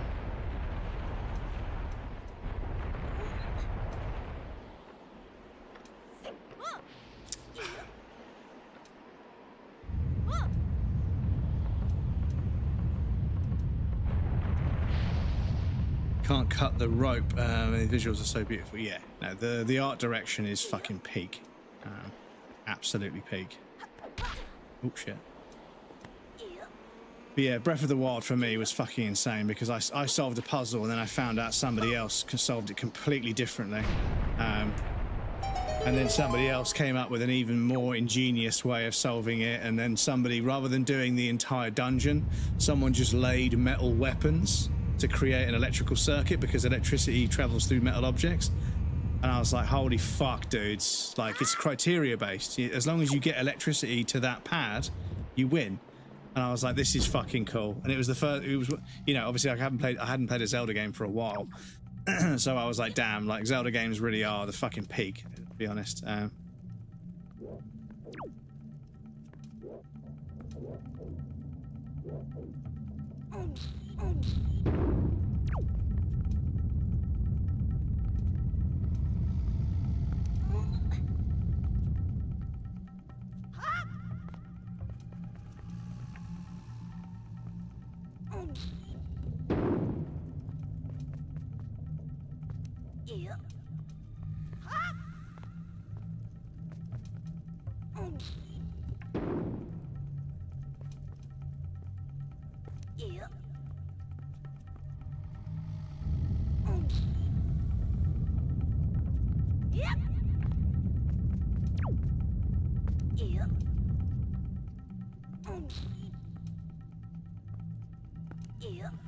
I reckon there's a secret behind there somewhere.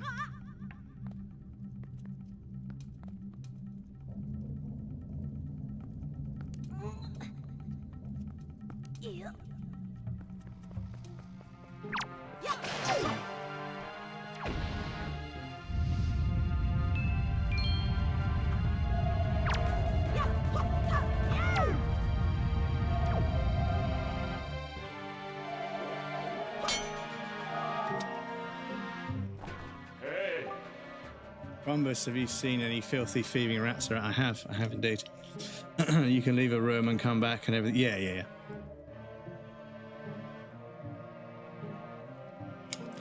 So in Resident Evil, you could leave the room and come back and all the boxes would replace themselves. Like the world has cool physics. Yeah, there's just enough physics. Fantastic for that. Yeah, like so many puzzles. I sort of found myself. So in Breath of the Wild, I felt this genuine kind of like systems-based sandbox kind of solve the puzzle however the fuck you want kind of feeling, and I loved it. Tears of the Kingdom, it felt way more scripted in places, and like your abilities, like the Ultra Hand, the hand you use to grab things in the distance, that got massively nerfed in some dungeons to stop you breaking them, but you just need to design better dungeons, dude. So I felt like Tears of the Kingdom, they artificially nerfed your abilities just to make some puzzles work, and I was like, that's the opposite feeling of Breath of the Wild. So yeah. Oh, you want to jump over this ledge, smash a tree, and it falls and walk. Yeah, exactly. You can make a bridge. Yeah, exactly. There's also a thing I do that all the time. You cut the rope. By the way, I love how the spoils bag looks. Looks like a face going, forget about it. Look at this man is resourceful. Started playing this game as a kid going, man, this is stupid. Ocarina of Time is so much better. And this is fantastic. Yeah, it wins you over in the end. Not sure if anyone told you that. What you're doing now, you're trying to look for some sexy secret. Really hated graphics of Breath of the Wild. Love the art style, but fuck man, the graphics. Well, the thing is, I think that the Switch kind of let it down, because when you look at like this is Zelda related, so we can do a brief, and it'll be a minute, because I do want to play this game.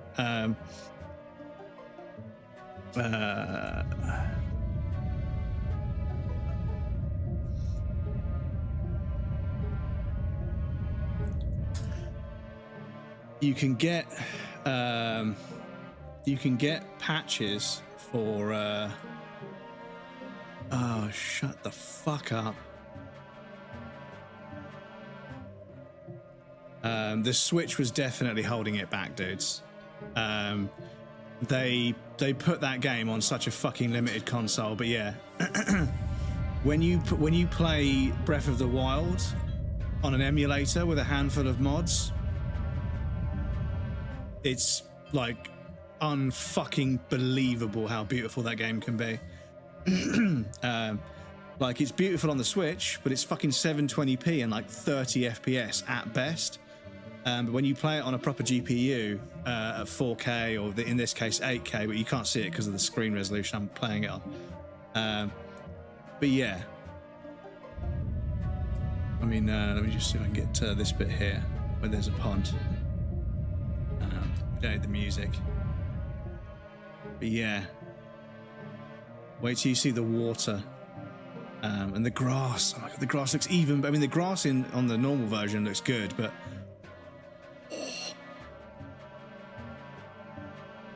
yeah, dudes. Yeah. Make no mistake, Breath of the Wild is it's a beautiful game as it ships on the console.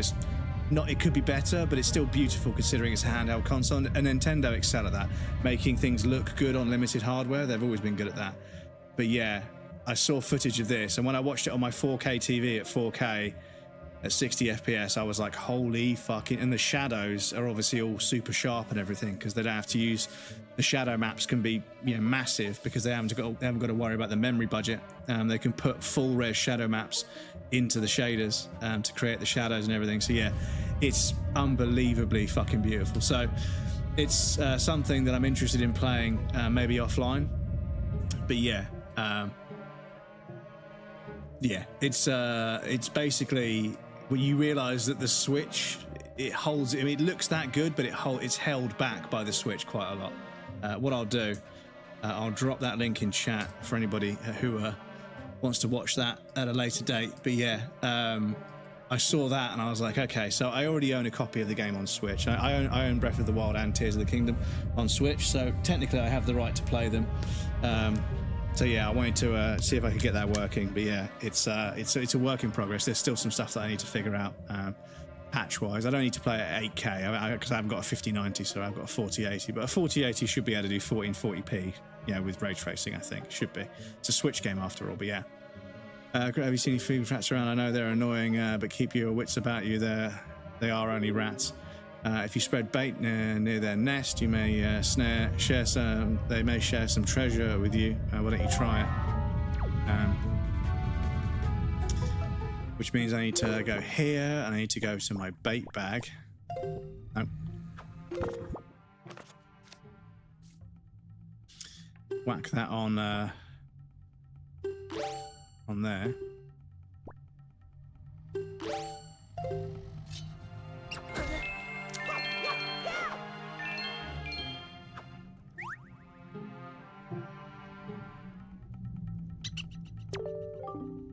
Delicious.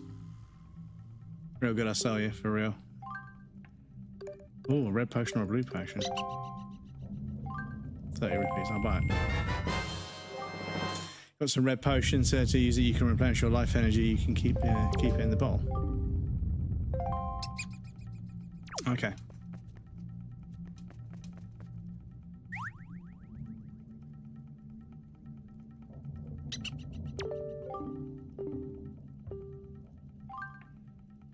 All-purpose bait, 3 scoops. Ahoy!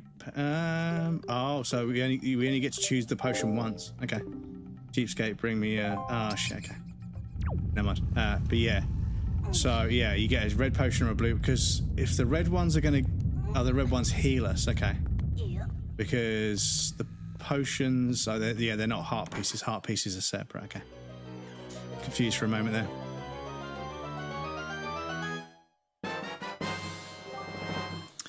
You got the compass. Now you can see where things are hidden in the dungeon. Press F1 to view a map. Ah, okay, we're getting all the goodies. All the goodies. Oh, hang on, yeah, apparently there's something over here. We need a big chopper.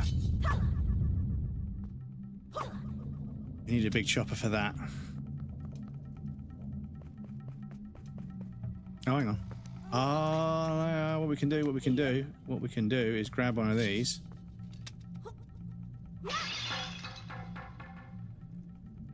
Set it on fire.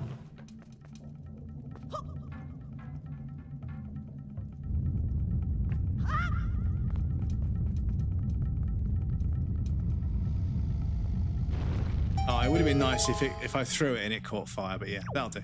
That'll do.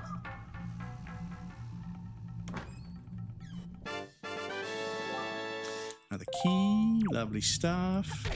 Oh shit, excuse me. But yeah, I'm getting into it now. I'm getting into it now. It's like all the dungeons and the little puzzles. It's starting to feel like a Zelda game to me again. Not that it didn't before, but yeah, like I say, it's starting to feel like, okay, we've got a bunch of cool puzzles, we've got a bunch of cool environments and characters to meet. We've got a whole Zelda game to play through, dudes, and that's always a good feeling. Oh hello, can I speak to you? Oh, hello. I'll take the key, though.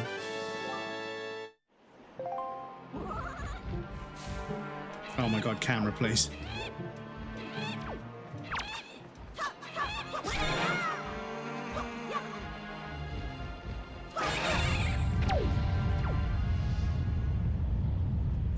Ah, that golden feather's gone.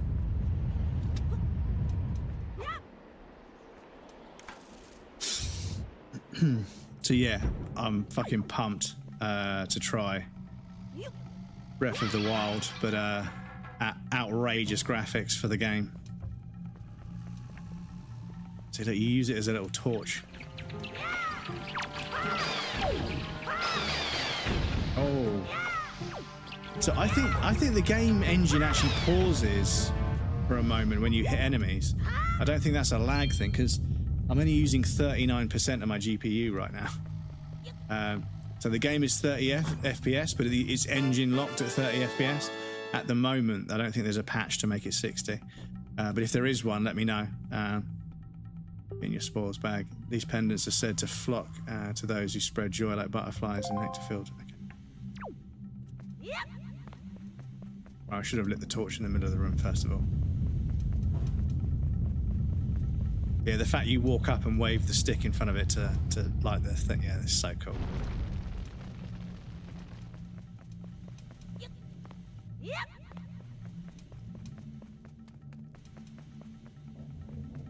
Because yeah, so there's a dungeon in Breath of the Wild. I think it's Breath of the Wild, and to solve the dungeon, you have to light all these torches that are in a circle. And somebody did the spinning attack where they changed to the bow and arrow with a fire arrow and spun round, and because the fire on the end of the arrow touched all that solved the puzzle. I was like, this game is so fucking cool, dudes. It's so unbelievably cool. So I need a bomb. Oh, there's one there. Perfect.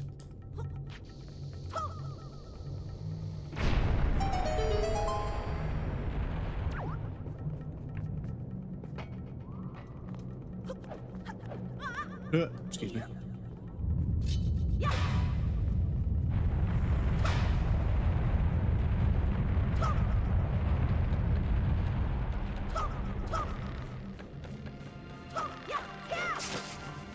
You can cut the ropes. Okay, so we can do a Dark Souls 3 and create a ladder. Oh, there was a rupee in there. So I won't do that yet because, yeah, I don't want to fucking lose the bridge, but... but yeah, well, this is the first proper dungeon we've had, technically speaking. Ah. This gentleman has a big chopper. Please excuse how that sounds. But yes, this is a big chopper. Oh.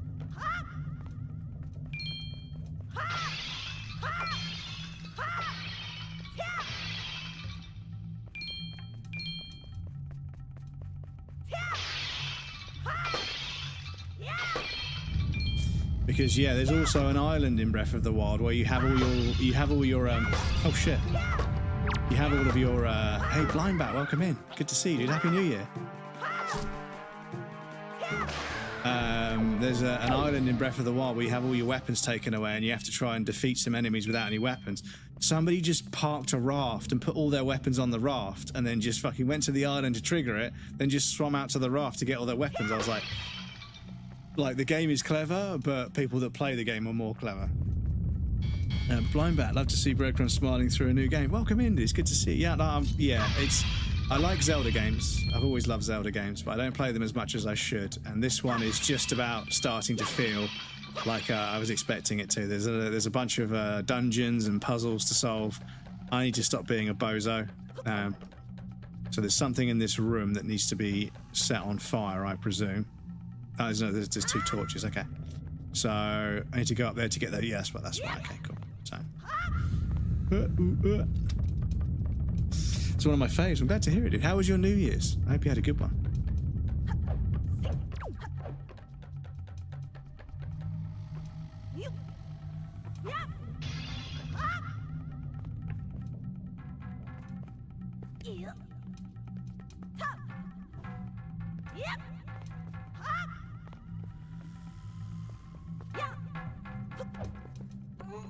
Oh. Oh, you have to hold it, okay.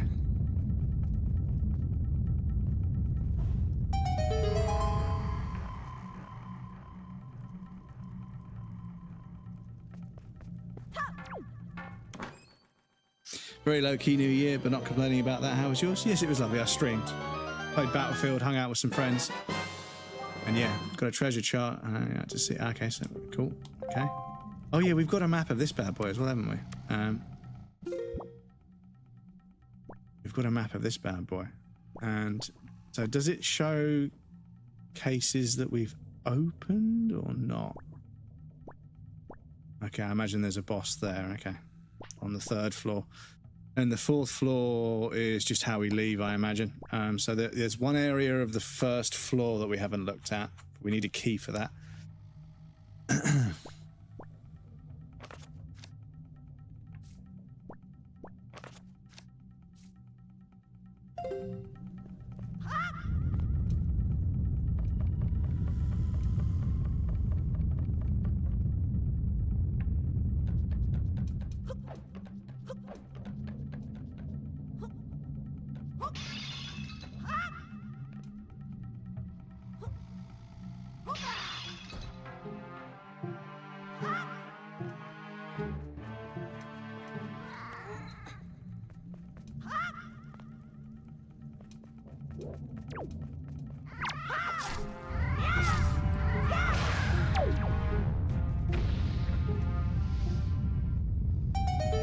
So it was enemies. Okay, cool.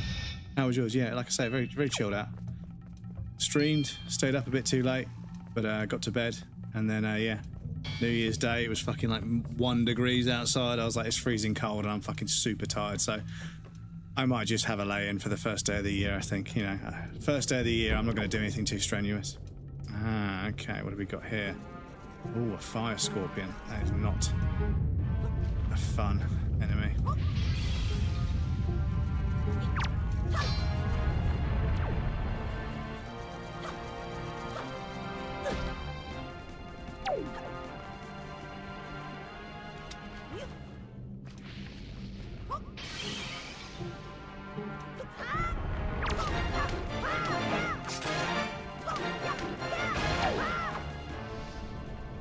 Okay.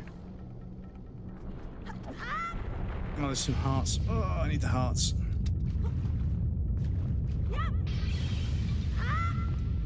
Oh. Okay. Okay, so we make a platform. So will Link just jump over this gap? Oh, he will.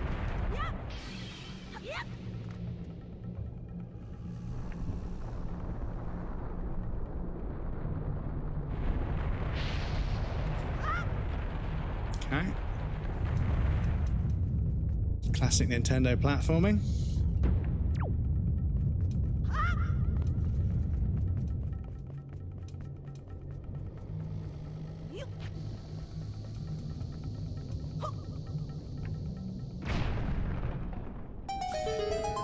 Okay, is this a shortcut? No, is it just a room with an item in it? Oh, this goes outside, okay. What is this going to be? Ah, there they are. There's a grumpy boy. Oh, okay, so this is how we fucking get up there. Okay, right, so let me see what's in this dungeon, because I think there's going to be a boss fight over there. But yes, happy to be back in a new year with a new game. Looking forward to seeing what this game has to offer, plus some other Zelda games. 'Cause I think I might make 2026 the year I try and get through a few more Zelda games, along with a few others. So yeah, I don't know what these do. Can I hit it with a bomb again? No. Okay.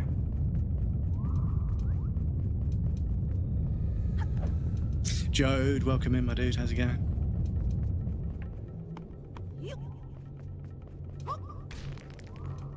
So...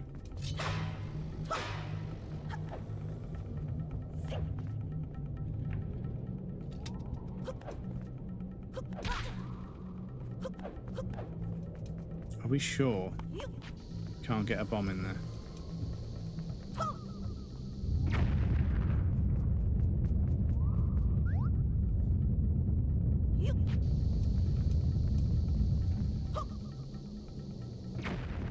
I think so.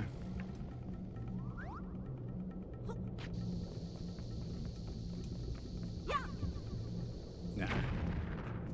So how the fuck... so we got a whip thing to get... So maybe we have to go up and speak to the dragon first. Maybe. So there's an area on the first floor that we didn't look at and an area on the second floor we didn't look at. So I suppose we should really go look at them before we do anything more. But maybe we need to go and get the whip thing from them first. Have a look. No dunks allowed, I know. No Kobe. No stairway. And how was your New Year's, Jode? Because I think you may have been here briefly, but I can't remember. Oh shit! Okay. We ain't going back that way.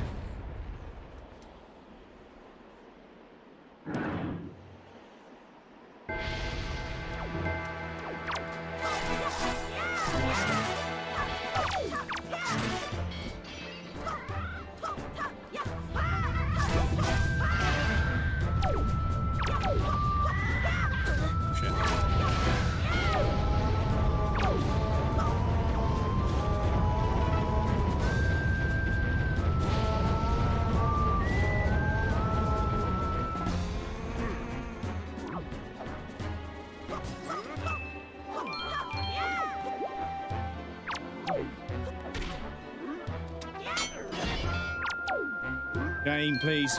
Cut the fucking thing.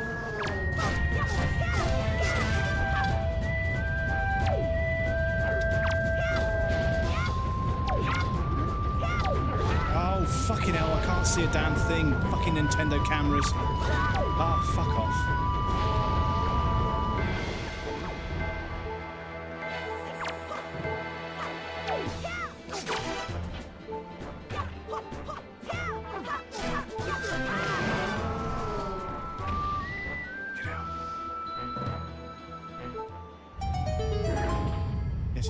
Yes.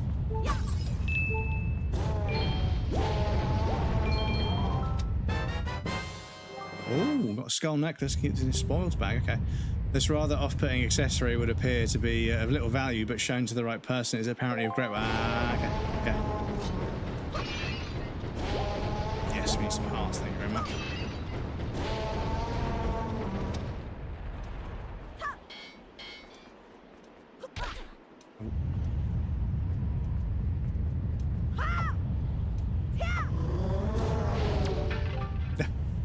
Bombus, you came to rescue me. Oh, thank you. To tell you what I found out, this is terrible. Some creature is doing awful things to Great Value's tail. That's why he's so angry. Oh, okay. Great Value's tail hangs down from the room right below here. There's got to be something in there. I wonder if these mean monsters who captured me have something to do with it. I've got to do something now before it's too late. I'll go tell everyone what's happening. Here, Quambus, use this to get you out of here. Is it a whip thing? Device which is for the evolved wings. Lasso, grappling hook, whip. Grappling hook, that's me. Okay, cool. So we've got to set to a slot. You haul things up from the sea floor while you're in your boat. Ah, okay, that's cool. Climb up on that edge over there, I can show you something. She can. Not very interesting, saw some extended family and relatives, otherwise nothing special. Fair enough. I mean, it doesn't. You don't have to go out and fucking blast it every New Year's. I remember doing it as a kid, but yeah. These days I just stay in, you know. Grab that branch with the grappling hook and you can swing over to get to this area. When you aim at the branch, you can latch onto. That will appear. Remember that, okay? Don't worry about me, Crumbs. Get going. So I need to change this to that. Oh, this is fucking inverted as well.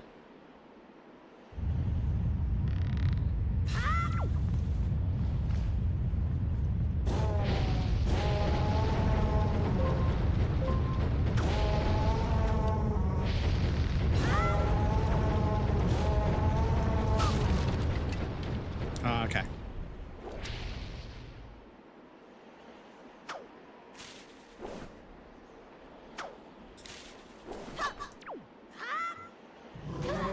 Careful. So I can use this to get down there, but that's the way out. I actually want to go in here. Yeah, it's down there. Okay, cool. Went to bed at 7 p.m. on New Year's Eve. I can't make it to midnight these days. Yeah, this is it. Every year I'm like, oh, I'm tired, more and more tired. So, yeah, there's some water over there. Okay, cool.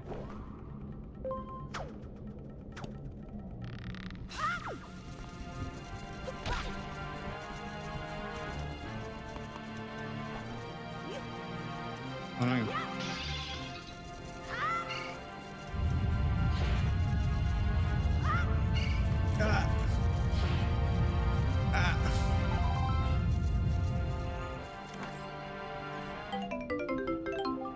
Ooh.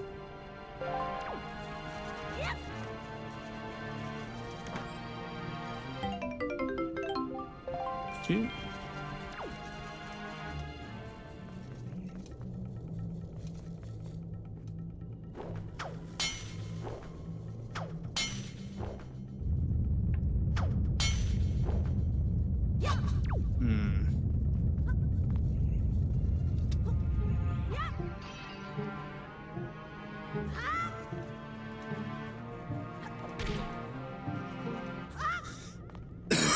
Excuse me.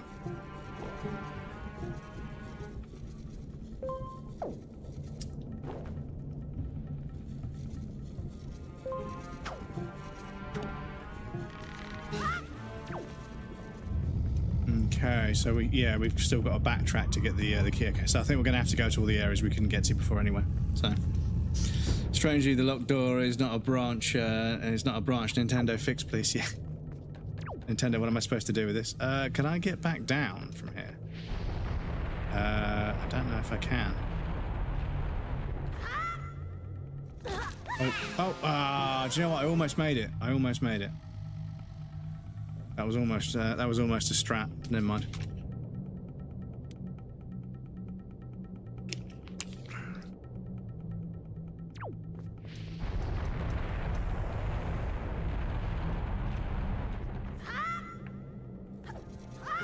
No! Ah.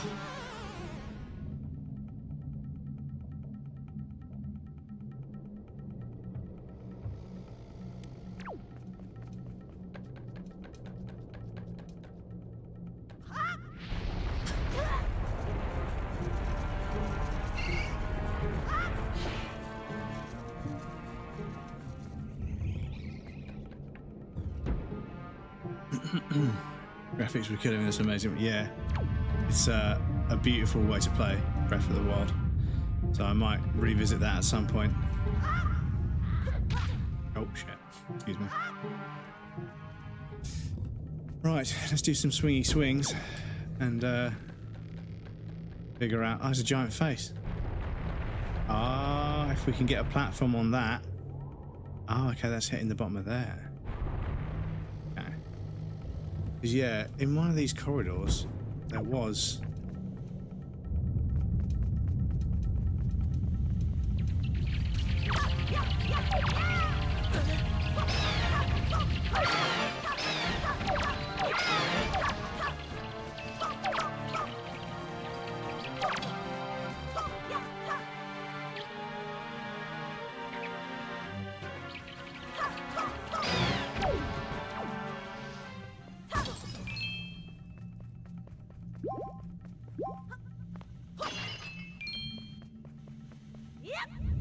So I need a stick again from here.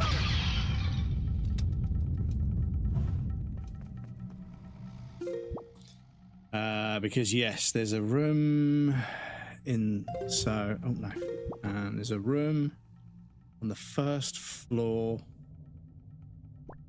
We're there.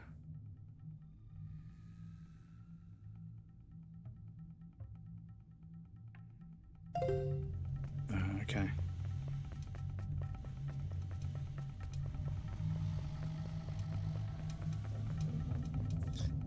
I swear, somewhere along the line, we were going down one of these cave corridors, and there was a rope swing thing. Is there one?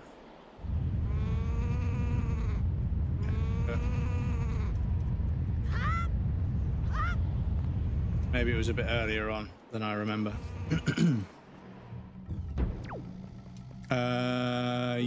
No.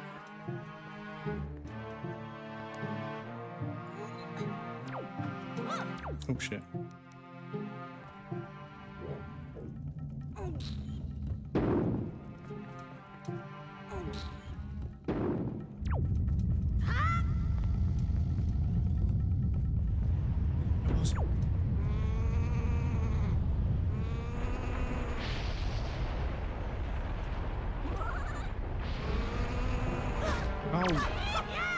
Fuck off, bird. Fuck off, bird.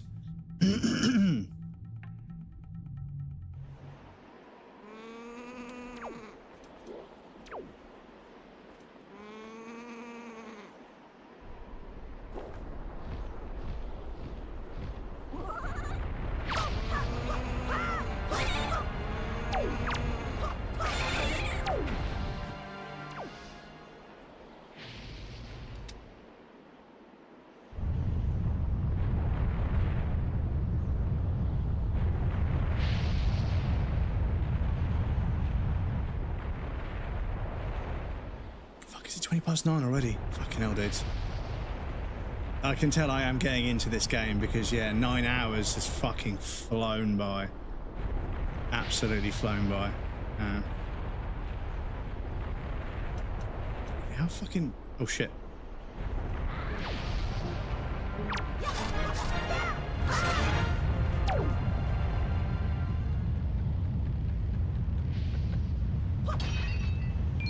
Come on, give me a heart. Thank you. Yeah, was it in here?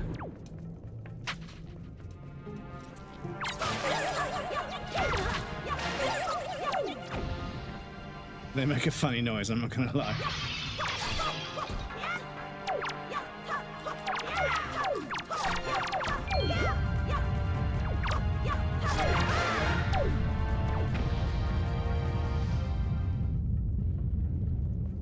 Just fucking slap them around like a wet paper bag. Here it is. Here it is. Oh, fuck off.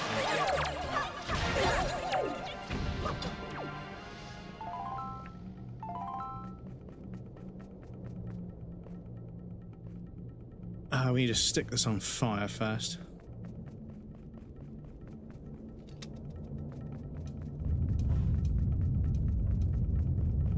And then we need to throw it over there. Oh, it will. Okay.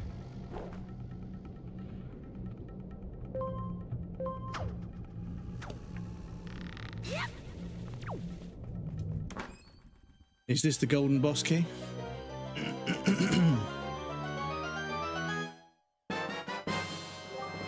No, okay.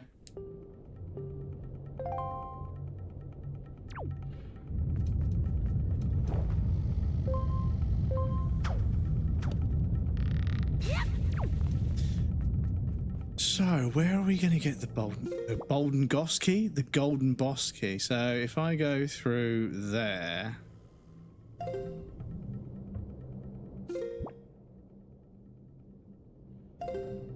Fuck door is this? Right, and we are over there next to that notch, which is there, so it should be directly ahead of us, I think. Oh, it'll be inside there, won't it?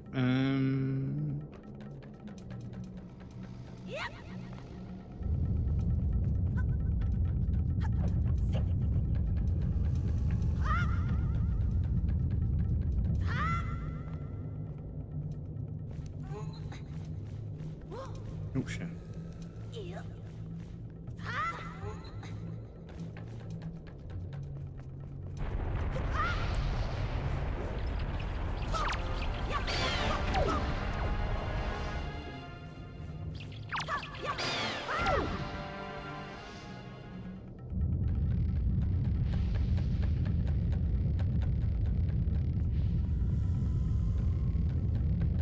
So we need a... Oh, actually, no. Oh, yeah, maybe we need to stop that.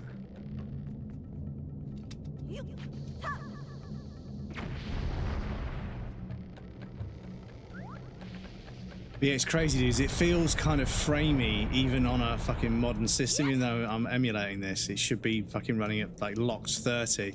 It still gets framey in places, which is kind of cute. I think the engine just slows down a little bit. So... We are in the center of the room, and there is... Yeah, because I'm trying to get this orientated compared to that, because I think that is the door off to the top that we can see. I think that's over there. Yeah. And to get to there...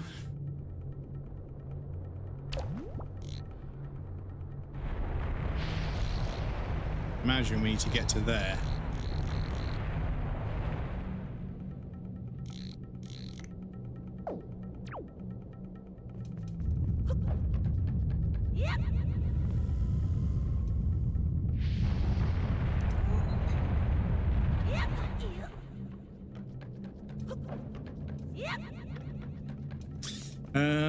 So I think I'm gonna have to make my way through again.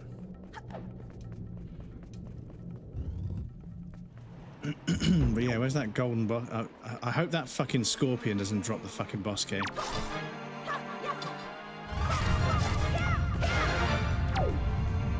Oh, you motherfucker. Oh, it was a heart as well. I need that heart.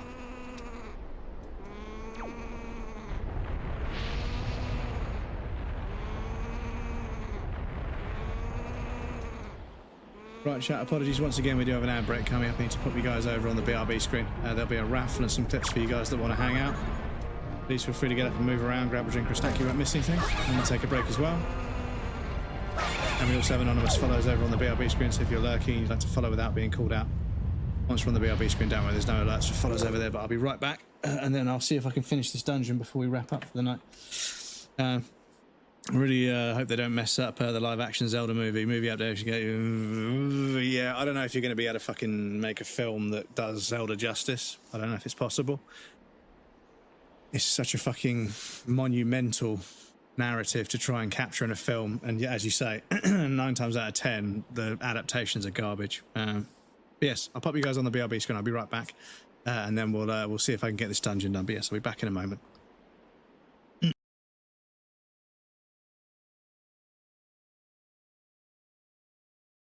Let me give you a sneaky shout out whilst you're here.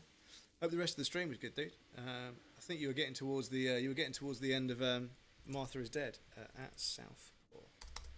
I wonder what clip it will give us. Oi, fuck off, dickhead! Oi, get out of the... Oh, there's so many cunts in the fucking... If you ever needed a taste of South...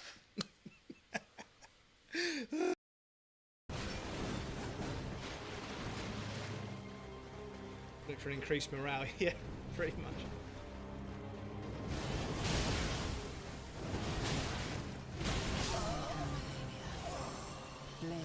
Yeah, it means I can't tank any of that stuff. Right. Yeah, I don't remember his legs being quite so thin. So, wonder what... Oh, you can stab from down there, can you?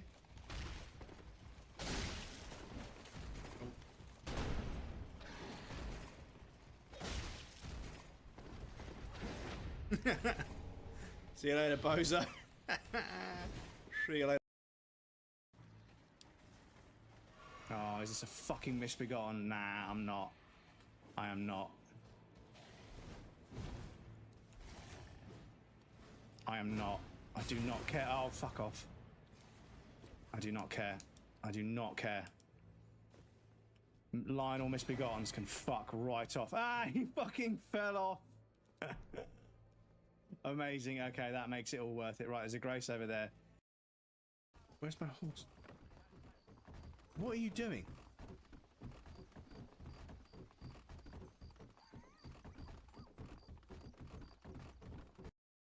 Yeah, we don't have I don't think we've got the recipe for it. Cat. You make a cat.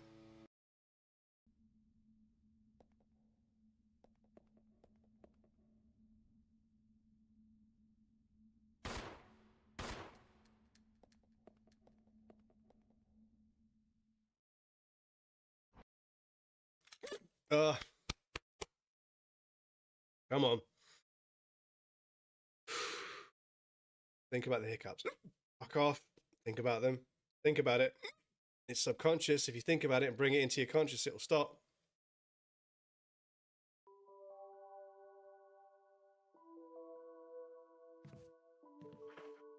Okay, I think I'm alright. Fuck's sake.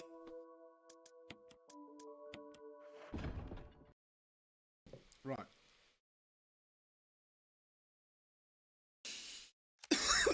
Excuse me. Fuck. Oh, shit.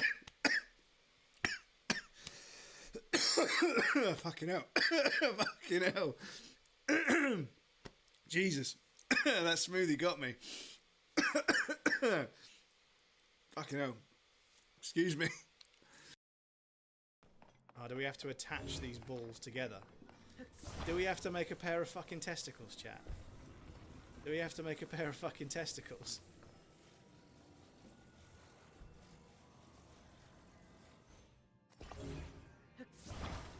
I am not kidding.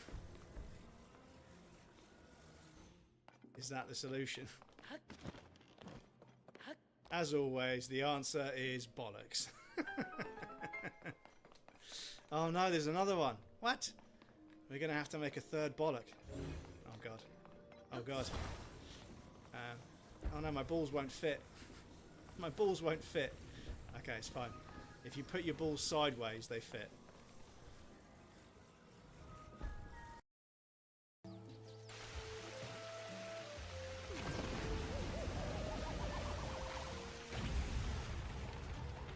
Oh. For a second there, I thought that tree had titties.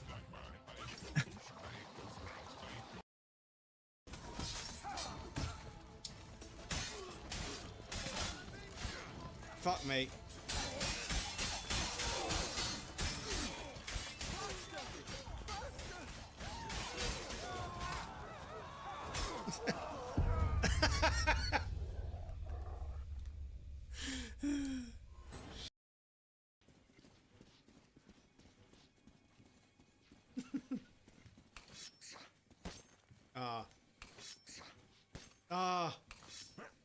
Oh my god.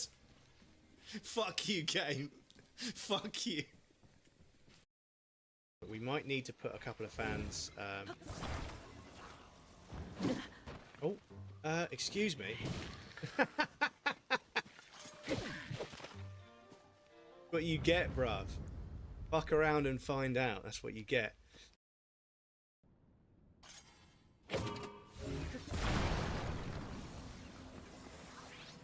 Okay, yeah. As long as you line yourself up first. And then hit it with a sword. And then instantly go into the Ultra Hand. And grab it. Yeah, you're good. Oh, that's close.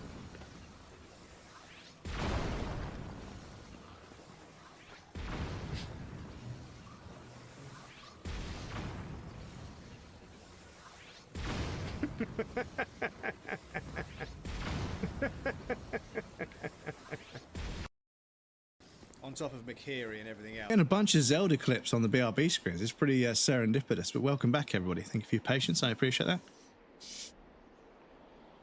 But yes, a live action Zelda game. I am concerned. I am doing a concern. Hello, Baba. Is it time for bed? Is it time for bed soon? Is it time for bed soon? Excuse me. Oh.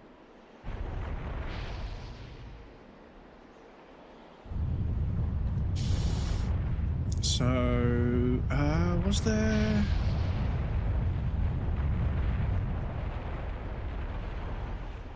Can we go up there?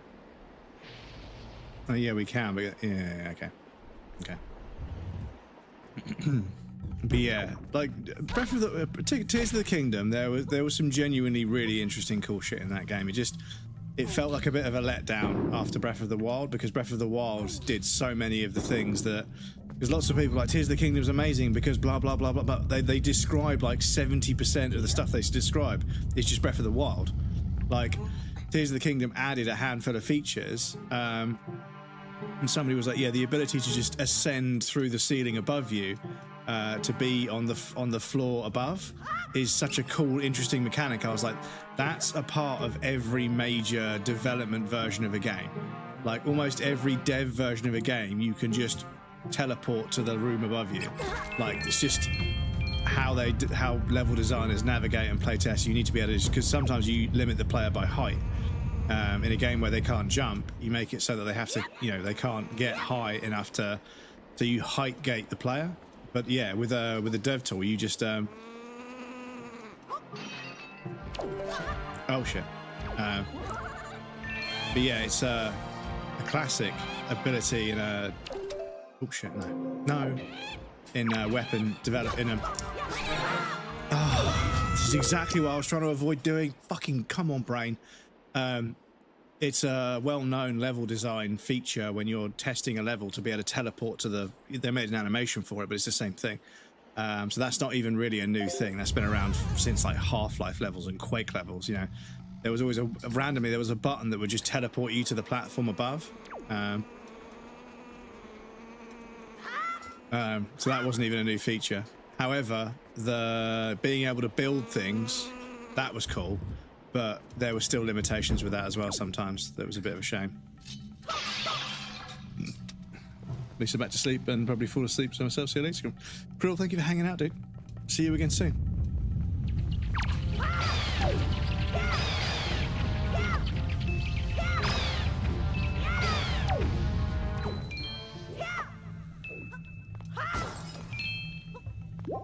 Yeah!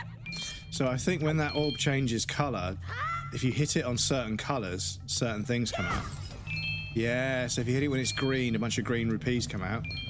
Rupees. If you hit it when it's red, you get some rupees and a heart. Okay, that's cool. So, yeah, so if we go through here.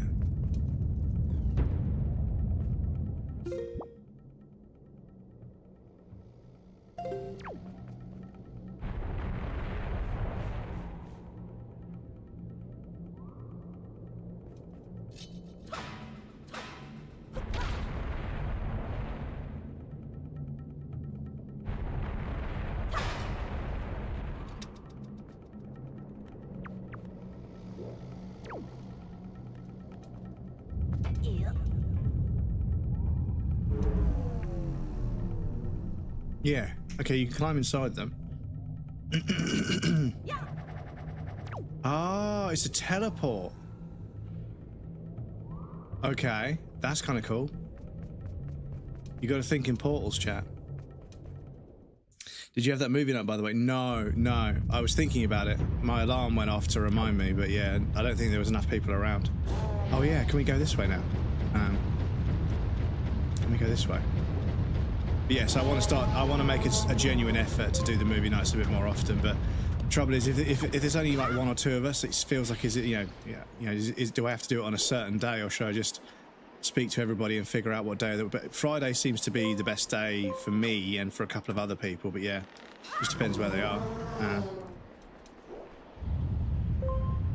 But obviously I know that if I don't do it regularly enough, people won't pick up on it. So I think maybe I'm just going to have to watch Twin Peaks on Fridays, regardless of whether anyone's there, and then slowly people will start to get into a routine. But yeah. Is this where I think it is? Is this room with the teeth? Yeah, no, it's not the same one, okay.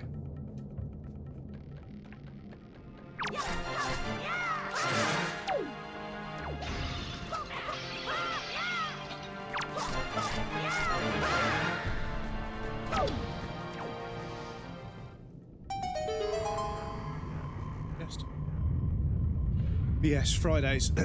I think I'll watch Twin Peaks in the Discord on Fridays. Make myself something nice to eat after work, and then 7 o'clock we'll... oh yeah, I can make a ladder, can't I?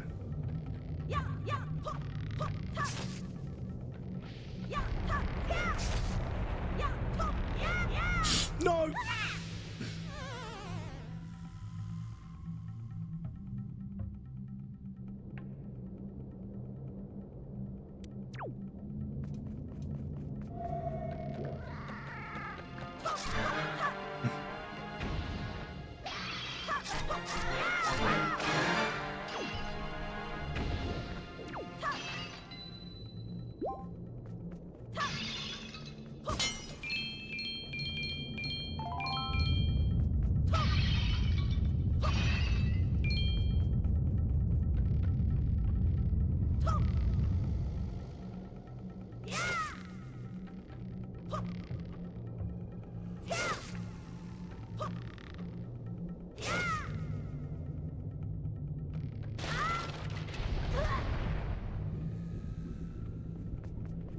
Okay.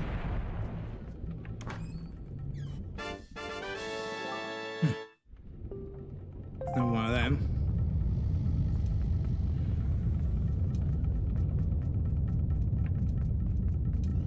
Where's this? Ah, this is here. Ah, okay. I can cut those ropes there. Cool.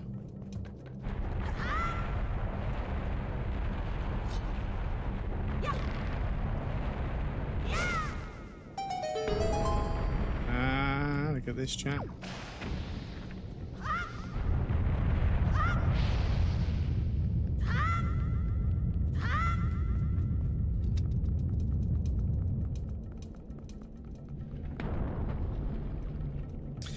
There we go. So, oh shit.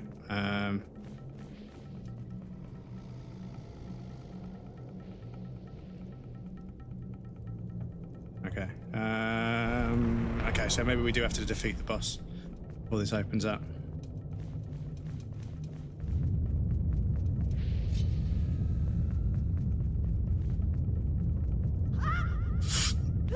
Oh, the auto jump is really burning me sometimes. No pun intended, but yeah, I am getting mugged off by the auto jump sometimes. It would be nice to just step off the ledge normally, like a normal human being. So when it goes off, does it? Yeah, so it becomes like a lift. Okay, cool. It's fine. We can leave that there. I can do this. Grab one of these bad boys. Carefully carry it over here.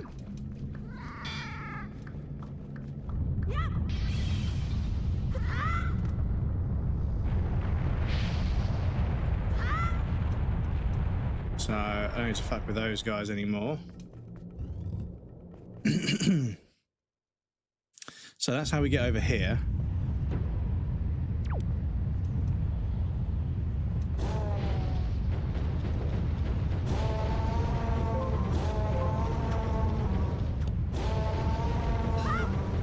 The other thing I need to do is check.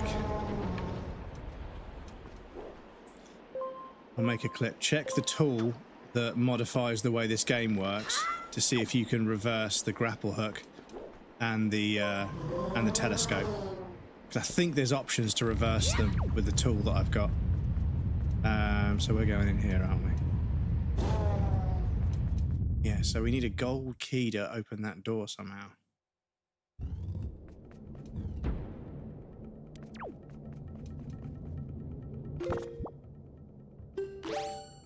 Oh.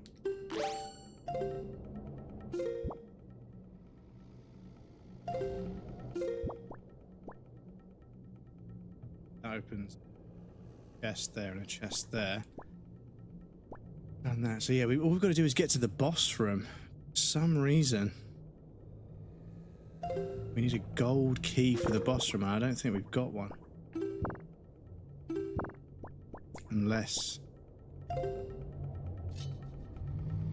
Oh, controls, dude.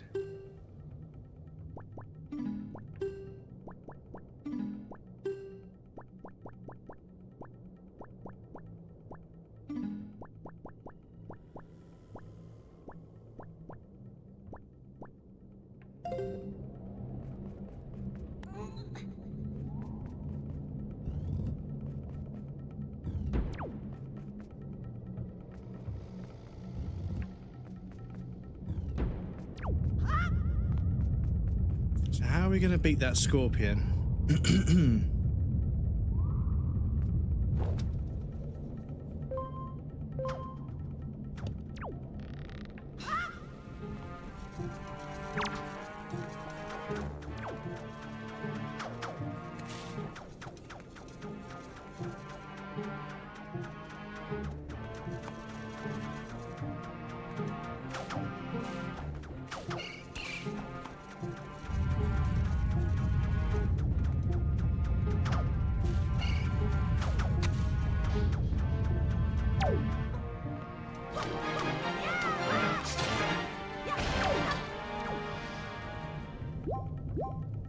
Okay, just drops a bunch of hearts.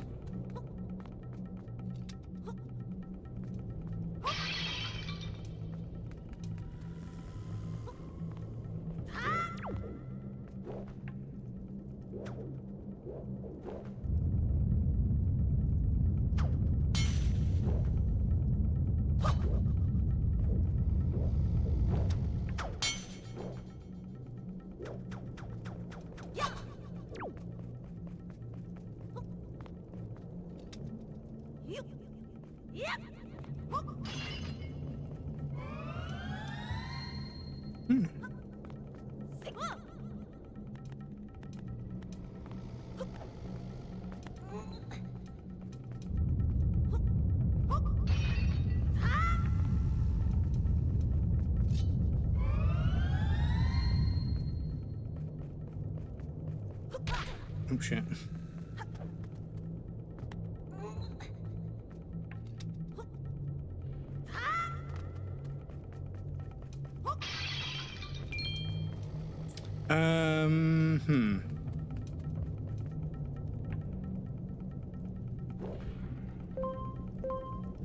So the fact that there's a teleport, shit, the fact that there's a teleport here.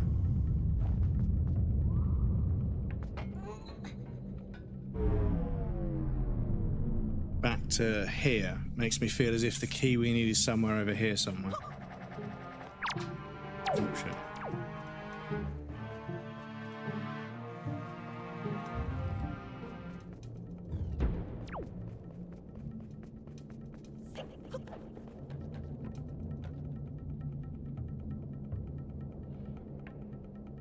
Because that's the only room on this floor that we haven't been into.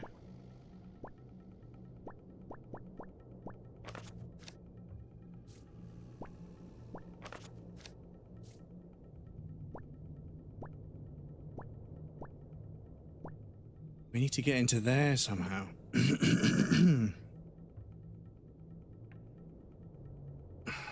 We need a big old golden boss key. And I don't remember anywhere where we haven't explored. Plus the map confirms that to be the case. So... yeah, I'm confused.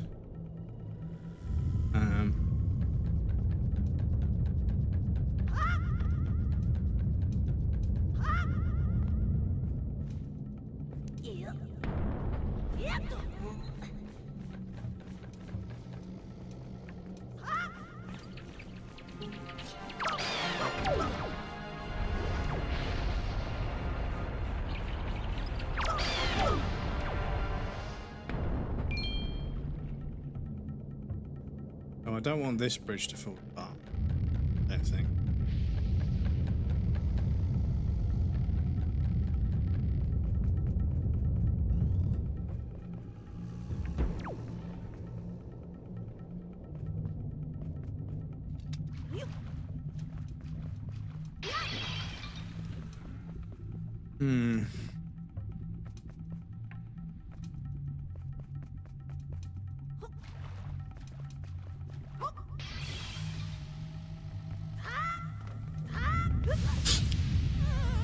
Fuck was that? How was that my fault? Fuck off. What was I supposed to do about that game? Your fucking auto jump feature didn't work. Fix your fucking game, Nintendo. Absolutely scam, dudes. Oh, fuck off. Come on.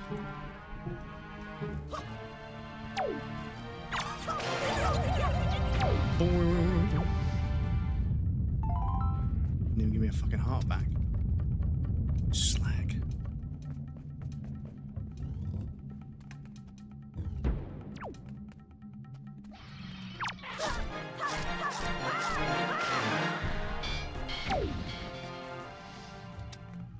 Big chopper required.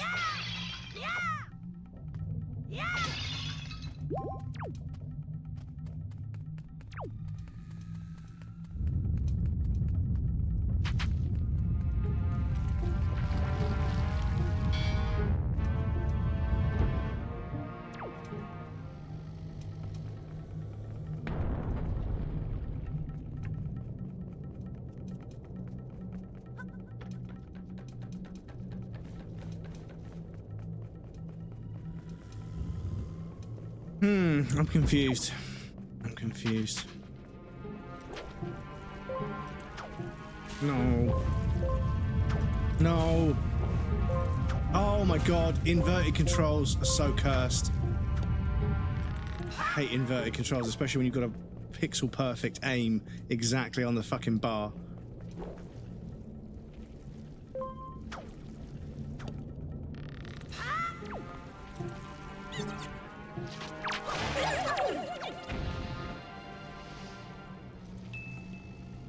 One rupee, you motherfucker.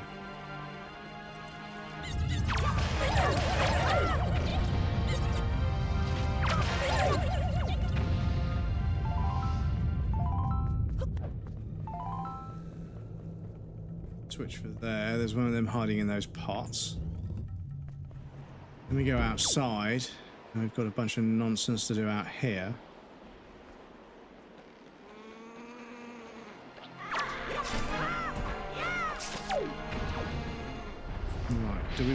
ladder with this. No, I don't think we do. I don't think that's gonna. It's not gonna lead us down to anything of any value, so we'll ignore that. Wait for this.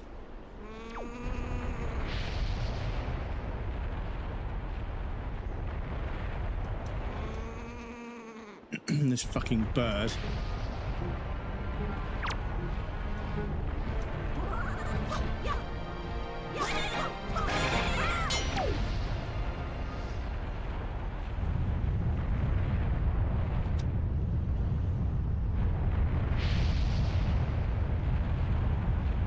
Blink's face.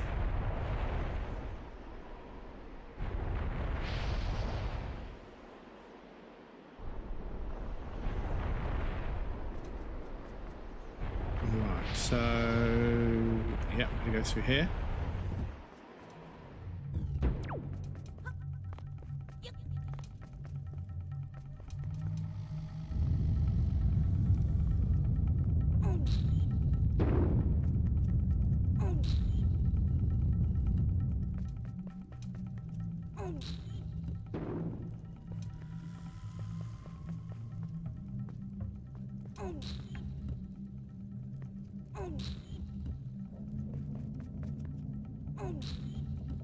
Oh no, shit, they're just gonna fall like that. Ah, shit, okay. Okay, hopefully I can pull this most of the way. Can I make it fall on me if I get up here? Can I? Will this not just fall on me? Yes, it will, okay. For science, chat.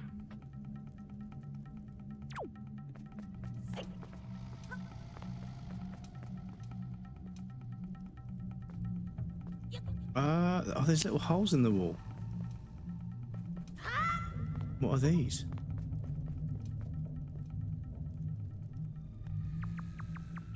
You can't get into them, but yeah, look, there's little holes in the wall here.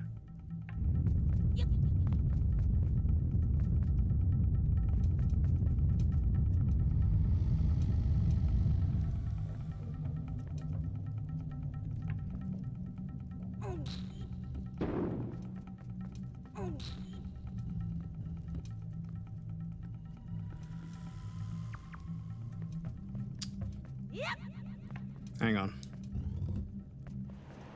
I'm gonna try and get rid of all the blocks in that middle one and see if there's a hidden door, a hidden... Oh, just climb the fucking ledge, please.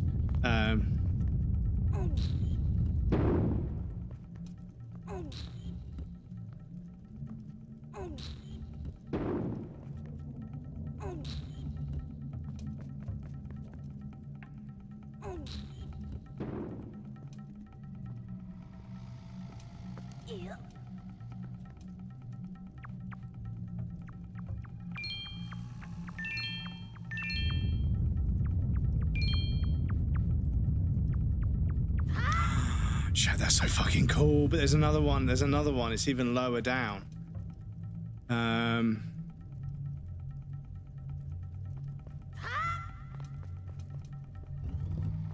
There's another one that's even lower down. So.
Okay.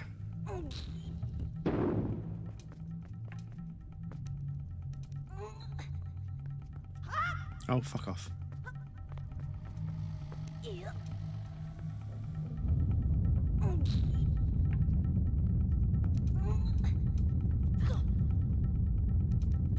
Yeah, I think that might be the only one. And there is another hole, but yeah. You motherfucker.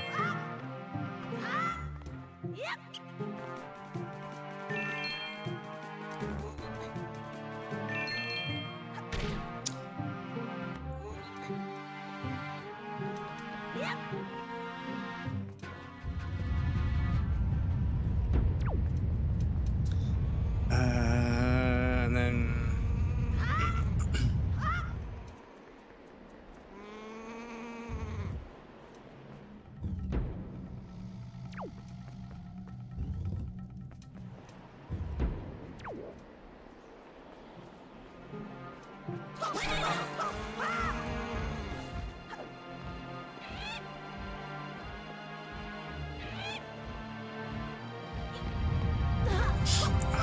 slag. No, don't you force me off with the camera, you fucking dirty bastard! Oh, fucking hell, the camera is so annoying sometimes. Oh, it's like it locks on, but it also forces the camera to stay one direction. Fuck off. Right, so there isn't a key in the nest. Okay. Shit. Thought the key would be in the nest. So yeah, I'm a little bit confused, chat. But I'll try and work it out.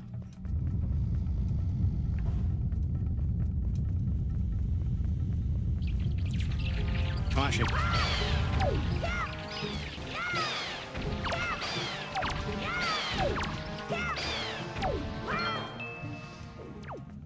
Need that heart.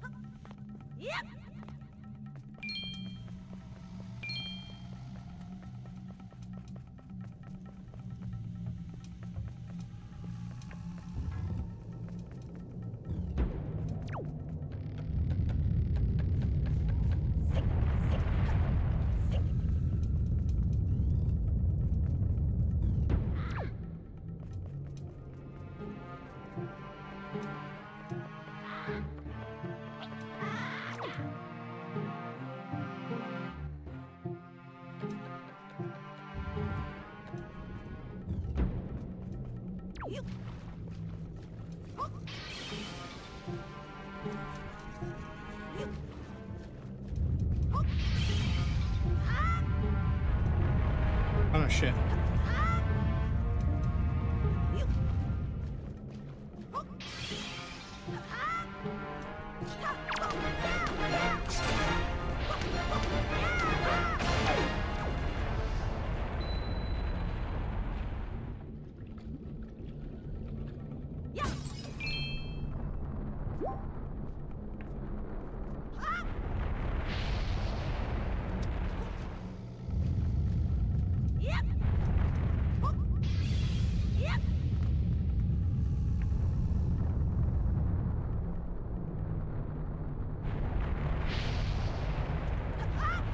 Oh shit, I fucking hit that at a bit of an angle by accident. Yeah, I'm a little bit confused as to where we're supposed to find a gold key somewhere, chat. Because we can get over there and I can kill that scorpion. The scorpion didn't drop the gold key, so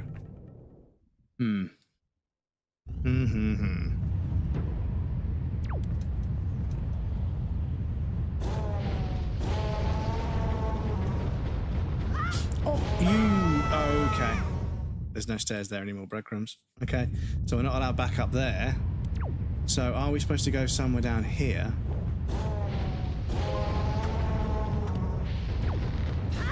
Didn't make sense of before. Also, after you do certain animations, you just walk forwards regardless of what you're doing. And yeah, it's a bit unnerving.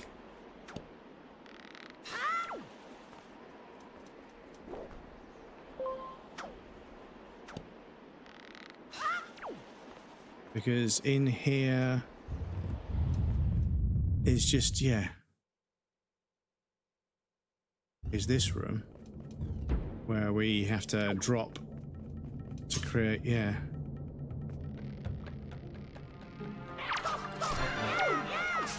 Oh shit, okay. So he doesn't drop the key.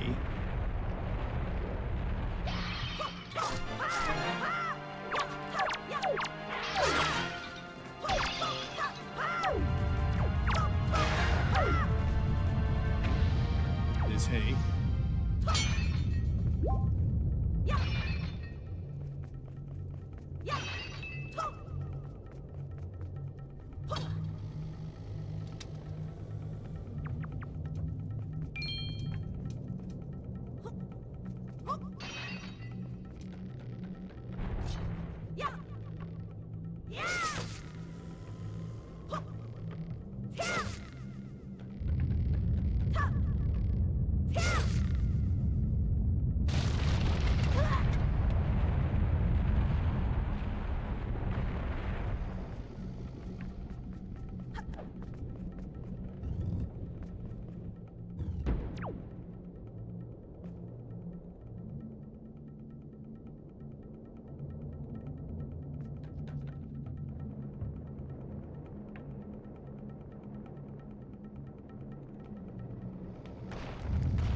Come on.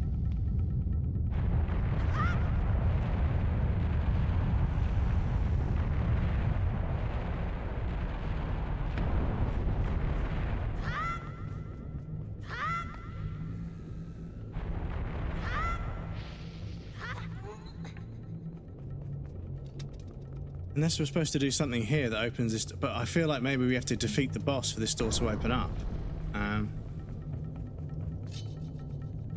But it seems a little bit kind of, you know, normal looking as a door.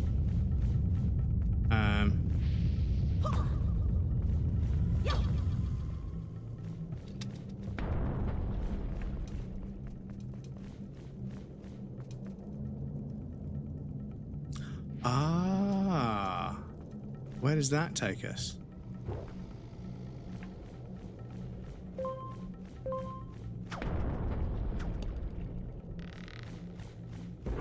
Oh, okay.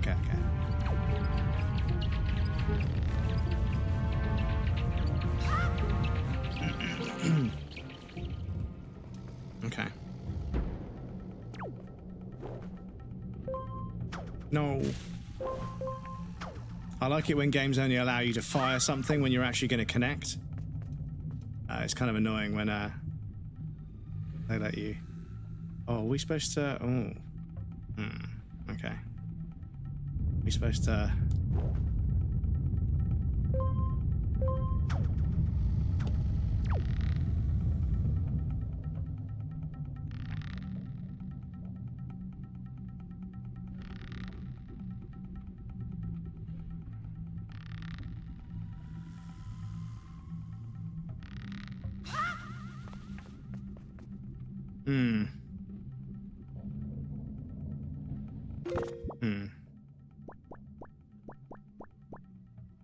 Let me do a save there because I think it's probably time for me to call it. That's like a 10-hour stream, like 9.5 hour, 10-hour stream, because yeah, it's starting to feel like a Zelda game, chat, and that's a very good thing.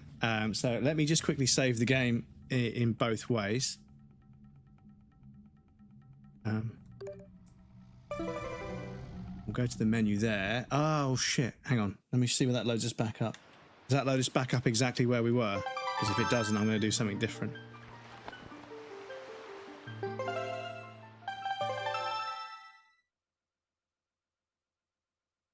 Does it put us exactly back? Oh, fuck. Okay, that is fucking atrocious. It's put us back so far. Oh, fuck off.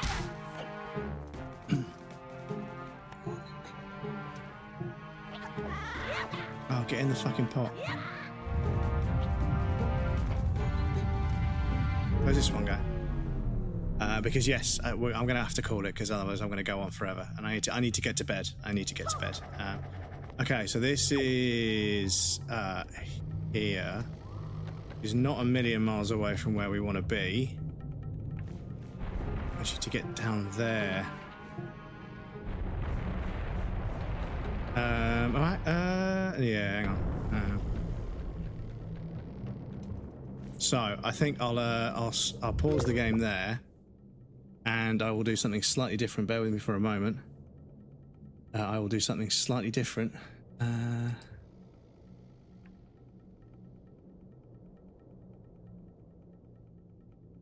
Save it there.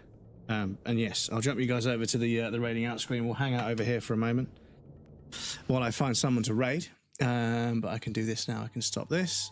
There we go. Yes, I will stop that. The music hits from Disco Elysium. And then we can close that. Cool. Right, let me see who's on for a raid. Oh, the fucking click on this mouse is giving up. It fucking constantly. When I click on something, it either double click so it doesn't click. It's really fucking annoying. Right, let me have a little bit of a scroll down the sacred texts, i.e. the live streamers section. And let's have a look. Who have we got? Song for Obscure, Hollow Knight, Max Payne 3, Uncharted. Where should we go? Mouth washing, God of War.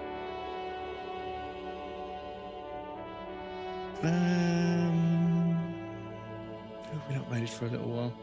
So that person was kind of rude the other day, so I'm not going to raid them. They're playing Mass Effect, Raiders, Cyberpunk. Yeah, we haven't raided this part. Oh, excuse me, my whole chat just fucking reloaded. We haven't raided this person for a little while, and they're super, super lovely. So let me grab my quick actions. We'll raid them. They're super lovely. I'm sure we'll have a good time over there. And let's have a look. Where are they? I need to be following them, please. People that I'm following.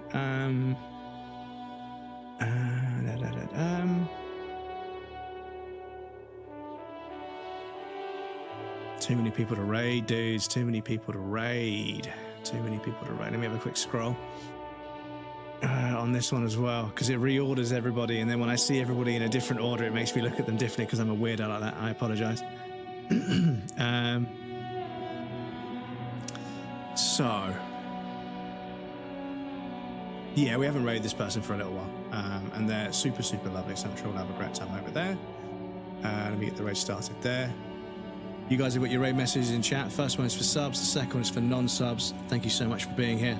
Please feel free to copy and paste the one that belongs to you. But yes, thank you all so much for being here, dudes. Like I say, the end of your video came together in the end, and there's a few there's a few tweaks I need to do. Once I played it through, I was like, oh, hang on, the timings aren't quite right in some of it, and I might put a little section at the end talking about how much money we raised for charity, because I think that's quite important. But yes, thank you all for hanging out tonight, though. I really appreciate you guys. Hopefully I'll see you guys again soon. We're going to go see Gloom. Gloom's playing Resident Evil 2. Gloom's super lovely, and they've got a lovely community of people. I'm sure we'll have a great time over there. The next stream for me will be Monday, 5 PM UK time. We're back to a normal schedule. I'm back to work, and I'll be doing normal schedule of streams, which will be 5 PM Mondays and Wednesdays onwards, and 12 PM or 12 midday onwards on the Saturdays on the weekend. And I might try and squeeze in the movie night in there as well on the Fridays. Keep an eye out in the Discord.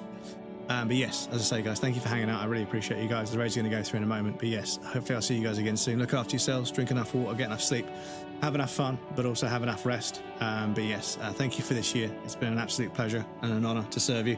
Hopefully I'll see you guys more and more often in the new year. And we can all enjoy hanging out and playing video games and watching me get fucking stressed out. But yes, much love. I'll see you guys next time.